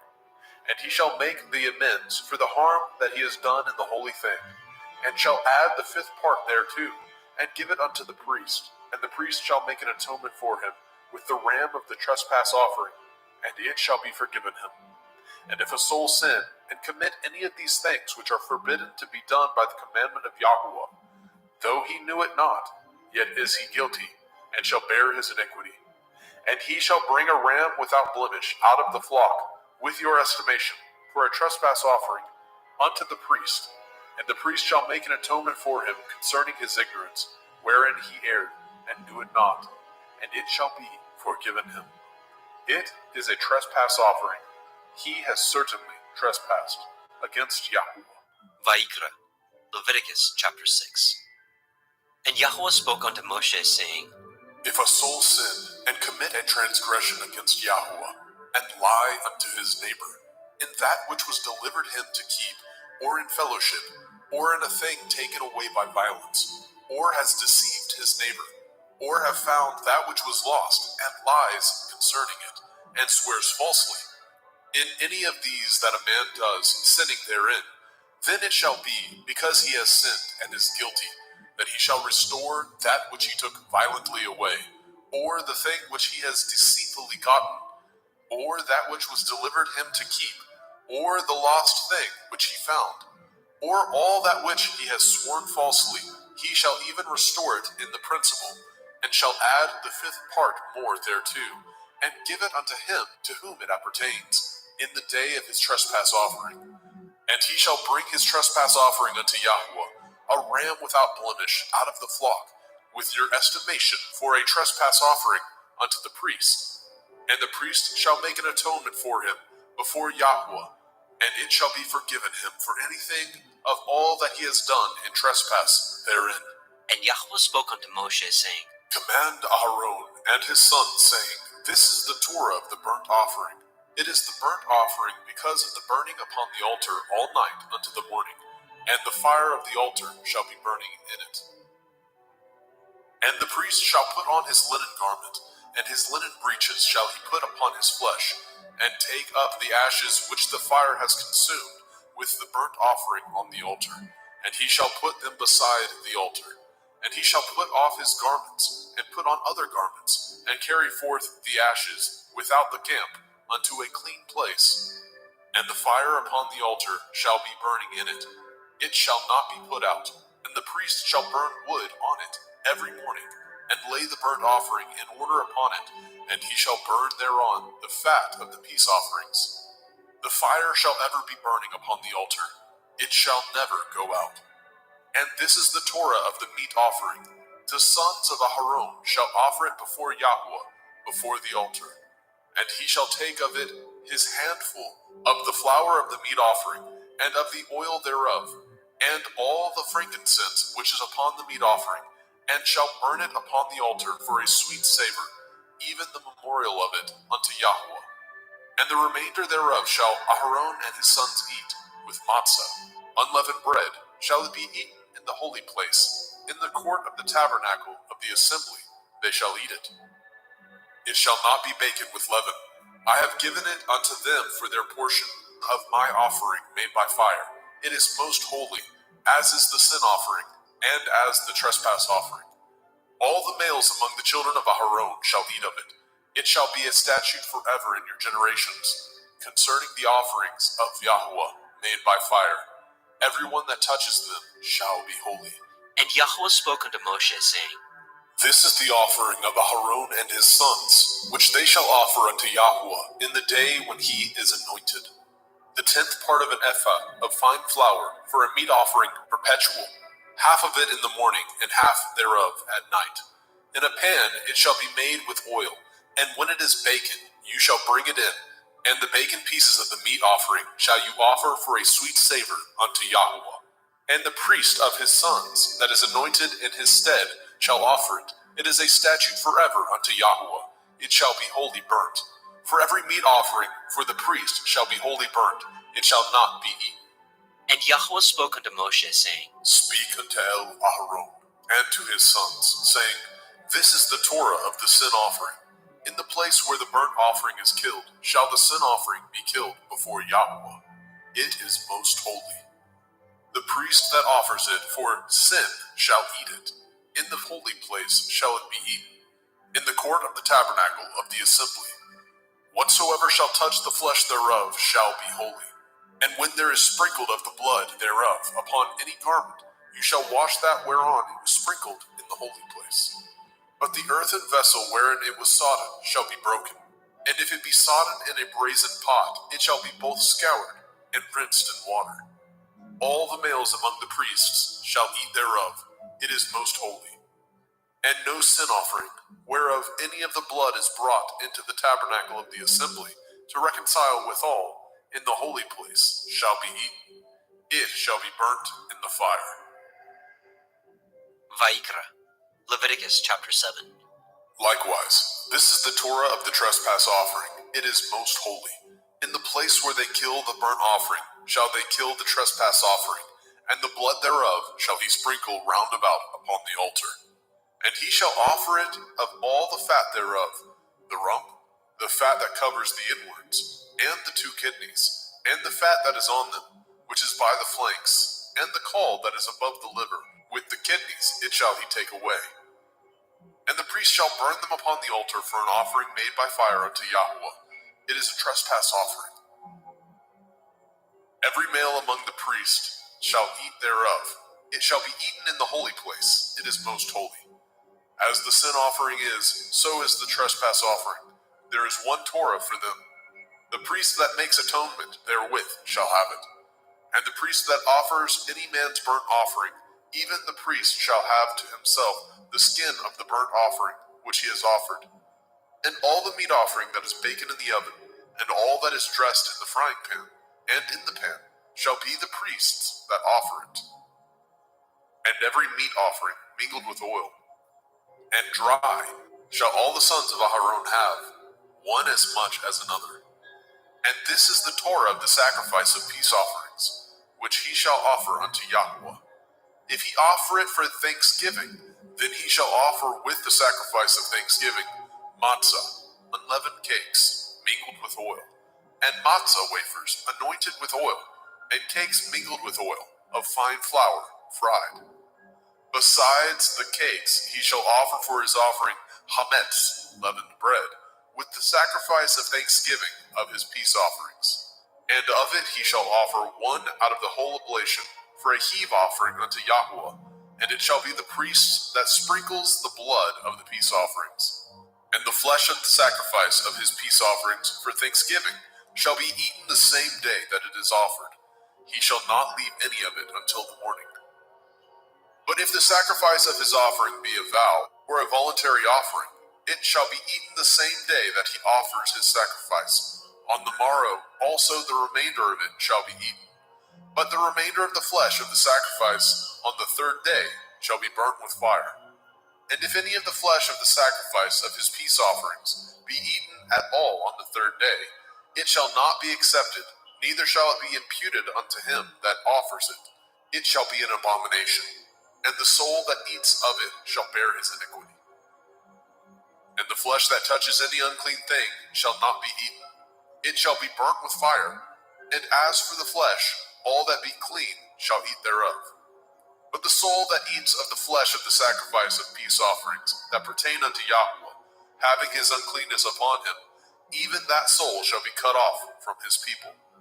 Moreover, the soul that shall touch any unclean thing, as the uncleanness of man, or any unclean beast, or any abominable unclean thing, and eat of the flesh of the sacrifice of peace offerings, which pertain unto Yahweh, even that soul shall be cut off from his people.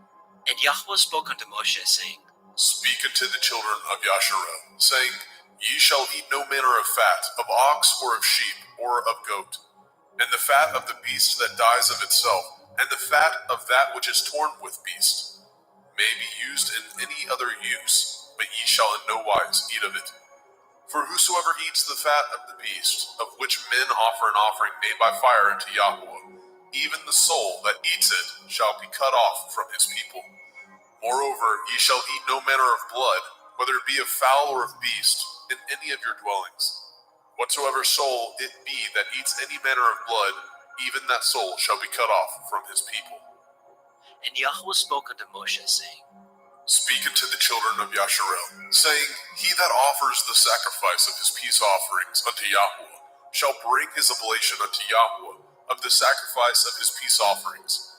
His own hand shall bring the offerings of Yahweh made by fire. The fat with the breast it shall he bring, that the breast may be waved for a wave offering before Yahweh. And the priest shall burn the fat upon the altar, but the breast shall be Aharon's and his sons'.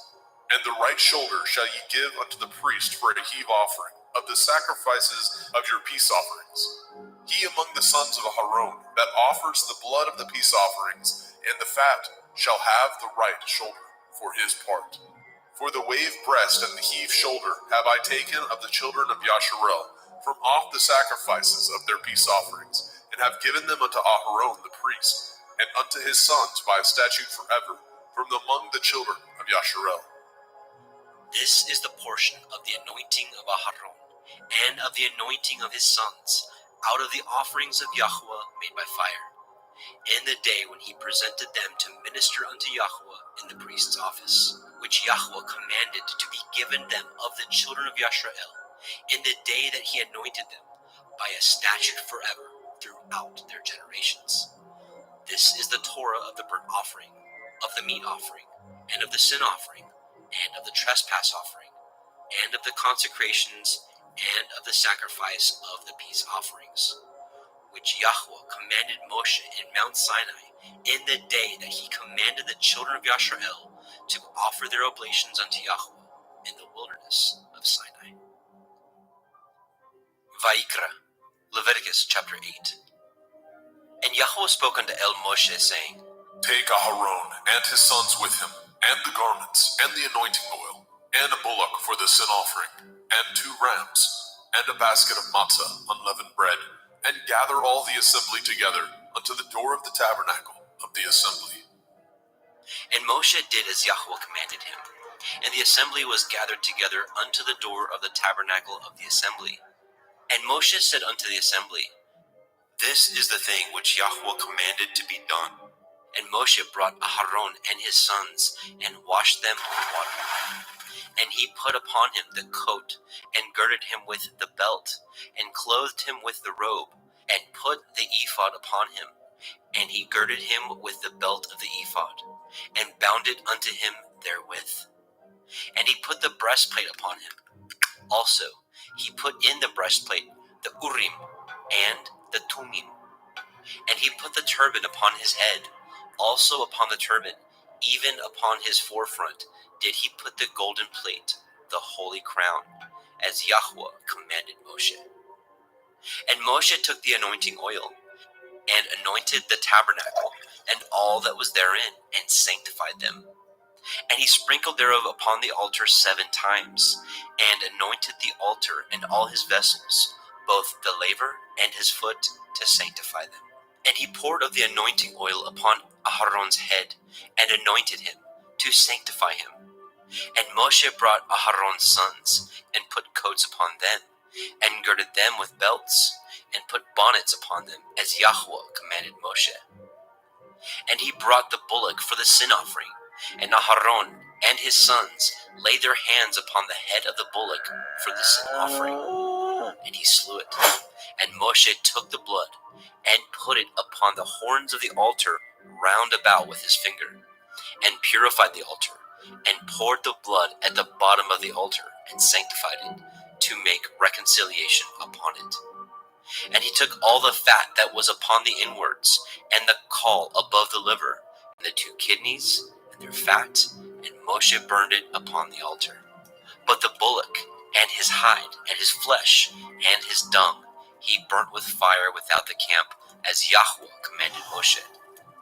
And he brought the ram for the burnt offering, and Aharon and his sons laid their hands upon the head of the ram, and he killed it.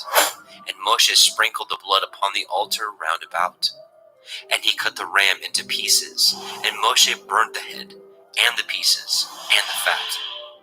And he washed the inwards and the legs in water, and Moshe burnt the whole ram upon the altar. It was a burnt sacrifice for a sweet savor, and an offering made by fire unto Yahweh, as Yahweh commanded Moshe. And he brought the other ram, the ram of consecration, and Aharon and his sons laid their hands upon the head of the ram, and he slew it. And Moshe took of the blood of it, and put it upon the tip of Aharon's right ear, and upon the thumb of his right hand, and upon the great toe of his right foot. And he brought Aharon's sons, and Moshe put of the blood upon the tip of their right ear, and upon the thumbs of their right hands, and upon the great toes of their right feet. And Moshe sprinkled the blood upon the altar round about. And he took the fat, and the rump, and the fat that was upon the inwards, and the caul above the liver, and the 2 kidneys, and their fat, and the right shoulder. And out of the basket of matzah that was before Yahweh, he took 1 matzah cake, and a cake of oiled bread, and 1 wafer, and put them on the fat, and upon the right shoulder. And he put all upon Aharon's hands, and upon his sons' hands, and waved them for a wave offering before Yahweh. And Moshe took them from off their hands, and burnt them on the altar upon the burnt offering. They were consecrations for a sweet savor. It is an offering made by fire unto Yahweh. And Moshe took the breast, and waved it for a wave offering before Yahweh. For of the ram of consecration it was Moshe's part, as Yahweh commanded Moshe. And Moshe took of the anointing oil, and of the blood which was upon the altar, and sprinkled it upon Aharon, and his garments, and upon his sons, and upon his sons' garments with him, and sanctified Aharon, and his garments, and his sons' garments with him.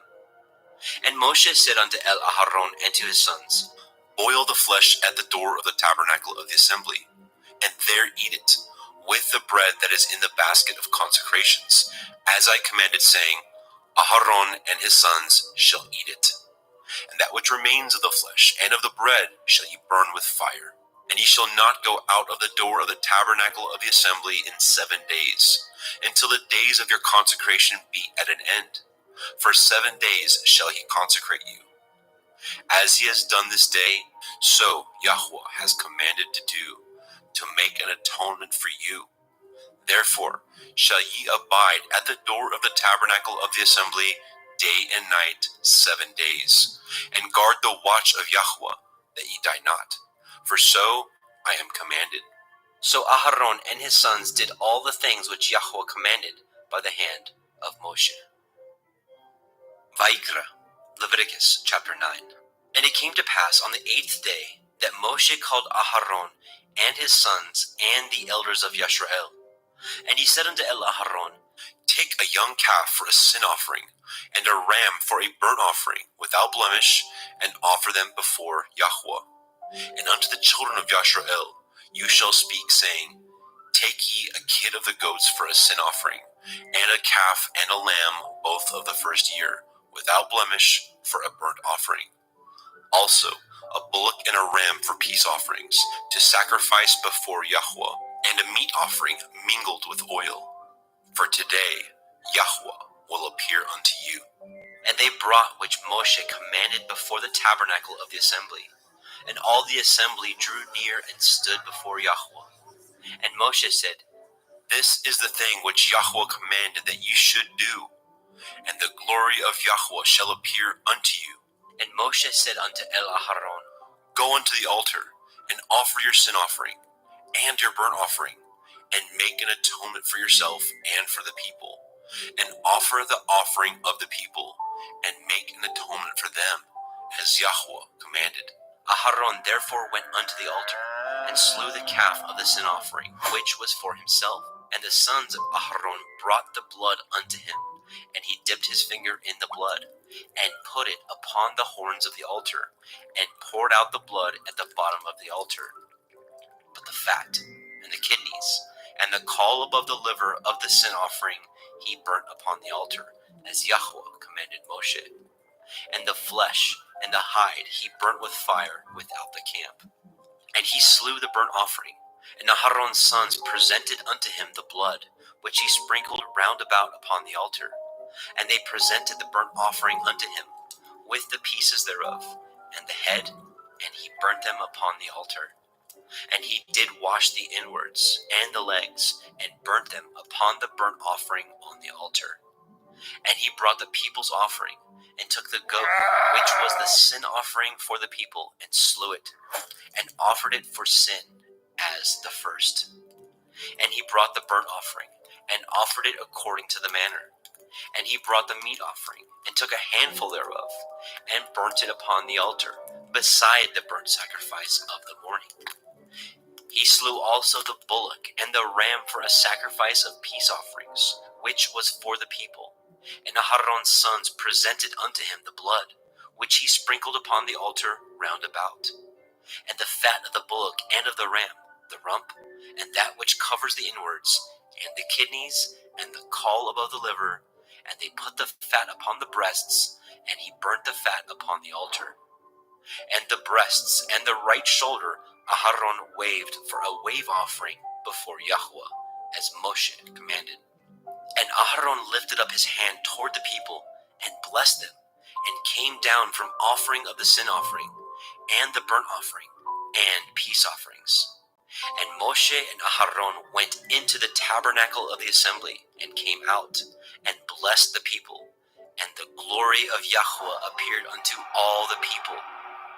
And there came a fire out from before Yahweh, and consumed upon the altar the burnt offering and the fat, which when all the people saw, they shouted and fell on their face. Vaikra, Leviticus chapter 10. And Nadab and Abihu, the sons of Aharon, took either of them his censer, and put fire therein, and put incense thereon, and offered strange fire before Yahweh, which he commanded them not. And there went out fire from Yahweh, and devoured them, and they died before Yahweh. Then Moshe said unto Aharon, This is that Yahweh spoke, saying, I will be sanctified in them that come nigh me, and before all the people I will be glorified. And Aharon held his peace. And Moshe called Mishael and Elishaphan, the sons of Uzziel, the uncle of Aharon, and said unto them, Come near, carry your brethren from before the sanctuary out of the camp. So they went near, and carried them in their coats out of the camp, as Moshe had said. And Moshe said unto Aharon, and unto Eleazar, and unto Ithamar his sons, Uncover not your heads, neither rend your clothes, lest ye die, and lest the wrath come upon all the people. But let your brethren, the whole house of Yashrael, bewail the burning which Yahweh has kindled. And ye shall not go out from the door of the tabernacle of the assembly, lest ye die. For the anointing oil of Yahweh is upon you. And they did according to the word of Moshe.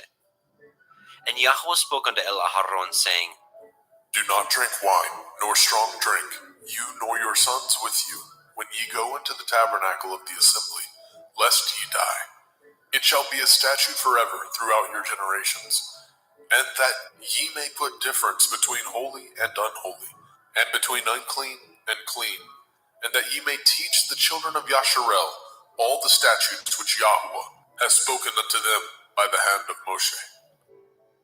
And Moshe spoke unto Aharon, and unto Eleazar, and unto Ithamar, his sons that were left, Take the meat offering that remains of the offerings of Yahweh made by fire, and eat it without leaven beside the altar, for it is most holy. And ye shall eat it in the holy place, because it is your due, and your sons' due, of the sacrifices of Yahweh made by fire, for so I am commanded. And the wave breast and the heave shoulder shall ye eat in a clean place, you and your sons and your daughters with you, for they be your due, and your sons' due, which are given out of the sacrifices of peace offerings of the children of Yashrael. The heave shoulder and the wave breast shall they bring with the offerings made by fire of the fat, to wave it for a wave offering before Yahweh. And it shall be yours and your sons with you by a statute forever, as Yahweh has commanded. And Moshe diligently sought the goat of the sin offering, and behold, it was burnt. And he was angry with Eleazar and Ithamar, the sons of Aharon, which were left alive, saying, Wherefore have ye not eaten the sin offering in the holy place, seeing it is most holy? And Elohim has given it to you to bear the iniquity of the assembly, to make an atonement for them before Yahweh? Behold, the blood of it was not brought in within the holy place. Ye should indeed have eaten it in the holy place, as I commanded. And Aharon said unto Moshe, Behold, this day have they offered their sin offering and their burnt offering before Yahweh, and such things have befallen me. And if I had eaten the sin offering today, should it have been accepted in the sight of Yahweh?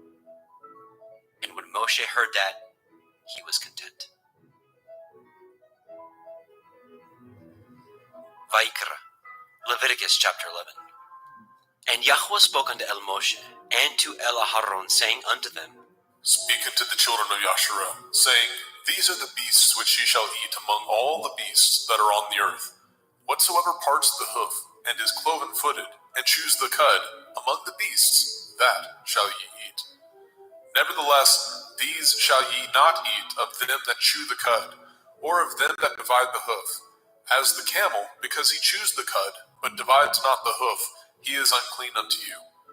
And the coney, because he chews the cud, but divides not the hoof, he is unclean unto you. And the hare, because he be cloven-footed, yet he chews not the cud, he is unclean to you.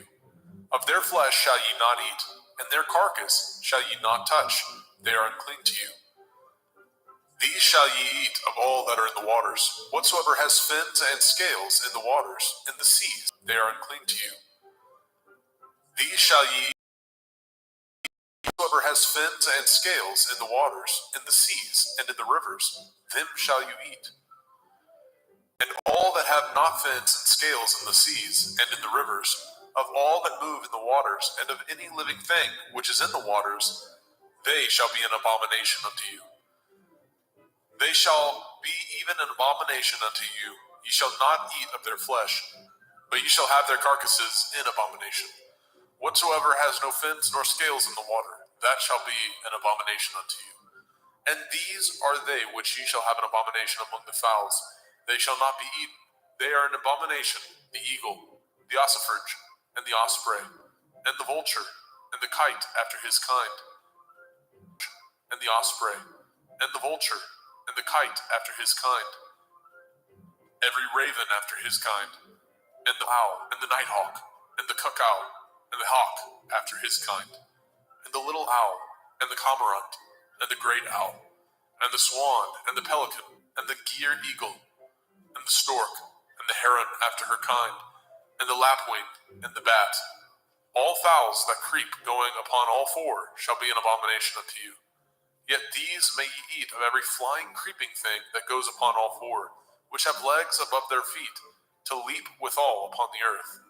Even these of them ye may eat: the locust after his kind, and the bald locust after his kind, and the beetle after his kind, and the grasshopper after his kind. But all other flying creeping things, which have 4 feet, shall be an abomination unto you. And for these ye shall be unclean. Whosoever touches the carcass of them shall be unclean until the evening. And whosoever bears aught of the carcass of them shall wash his clothes, and be unclean until the evening. The carcass of every beast which divides the hoof, and is not cloven-footed, nor chews the cud, are unclean unto you. Every one that touches them shall be unclean. And whatsoever goes upon his paws, among all manner of beasts that go on all fours, those are unclean unto you. Whoso touches their carcass shall be unclean until the evening. And he that bears the carcass of them shall wash his clothes, and be unclean unto the evening. They are unclean unto you. These also shall be unclean unto you. Among the creeping things that creep upon the earth, the weasel, the mouse, and the tortoise, after his kind, and the ferret, and the chameleon, and the lizard, and the snail, and the mole, these are unclean to you among all that creep. Whosoever touches them, when they be dead, shall be unclean until the evening. And upon whatsoever any of them, when they are dead, does fall, it shall be unclean, whether it be any vessel of wood, or raiment, or skin, or sack. Whatsoever vessel it be, wherein any work is done, it must be put into water, and it shall be unclean until the evening, so it shall be cleansed. And every earthen vessel, where into any of them that falls, whatsoever is in it shall be unclean, and ye shall break it. Of all meat which may be eaten, that on which such water comes shall be unclean, and all drink that may be drunk in every vessel shall be unclean. And everything whereupon any part of their carcass falls shall be unclean, whether it be oven or range for pots, they shall be broken down, for they are unclean, and shall be unclean unto you. Nevertheless, a fountain or pit, wherein there is plenty of water, shall be clean, but that which touches their carcass shall be unclean. And if any part of their carcass falls upon any sowing seed which is to be sown, it shall be clean. But if any water be put upon the seed, and any part of their carcass fall thereon, it shall be unclean unto you. And if any beast of which ye may eat die, he that touches the carcass thereof shall be unclean until the evening. And he that eats of the carcass of it shall wash his clothes, and be unclean until the evening. He also that bears the carcass of it shall wash his clothes, and be unclean until the evening. And every creeping thing that creeps upon the earth shall be an abomination. It shall not be eaten. Whatsoever goes upon the belly, and whatsoever goes upon all fours, or whatsoever has more feet among all creeping things that creep upon the earth, them shall ye not eat, for they are an abomination.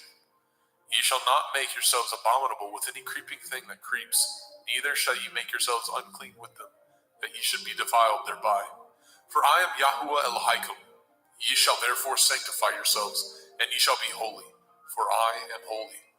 Neither shall ye defile yourselves with any manner of creeping thing that creeps upon the earth. For I am Yahuwah, that brings you up out of the land of Mitzrayim, to be your Elohim. Ye shall therefore be holy, for I am holy. This is the Torah of the beasts, and of the fowl, and of every living creature that moves in the waters, and of every creature that creeps upon the earth, to make a difference between the unclean and the clean, and between the beast that may be eaten, and the beast that may not be eaten. Vaikra, Leviticus chapter 12.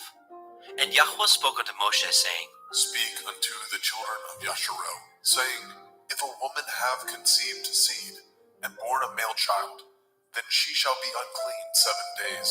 According to the days of the separation for her infirmity, shall she be unclean. And in the 8th day, the flesh of his foreskin shall be circumcised. And she shall then continue in the blood of her purifying 33 days. She shall touch no hallowed thing, nor come into the sanctuary, until the days of her purifying be fulfilled. But if she bear a female child, then she shall be unclean 2 weeks, as in her separation, and she shall continue in the blood of her purifying 66 days. And when the days of her purifying are fulfilled, for a son or for a daughter, she shall bring a lamb of the first year for a burnt offering, and a young pigeon or a turtle dove for a sin offering, unto the door of the tabernacle of the assembly, unto the priest, who shall offer it before Yahweh, and make an atonement for her, and she shall be cleansed from the issue of her blood. This is the Torah for her that has borne a male or a female.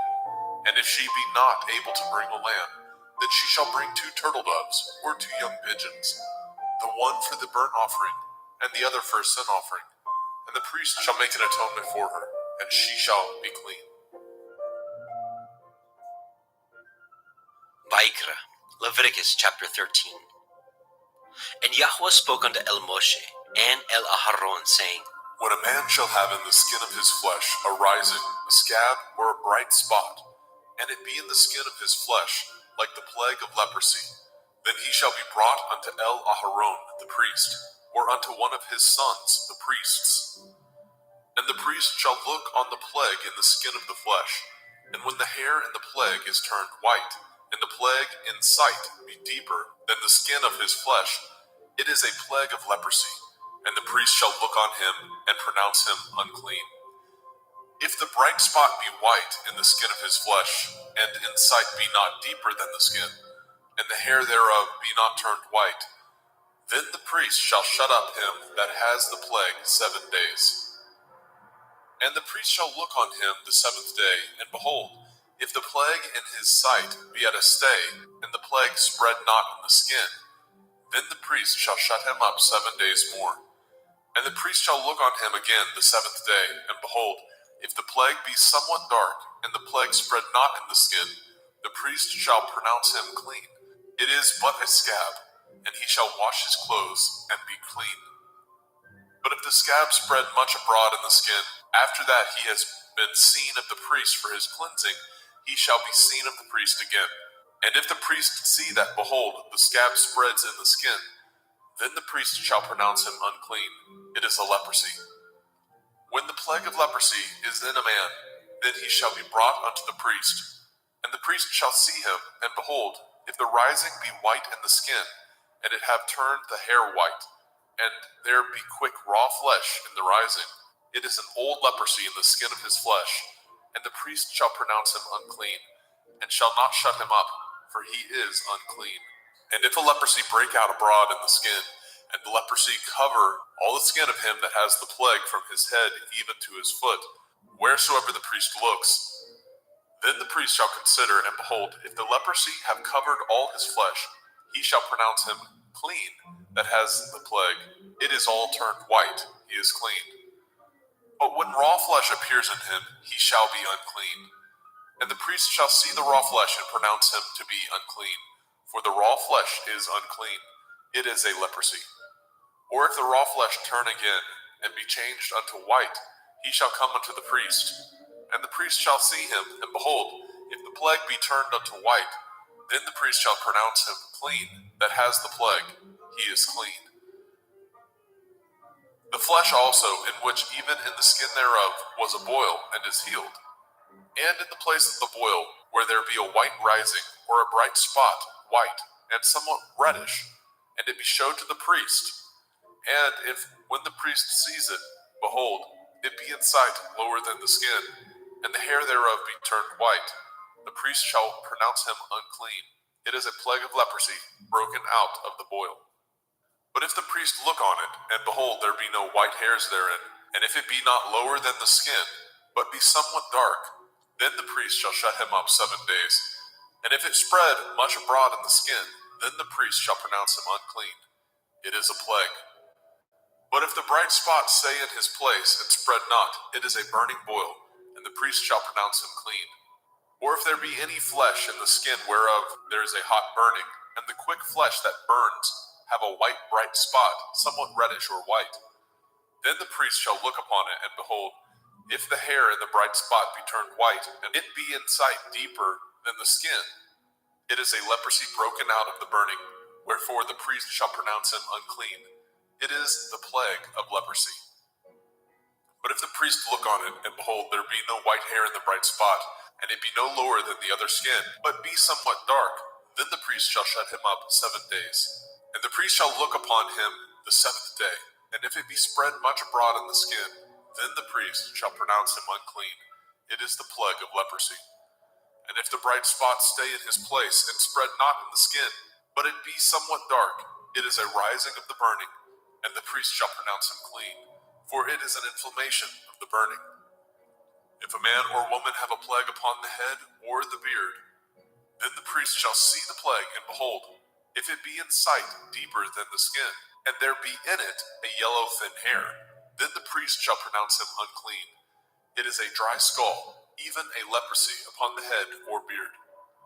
And if the priest shall look on the plague of the skull, and behold, it be not in sight deeper than the skin, and that there is no black hair in it, then the priest shall shut up him that has the plague of the skull 7 days.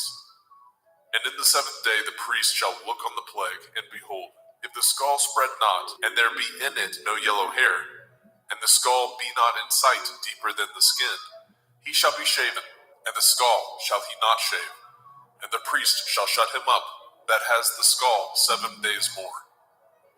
And in the 7th day the priest shall look on the skull, and behold, if the skull be not spread in the skin, nor be in sight deeper than the skin, then the priest shall pronounce him clean, and he shall wash his clothes and be clean. But if the skull spread much in the skin after his cleansing, then the priest shall look on him, and behold, if the skull be spread in the skin, the priest shall not seek for yellow hair, he is unclean. But if the skull be in his sight at his stay, and that there is a black hair grown up therein, the skull is healed, he is clean, and the priest shall pronounce him clean. If a man also or a woman have in the skin of their flesh bright spots, even white bright spots, then the priest shall look, and behold, if the bright spot in the skin of their flesh be darkish white, it is a freckled spot that grows in the skin, he is clean. And the man whose hair is fallen off his head, he is bald, yet is he clean. And he that has his hair fallen off from the part of his head towards his face, he is forehead bald, yet he is clean. And if there be in the bald head or bald forehead a white reddish sore, it is a leprosy sprung up in his bald head or his bald forehead. Then the priest shall look upon it, and behold, if the rising of the sore be white reddish in the bald head or in his bald forehead, as the leprosy appears in the skin of the flesh, he is a leprous man, he is unclean. The priest shall pronounce him utterly unclean. His plague is in his head. And the leper in whom the plague is, his clothes shall be rent, and his head bare, and he shall put a covering upon his upper lip, and shall cry, unclean, unclean. All the days wherein the plague shall be in him shall he be defiled. He is unclean. He shall dwell alone, without the camp shall his habitation be. The garment also that the plague of leprosy is in, whether it be a woolen garment or a linen garment, whether it be in the warp, the woof of linen, or of woolen, whether in a skin or anything made of skin. And if the plague be greenish or reddish in the garment or in the skin, either in the warp or in the woof or in anything of skin, it is a plague of leprosy, and shall be showed unto the priest. And the priest shall look upon the plague, and shut up it that has the plague 7 days. And he shall look on the plague on the 7th day. If the plague be spread in the garment, either in the warp or in the woof, or in a skin, or in any work that is made of skin, the plague is a fretting leprosy, it is unclean. He shall therefore burn that garment, whether warp or woof, in woolen or in linen, anything of skin wherein the plague is, for it is a fretting leprosy. It shall be burnt in the fire. And if the priest shall look, and behold, the plague be not spread in the garment, either in the warp or in the woof, or in anything of skin, then the priest shall command that they wash the thing wherein the plague is, and he shall shut it up 7 days more. And the priest shall look on the plague after that it is washed. And behold, if the plague have not changed his color, and the plague be not spread, it is unclean. You shall burn it in the fire. It is a fret inward, whether it be bare within or without. And if the priest look, and behold the plague be somewhat dark after the washing of it, then he shall rend it out of the garment, or out of the skin, or out of the warp, or out of the woof. And if it appear still in the garment, either in the warp or in the woof, or in anything of skin, it is a spreading plague. You shall burn that wherein the plague is with fire. And the garment, either warp or woof, or whatsoever thing of skin it be, which you shall wash, if the plague be departed from them, then it shall be washed the second time, and shall be clean. This is the Torah of the plague of leprosy, in a garment of woolen or linen, either in warp or woof, or in anything of skins, to pronounce it clean, or to pronounce it unclean. Vaikra, Leviticus chapter 14. And Yahweh spoke unto Moshe, saying, This shall be the Torah of the leper in the day of his cleansing. He shall be brought unto the priest, and the priest shall go forth out of the camp. And the priest shall look, and behold, if the plague of leprosy be healed in the leper, then shall the priest command to take for him that is to be cleansed 2 birds alive and clean, and cedar wood, and scarlet, and hyssop. And the priest shall command that one of the birds be killed in an earthen vessel over running water. As for the living bird, he shall take it, and the cedar wood, and the scarlet, and the hyssop, and shall dip them, and the living bird in the blood of the bird that was killed over the running water. And he shall sprinkle upon him that is to be cleansed from the leprosy 7 times, and shall pronounce him clean, and shall let the living bird loose into the open field. And he that is to be cleansed shall wash his clothes, and shave off all his hair, and wash himself in water, that he may be clean. And after that he shall come into the camp, and shall tarry abroad out of his tent 7 days. But it shall be on the 7th day that he shall shave all his hair off his head, and his beard, and his eyebrows, even all his hair he shall shave off, and shall wash his clothes. Also shall he wash his flesh in water, and shall be clean. And on the 8th day he shall take 2 he-lambs without blemish, and 1 ewe-lamb of the first year without blemish, and 3/10 deal of fine flour for a meat offering, mingled with oil, and 1 log of oil.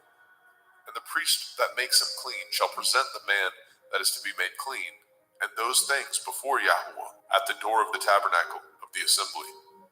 And the priest shall take 1 he-lamb, and offer him for a trespass offering, and the log of oil, and wave them for a wave offering before Yahweh.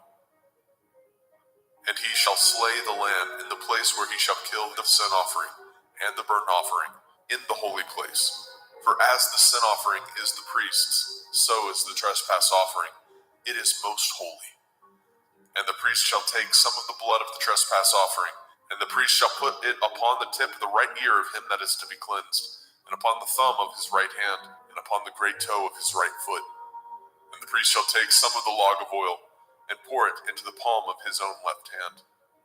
And the priest shall dip his right finger in the oil that is in his left hand, and shall sprinkle of the oil with his finger 7 times before Yahweh. And of the rest of the oil that is in his hand shall the priest put upon the tip of the right ear of him that is to be cleansed, and upon the thumb of his right hand, and upon the great toe of his right foot, upon the blood of the trespass offering. And the remnant of the oil that is in the priest's hand he shall pour upon the head of him that is to be cleansed, and the priest shall make an atonement for him before Yahweh. And the priest shall offer the sin offering, and make an atonement for him that is to be cleansed from his uncleanness, and afterwards he shall kill the burnt offering.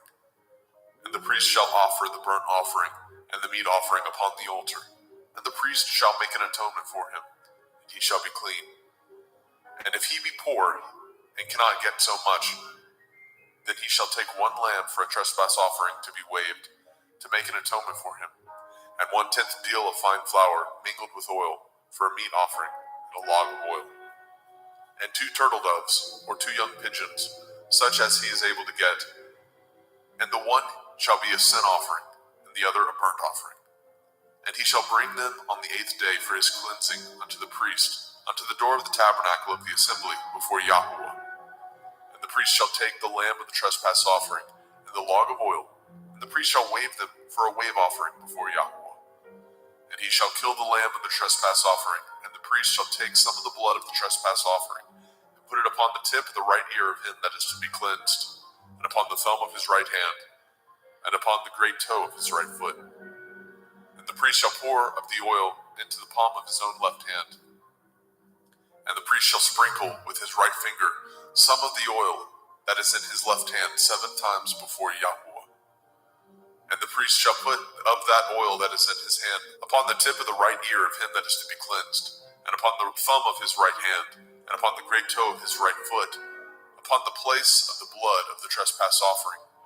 And the rest of the oil that is in the priest's hand he shall put upon the head of him that is to be cleansed, to make an atonement for him before Yahweh.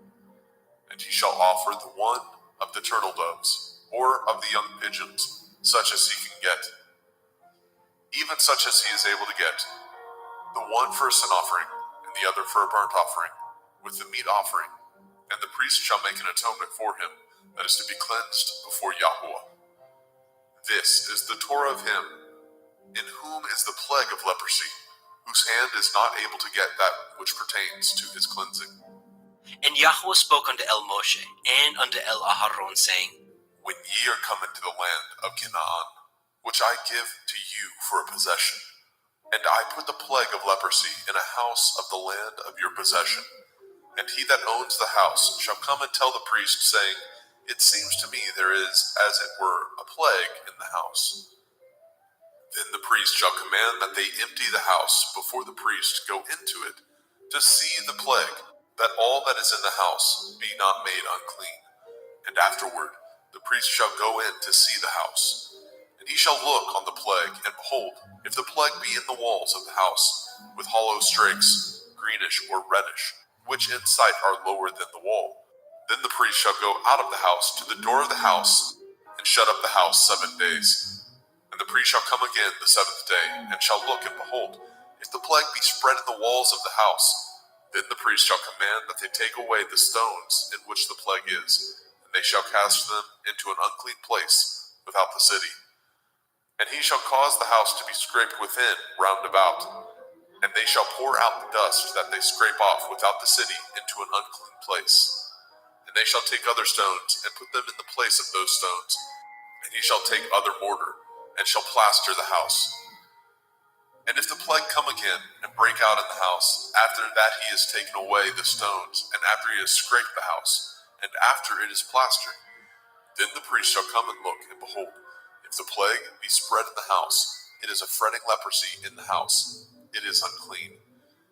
And he shall break down the house, the stones of it, and the timber thereof, and all the mortar of the house, and he shall carry them forth out of the city into an unclean place.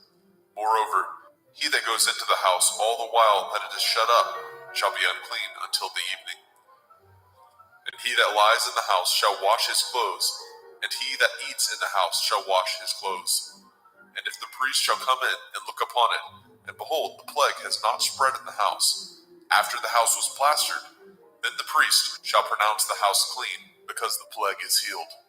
And he shall take to cleanse the house 2 birds, and cedar wood, and scarlet, and hyssop.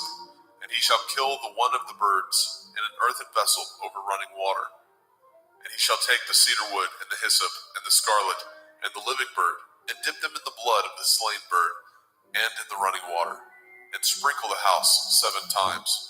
And he shall cleanse the house with the blood of the bird, and with the running water, and with the living bird, and with the cedar wood, and with the hyssop, and with the scarlet. But he shall let go of the living bird out of the city into the open field, and make an atonement for the house, and it shall be clean. This is the Torah for all manner of plague, of leprosy and scald, and for the leprosy of a garment and of a house, and for a rising, and for a scab, and for a bright spot, to teach when it is unclean, and when it is clean. This is the Torah of leprosy. Vayikra, Leviticus chapter 15. And Yahweh spoke unto El Moshe and to El Aharon, saying, Speak unto the children of Yasharel, and say unto them, when any man has a running issue out of his flesh, because of his issue he is unclean. And this shall be his uncleanness in his issue, whether his flesh run with his issue, or his flesh be stopped from his issue. It is his uncleanness. Every bed whereon he lies that has the issue is unclean, and everything whereon he sits shall be unclean. And whosoever touches his bed shall wash his clothes, and bathe himself in water, and be unclean until the evening. And he that sits on anything whereon he sat that has the issue shall wash his clothes, and bathe himself in water, and be unclean until the evening. And he that touches the flesh of him that has the issue shall wash his clothes, and bathe himself in water, and be unclean until the evening. And if he that has the issue spit upon him that is clean, then he shall wash his clothes, and bathe himself in water, and be unclean until the evening. And what saddle soever he rides upon that has the issue shall be unclean. And whosoever touches anything that was under him shall be unclean until the evening. And he that bears any of those things shall wash his clothes, and bathe himself in water, and be unclean until the evening. And whomsoever he touches that has the issue, and has not rinsed his hands in water, he shall wash his clothes, and bathe himself in water, and be unclean until the evening. And the vessel of earth that he touches which has the issue shall be broken, and every vessel of wood shall be rinsed in water. And when he that has an issue is cleansed of his issue, then he shall number to himself 7 days for his cleansing, and wash his clothes, and bathe his flesh in running water, and shall be clean. And on the 8th day he shall take to him 2 turtle doves or 2 young pigeons, and come before Yahweh unto the door of the tabernacle of the assembly, and give them unto the priest. And the priest shall offer them, the one for a sin offering, and the other for a burnt offering. And the priest shall make an atonement for him before Yahweh for his issue.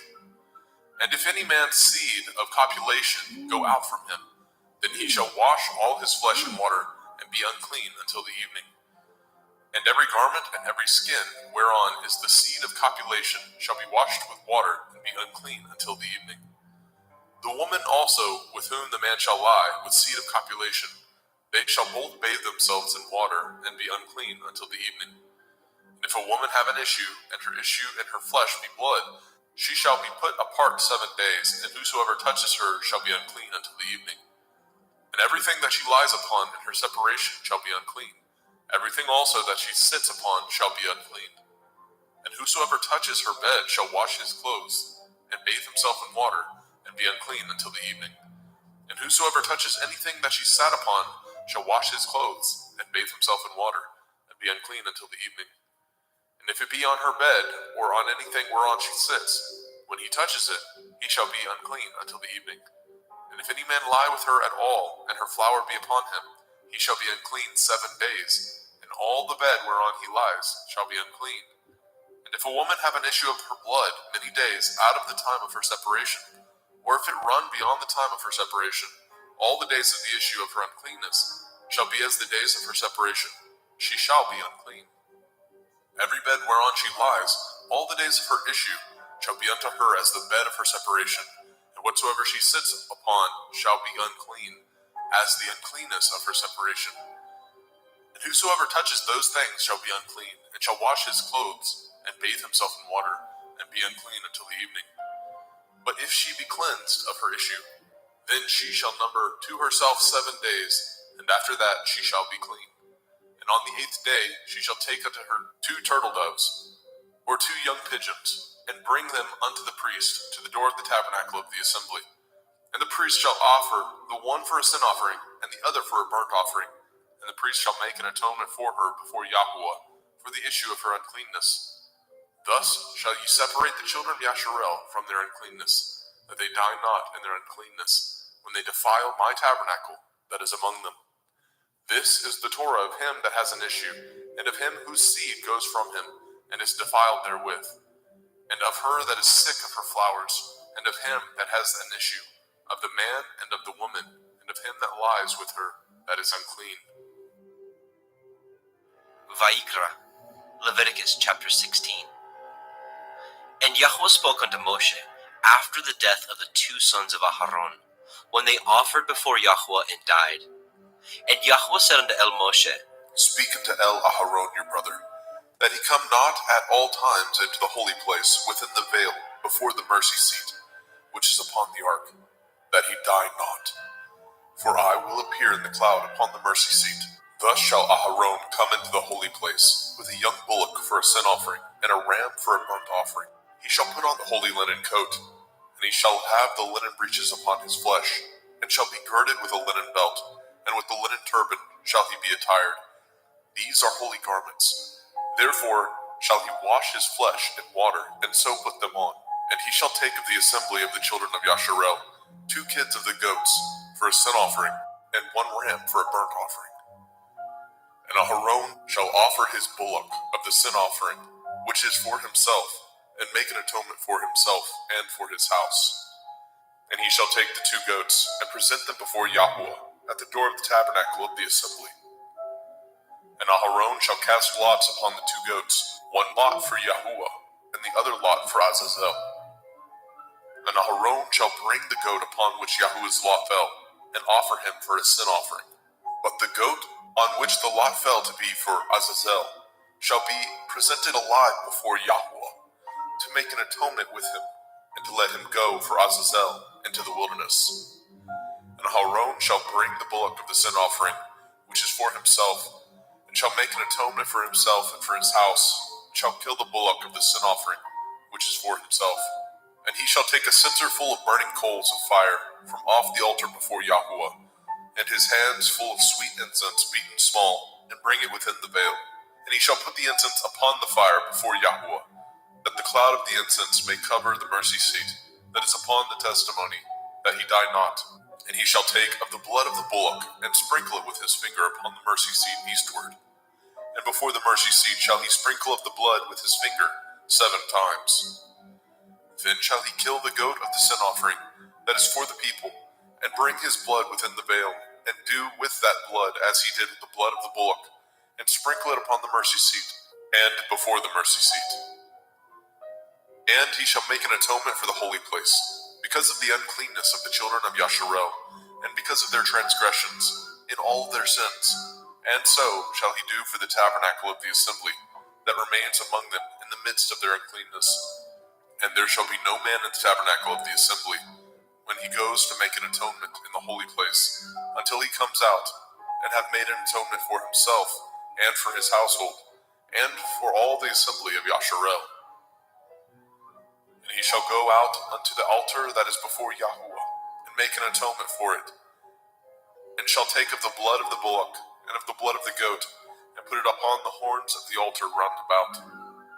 And he shall sprinkle the blood upon it with his finger 7 times, and cleanse it, and hallow it from the uncleanness of the children of Yasharel. And when he has made an end of reconciling the holy place, and the tabernacle of the assembly, and the altar, he shall bring the live goat. And Aharon shall lay both his hands upon the head of the live goat, and confess over him all the iniquities of the children of Yasharel, and all their transgression in all their sins, putting them upon the head of the goat, and shall send him away by the hand of a fit man into the wilderness. And the goat shall bear upon him all their iniquities, unto a land not inhabited, and he shall let go the goat in the wilderness. And Aharon shall come into the tabernacle of the assembly, and shall put off the linen garments which he put on when he went into the holy place, and shall leave them there. And he shall wash his flesh with water in the holy place, and put on his garments, and come forth, and offer his burnt offering, and the burnt offering of the people, and make an atonement for himself and for the people. And the fat of the sin offering shall he burn upon the altar. And he that let go the goat for Azazel shall wash his clothes, and bathe his flesh in water, and afterwards come into the camp. And the bullock for the sin offering, and the goat for the sin offering, and whose blood was brought in to make an atonement in the holy place, shall one carry forth without the camp, and they shall burn in the fire their skins, and their flesh, and their dung. And he that burns them shall wash his clothes, and bathe his flesh in water, and afterwards he shall come into the camp. And this shall be a statute forever unto you, that in the 7th month, on the 10th day of the month, ye shall afflict your souls, and do no work at all, whether it be one of your own country, or a stranger that sojourns among you.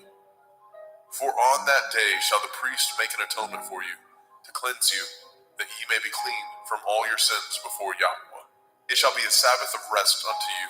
Ye shall afflict your souls by a statute forever, and the priest whom he shall anoint, and whom he shall consecrate to minister in the priest's office in his father's stead, shall make the atonement, and shall put on the linen clothes, even the holy garments.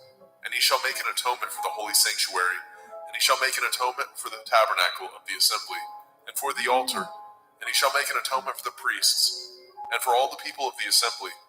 And this shall be an everlasting statute unto you, to make an atonement for the children of Yasharel for all their sins once a year. And he did as Yahweh commanded Moshe.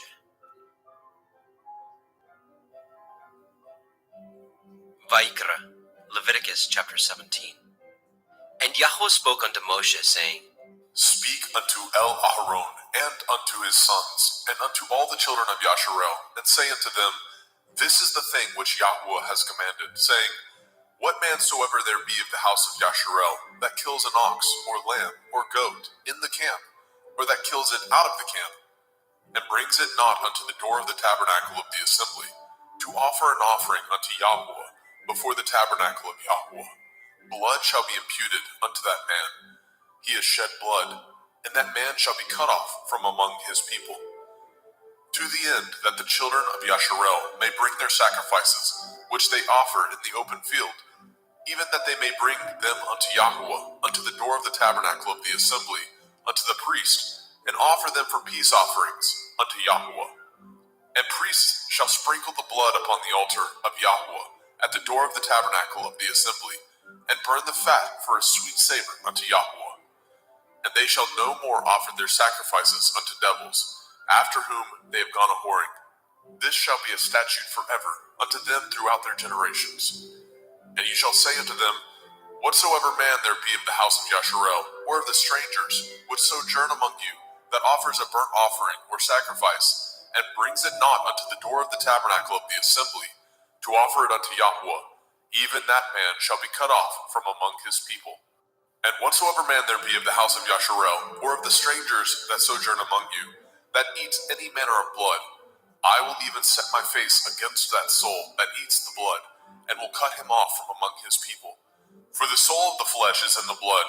He and I have given it to you upon the altar to make an atonement for your souls. For it is the blood of him that makes an atonement in the soul.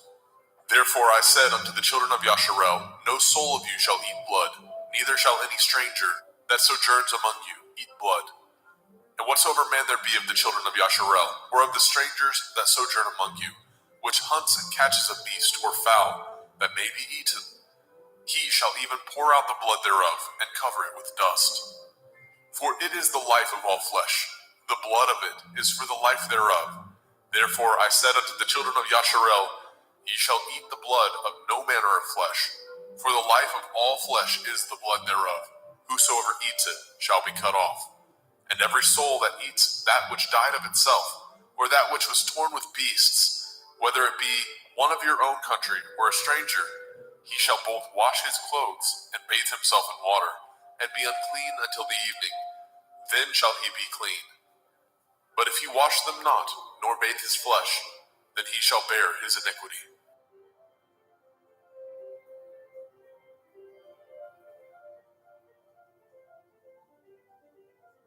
Vaikra, Leviticus chapter 18. And Yahweh spoke unto Moshe, saying, Speak unto the children of Yasharel, and say unto them, I am Yahweh Elohim. After the doings of the land of Mitzrayim, where ye dwell, shall ye not do. And after the doings of the land of Canaan, whither I bring you, shall ye not do. Neither shall ye walk in their ordinances. Ye shall do my judgments, and guard my ordinances, to walk therein. I am Yahuwah Elohim. Ye shall therefore guard my statutes and my judgments, which if a man do, he shall live in them. I am Yahuwah. None of you shall approach to any that is near of kin to him, to uncover their nakedness. I am Yahuwah. The nakedness of your father, or the nakedness of your mother, shall you not uncover. She is your mother. You shall not uncover her nakedness. The nakedness of your father's woman shall you not uncover. It is your father's nakedness. The nakedness of your sister, the daughter of your father, the daughter of your mother, whether she be born at home or born abroad, even their nakedness you shall not uncover. The nakedness of your son's daughter, or of your daughter's daughter, even their nakedness you shall not uncover, for theirs is your own nakedness. The nakedness of your father's woman's daughter, begotten of your father, she is your sister. You shall not uncover her nakedness. You shall not uncover the nakedness of your father's sister. She is your father's near kinswoman. You shall not uncover the nakedness of your mother's sister, for she is your mother's near kinswoman. You shall not uncover the nakedness of your father's brother. You shall not approach to his woman. She is your aunt. You shall not uncover the nakedness of your daughter-in-law. She is your son's woman. You shall not uncover her nakedness. You shall not uncover the nakedness of your brother's woman. It is your brother's nakedness. You shall not uncover the nakedness of a woman and her daughter. Neither shall you take her son's daughter or her daughter's daughter to uncover her nakedness, for they are your near kinswoman. It is wickedness. Neither shall you take a woman to her sister to vex her, to uncover her nakedness, beside the other in her lifetime. Also, you shall not approach unto a woman to uncover her nakedness, as long as she is put apart for her uncleanness. Moreover, you shall not lie carnally with your neighbor's woman to defile yourself with her. And you shall not let any of your seed pass through the fire to Molech, neither shall you profane the name of your Elohim. I am Yahweh. You shall not lie with mankind as with womankind. It is an abomination. Neither shall you lie with any beast to defile yourself therewith. Neither shall any woman stand before a beast to lie down thereto. It is confusion. Defile not ye yourselves in any of these things, for in all these the nations are defiled, which I cast out before you. And the land is defiled, therefore I do visit the iniquity thereof upon it, and the land itself vomits out her inhabitants. Ye shall therefore guard my statutes and my judgments, and shall not commit any of these abominations, neither any of your own nation, nor any stranger that sojourns among you. For all these abominations have the men of the land done, which were before you, and the land is defiled, that the land spew not you out also, when ye defile it, as it spewed out the nations that were before you. For whosoever shall commit any of these abominations, even the souls that commit them shall be cut off from among their people. Therefore shall ye guard my ordinance, that ye commit not any of these abominable customs, which were committed before you, and that ye defile not yourselves therein. I am Yahuwah Elohaikum.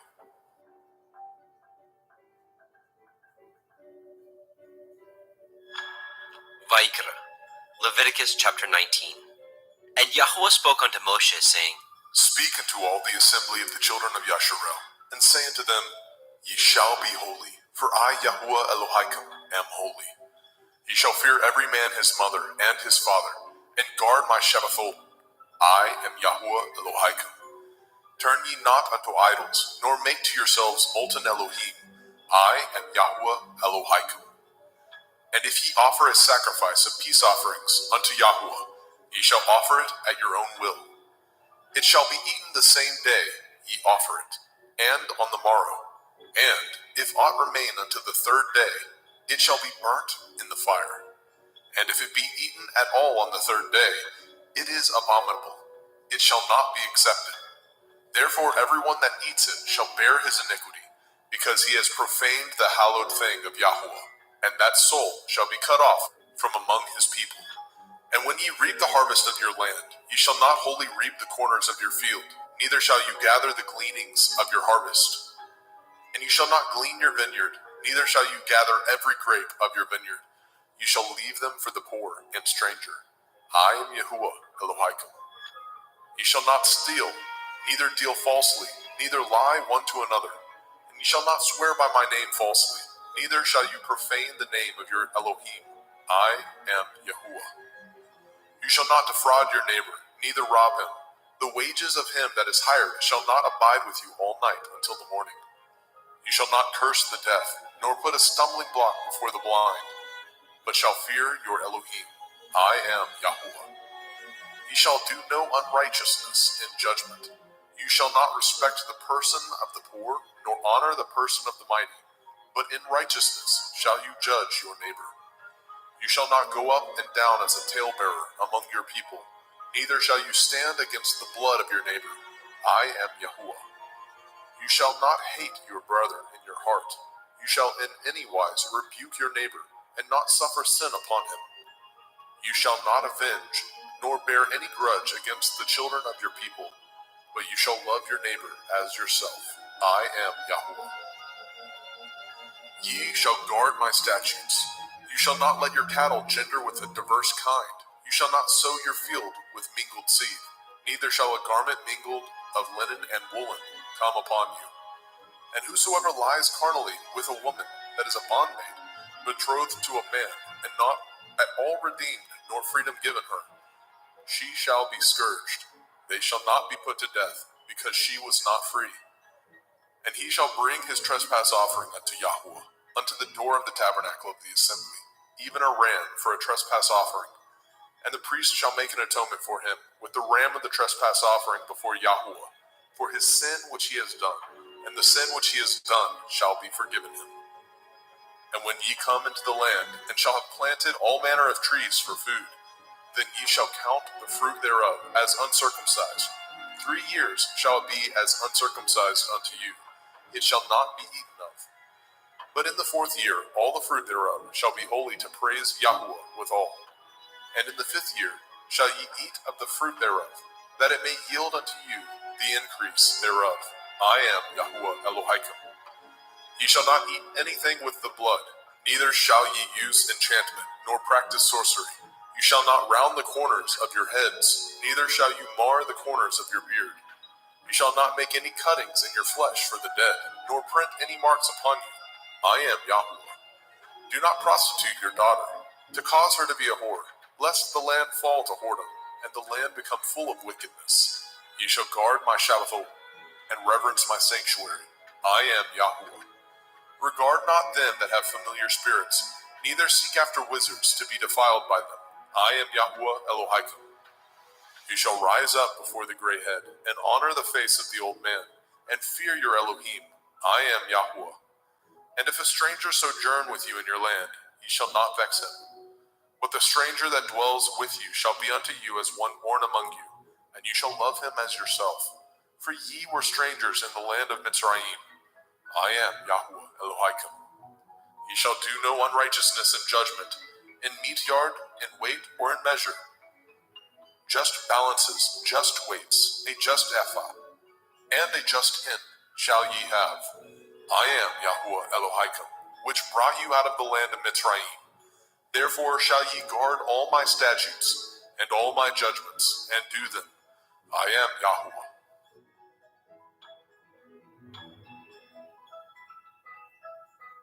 Vaikra, Leviticus chapter 20.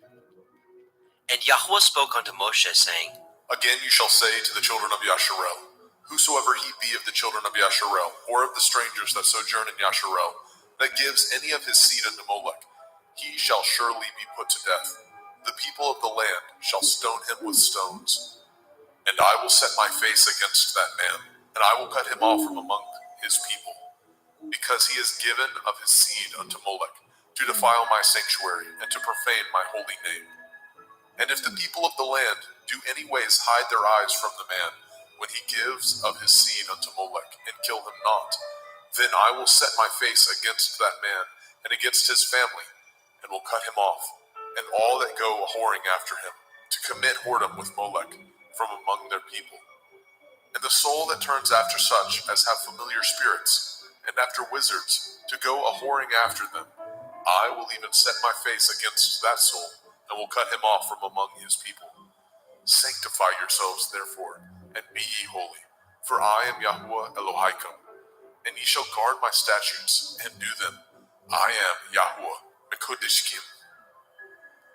For everyone that curses his father or his mother shall surely be put to death. He has cursed his father or his mother. His blood shall be upon him. And the man that breaks wedlock with another man's woman, even he that breaks wedlock with his neighbor's woman, The man and the woman that breaks wedlock shall surely be put to death. And the man that lies with his father's woman has uncovered his father's nakedness. Both of them shall surely be put to death. Their blood shall be upon them. And if a man lie with his daughter-in-law, both of them shall surely be put to death. They have wrought confusion. Their blood shall be upon them. If a man also lie with mankind, as he lies with a woman, both of them have committed an abomination.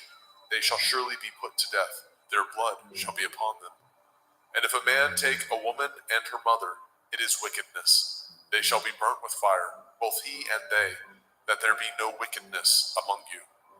And if a man lie with a beast, he shall surely be put to death, and ye shall slay the beast. And if a woman approach unto any beast and lie down thereto, you shall kill the woman and the beast. They shall surely be put to death. Their blood shall be upon them.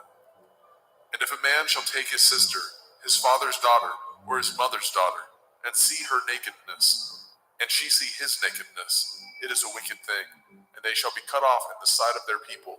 He has uncovered his sister's nakedness. He shall bear his iniquity. And if a man shall lie with a woman having her sickness, and shall uncover her nakedness, he has discovered her fountain, and she has uncovered the fountain of her blood, and both of them shall be cut off from among their people. And you shall not uncover the nakedness of your mother's sister, nor of your father's sister, for he uncovers his near kin. They shall bear their iniquity.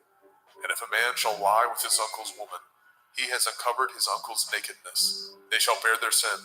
They shall die childless. And if a man shall take his brother's woman, it is an unclean thing. He has uncovered his brother's nakedness. They shall be childless.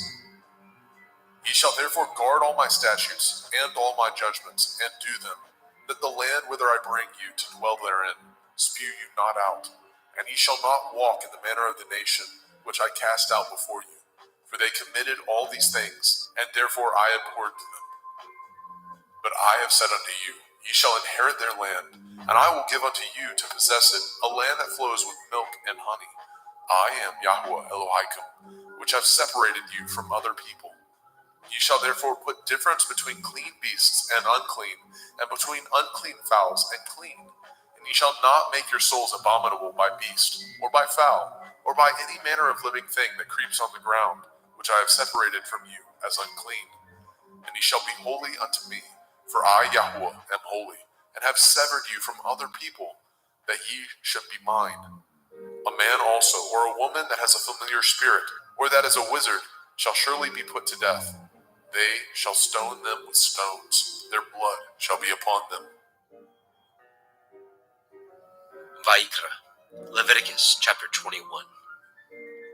And Yahweh said unto Moshe, Speak unto the priests, the sons of Aharon, and say unto them, There shall none be defiled for the dead among his people, but for his kin that is near unto him, that is, for his mother, and for his father, and for his son, and for his daughter, and for his brother, and for his sister a virgin, that is nigh unto him, which has had no man, for her may he be defiled. But he shall not defile himself, being a chief among his people, to profane himself. They shall not make baldness upon their head, neither shall they shave off the corners of their beard, nor make any cuttings in their flesh. They shall be holy unto their Elohim, and not profane the name of their Elohim. For the offerings of Yahweh made by fire, and the bread of their Elohim they do offer. Therefore they shall be holy. They shall not take a woman that is a whore, or profane, neither shall they take a woman put away from her man, for he is holy unto his Elohim. You shall sanctify him therefore, for he offers the bread of your Elohim. He shall be holy unto you, for I, Yahweh, which sanctify you, am holy. And the daughter of any priest, if she profane herself by playing the whore, she profanes her father, she shall be burnt with fire. And he that is high priest among his brethren, upon whose head the anointing oil was poured, and that is consecrated to put on the garments, shall not uncover his head, nor rend his clothes. Neither shall he go in to any dead body, nor defile himself for his father, or for his mother. Neither shall he go out of the sanctuary, nor profane the sanctuary of his Elohim, for the crown of the anointing oil of his Elohim is upon him. I am Yahuwah. And he shall take a woman in her virginity, a widow or a divorced woman, or profane, or a harlot, these shall he not take, but he shall take a virgin of his own people to be his woman. Neither shall he profane his seed among his people, for I, Yahuwah, do sanctify him. And Yahweh spoke unto Moshe, saying, Speak unto El-Aharon, saying, Whosoever he be of your seed in their generations, that has any blemish, let him not approach to offer the bread of his Elohim. For whosoever man he be that has a blemish, he shall not approach, a blind man or a lame, or he that has a flat nose, or anything superfluous, or a man that is broken-footed, or broken-handed, or crook-backed, or a dwarf, or that has a blemish in his eye, or be scurvy, or scabbed, or has his stones broken. No man that has a blemish of the seed of Aharon the priest shall come nigh to offer the offerings of Yahuwah, made by fire. He has a blemish. He shall not come nigh to offer the bread of his Elohim. He shall not eat the bread of his Elohim, both of the most holy and of the holy. Only he shall not go in unto the veil, nor come nigh unto the altar, because he has a blemish, that he profane not my sanctuaries, for I, Yahuwah, do sanctify them. And Moshe told it unto El-Aharon, and to his sons, and to all the children of Yashrael. Vayikra, Leviticus chapter 22. And Yahweh spoke unto Moshe, saying, Speak unto El-Aharon and to his sons, that they separate themselves from the holy things of the children of Yasharel, and that they profane not my holy name in those things, which they hallow unto me. I am Yahuwah. Say unto them, Whosoever he be of all your seed among your generations, that goes unto the holy things, which the children of Yasharel hallow unto Yahuwah, having his uncleanness upon him, that soul shall be cut off from my presence. I am Yahuwah. What man soever of the seed of Aharon is a leper, or has a running issue, he shall not eat of the holy things until he be clean. And whoso touches anything that is unclean by the dead, or a man whose seed goes from him, or whosoever touches any creeping thing whereby he may be made unclean, or a man of whom he may take uncleanness, whatsoever uncleanness he has, the soul which has touched any such thing shall be unclean until evening, and shall not eat of the holy things, unless he wash his flesh with water. And when the sun is down, he shall be clean, and shall afterward eat of the holy things, because it is his food. That which dies of itself, or is torn with beasts, he shall not eat, to defile himself therewith. I am Yahuwah. They shall therefore guard my ordinance, lest they bear sin for it, and die therefore. If they profane it, I, Yahuwah, do sanctify them. There shall no stranger eat of the holy thing. A sojourner of the priest, or a hired servant, shall not eat of the holy thing. But if the priest buy any soul with his money, he shall eat of it, and he that is born in his house, they shall eat of his meat. If the priest's daughter also be married unto a stranger, she may not eat of an offering of the holy things. But if the priest's daughter be a widow or divorced, and have no child, and is returned unto her father's house, as in her youth, she shall eat of her father's meat, but there shall no stranger eat thereof. And if a man eat of the holy thing unwittingly, then he shall put the fifth part thereof unto it, and shall give it unto the priest with the holy thing. And they shall not profane the holy things of the children of Yasharel, which they offer unto Yahuwah, or suffer them to bear the iniquity of trespass when they eat their holy things. For I, Yahuwah, do sanctify them. And Yahweh spoke unto El-Moshe, saying, Speak unto El-Aharon, and to his sons, and unto all the children of Yasharel, and say unto them, Whatsoever he be of the house of Yasharel, or of the strangers in Yasharel, that will offer his oblation for all his vows, and for all his freewill offerings, which they will offer unto Yahuwah for a burnt offering, ye shall offer at your own will a male without blemish, of the cattle, of the sheep, or of the goats. But whatsoever has a blemish, that shall ye not offer, for it shall not be acceptable for you. And whosoever offers a sacrifice of peace offerings unto Yahweh to accomplish his vow, or a freewill offering in cattle or sheep, it shall be perfect to be accepted. There shall be no blemish therein. Blind or broken or maimed, or having a running sore, or scurvy, or scabbed, ye shall not offer these unto Yahweh, nor make an offering by fire of them upon the altar unto Yahweh.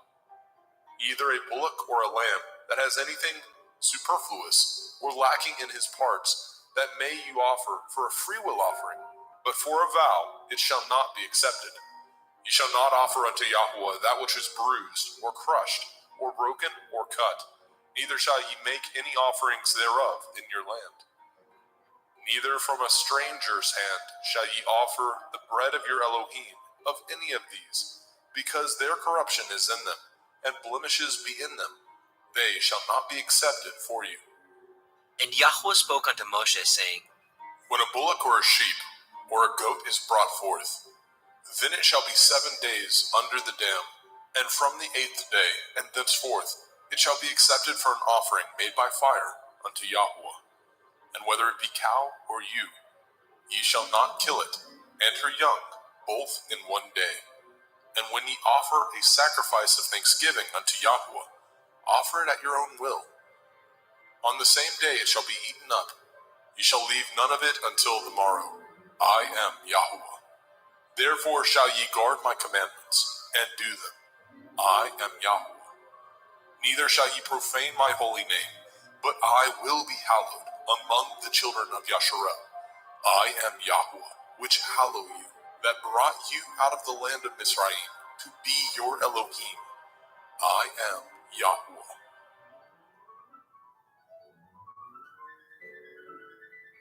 Vayikra, Leviticus chapter 23. And Yahweh spoke unto Moshe, saying, Speak unto the children of Yasharel, and say unto them concerning the feasts of Yahweh, which ye shall proclaim to be holy assemblies. Even these are my feasts. 6 days shall work be done, but the 7th day is the Sabbath of rest, a holy assembly. Ye shall do no work therein. It is the Sabbath of Yahweh in all your dwellings. These are the feasts of Yahweh, even holy assemblies, which ye shall proclaim in their appointed times. In the 14th day of the 1st month, at evening, is Yahweh's Pesach. And on the 15th day of the same month is the feast of Matzah unto Yahweh. 7 days ye must eat matzah, unleavened bread. In the 1st day ye shall have a holy assembly. Ye shall do no servile work therein, but ye shall offer an offering made by fire unto Yahweh 7 days. In the 7th day is a holy assembly. Ye shall do no servile work therein. And Yahweh spoke unto Moshe, saying, Speak unto the children of Yasharel, and say unto them, When ye are come into the land which I give unto you, and shall reap the harvest thereof, then ye shall bring a sheaf of the first fruits of your harvest unto the priest. And he shall wave the sheaf before Yahweh, to be accepted for you. On the morrow after the Sabbath, the priest shall wave it. And ye shall offer that day when ye wave the sheaf, a he-lamb without blemish, of the 1st year, for a burnt offering unto Yahweh. And the meat offering thereof shall be 2 tenths deals of fine flour mingled with oil, an offering made by fire unto Yahweh, for a sweet savor. And the drink offering thereof shall be of wine, the 4th part of a hin. And ye shall eat neither bread nor parched grain, nor green ears, until the selfsame day that ye have brought an offering unto your Elohim. It shall be a statute forever throughout your generations, in all your dwellings. And ye shall count unto you from the morrow after the Sabbath, from the day that ye brought the sheaf of the wave offering, 7 Shavuot. Sabbaths shall be complete.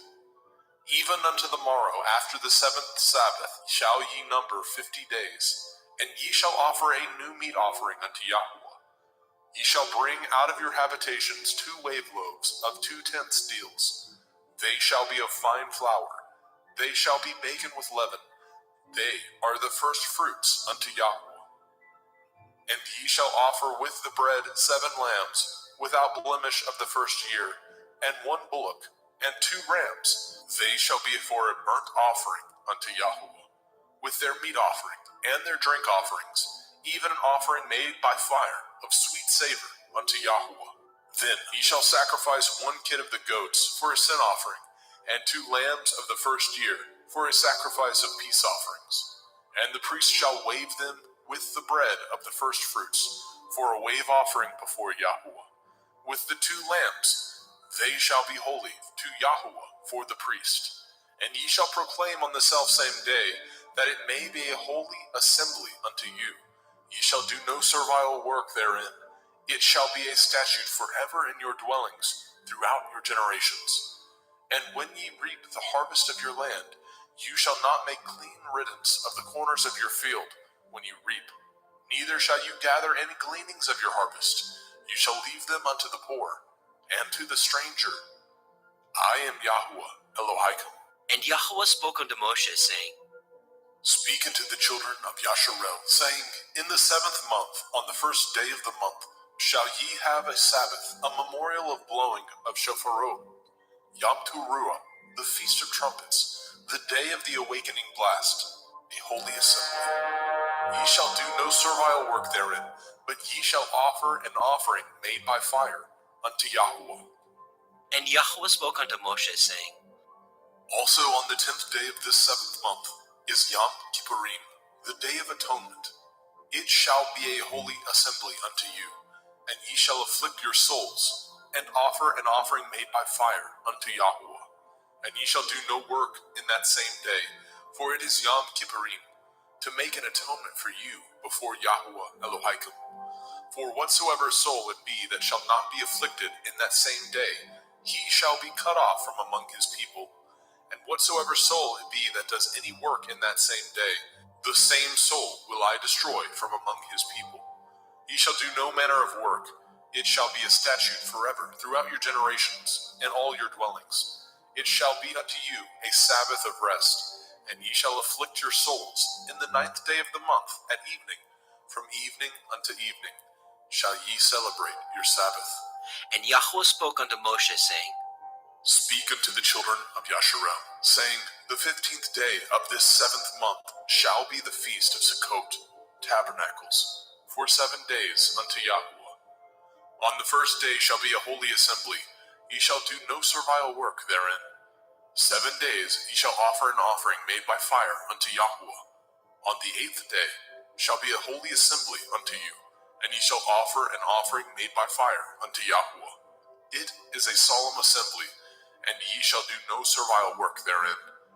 These are the feasts of Yahweh, which ye shall proclaim to be holy assemblies, to offer an offering made by fire unto Yahweh, a burnt offering and a meat offering, a sacrifice and drink offerings, everything upon his day. Besides the Shavuot, Sabbaths of Yahweh, and beside your gifts, and beside all your vows, and beside all your freewill offerings, which ye give unto Yahweh. Also in the 15th day of the 7th month, when ye have gathered in the fruit of the land, ye shall keep a feast unto Yahweh 7 days. On the first day shall be a Sabbath, and on the 8th day shall be a Sabbath. And ye shall take you on the first day the boughs of goodly trees, branches of palm trees, and the boughs of fig trees, and willows of the brook. And ye shall rejoice before Yahweh Elohim 7 days. And ye shall keep it a feast unto Yahweh 7 days in the year. It shall be a statute forever in your generations. Ye shall celebrate it in the 7th month. Ye shall dwell in sukkahs, booths, 7 days. All that are Yasharel born shall dwell in sukkahs. That your generations may know that I made the children of Yasharel to dwell in sukkahs, when I brought them out of the land of Mitzrayim. I am Yahweh Elohim. And Moshe declared unto the children of Yasharel the feasts of Yahweh.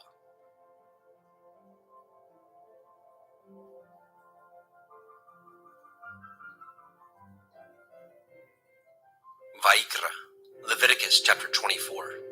And Yahweh spoke unto Moshe, saying, Command the children of Yasharel that they bring unto you pure olive oil, beaten for the light, to cause the lamps to burn continually, without the veil of the testimony. In the tabernacle of the assembly shall Aharon order it from the evening unto the morning before Yahweh continually.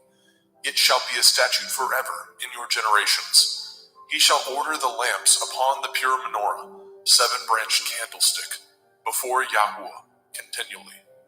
And you shall take fine flour, and bake 12 cakes thereof. 2/10 deals shall be in 1 cake. And you shall set them in 2 rows, 6 on a row, upon the pure table before Yahweh. And you shall put pure frankincense upon each row, that it may be on the bread for a memorial, even a memorial made by fire unto Yahweh. Every Sabbath he shall set it in order before Yahweh continually, being taken from the children of Yasharel by an everlasting covenant. And it shall be Aharon and his sons, and they shall eat it in the holy place, for it is most holy unto him of the offerings of Yahweh made by fire, by a perpetual statute. And the son of a Yashareliteth woman, whose father was a Mitzri, went out among the children of Yasharel. And this son of the Yashareliteth woman and a man of Yasharel strove together in the camp. And the Yashareliteth woman's son blasphemed the name of Yahweh, and cursed. And they brought him unto Moshe, and his mother's name was Shelomith, the daughter of Divri, of the tribe of Dan. And they put him in ward, that the mind of Yahweh might be showed them. And Yahweh spoke unto Moshe, saying, Bring forth him that has cursed without the camp, and let all that heard him lay their hands upon his head, and let all the assembly stone him. And you shall speak unto the children of Yasharel, saying, Whosoever curses his Elohim shall bear his sin. And he that blasphemes the name of Yahweh, he shall surely be put to death. And all the assembly shall certainly stone him, as well the stranger, as he that is born in the land, when he blasphemes the name of Yahweh, shall be put to death. And he that kills any man shall surely be put to death. And he that kills a beast shall make it good, beast for beast. And if a man cause a blemish in his neighbor, as he has done, so shall it be done to him. Breach for breach, eye for eye, tooth for tooth. As he has caused a blemish in a man, so shall it be done to him again. And he that kills a beast, he shall restore it. And he that kills a man, he shall be put to death. Ye shall have one manner of law, as well for the stranger, as for one of your own country. For I am Yahweh Elohaikum. And Moshe spoke to the children of Yasharel, that they should bring forth him that had cursed out of the camp, and stone him with stones. And the children of Yasharel did as Yahweh commanded Moshe.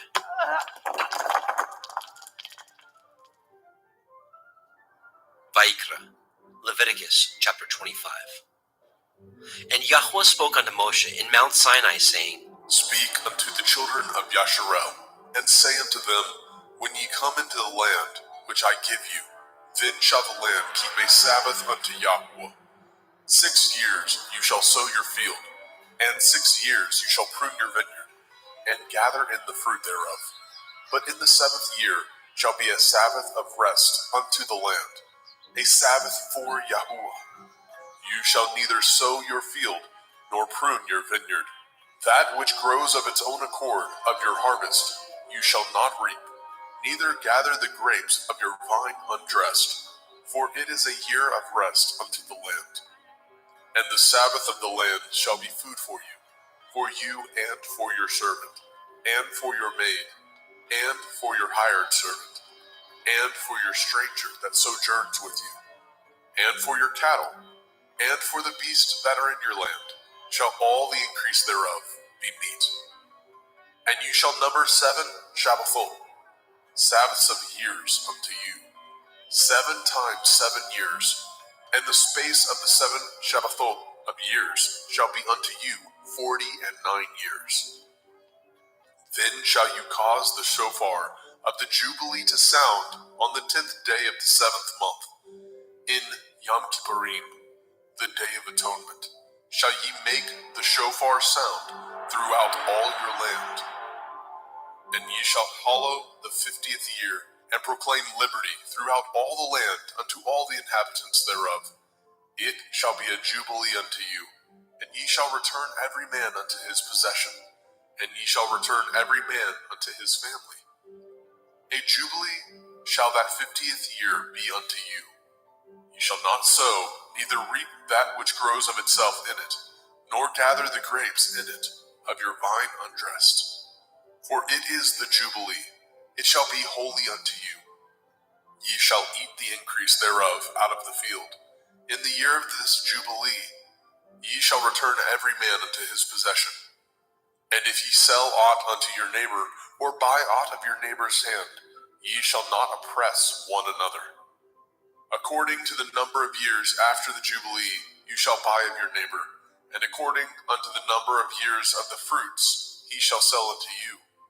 According to the multitude of years, you shall increase the price thereof, and according to the fewness of years, you shall diminish the price of it. For according to the number of the years of the fruits, he sells unto you. Ye shall not therefore oppress one another, but you shall fear your Elohim, for I am Yahuwah Elohaikum. Wherefore ye shall do my statutes, and guard my judgments, and do them, and ye shall dwell in the land in safety. And the land shall yield her fruit, and ye shall eat your fill, and dwell therein in safety. And if ye say, what shall we eat the 7th year? Behold, we shall not sow, nor gather in our increase. Then I will command my blessing upon you in the 6th year, and it shall bring forth fruit for 3 years. And ye shall sow the 8th year, and eat yet of old fruit until the 9th year. Until her fruits come in, ye shall eat of the old store. The land shall not be sold forever, for the land is mine, and ye are strangers and sojourners with me. And in all the land of your possession ye shall grant a redemption for the land.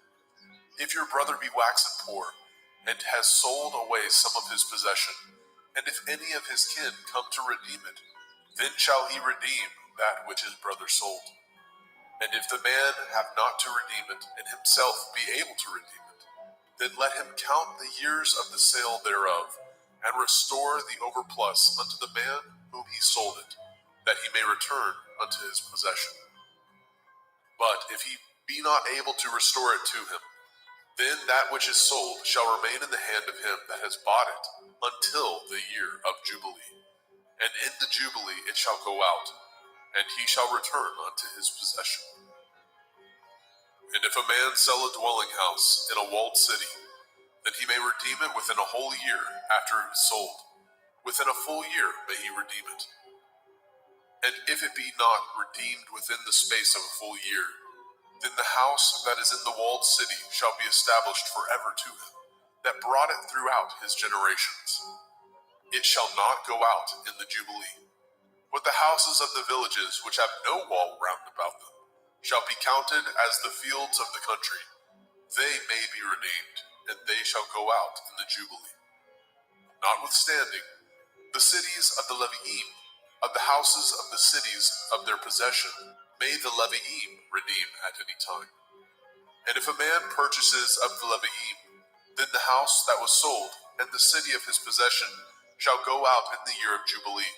For the houses of the cities of the Leviim are their possession among the children of Yasharel. But the field of the suburbs of their cities may not be sold, for it is their perpetual possession. And if your brother be waxen poor and fallen in decay with you, then you shall relieve him, yea, though he be a stranger or a sojourner, that he may live with you. Take no usury of him, or increase, but fear your Elohim, that your brother may live with you. You shall not give him your money upon usury, nor lend him your victuals for increase. I am Yahuwah Elohaikum, which brought you forth out of the land of Mitzrayim, to give you the land of Canaan, and to be your Elohim. And if your brother that dwells by you be waxen poor, and be sold unto you, you shall not compel him to serve as a bondservant, but as a hired servant, and as a sojourner. He shall be with you, and shall serve you unto the year of Jubilee. And then shall he depart from you, both he and his children with him, and shall return unto his own family, and unto the possession of his fathers shall he return. For they are my servants, which I brought forth out of the land of Mitzrayim. They shall not be sold as bondmen. You shall not rule over him with rigor, but shall fear your Elohim. Both your bondmen and your bondmaids, which you shall have, shall be of the heathen that are round about you. Of them shall ye buy bondmen and bondmaids. Moreover, of the children of the strangers that do sojourn among you, of them shall ye buy, and of their families that are with you, which they begat in your land, and they shall be your possession. And ye shall take them as an inheritance for your children after you, to inherit them for a possession. They shall be your bondmen forever. But over your brethren, the children of Yasharel, you shall not rule one over another with rigor. And if a sojourner or a stranger wax rich by you, and your brother that dwells by him wax poor, and sell himself unto the stranger or sojourner by you, or to the stock of the stranger's family, after that he is sold, he may be redeemed again. One of his brethren may redeem him.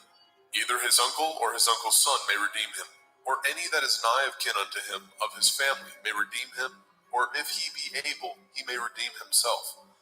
And he shall reckon with him that bought him from the year that he was sold unto him, unto the year of Jubilee. And the price of his sale shall be according to the number of years, according to the time of a hired servant shall it be with him. If there be yet many years behind, according unto them he shall give again the price of his redemption, out of the money that he was bought for. And if there remain but few years unto the year of Jubilee, then he shall count with him, and according unto his years shall he give him again the price of his redemption. And as a yearly hired servant shall be with him, and the other shall not rule with rigor over him in your sight. And if he be not redeemed in these years, then he shall go out in the year of Jubilee, both he and his children with him. For unto me the children of Yasharel are servants. They are my servants, whom I brought forth out of the land of Mitzrayim. I am Yahuwah Elohim. Vayikra, Leviticus chapter 26. Ye shall make you no idols, nor graven image, neither rear you up a standing image, neither shall ye set up any image of stone in your land, to bow down unto it, for I am Yahuwah Elohim. Ye shall guard my Sabbaths, and reverence my sanctuary. I am Yahuwah. If ye walk in my statutes, and guard my commandments, and do them, then I will give you rain in due season, and the land shall yield her increase, and the trees of the field shall yield their fruit. And your threshing shall reach unto the vintage, and the vintage shall reach unto the sowing time, and ye shall eat your bread to the full, and dwell in your land safely. And I will give peace in the land, lying down with nothing to fear, and the Sabbath of life.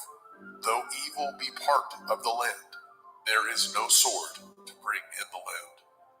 And ye shall chase your enemies, and they shall fall before you by the sword. And 5 of you shall chase 100, and 100 of you shall put 10,000 to flight. And your enemies shall fall before you by the sword. For I will have respect unto you, and make you fruitful, and multiply you, and establish my covenant with you. And ye shall eat old store, and bring forth the old because of the new. And I will set my tabernacle among you, and my soul shall not abhor you. And I will walk among you, and will be your Elohim, and ye shall be my people. I am Yahuwah Elohim, which brought you forth out of the land of Mitzrayim, that ye should not be their bondmen. And I have broken the bands of your yoke, and made you go upright. But if ye will not hearken unto me, and will not do all these commandments, and if ye shall despise my statutes, or if your soul abhor my judgments, so that ye will not do all my commandments, but that ye break my covenant, I also will do this unto you. I will even appoint over you terror, consumption, and the burning ague, that shall consume the eyes, and cause sorrow of heart, and ye shall sow your seed in vain, for your enemies shall eat it. And I will set my face against you, and ye shall be slain before your enemies. They that hate you shall reign over you, and ye shall flee when none pursues you. And if ye will not yet for all this hearken unto me, then I will punish you 7 times more for your sins. And I will break the pride of your power, and I will make your heaven as iron, and your earth as brass. And your strength shall be spent in vain, for your land shall not yield her increase, neither shall the trees of the land yield their fruits. And if ye walk contrary unto me, and will not hearken unto me, I will bring 7 times more plagues upon you according to your sins. I will also send wild beasts among you, which shall rob you of your children, and destroy your cattle, and make you few in number, and your highways shall be desolate. And if ye will not be reformed by me by these things, but will walk contrary unto me, then will I walk contrary unto you, and will punish you yet 7 times for your sins. And I will bring a sword upon you, that shall avenge the quarrel of my covenant. And when ye are gathered together within your cities, I will send the pestilence among you, and ye shall be delivered into the hand of the enemy. And when I have broken the staff of your bread, 10 women shall bake your bread in one oven, and they shall deliver you your bread again by weight, and ye shall eat and not be satisfied. And if ye will not for all this hearken unto me, but walk contrary unto me, then I will walk contrary unto you also in fury, and I, even I, will chastise you 7 times for your sins. And ye shall eat the flesh of your sons, and the flesh of your daughters shall ye eat. And I will destroy your high places, and cut down your images, and cast your carcasses upon the carcasses of your idols, and my soul shall abhor you. And I will make your cities waste, and bring your sanctuaries unto desolation. And I will not smell the savor of your sweet odors. And I will bring the land unto desolation, and your enemies which dwell therein shall be astonished at it. And I will scatter you among the heathen, and will draw out my sword after you. And your land shall be desolate, and your cities waste. Then shall the land enjoy her Shabbathot, as long as it lies desolate, and ye be in your enemy's land. Even then shall the land rest, and enjoy her Shabbathot. As long as it lies desolate, it shall rest, because it did not rest in your Shabbathot, when ye dwelt upon it.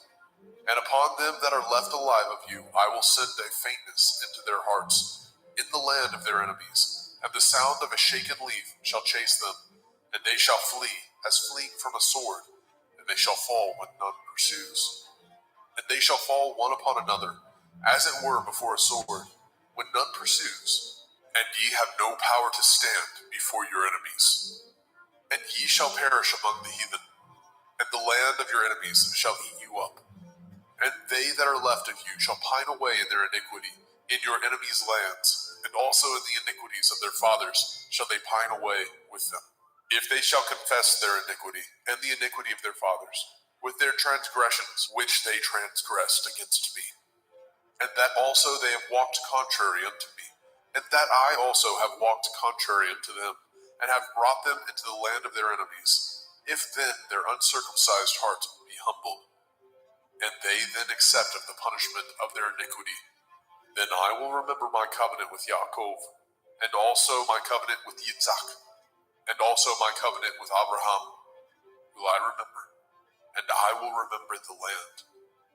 The land also shall be left of them, and shall enjoy her Sabbathot, while she lies desolate without them. And they shall accept of the punishment of their iniquity, because they despised my judgments, and because their soul abhorred my statutes. And yet, for all that, when they be in the land of their enemies, I will not cast them away, neither will I abhor them, to destroy them utterly, and to break my covenant with them. For I am Yahweh Elohim. But I will for their sakes remember the covenant of their ancestors, whom I brought forth out of the land of Mitzrayim, in the sight of the heathen, that I might be their Elohim. I am Yahweh. These are the commandments and judgments and Torah, which Yahweh made between him and the children of Yisrael in Mount Sinai by the hand of Moshe.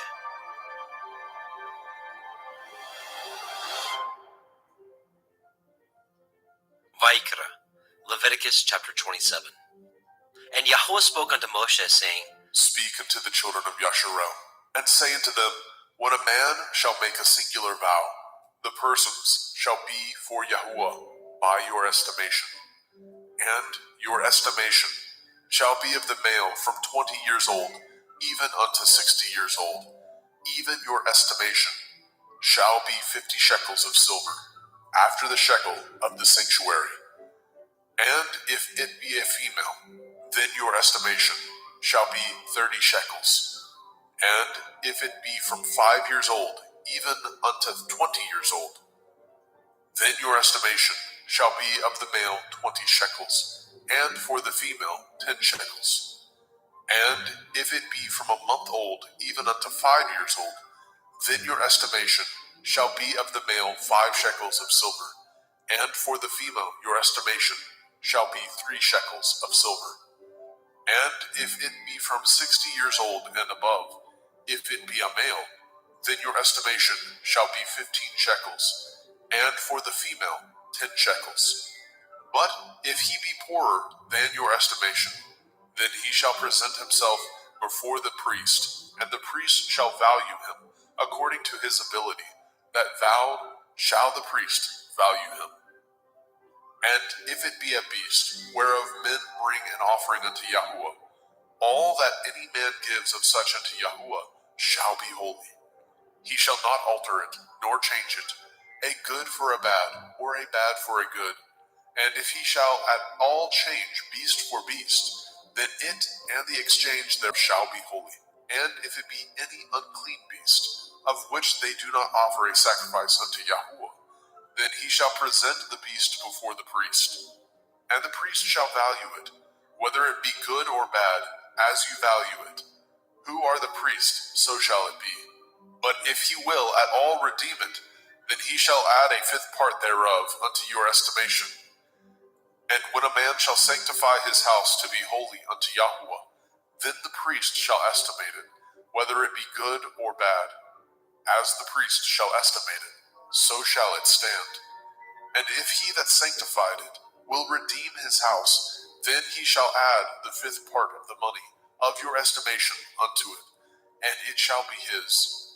And if a man shall sanctify unto Yahuwah some part of a field of his possession, then your estimation shall be according to the seed thereof.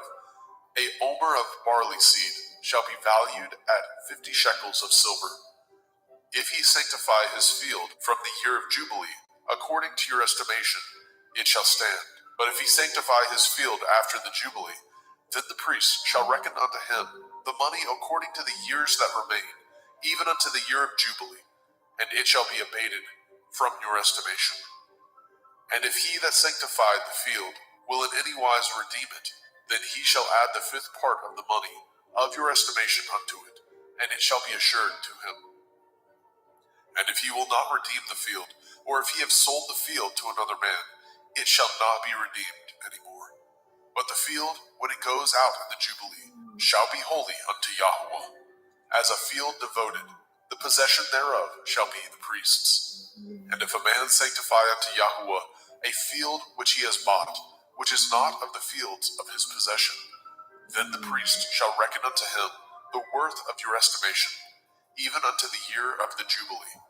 And he shall give your estimation in that day as a holy thing unto Yahuwah. In the year of the Jubilee, the field shall return unto him of whom it was bought, even to him to whom the possession of the land did belong. And all your estimation shall be according to the shekel of the sanctuary. 20 gerahs shall be the shekel. Only the firstling of the beasts, which should be Yahuwah's firstling, no man shall sanctify it, whether it be ox or sheep, it is Yahuwah's.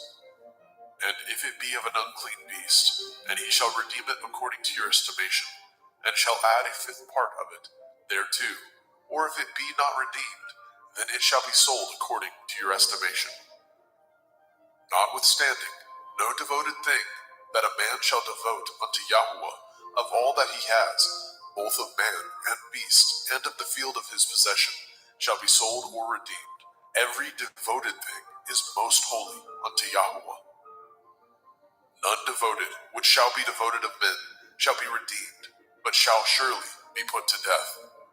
And all the tithe of the land, whether of the seed of the land, or of the fruit of the tree, is Yahuwah's. It is holy unto Yahuwah.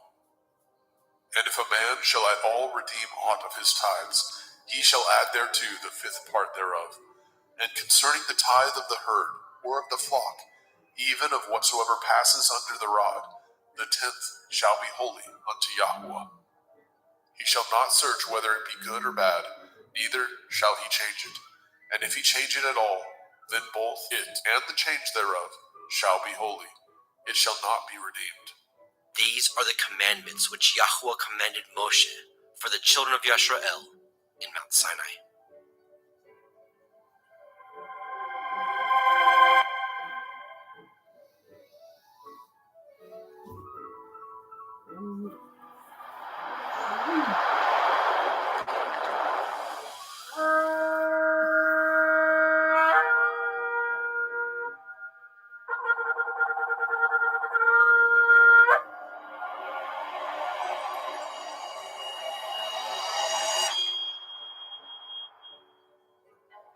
Bemidbar, Numbers, chapter 1. And Yahuwah spoke unto Moshe in the wilderness of Sinai, in the tabernacle of the assembly, on the first day of the second month, in the second year after they were come out of the land of Mitzrayim, saying, Take ye the sum of all the assembly of the children of Yasharel, after their families, by the house of their fathers, with the number of their names, every male by their polls, from 20 years old and upward, all that are able to go forth to war in Yasharel. You and Aharon shall number them by their armies, and with you there shall be a man of every tribe, every one head of the house of his fathers. And these are the names of the men that shall stand with you.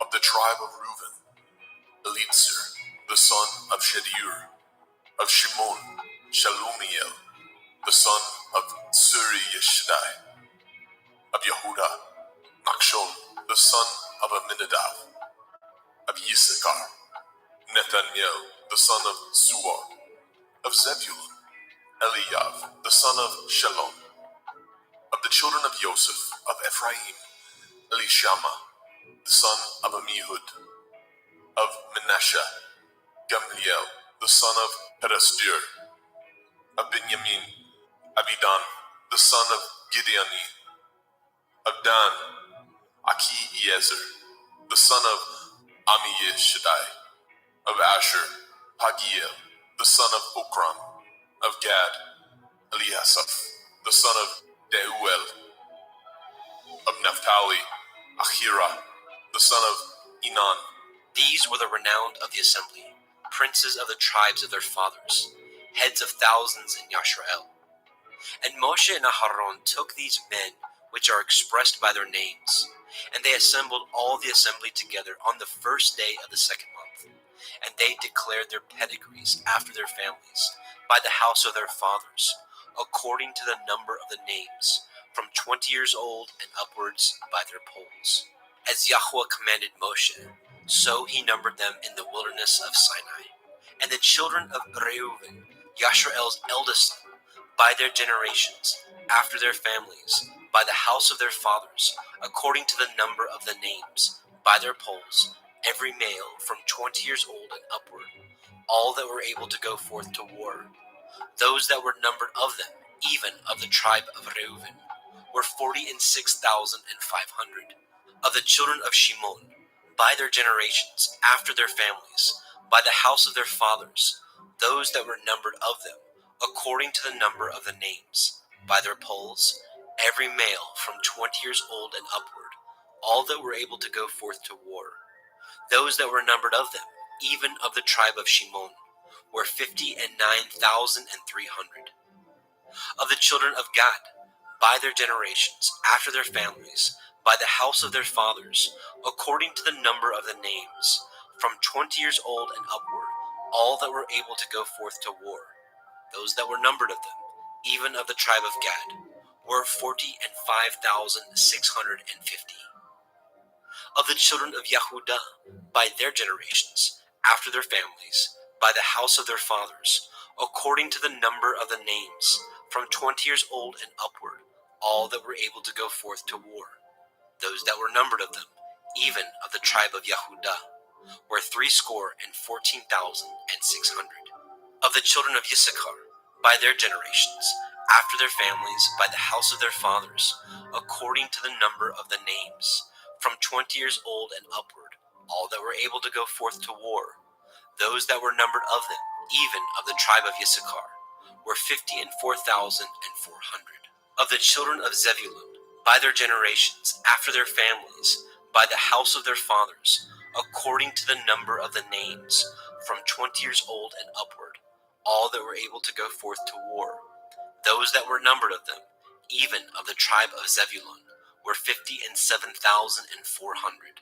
Of the children of Joseph, namely, of the children of Ephraim, by their generations, after their families, by the house of their fathers, according to the number of the names, from 20 years old and upward, all that were able to go forth to war.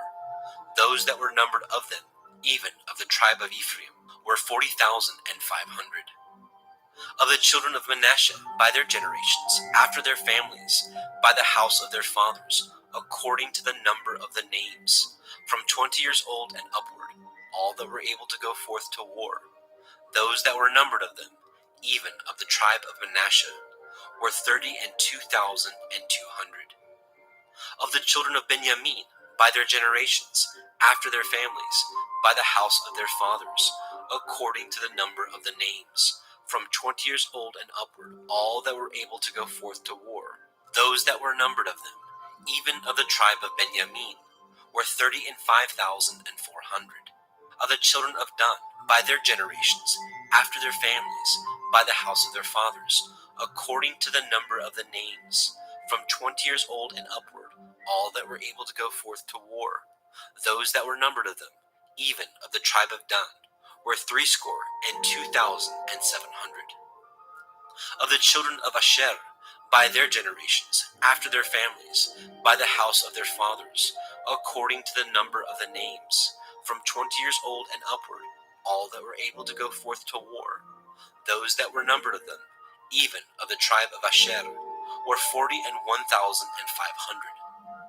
Of the children of Naphtali, through their generations, after their families, by the house of their fathers, according to the number of the names, from 20 years old and upward, all that were able to go forth to war. Those that were numbered of them, even of the tribe of Naphtali, were 53,400. These are those that were numbered, which Moshe and Aharon numbered, and the princes of Yashrael, being 12 men, each one was for the house of his fathers. So were all those that were numbered of the children of Yashrael, by the house of their fathers, from 20 years old and upward, all that were able to go forth to war in Yashrael. Even all they that were numbered were 600,003,550. But the Leviim, after the tribe of their fathers, were not numbered among them. For Yahweh had spoken unto Moshe, saying, Only you shall not number the tribe of Levi, neither take the sum of them among the children of Yasharel. But you shall appoint the Leviim over the tabernacle of testimony, and over all the vessels thereof, and over all things that belong to it.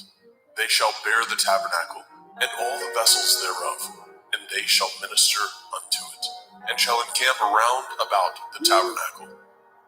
And when the tabernacle sets forth, the Leviim shall take it down, and when the tabernacle is to be pitched, the Leviim shall set it up, and the stranger that comes nigh shall be put to death. And the children of Yasharel shall pitch their tents, every man by his own camp, and every man by his own standard, throughout their hosts. But the Leviim shall pitch round about the tabernacle of testimony, that there be no wrath upon the assembly of the children of Yasharel. And the Leviim shall guard the watch of the tabernacle of testimony. And the children of Yashrael did according to all that Yahweh commanded Moshe. So did they.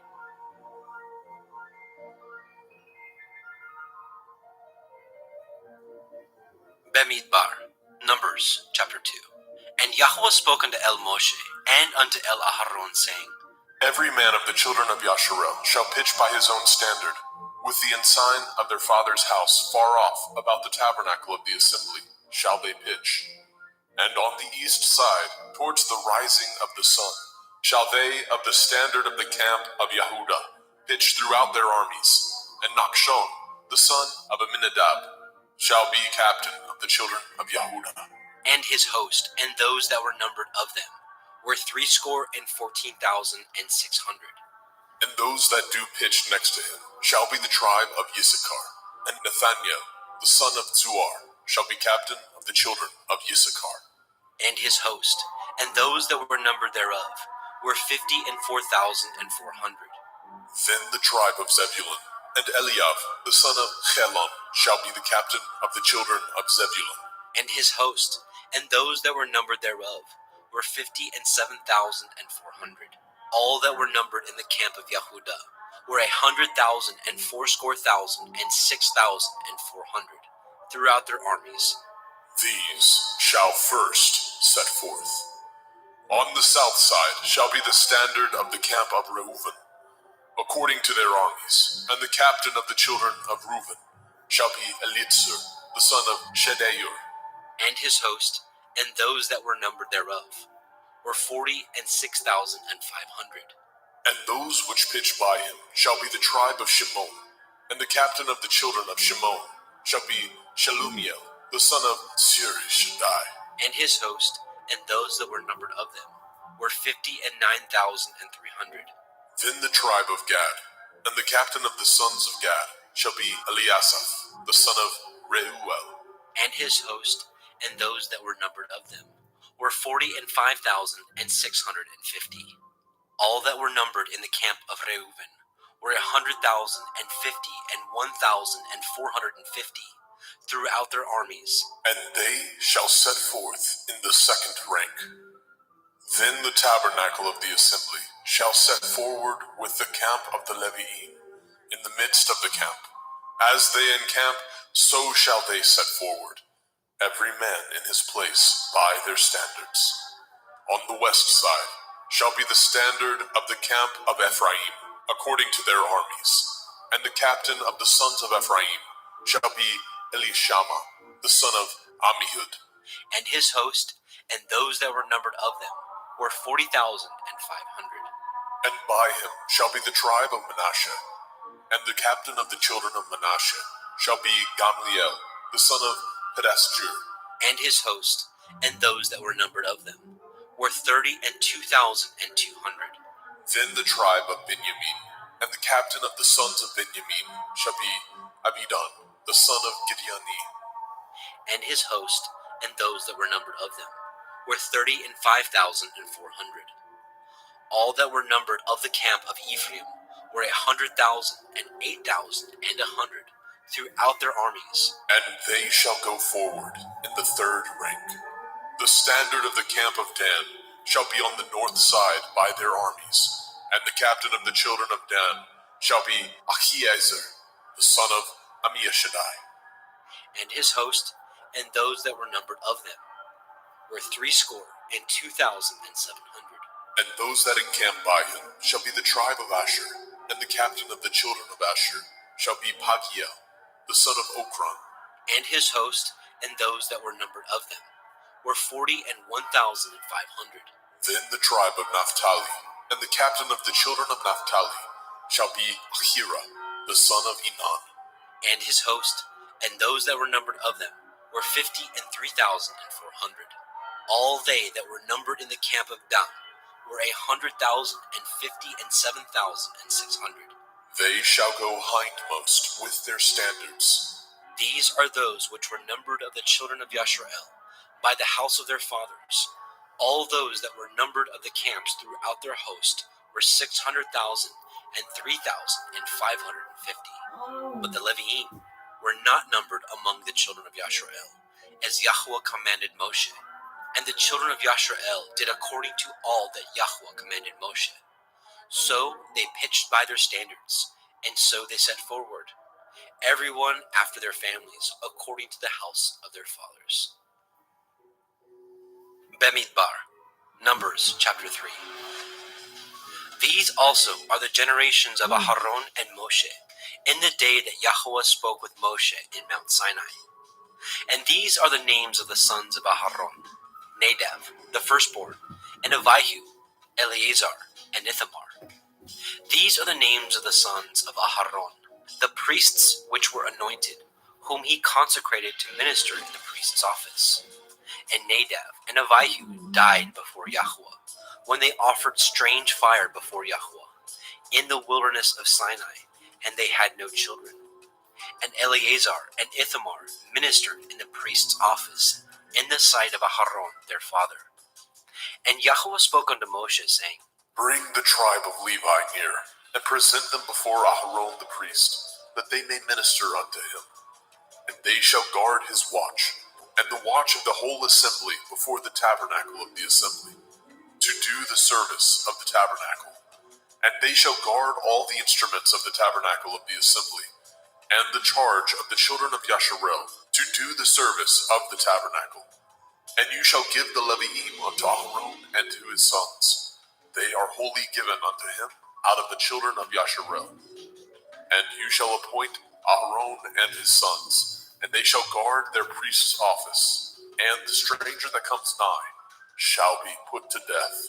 And Yahweh spoke unto Moshe, saying, And I, behold, I have taken the Leviim from among the children of Yasharel, instead of all the firstborn that opens the womb among the children of Yasharel. Therefore the Leviim shall be mine, because all the firstborn are mine. For on the day that I smote all the firstborn in the land of Mitzrayim, I hallowed unto me all the firstborn in Yasharel, both man and beast. Mine shall they be. I am Yahweh. And Yahweh spoke unto Moshe in the wilderness of Sinai, saying, Number the children of Levi after the house of their fathers, by their families. Every male from a month old and upward shall you number them. And Moshe numbered them according to the word of Yahweh, as he was commanded. And these were the sons of Levi by their names, Gershon, and Kohath, and Merari. And these are the names of the sons of Gershon by their families, Livni, and Shimei. And the sons of Kohath by their families, Amram, and Yitzchar, Chevron, and Uziel. And the sons of Merari by their families, Machli, and Mushi. These are the families of the Leviim, according to the house of their fathers. Of Gershon was the family of the Libniim, and the family of the Shimeim. These are the families of the Gershonim.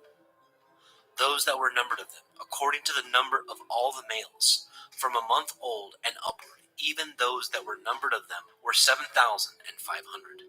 The families of the Gershonim shall pitch behind the tabernacle westward, and the chief of the house of the father of the Gershonim shall be Eliasaph, the son of Lael.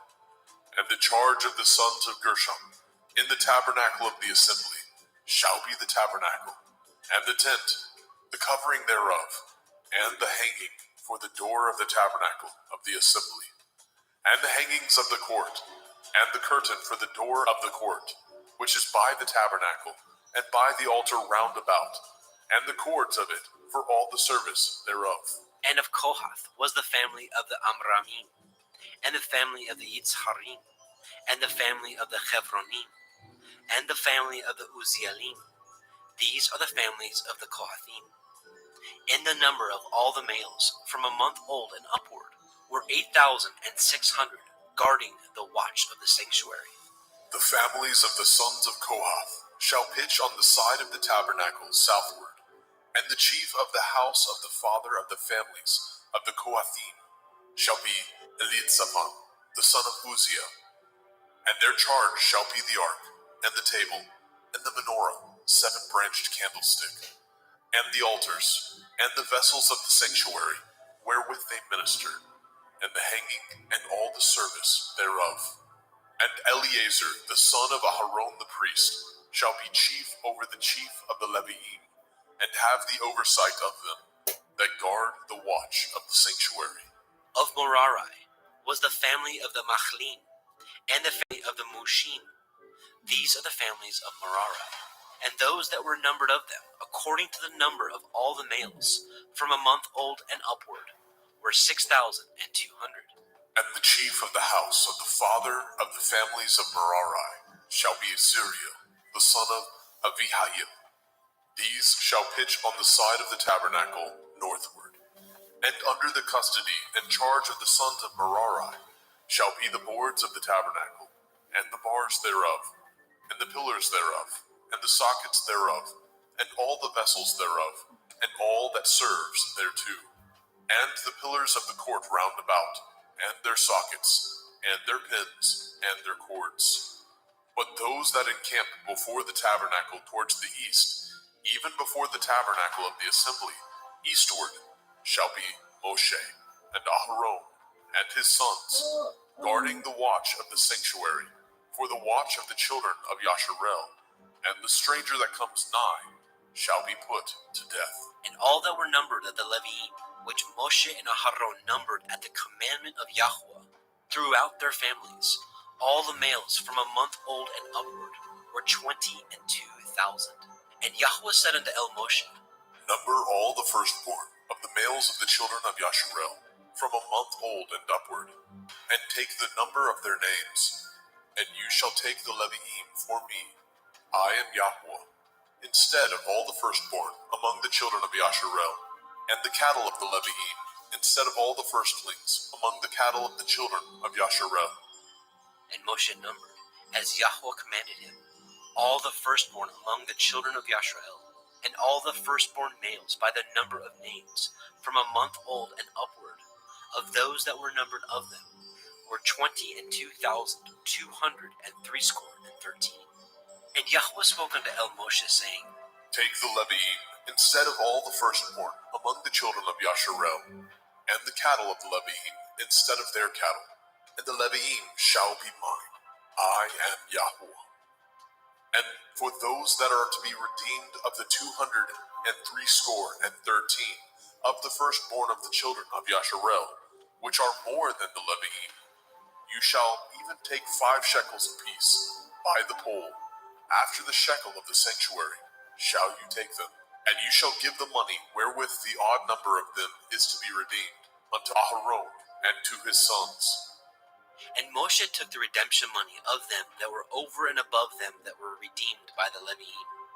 Of the firstborn of the children of Yasharel took he the money, 1,365 shekels, after the shekel of the sanctuary. And Moshe gave the money of them that were redeemed unto Aharon and to his sons, according to the word of Yahweh, as Yahweh commanded Moshe.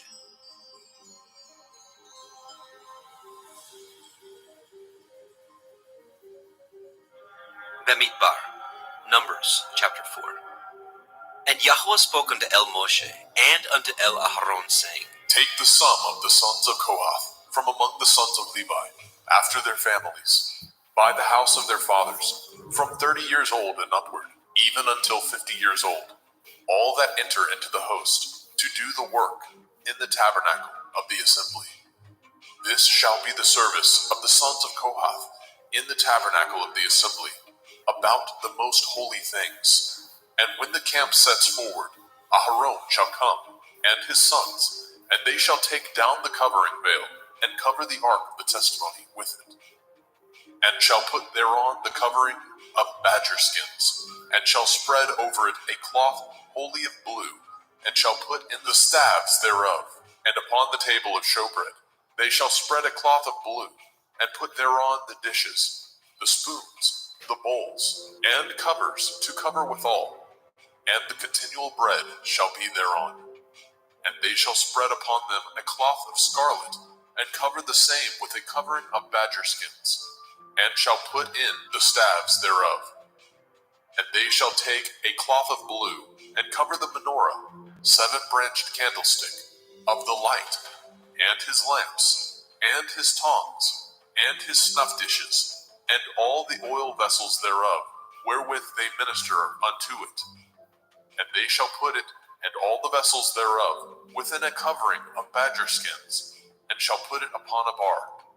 And upon the golden altar they shall spread a cloth of blue, and cover it with a covering of badger skins, and shall put the staves thereof. And they shall take all the instruments of ministry, wherewith they minister in the sanctuary, and put them in a cloth of blue, and cover them with a covering of badger skins, and shall put them on a bar. And they shall take away the ashes from the altar, and spread a purple cloth thereon. And they shall put upon all the vessels thereof, wherewith they minister about it, even the censers, the flesh hooks, the shovels, the basins, all the vessels of the altar. And they shall spread upon it a covering of badger skins, and put to the staves of it. And when Aharon and his sons have made an end of covering the sanctuary, and all the vessels of the sanctuary, as the camp is to set forward, after that the sons of Kohath shall come to bear it, but they shall not touch any holy thing, lest they die. These things are the burden of the sons of Kohath in the tabernacle of the assembly.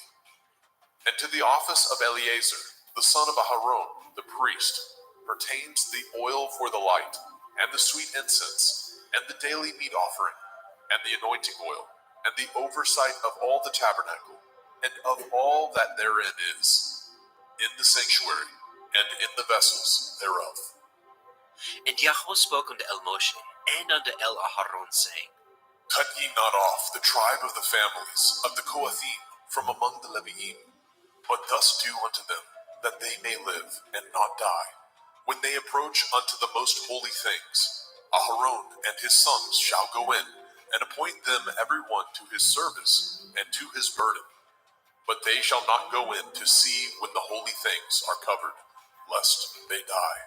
And Yahweh spoke unto El Moshe, saying, Take also the sum of the sons of Gershon throughout the houses of their fathers, by their families, from 30 years old and upward, until 50 years old, shall you number them. All that enter in to perform the service, to do the work in the tabernacle of the assembly. This is the service of the families of the Gershonim, to serve and for burdens. And they shall bear the curtains of the tabernacle, and the tabernacle of the assembly, his covering, and the covering of the badger skins that is above upon it, and the hanging for the door of the tabernacle of the assembly, and the hangings of the court, and the hangings for the door of the gate of the court, which is by the tabernacle, and by the altar round about, and their cords, and all the instruments of their service, and all that is made for them, so shall they serve. At the appointment of Aharon and his sons shall be all the service of the sons of the Gershonim, in all their burdens, and in all their service, and ye shall appoint unto them in charge all their burdens. This is the service of the families of the sons of Gershon in the tabernacle of the assembly, and their charge shall be under the hand of Itamar, the son of Aharon, the priest. As for the sons of Merari, you shall number them after their families, by the house of their fathers.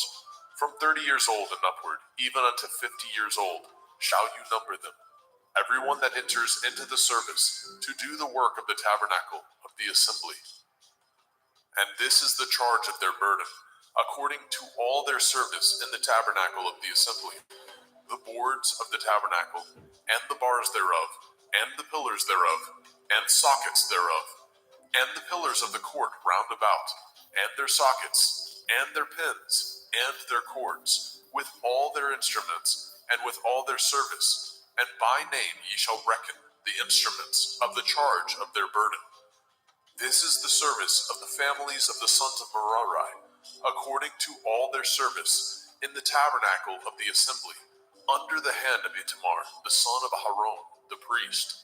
And Moshe and Aharon and the chief of the assembly numbered the sons of the Kohathim after their families, and after the house of their fathers, from 30 years old and upward, even unto 50 years old, everyone that enters into the service, for the work in the tabernacle of the assembly.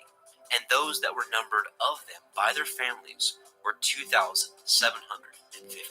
These were they that were numbered of the families of the Kohathim, all that might do service in the tabernacle of the assembly, which Moshe and Aharon did number according to the commandment of Yahweh by the hand of Moshe.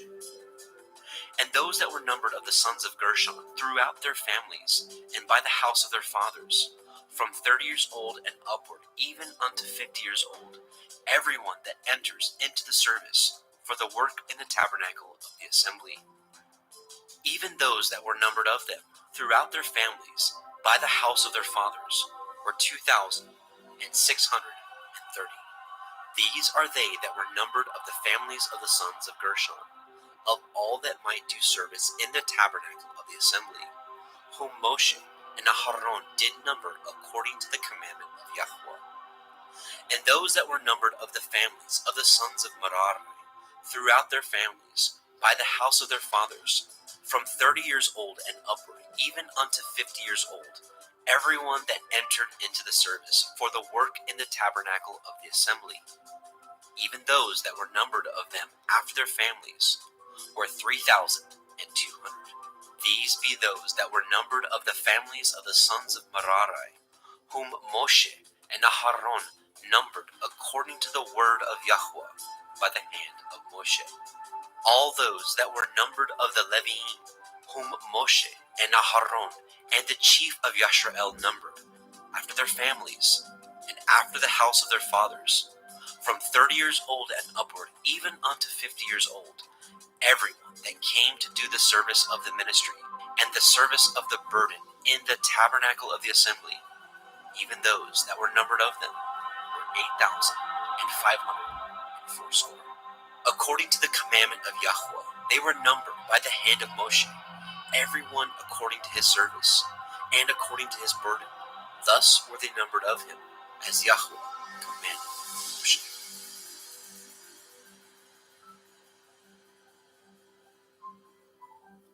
Bemidbar, Numbers, chapter 5.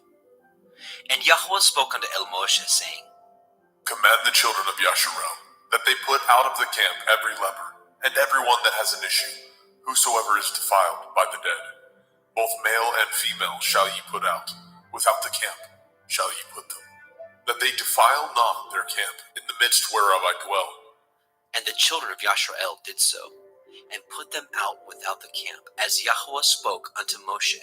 So did the children of Yashrael. And Yahweh spoke unto Moshe, saying, Speak unto the children of Yasharel, when a man or woman shall commit any sin that men commit, to do a trespass against Yahweh, and that person be guilty, then they shall confess their sin which they have done, and he shall recompense his trespass with the principal thereof, and add unto it the fifth part thereof, and give it unto him against whom he has trespassed. But if the man have no kinsman to recompense the trespass unto, let the trespass be recompensed unto Yahweh, even to the priest, beside the ram of the atonement, whereby an atonement shall be made for him. And every offering of all the holy things of the children of Yasharel, which they bring unto the priest, shall be his.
the Southwest, farmland and just land with no runways. They just flew in a bunch of their Globemaster equivalents and started building a base and then dared us to attack Ukraine, And in China, they're saying American terrorists fired rockets at our China base in Montana. Yeah, exactly. On the Canada-Mount China border, right over the main road between Canada and Montana. That base is not. It's a random place. It's at a main highway crossing between northern Iraq and Syria, the corner of Syria. Yes. Imagine the gall of like China or Russia just putting a roadblock, between Las Vegas and Los Angeles and saying, "We dare you to touch it.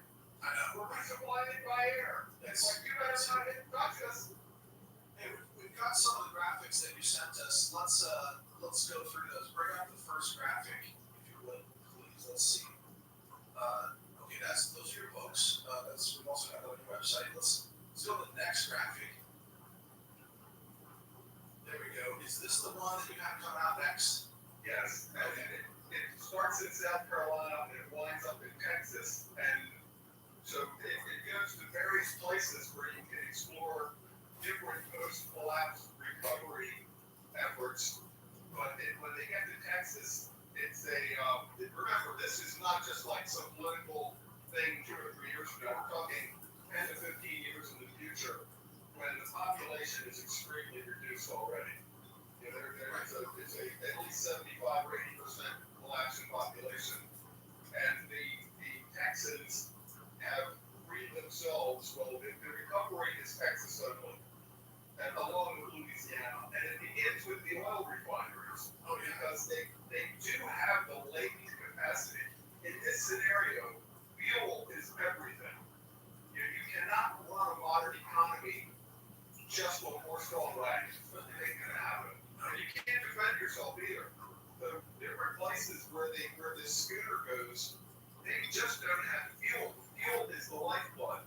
The General Jackson in Texas, he has had the foresight to occupy the region between Galveston and Houston, which is called Texas City, and call volunteers, retired former infrastructure workers, engineers, soldiers, and protect this and start rebuilding it from Texas City out. And the reason for this is that once this Texas militia is not American Army, it's not Texas militia. Once they have the capacity to fuel their own boats, ships, trucks, buses, airplanes, they can then expand their control and eventually control all of Texas, declaring it a republic and having nothing further to do with the United States. Texas under the Lone Star flag as an independent country. That's the end of the book. I hate to give you a spoiler, but I know that people would be interested in that. So, okay, so when is that coming out, by the way? I had literally, it's like driving me crazy today with like, I haven't been on Skype in a long time. Anytime that I try to come into this room and turn this computer on, I haven't been on Skype in a while. I always have problems. So I spent all day screwing with, different technical issues. Oh, man, I'm sorry. Yeah, I literally am writing the last few pages of this book. Okay. Literally. But the takeover of Texas is extremely brutal. The way that it's retold, the people that the veterans of this war, it's not a pretty way that Texas is retaken, but when it's retaken, it is Texas, pure Mexicano. Just, if you don't speak English, if you can't prove you were living here 20, 30 years, you got a problem. If you don't speak English and you don't show that, you're just somebody from another continent, you got a problem. You're not going to be around. All right, let's go to the next graphic then. That's Operation Snake Goat. That's the alpaca base that you were just talking about. What do you want to tell us about this? Well, you can see that little insect map. It's literally where Syria, Jordan, and Iraq meet with a road, and we just decided to take it over under the guise of we're fighting ISIS. But in reality, we were supporting and arming ISIS. we give them different names. We call them like the Free Syrian Army, things like that. But it's ISIS rebranded, and they've been used as our catch-all against the Assad regime. The same fanatics, the neocon fanatics about the Victorian Nolan gang, they not only have a tremendous hatred for Russia, just like an irrational, phobia, mania about all things Russian, they also have it for Assad. And our gambit from Libya with the ambassador being killed, etc. All of this was aimed at destabilizing Syria. Then they forced the Maidan coup to destabilizing Ukraine. But we've got the losing hand in both Ukraine and in Syria. One thing that Russia, in a way, is like the opposite of America. That Kissinger quote. It's dangerous to be America's enemy, but it's fatal to be our ally. Right. The Russians have stuck with Syria since like the 1960s under the USSR. They have 2 naval bases and now Air Force bases on the Mediterranean. One is Latakia, and they're very nearby, but they have 2 bases that are now extremely critical for Russian power projection. They are never, ever going to give up and turn their back on Syria the way we ran out of everywhere else, right? Vietnam, Afghanistan, etc. Now, what this is teaching people around the world, if you have Russians as your ally, they will not desert you. And Americans eventually they'll be out of there on the globe master. Well, let's apply that question to Israel. Now, let's talk about that because it's my belief, of course, I want your analysis and reaction, but the minute the U.S. collapses, Israel is done because the Arab nations will just obliterate it at that point. I mean, how does Israel think they can survive given what they've just done? All they'll have left is a Samson option if they can pull it off. But then they'll just be a parking lot after that. But, we're seeing, I watch different news. I watch CNN and MSNBC. I watch the first 5 minutes of different news hours just to see what propaganda is being meted out. And on Fox and Friends this morning, it's like we have our reporter embedded with the IDF going into Gaza, finding terrorists in his homes. And we are in such an isolation bubble in the world right now. The rest of the world is seeing Gaza turned into Dresden. And every bomb says made in America on it. That's right. Right? There's no separation at this point. That's why the Houthis are attacking our ships in the Red Sea. All ships today have a thing called AIS, which is a transponder. So instead of just being painted by radar and showing a reflection, you're actually sending out a signal that gives you the name of the ship, the course, fuels, and everything. And some ships have tried to go dark and turn off their AIS, but they're targeting American and Israeli allied ships. Yeah. This technology is marching on. And the level of weapons that are stopping us in the Red Sea are nothing compared to what Iran can fire today at Tel Aviv. Right? The missile that they're calling this a drone strike on that Al-Tanf base. That was not a drone strike. That was a ballistic missile then. That was like a World War II V2 or Scud missile kind of a payload. Coming in supersonic, you don't hear it. It's faster than sound, so you just have a giant explosion with no warning. Yeah, it was very suspicious when they talked about the deaths and casualties and said it was a drone strike. I'm not aware of any drone that can produce that kind of carnage. And there are all kind of messages that are being sent. Like what weapons are being used? So on one level, for example, in Ukraine, or on one level, let's test new weapons. Let's see how the T-90 tank, the Russian T-90 tank does. How the Abrams, we won't actually put it forward. It would be embarrassing if they're blown up easily. But the Russians have also fired kid shell missiles and other missiles at specific targets. Like early in the war, they hit a barracks, and they nailed the barracks with several of these missiles. And it's sort of like a brushback pitch by a baseball pitcher. Back off, batter. The next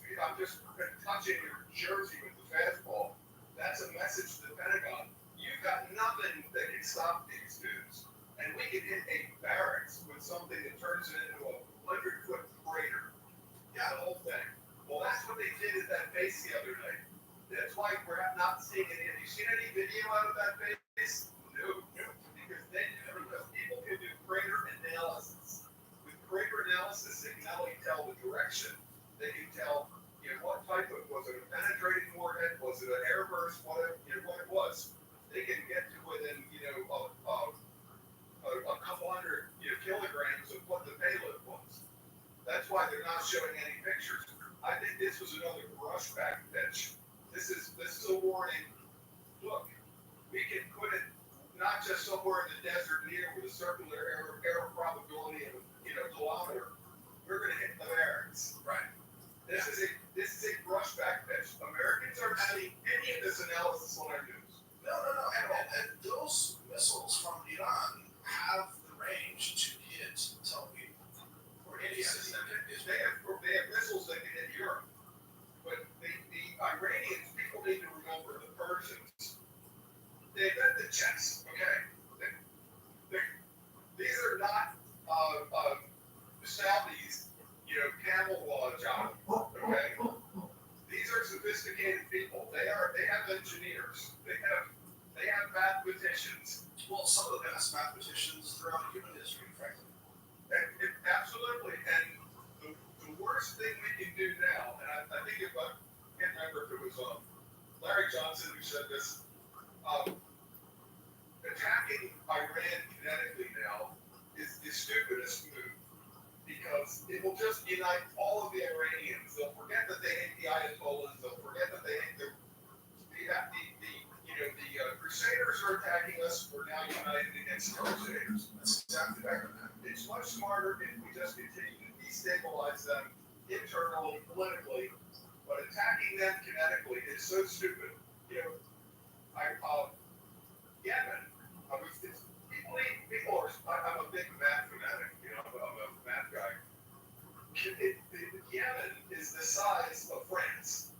Okay, it's almost the size of Texas, and we act like, we're just going to go over there and spank them, knock out their missiles. Their missiles, they can carry like 6 of them in a truck, park them out in the desert.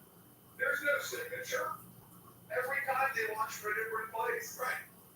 And the launch systems now are so good, because they have not only GPS, they have Chinese GPS and Russian GPS, and other systems now that are coming on that aren't even space-based. They have terrestrial GPS systems coming out next, which people don't really know about yet, but it's not even going to depend on a constellation of satellites. So even your less sophisticated countries like the Houthis in Yemen, remember, they also have been attacked by American bombs.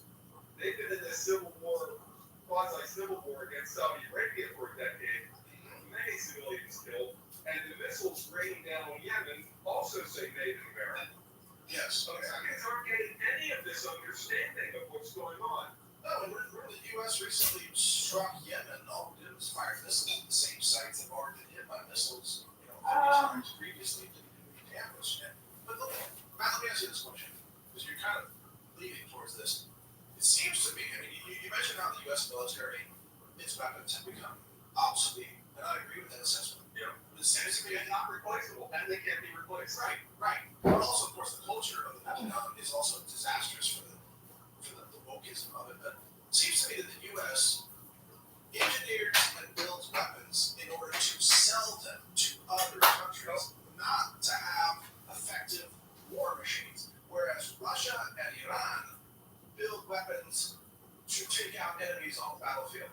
That's not what America does. And the culture is so different. The American culture is the military-industrial intel complex, and it's a profit-making thing. Lloyd Austin is a Raytheon guy. They changed the rules about you have to be out of uniform for a decade before you can be in the cabinet. They say, Lloyd Raytheon Austin, we need him. Nikki Haley, she's Boeing.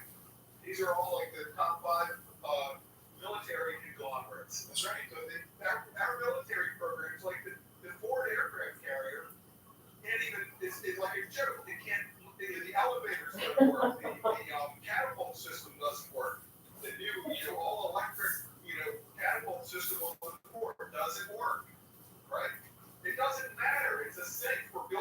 billions of dollars that's distributed, in 100 congressional districts. That's right. But it's about selling the program to make money.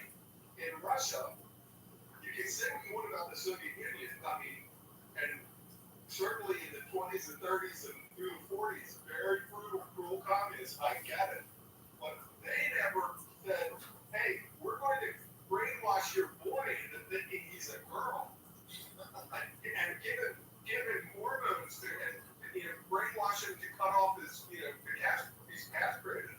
They never did that. They still wanted a boy and a girl to grow up to be man and woman and raise a family.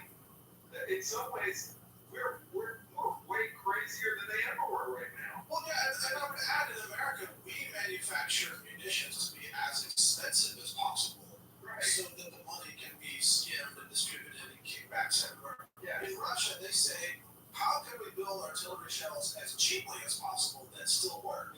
And they did it. I got the word contract, and I was talking about, like, they saved all the T-54 tanks and just old systems like that. Yeah. And we couldn't understand it. They also always do on purpose of their industry. There's all this people making fun of, they had to take chips out of the washing machines. When they built the washing machine, they built it into the artillery shell plant when the war was over, and the artillery shell plant shrinks down production to 10%. But they keep those lines and they keep those employees. They keep that company town atmosphere, with incentives for people to stay at that town. So that in the event of a war, they can shift over from washing machines back to artillery shells. Right. They have they also reward their engineers for discoveries, not take the idea of the engineer, patent it 100 different ways, and figure out how to make a $10 million fighter a $1 billion fighter. So, yeah, it's not an accident that we have the M16 family of weapons, the AR-15, right? Aficionados have heard of Eugene Stoner, right? Sure. But why is the Kalashnikov called the Kalashnikov? It's because they rewarded him by not stock options. You can patent it, become a billionaire with royalties. They said, Kalashnikov, you are a hero of then the Soviet Union, but now they do it with the Russians. They named the Mikoyan, they named the weapons for the inventor. It's like, and it's a better bulk carrier group mechanism too. But my point is, instead of all the incentives being, how can Raytheon take over this invention and sell it for $1 billion a unit? The incentive is, be proud that you're a great engineer and you're going to make the new Kinjal missile for the defense and protection of Mother Russia. And we will give you the credit. You want to become a billionaire. You're not going to patent it and sell each missile for $100 million like we would. Right? Your incentive to be a great engineer is that at the end of the process, when you've made this great invention, you're going to be able to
violence around the world is provoked by the U.S. empire. You're well aware the U.S. provoked Russia into the attack on Ukraine as a matter of self-defense of Russia. And they said, we know the whole history, we never said it, but the audience. But Victoria Nuland and that the Yankee Nuland gang, which is essentially running our war policy, really is for the same coin, actually Victoria Nuland, I'm sure that it includes is Victoria Nuland giving orders. Victoria Nuland is not the other way around. Yeah, I'm sure. And they have a visceral hatred of Russia. We're all banning Ilya Omar right now because she's bringing Somali politics into Congress. How about bringing your hereditary politics? Your family was exploited by the Cossacks, 100 years ago. You still hate Russia so much that you're willing to drag America into World War III based on you inborn, hereditary, visceral hatred of all things Russia. Yes, well, she's is racist. She's steeped in ethnic hatred to Russian people, just like you said. And she is extremely dangerous person. She's going to try to get NATO to attack Russia. And I have a question for you about that, which is I saw that Germany now, I think their Ministry of Defense has their new O plan, which I think should be called the O shit plan, actually. The O plan calls for German citizens to protect power stations and the railways while NATO is at war with Russia and Germany. The land is used as a conduit for Western tanks and troops to transit across Germany to the front lines to fight with Russia. But if you're a citizen in Germany, you're told to build a bunker now. So all of a sudden, you gotta build a bunker because everybody can't help you. And you're gonna be tasked with protecting power substations in Germany against Russia's hypersonic missiles. How are you gonna do that? You can't protect them. So there's the paradigm of Desert 1, where we have and Desert 2, now Desert Storm, Desert Shield, Desert Storm, where we take 6 months to do a SETA, do an allied war without being attacked. It's over. Yeah. If we're in a kinetic war with Russia, there will be no war command war. It will be a regular. It will not be out of action. The ships will not get across the Atlantic. Remember, there are submarines. The ships will not get across the Atlantic. You have interlines communication, namely continent Russia attached to China. You have big advantages in a modern kinetic war over somebody that has to go sea level. It's not 1940 anymore. It's not 1940. And all of this is tied together. Even I want to mention this LNG thing with Texas. This is almost like FDR putting sanctions on Japan, right? This is an attack on Texas due to the LNG thing. So we blew up the Nord Stream pipeline, right? Kissinger. It's been to be our enemy, but it's failed to be our friend. We blew up Germany's Nord Stream pipeline. No question about it, 100%. But we said, don't worry, we're going to send you LNG tankers. But it's going to cost about 10 times more than that pipeline is. Okay? That's if the economy is working and nobody's hassling anybody. But a pipeline going from the Russian Baltic into Siberia is a very hard and resilient target. It's an anti-fragile target. If you hit a pipeline with a missile and you blow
about writing.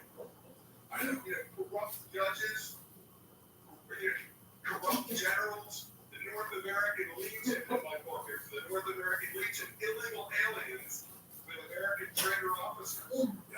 And people, when I wrote this, I mean, I've got like, books I wrote 15 years ago, I've got like homosexual army captains slow dancing in the O Club, and people are emailing me, Matt, that is so hyperbolic, that is so over the top, that will never happen. Right. And here it is, every day in the Pentagon now. Every day. So, yeah, Pride Day at the CIA. Right. So, if people want to get my books, if they don't care about inscriptions, so they can buy them on Amazon. But if you want to get my books and have them inscribed, my address is on the website, but you can also use like PayPal, other means like that. And then if I inscribe the book, Jeff Bezos gets lots of the money. So, right? Heard that. All right, so I always heard that. If you want to support Matt Bracken and his efforts, then you get the books from his website, and you can get them signed or inscribed or whatever works for you. So check it out. And the reason for writing these books is if I wrote these books today, it'd be like, great, you watch the news and you're writing a book about what's happening. If I write the book about what's happening today, but I wrote it 15 years ago, people are more likely to read my book that I'm writing now about what's happening 15 years from now. Exactly. Because that's my new book. My new book is after the collapse, after depopulation, how is a recovery, what does recovery look like? And in Doomsday Reef, the recovery looks like Texas and Louisiana beginning with making fuel. It has to restart there. It has to be fuel first. I think you're exactly right.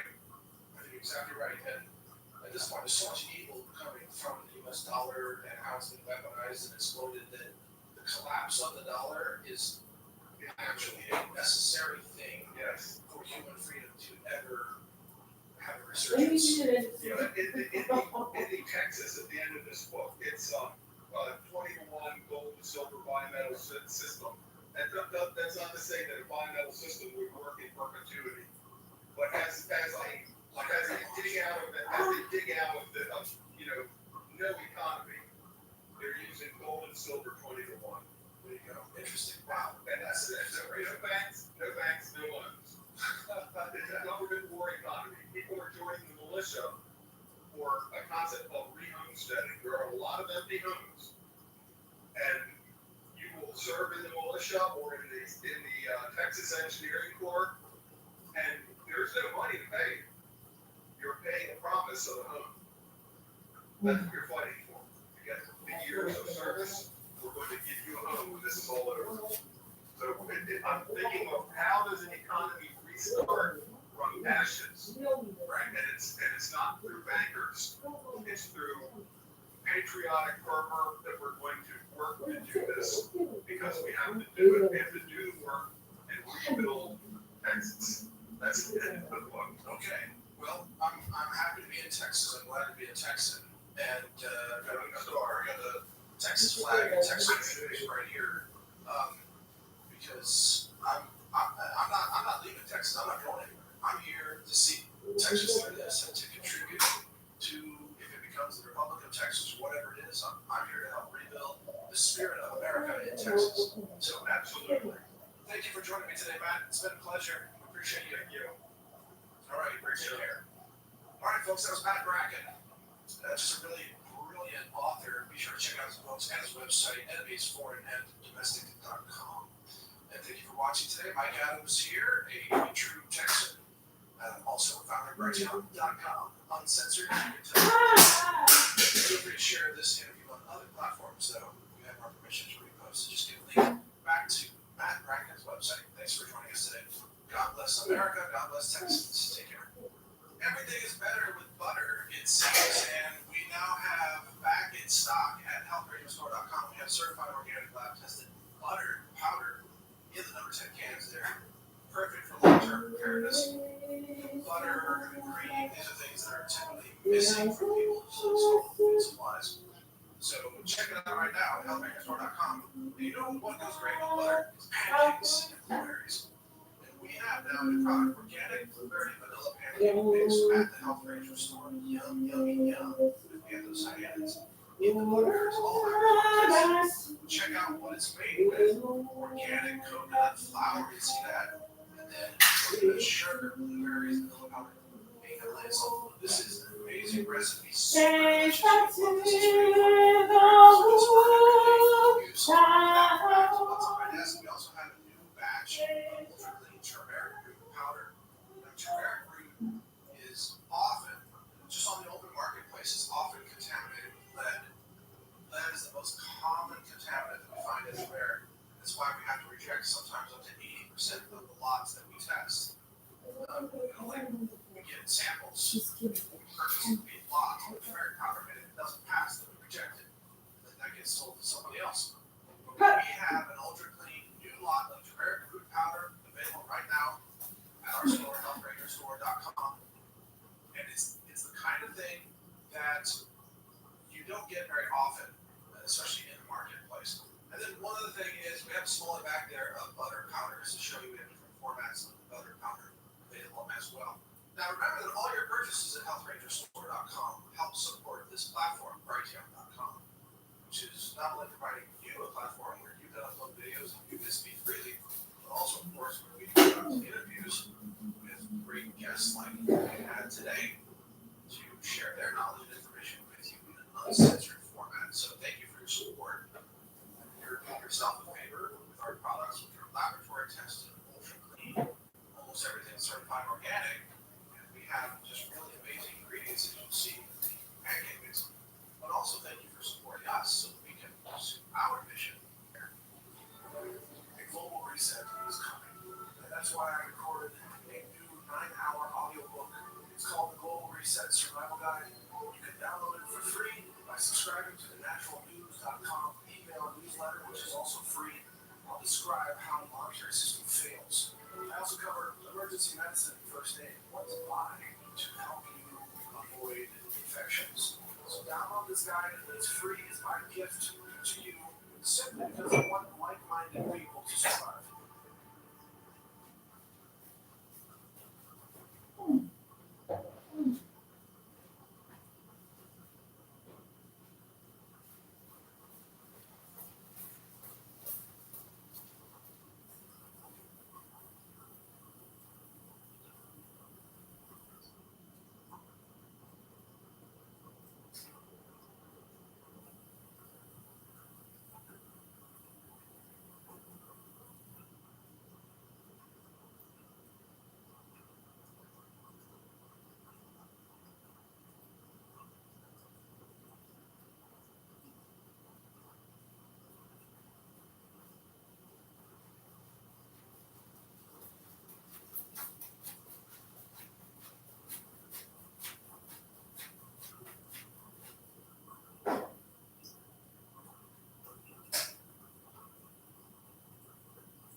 is what I want to talk about today with you for a few minutes. To lead and shaping a new world order for the 21st century.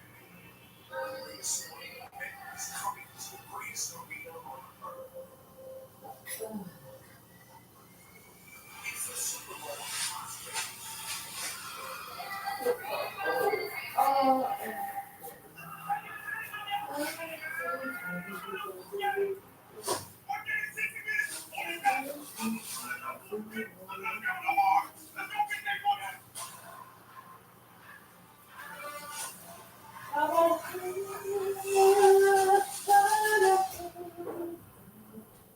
Welcome to Magnificent. Okay, you'll say that also is about this is a moment in time when maybe these players know that they're going to show off at this beautiful stadium on game day and represent this organization. This is the new jewel of the NFL.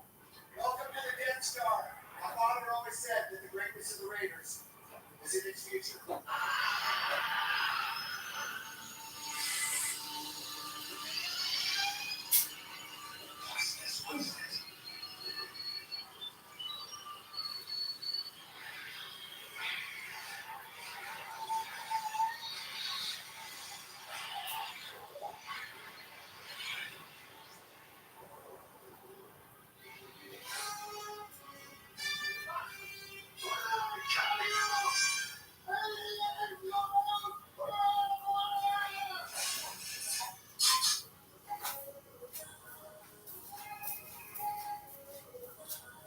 For all its outlandish casinos, bright lights, and attractions, Las Vegas has always been missing a stadium.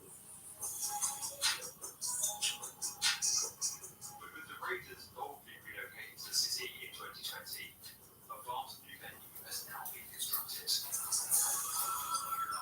Rising 10 stories from the deserts with opening walls, a sliding pitch, controlled climate, and bright lights of its own, the shimmering black glass building is one of the most expensive venues ever conceived. This is Sin City's $1.8 billion mega stadium.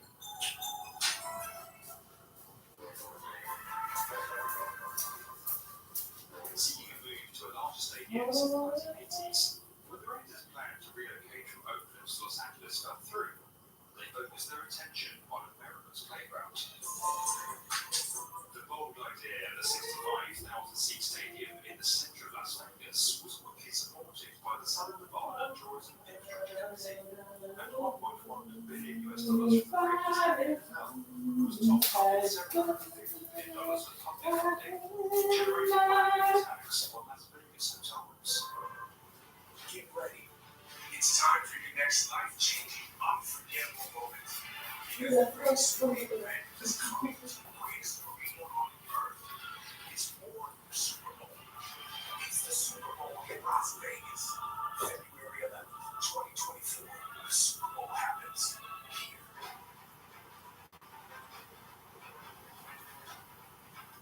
With the vacant site behind Mandalay Bay secured in mid-2017, Raiders owner Mark Davis asked Monica Architecture to adapt their earlier plan to the team's cast stadium with a beam structure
And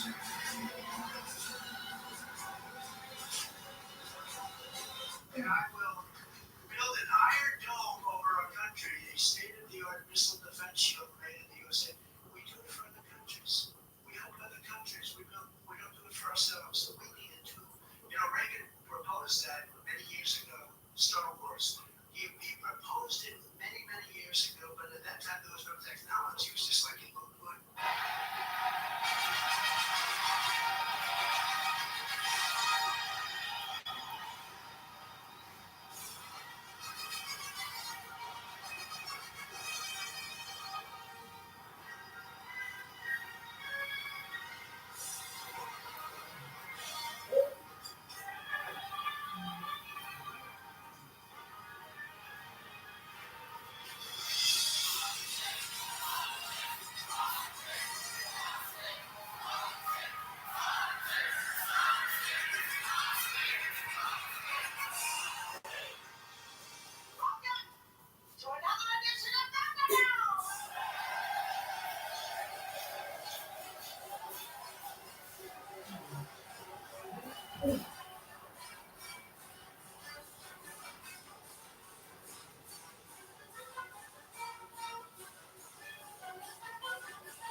Listen on. This is the truth of it. Fighting leads to killing. And killing is war. And that damn near the death of us all. Look at us now. Busted up with everyone talking about hard rain. But we've learned when the dust of a wall, Barter can't learn. Now we're letting it fighting. It happens here. And it finishes here. 2 men enter. 1 man leaves.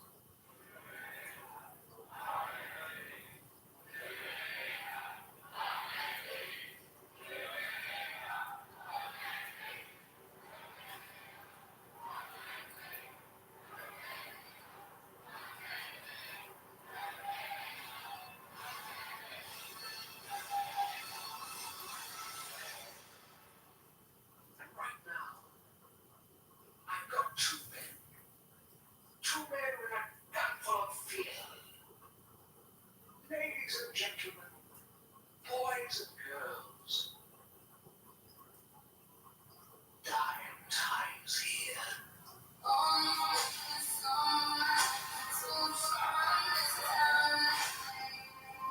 I will be back in other minutes.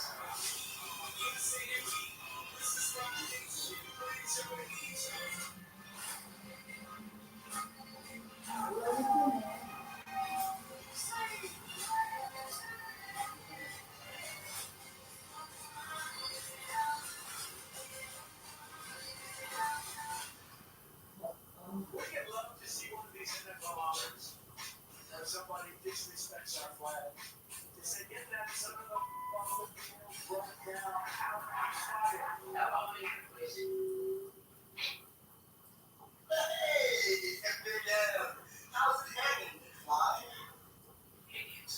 So, did you take a look at that little business of yours all right? I don't know.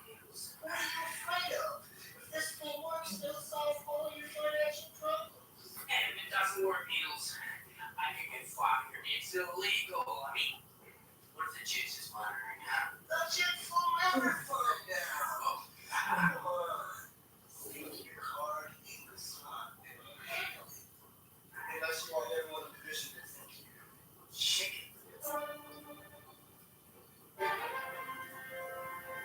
Cock-a-doodle-doo, folks. I'm Donald Trump. It's Donald Trump's long-lost Saturday Night Live sketch from 11 years ago. You know I'm late. What am I doing? Trump dances with SNL cast members dressed as chickens in his commercial for Donald Trump's House of Wings. Come on, get the dancers back. For some reason, the sketch has been deleted from the official DVD, giving rise to all sorts of conspiracy theories. Somebody doesn't want you to see this sketch. The sketch, by the way, has actually been removed out of the line from Hulu from some of SNL's greatest It's unclear why. Dressed in a yellow suit and yellow tie, Trump was surrounded by 2004 cast members Amy Poehler, Maya Rudolph, Seth Meyers, and Kenan Thompson. Trump has been a favorite SNL target for years, and managed to joke about his image when he posted in 2004. Great to be here at Saturday Night Live, but I'll be completely honest. It's even better for Saturday Night Live that I'm here. Nobody calls being chicken needles. Nobody. All right.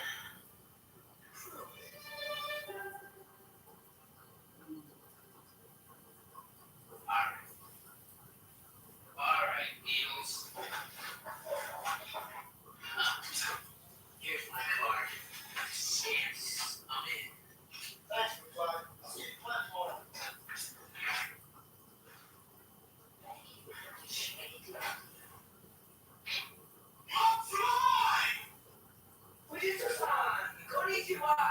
McFly! I was monitoring that scan you just interlaced. You are coming in! Sir, no, no. It was my fault, sir. It was Needle. Needle was behind all the rules. No, I didn't. It was a thing. No, please, no, I cannot be fired. I'm fired.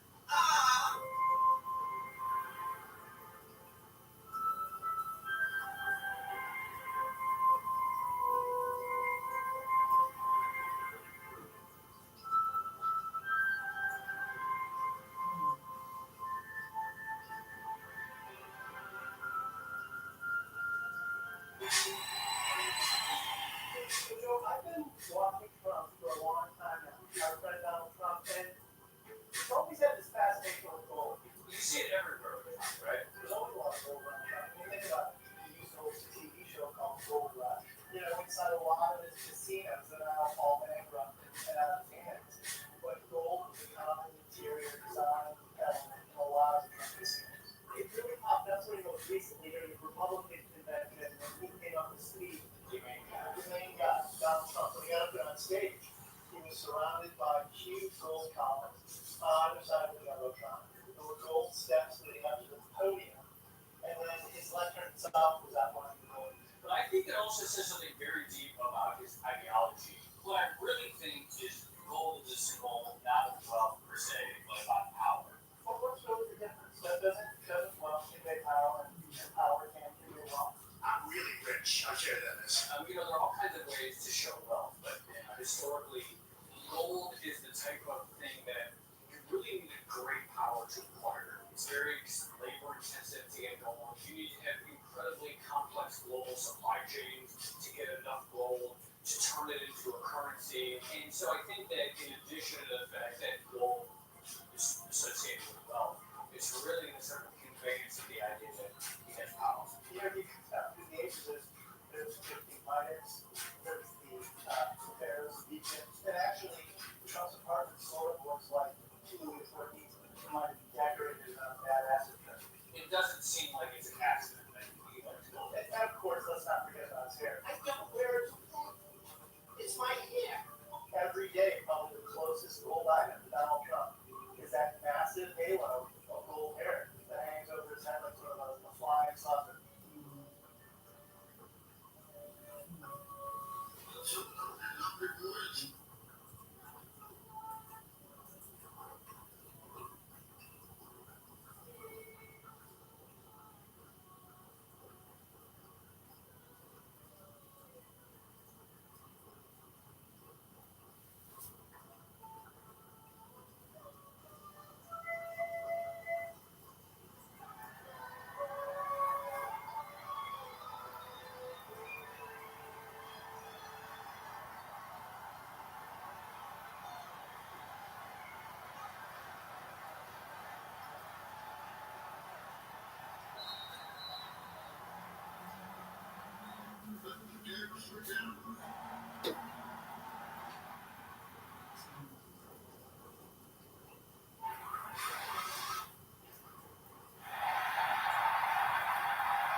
106 Fifth Avenue, a prime piece of New York City's skyline, just 6 blocks from Central Park.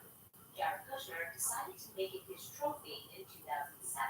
This is the deal with Jared. I think every dynasty wants to hold a piece of the town. To get the seller's attention, Kushner offered a big price, $1.8 billion, a record at the time.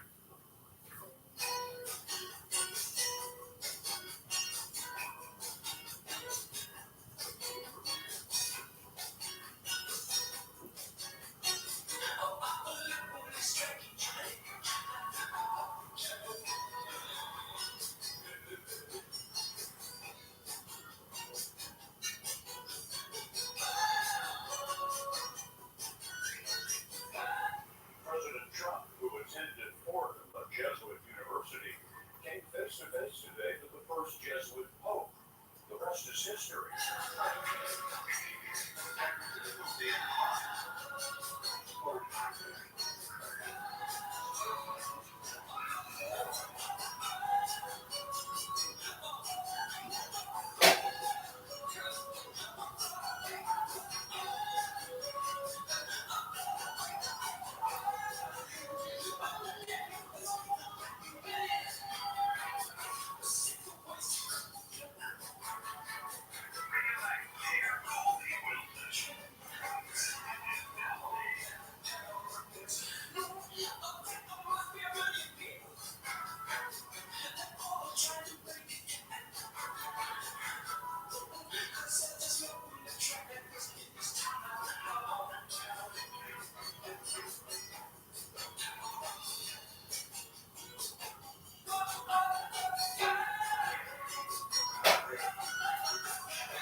Tonight, this night, we enter a new age.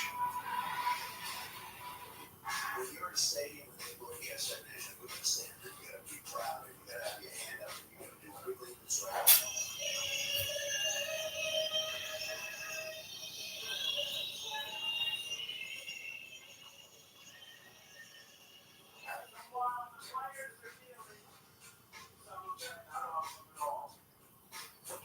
You're all around to spend for hours. I don't think it's I honor the flag. I honor our national anthem.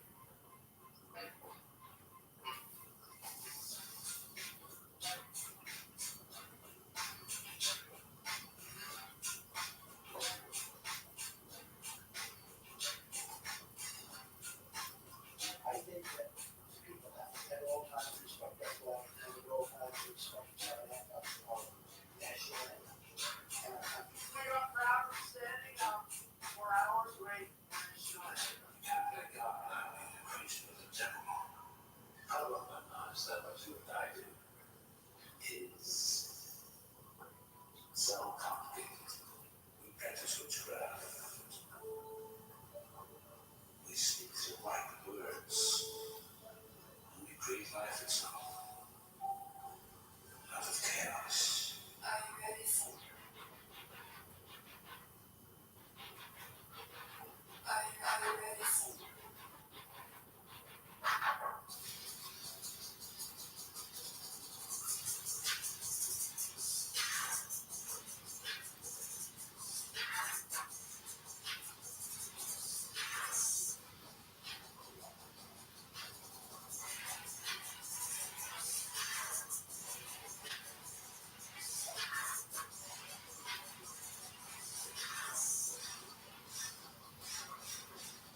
Sin and sin.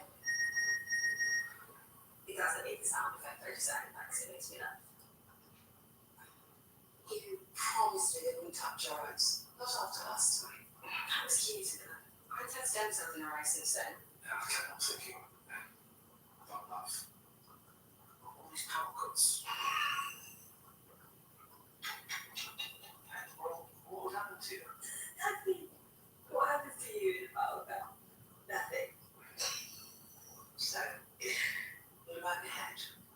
Can't be anything. They inserted the timings when he fell into my brain. Oh my god, let it sound. So it doesn't. No keyboard. I don't need a keyboard ever again. You did that by thinking. It can't be my mind. Not yet, but the wafer tracks activity in the neural pathway and micro movements in the retina to predict what I'm thinking. But that is reading the mind. Let's hear her voice. There's Aunt Rosie. She's at home. Lincoln's in school. Lee's not in school, should be. Rosie in the park, don't tell Rosie. Guy's at home in the kitchen, what a surprise. Let's find Ruby. She's in a bar called the Marine Tide and she's just been working housework for 56 hours. It's 4 o'clock in the afternoon. You're 6 with the housewife. You're not merely transferring power from one administration to another, or from one party to another, but we are transferring power from Washington, D.C., and giving it back to you, the people. And we give it back to you, the people. For too long, a small group in our nation's capital has reaped the rewards of government, while the people have borne the cost.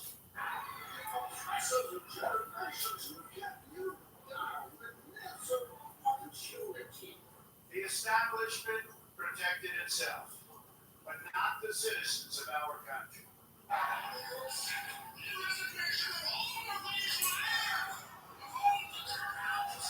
That all changes, starting right here and right now, because this moment is your moment, it belongs to you. No one shall interfere, doors and please. January 20th, 2017 will be remembered as the day the people became the rulers of this nation again. The United States of America. It grew. It grew. If we turn against each other based on divisions of race,